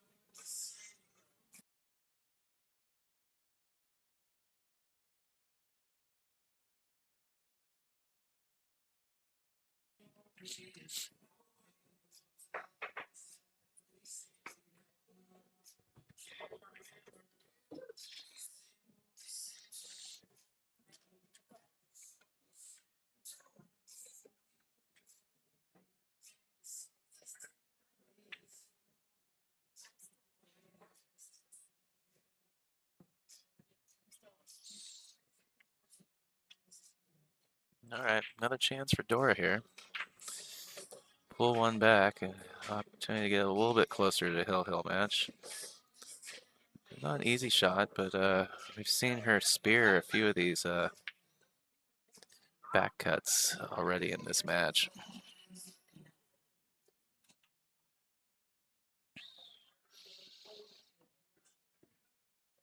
Wants to make sure she keeps that cue ball out of the side pocket.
All right, both players chasing the 5 ball.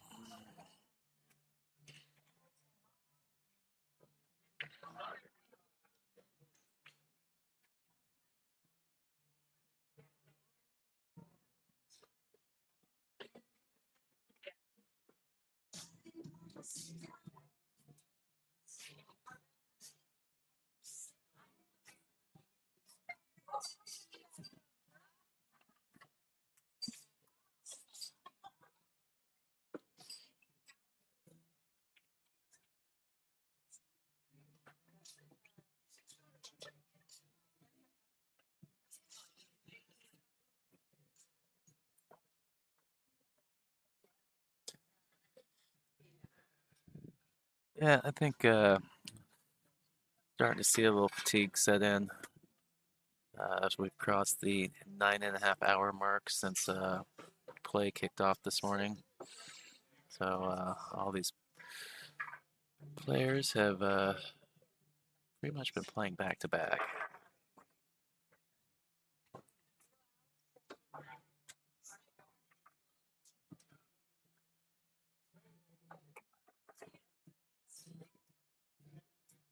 So let's see if she uses some inside English to go down to this rail, kind of spin the ball out.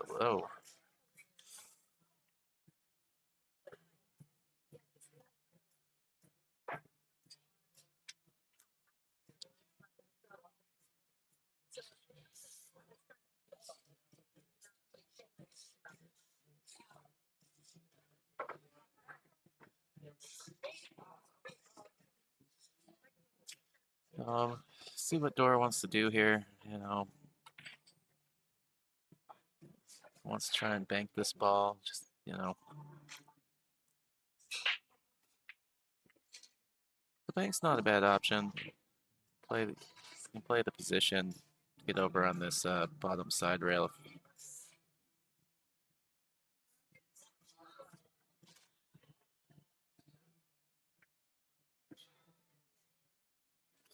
Yeah, I think she would have been better off just going for it.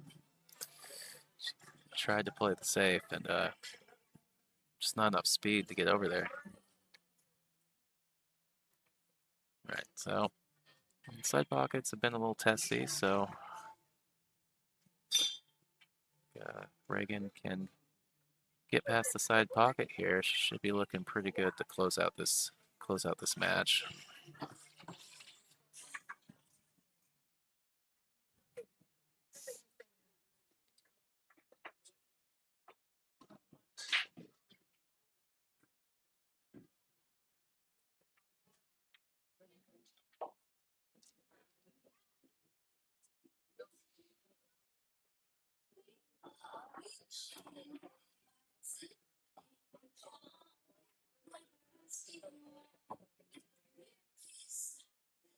All right.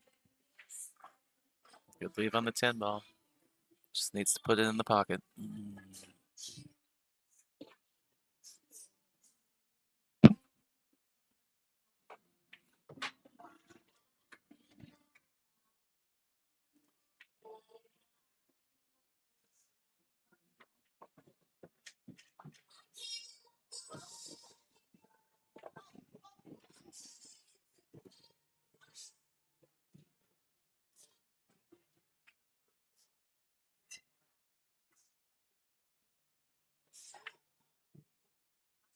Ooh.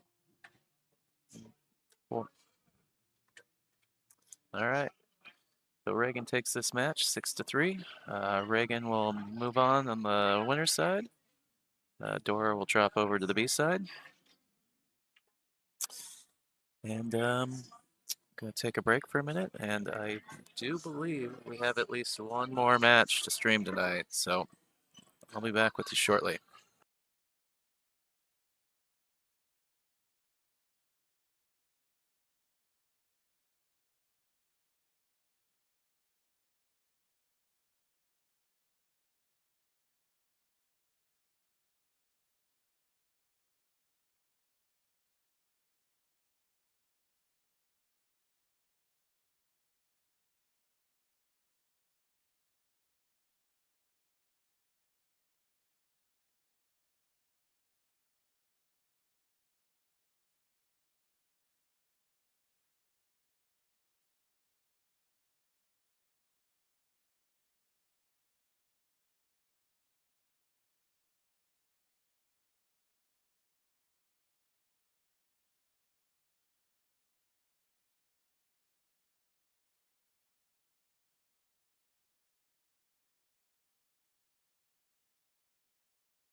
All right.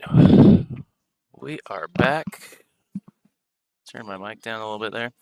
So we have a B-side match, which is not a race to 6. That is a race to 5 between Chelsea Reeder and Nicole Denisi. So Nicole won the lag, broke off first, and away we go.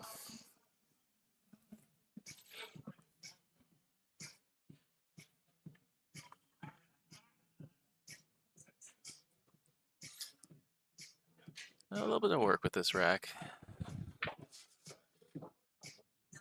She can go across and back to the middle of the table, although she's just going to play safe. I like that. I think it's leaked out, though. At least to the point that I don't know that Chelsea can cut it in, but I think she's at least got, a full look at the ball.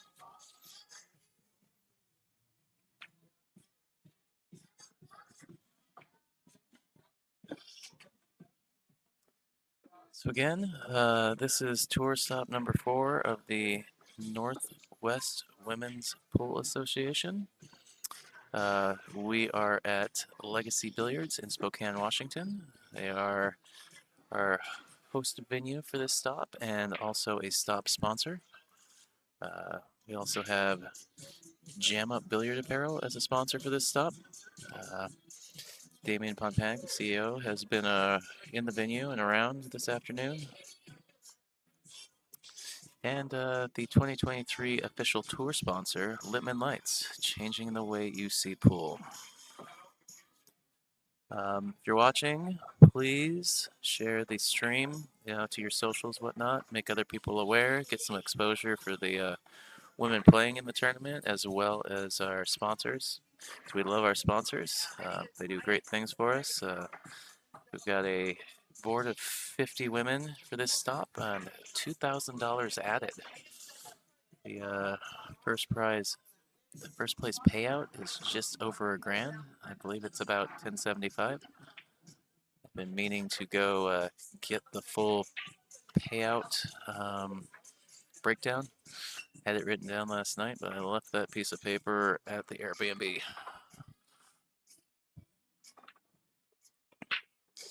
But yeah, I believe field pays out 9th through 12th, and I believe the starting payout there is $120, which is not bad on a $45 entry fee for this event. All the tour stops are $45, so not overly expensive to participate. A wide range of level of skills we see here, and there's always a second chance tournament. If you don't finish in the money, you're eligible to play in the second chance, which they hold on Sunday, the second day of the tournament.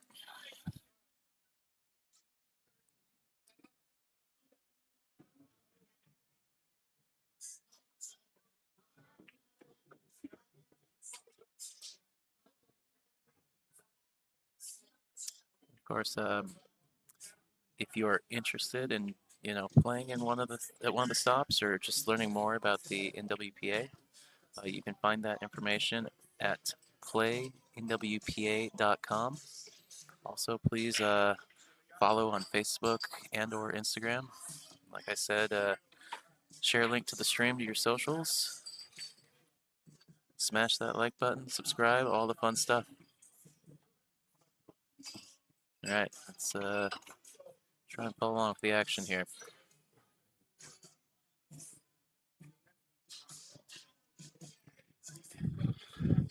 So I forgot, I know Chelsea was on the stream earlier, and I don't remember if she told me earlier where she's out of.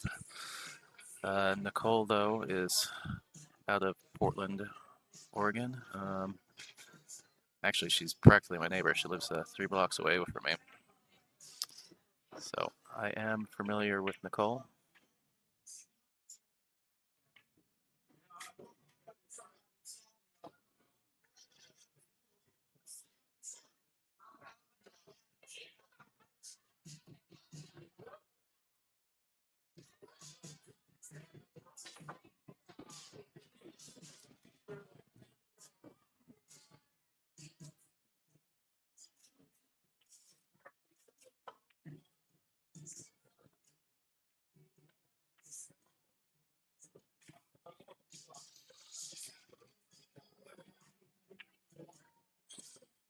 Well, let's see if Nicole wants to gamble on this 5-10.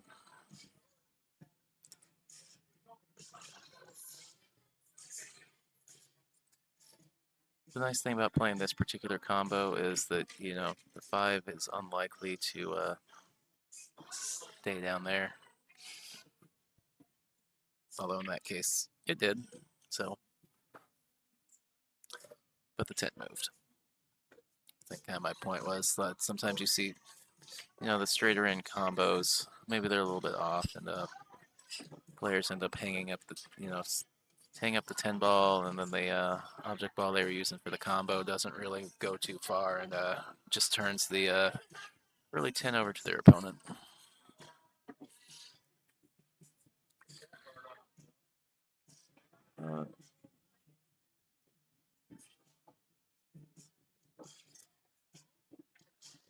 That's a little thin. It's hard to hold up for this 7 ball. So, wisely, Nicole's played safe. She's bumped the 8 ball with the cue. It's up to Chelsea if she wants it moved back, which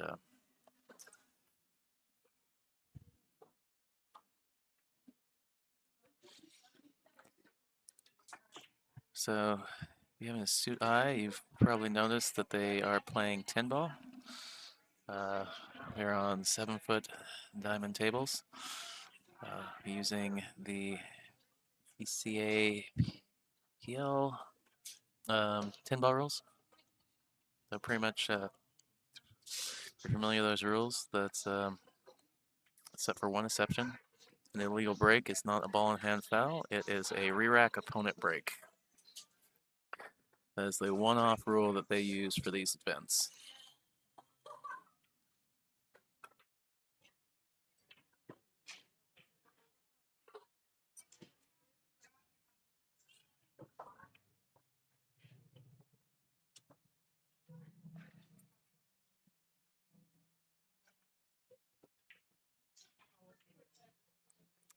For anybody that's joined late or may not know, my name is Tyrell Datweiler.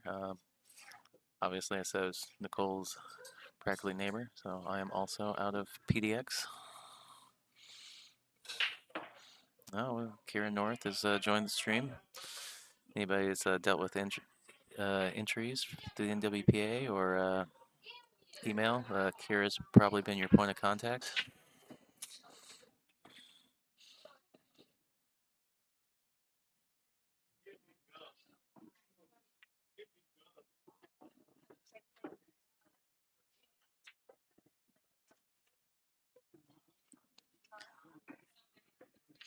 Tough kick there. I think she needed a fair amount more inside spin on that ball to bring it back towards the 5. Let's see if Chelsea can get something going.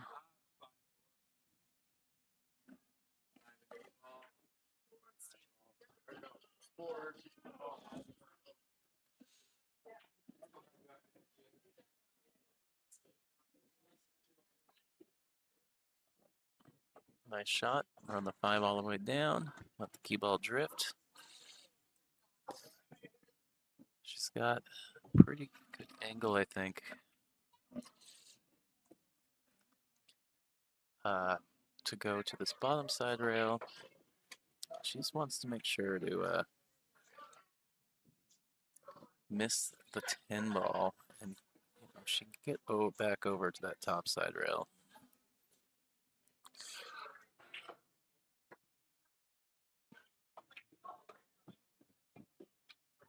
Alright, so she tried to come up by this bottom side pocket.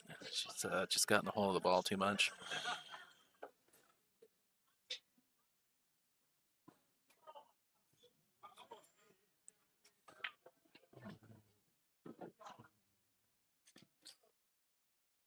Trying to, looks like she played the combo bank on the 9.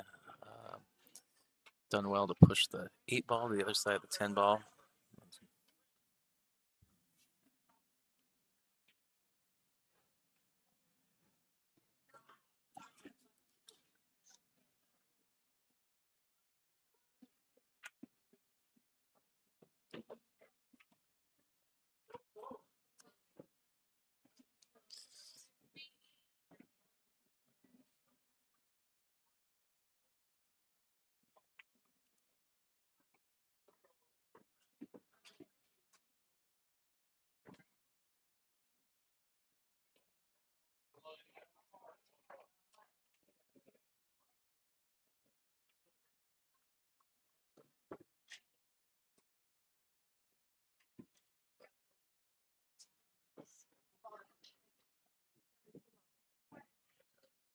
All right, so yeah, I can't really interject, but yeah, I did see that the cue ball came back and hit Nicole's stick.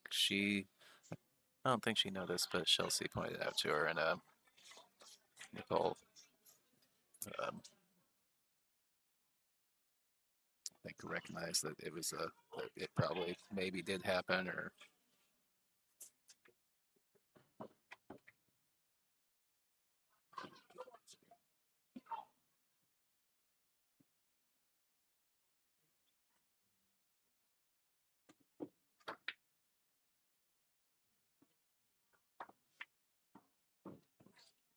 well, I guess the nice thing is if she asks about it later, I can confirm to her that that is indeed what happened.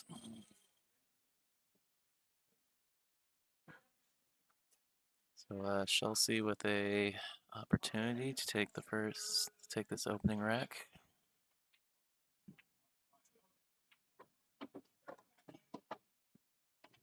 And that she has.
Right.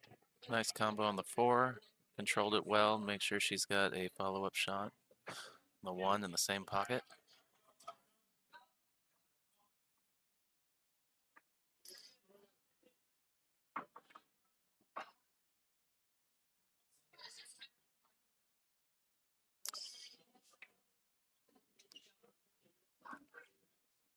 Two obstructs the 5.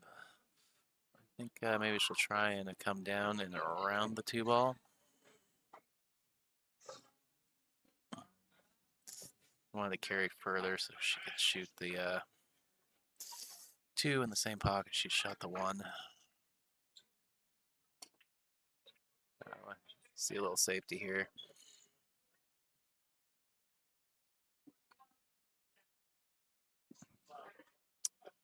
Well, I don't think that's worked out quite how Nicole had it in mind. There is a cut on the 2 ball, thin, but 2 ball's not too far from the pocket, so it's workable.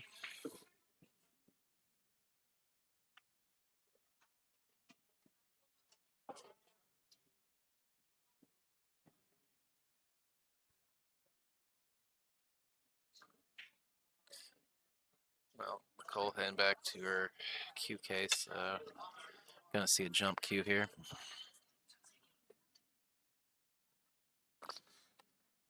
A lot of replays on kick shots today, but I don't think we've had a jump shot yet that's warranted. Let's see that again.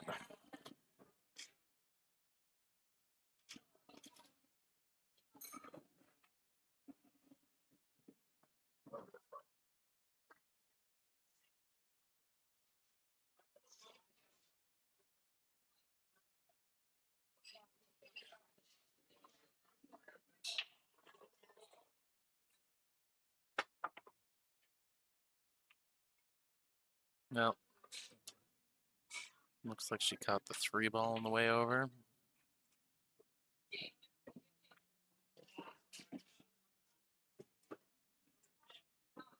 Although maybe neither player noticed.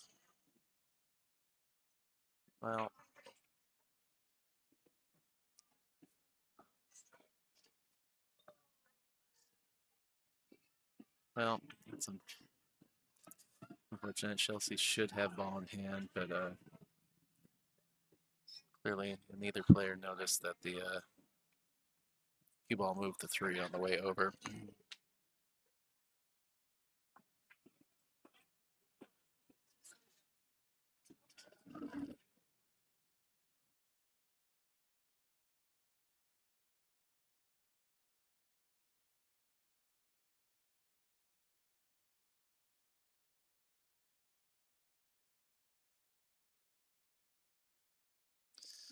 And the players' defense, they have been, tournament's been going for 10 hours. Everybody's been pretty much playing back to back. A little bit of fatigue setting in. I know I'm not even playing, I'm just sitting here talking about it. And it's definitely been a long day. All right, so I guess as Chelsea does have ball in hand now, Nicole didn't get a rail there on her last shot.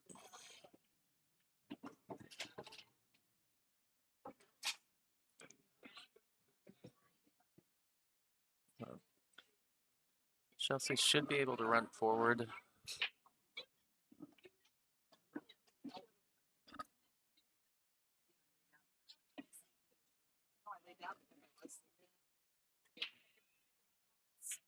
Outside. Like, you go outside for 5 minutes, you just want to, like, crawl in a hole and die. It's really bad out there.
Apologize, I'm having to not pay attention for a minute. Gotta look at a menu here. I'm starving, so I will be back with you guys in a minute.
All right, jumping back in here. This side pockets have been a struggle for a lot of players today.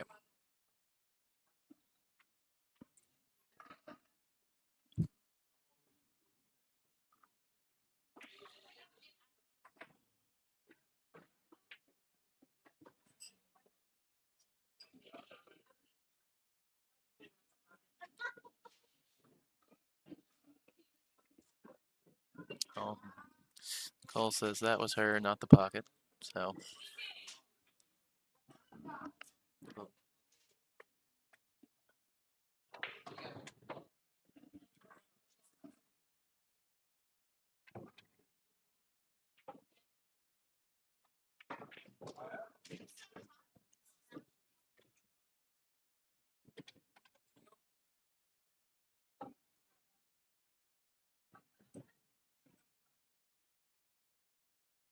All right, Chelsea will be looking just to go side to side with this ball, about back to the middle of the table. A little heavy on the speed. Oh, gonna be a tester of a 10 ball.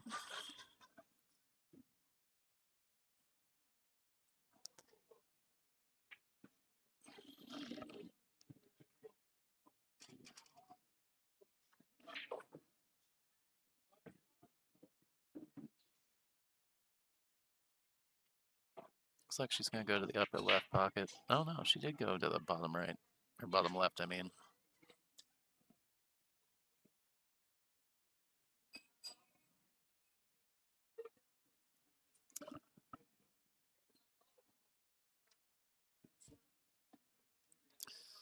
Oh, good story. My partner walked over to go order some food for me and somehow got wrangled into a group of the players all doing a round of shots.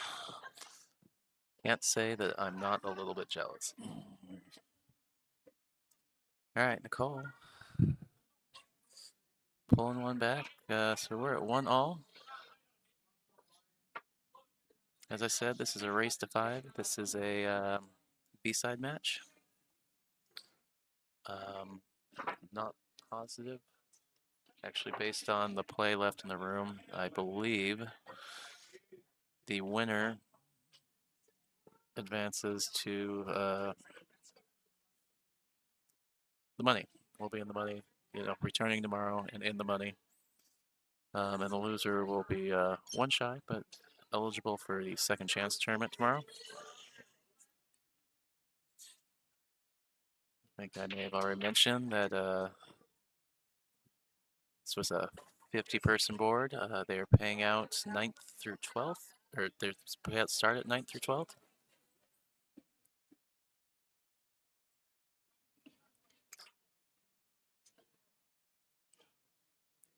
So regardless, in a 50-person field, whichever player goes out this round, it's still finishing in the top 16.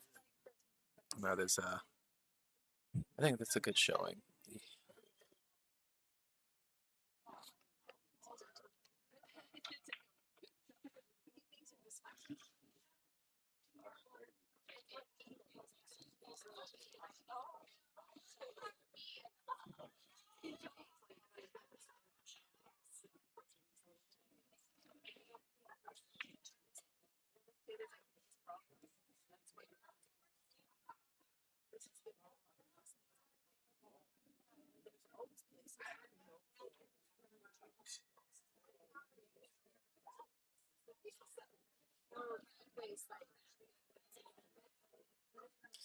A little awkward position to shoot from. Nicole's going to be stuck trying to bridge over this 6 ball. It's already going to be a stretch for her. Have to grab the bridge.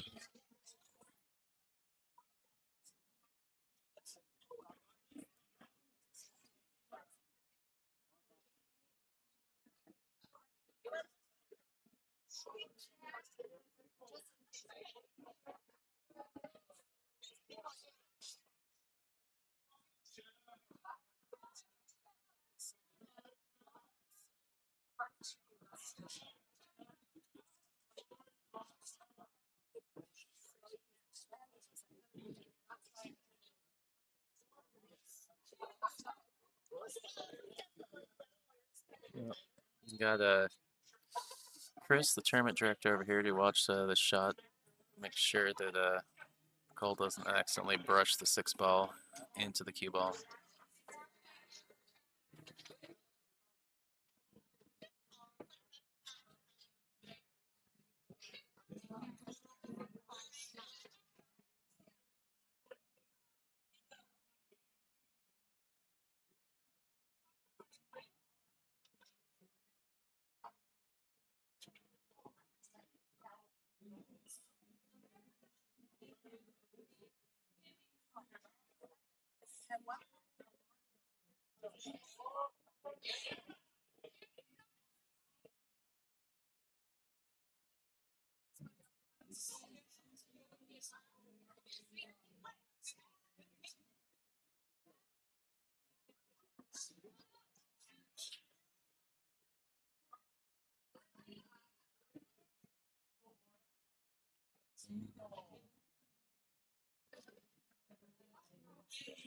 Nicole taking her time on this, trying to figure out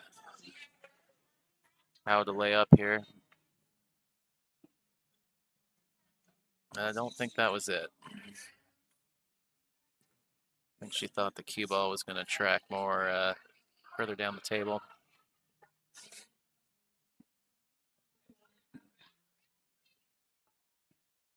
Or maybe the carom was going to just put the 3-ball on that center of that bottom rail.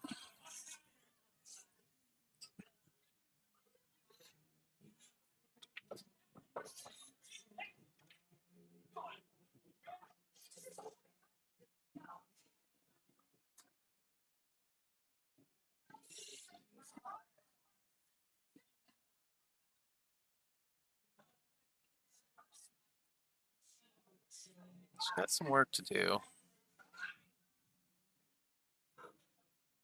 She can try to swing down and back around for the 5, or she can just kind of go up to this top rail, leave it long. I think that's the smart choice. Don't risk traveling through all that traffic, running into something, hooking yourself.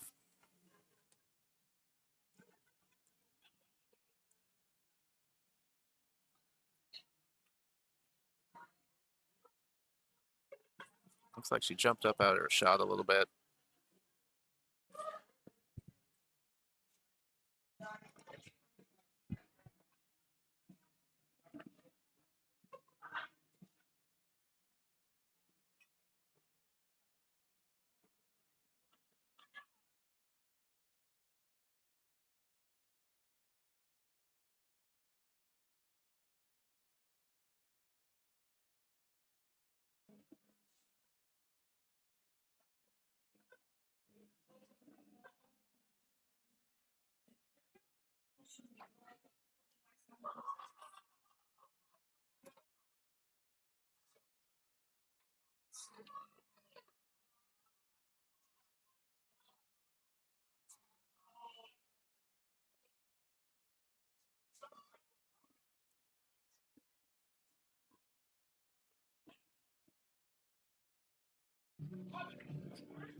Good hit from Nicole. See if Chelsea wants to take on the bank shot, which she has nominated it.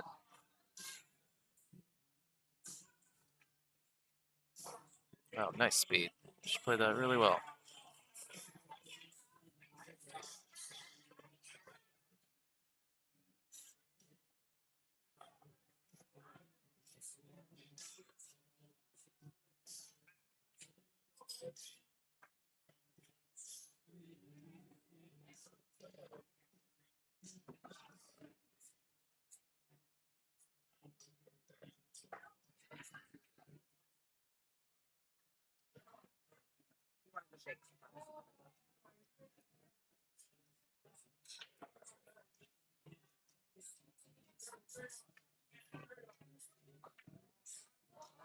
Ugh, I've seen a lot of that today. A lot of balls sitting up in the pockets.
Chelsea with a good setup. Connect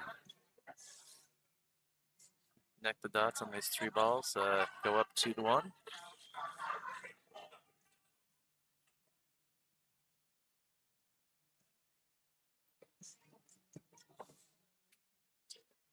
Looked like maybe she was trying to spin that to swing around the 10 ball, and worked out to come not run into the 10 ball.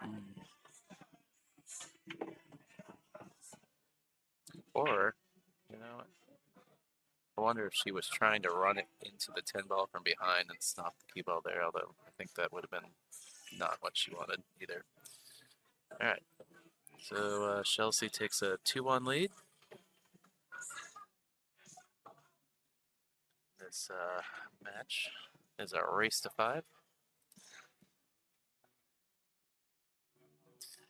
Both players looking to stay alive and move into the payout phase of the bracket tomorrow morning.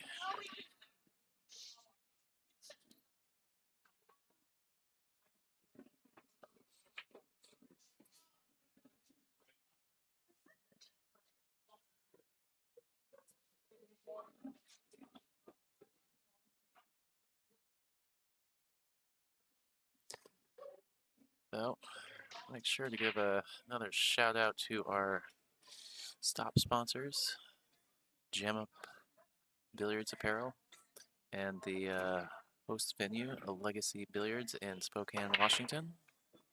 And of course, always a big shout out to our 2023 official tour sponsor, Lipman Lights.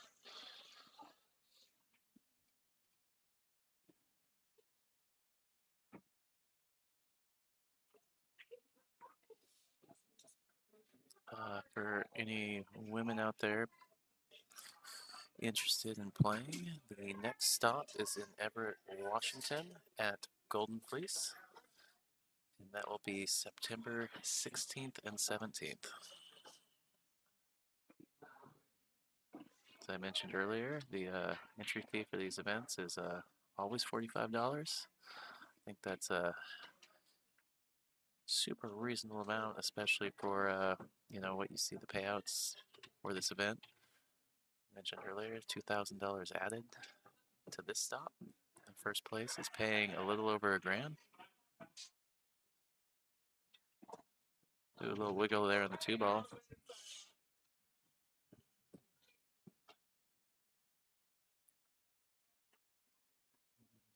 See if Nicole can kind of stun this ball out of the rail over to about the center of the table.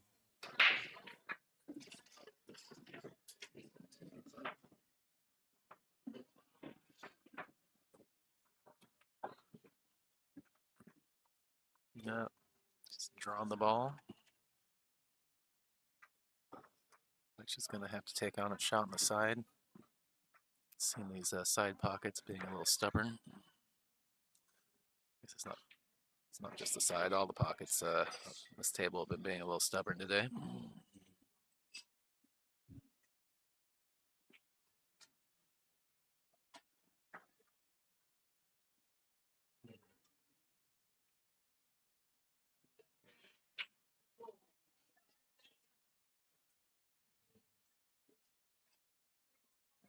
Kind of a kind roll off the point there.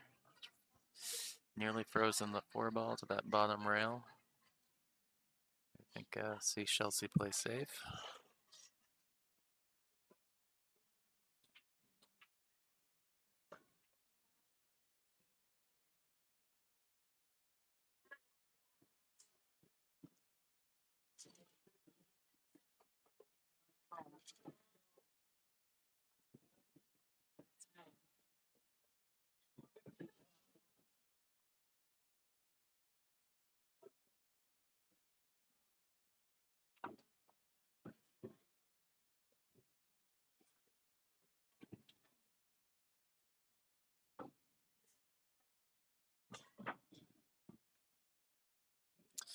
A little frustrated chalk slap from Nicole there. She's bumped the 6 ball over there next to the 8 ball.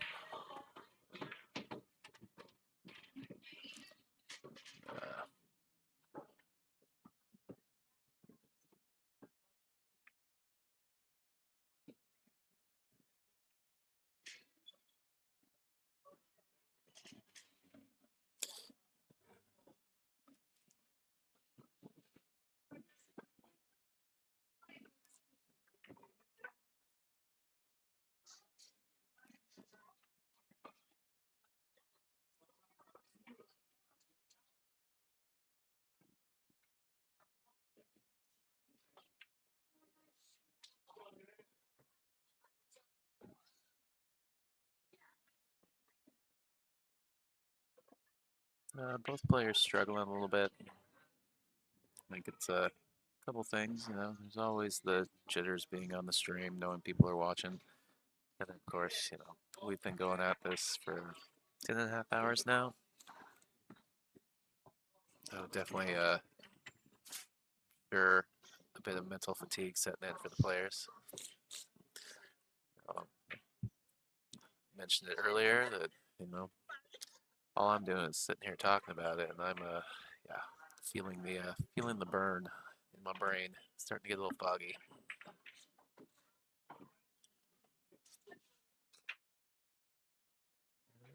Looks like she's eyeing up the 7-10 combo.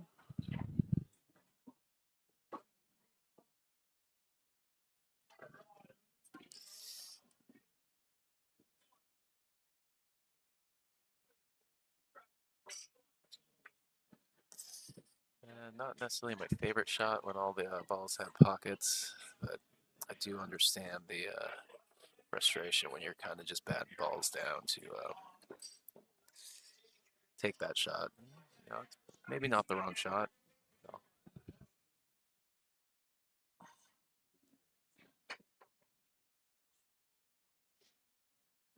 Things are coming hard, you know. Whatever you can do to get out of the rack.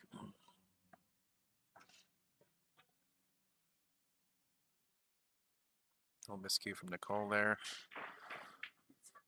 A little frustrated ball roll on the cue ball. Oh, my 2-year-old tip sucks. Pre-COVID tip sucks.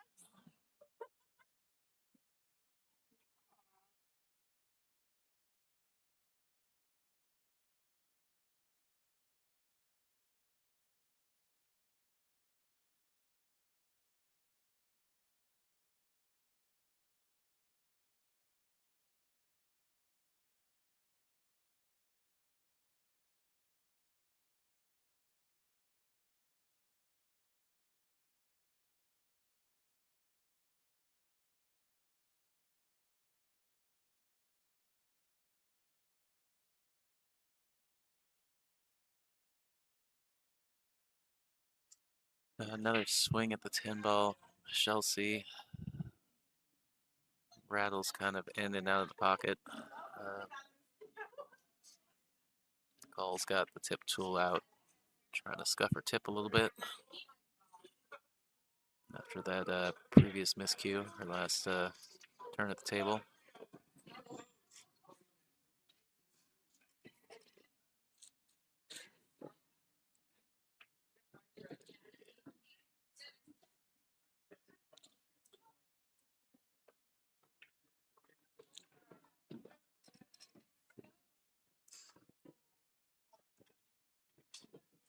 All right, see if she can just bear down and put this ball in the corner.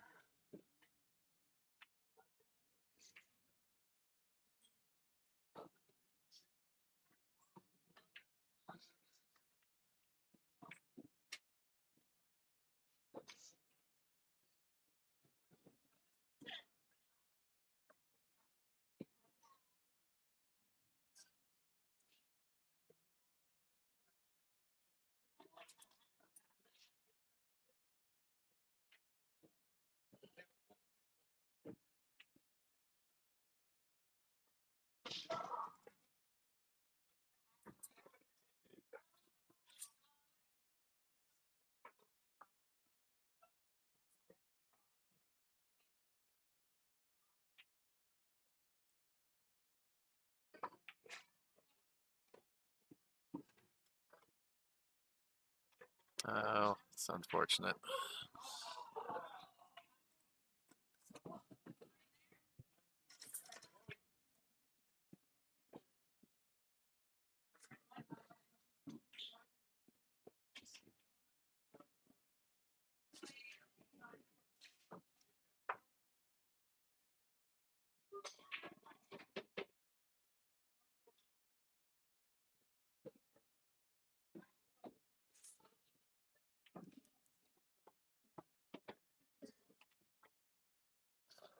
Not sure what just happened. Chelsea walked over the bar area to have a talk with a couple of the other girls over there. I don't know if something they're doing across the way was distracting. All right. So Nicole ties it up 2-2. Looks like Chelsea's stepping away for a second. Take her break.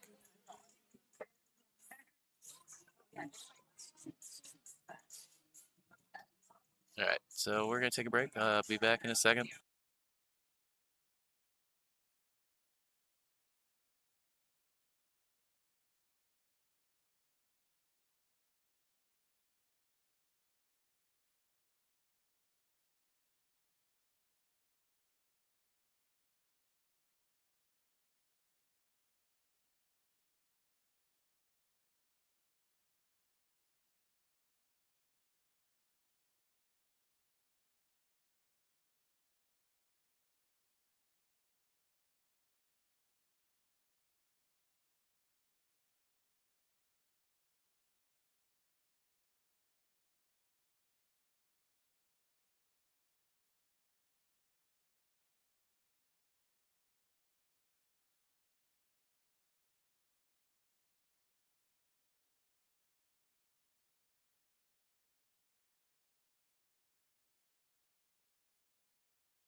All right, players are back.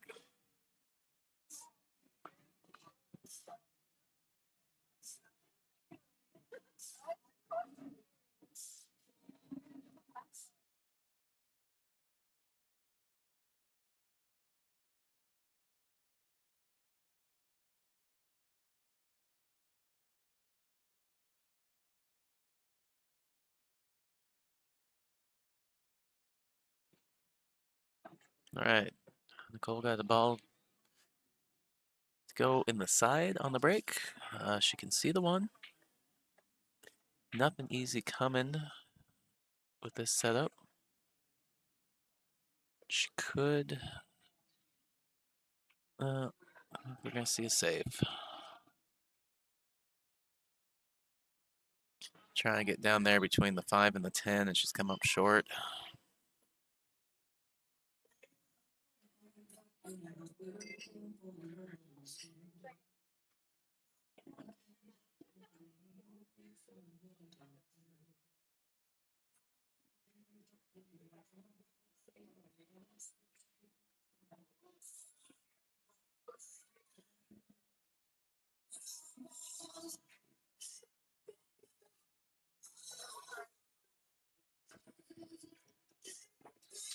Looks like this cue ball has come up a little bit short for the 2.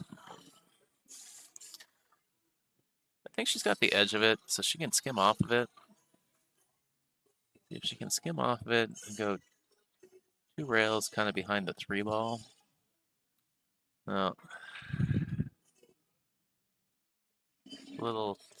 Need a little bit more speed. A little bit more speed, and I think that works out.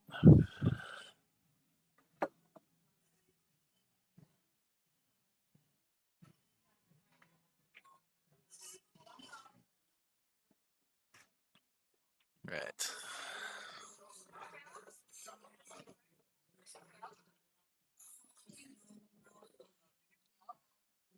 I mean,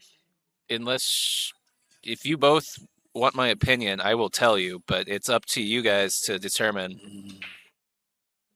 So I do know.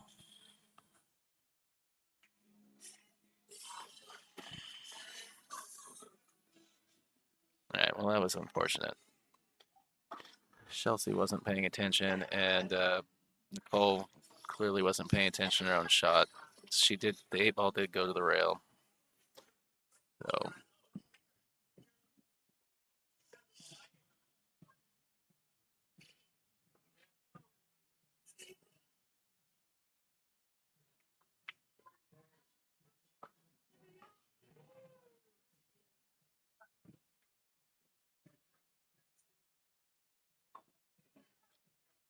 There is a little bit of a gap between the 3 and a 9, so if it's not wired in the pocket, Nicole's got enough separation to manipulate it. She has not controlled her cue ball very well, though.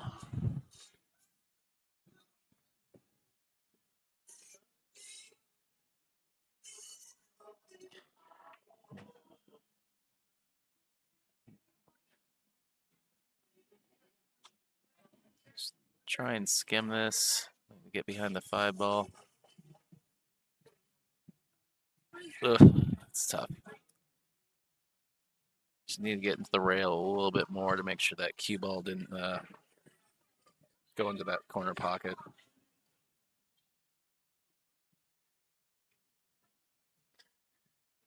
Yeah, these are always the hard matches, the end of the night match, especially because they are the last match going in the room right now as far as the tournament's concerned. So it's a little bit exhausting when you know all your friends and the other players are all done at the bar.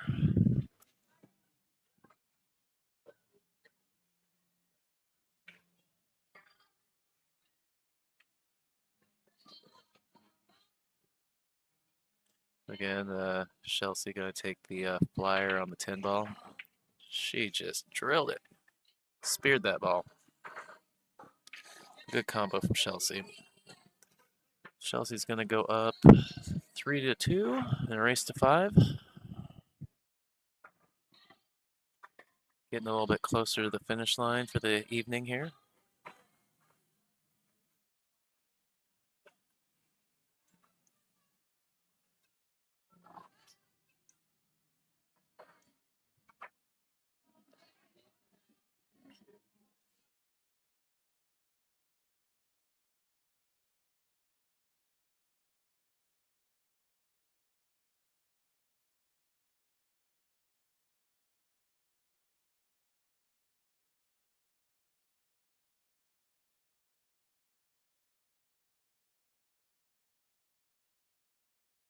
Seahawks colored. A little hard to see in the dimmer light. Miss from Nicole, but she's fortunate to kind of jam the cue ball up with the 7. Well, keep the cue ball on the table to start with, And she's a lucky little snooker on Chelsea here.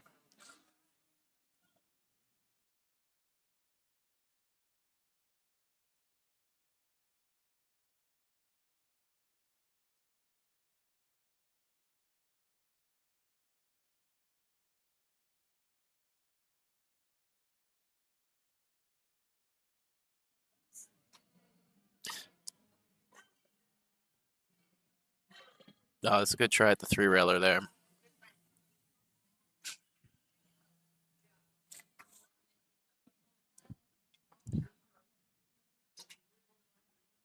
This is going to be touchy. All she's got to do is roll the 5 up the rail. Kind of let the cue balls not travel too far. Oh.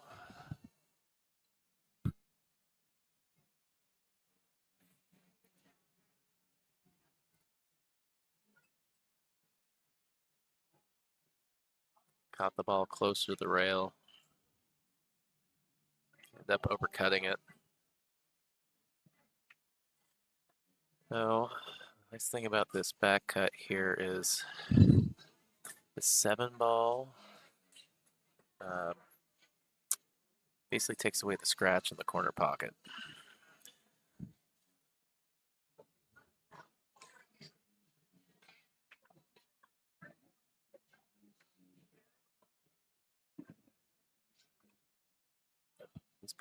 These pockets are playing tough. Seems like the shelves seem like a little bit deeper than.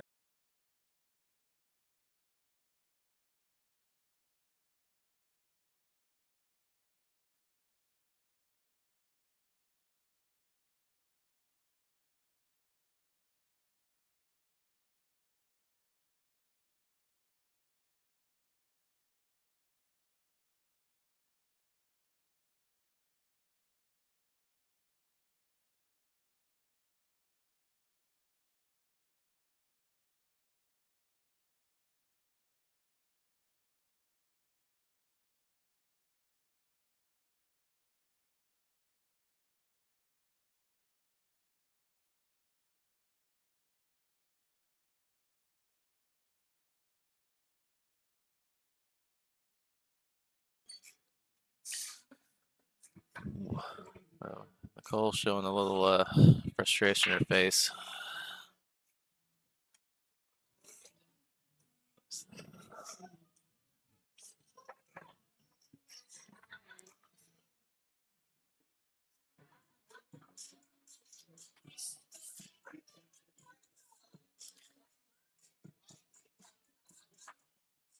Imagine she's not super thrilled after that 9-10 combo. And of course, I was too busy talking about the other options on the table that I didn't even see her call it, and I forgot to hit the replay save buffer. So gonna have to scrape that one out in post later. So that was a great shot.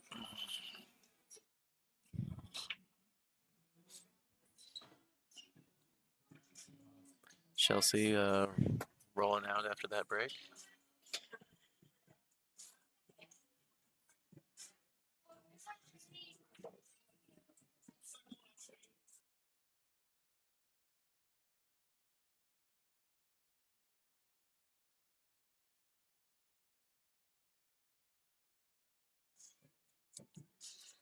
Cue ball's gonna run a little long for Nicole.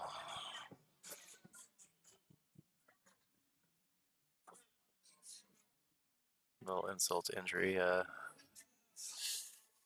These just aren't really going her way this match.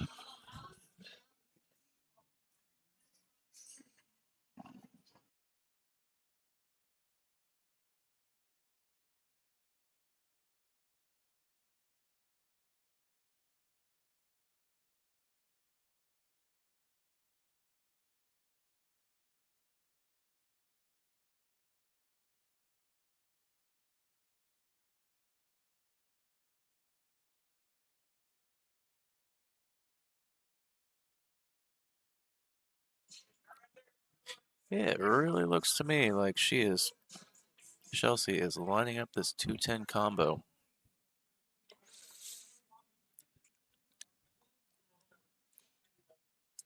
I mean, I guess if they're going, why stop?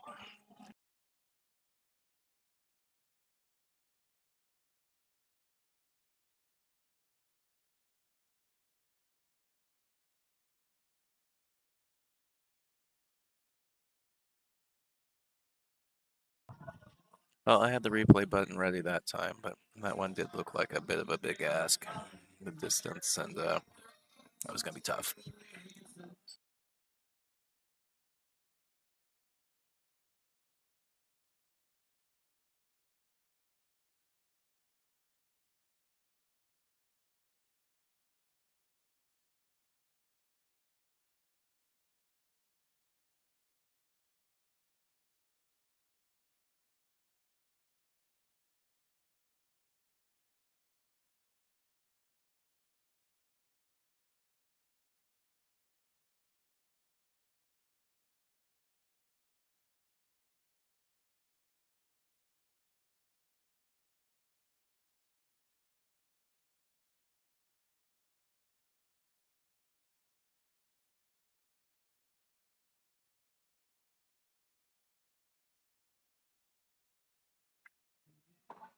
I'd like to see Nicole settle down a little bit, try and compose herself.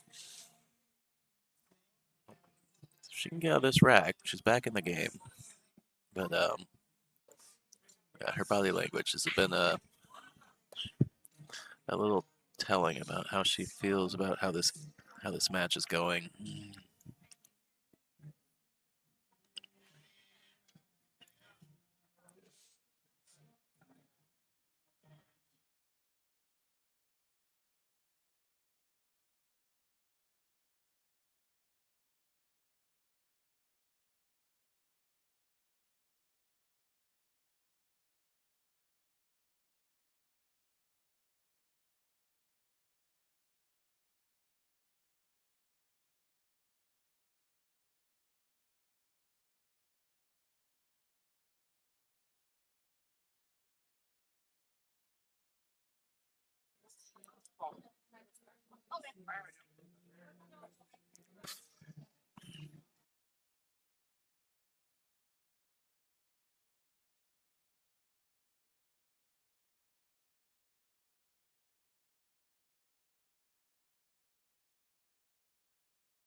All right, table looking really good for Chelsea.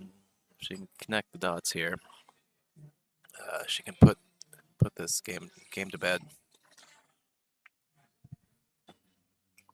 A little bit more roll. She's got a workable shot. Still all right.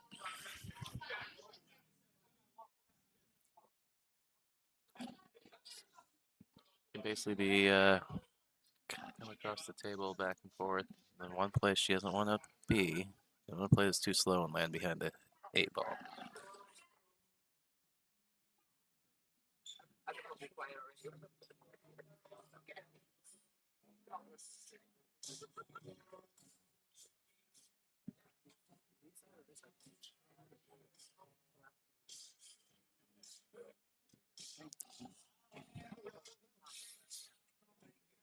Now I can't tell. I think I don't think she can see the 5, so she's gonna be kicking at this ball. Let's go. She either needs to go rail first or needs to hit about half the ball so she doesn't follow it in. She just cut too deep into the rail. Not close enough to the pocket.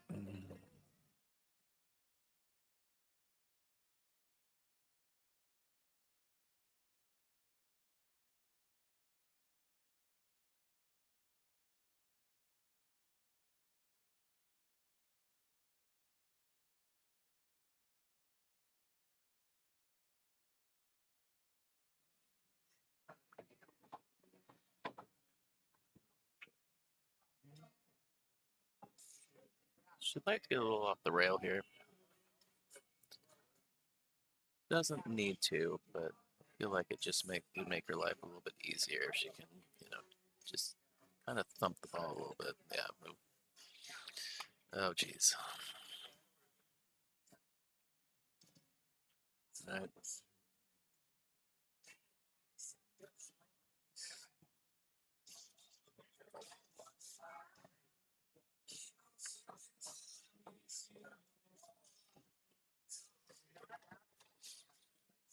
Cole was trying to make sure she didn't overhit the ball. Wouldn't mind the cue ball rolling you know, another inch or two, but should be all right.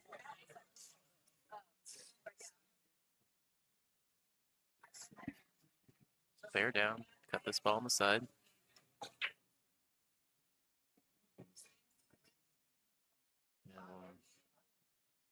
I do believe it's Chelsea breaking next. Nicole makes it 4-3.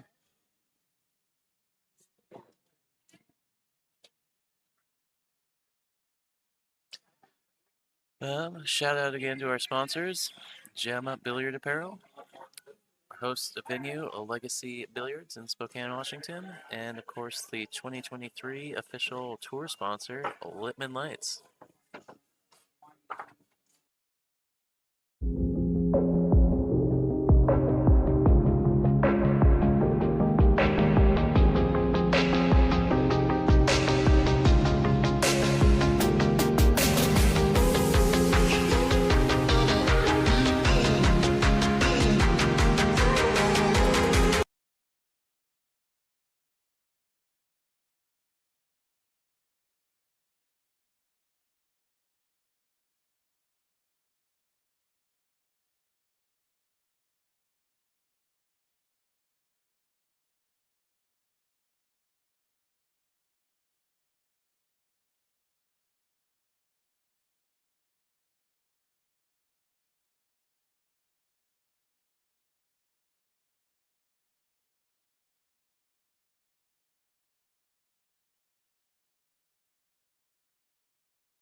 Rollout from Nicole.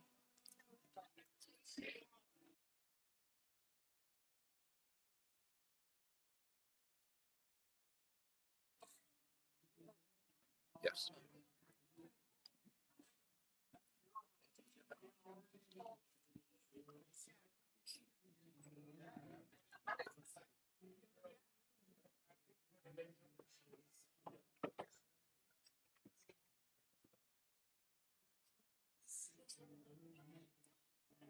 Not much going with this 3-ball.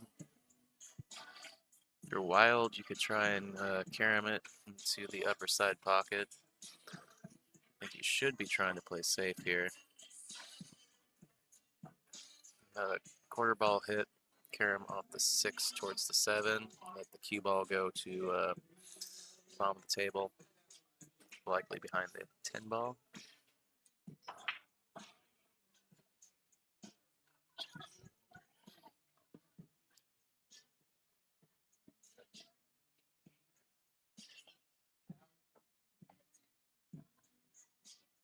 Hard to tell from the monitor if she got the full hook or if it's just partial. Looks like Nicole has an edge.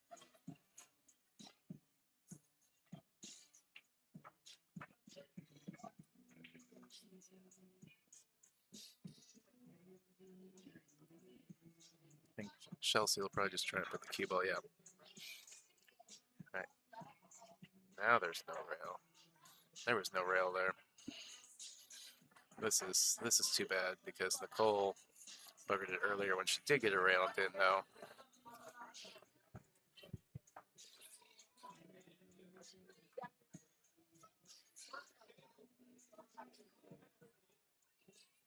We're having a discussion. It's always hard because I know for a fact we don't need a replay. I can if you I know what happened, but I don't have a replay of it because yes, I know what happened. If you guys agree, if you both are fine.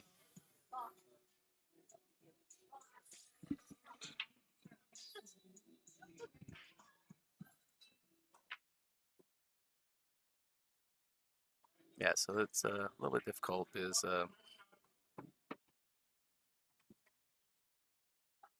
it is late. No, the chance that I missaw it would be terrible. So luckily the players discussed it against themselves. They did agree for me to tell them, but they decided to take the ruling upon themselves, and I think the right ruling happened this time, unlike last time. And Nicole's scratched regardless, so Chelsea with an opportunity to close this out. Definitely work to be done. 7, 7, 8, 9 cluster down here, or grouping poses a problem.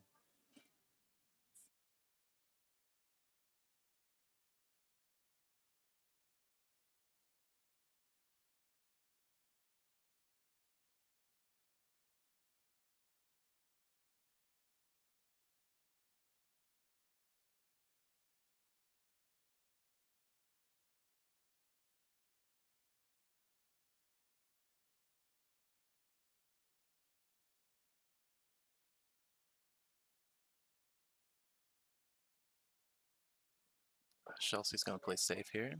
Try and get, I think she was trying to get on the 8 ball, maybe.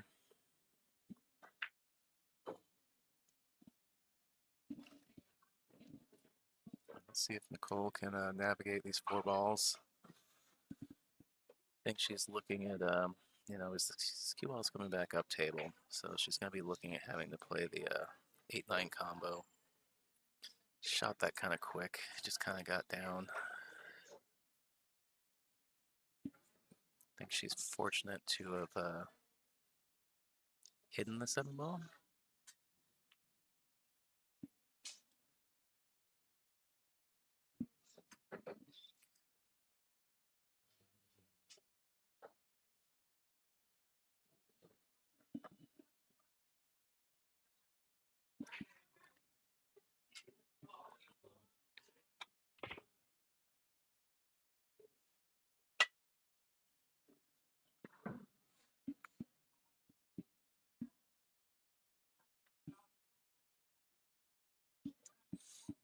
All right, we have just crossed the 11-hour mark of this tournament.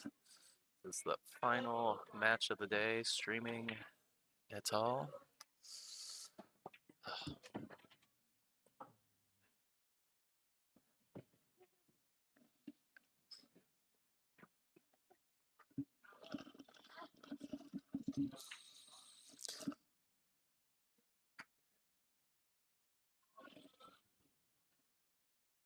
All right, and again, it seems like 4 balls, if you really settled into it, you could probably run out, but Chelsea's going to take the swinger at the 10. At this point of the evening, when you just kind of want to be done with it, I guess I don't really blame her. And she's already had some success with the early 10.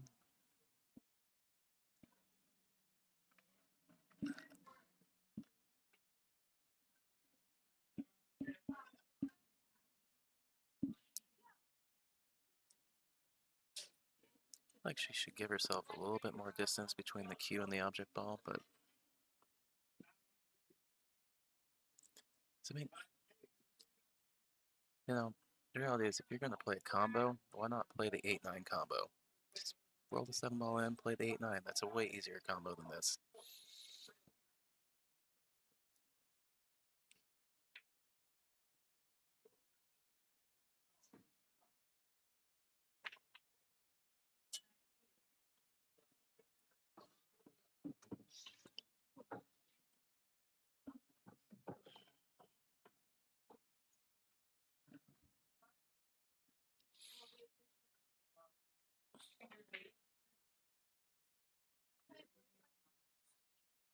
So Nicole has the option here, but I don't know that she really can't give this back.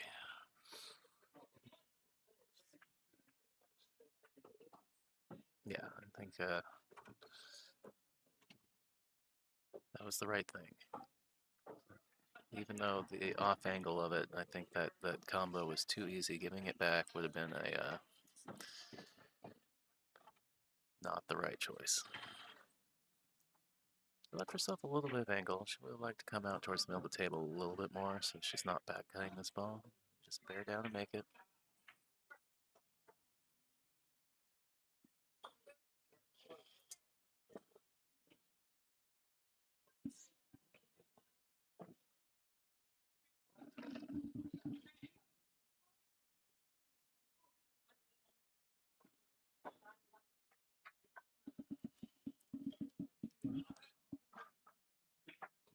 All right, and Chelsea closes it out 5-3.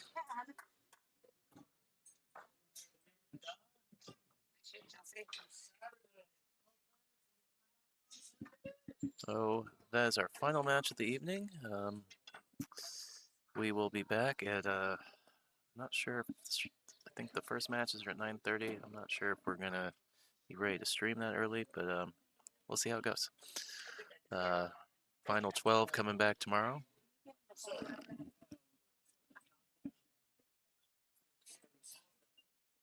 And I will talk to you all again in the morning.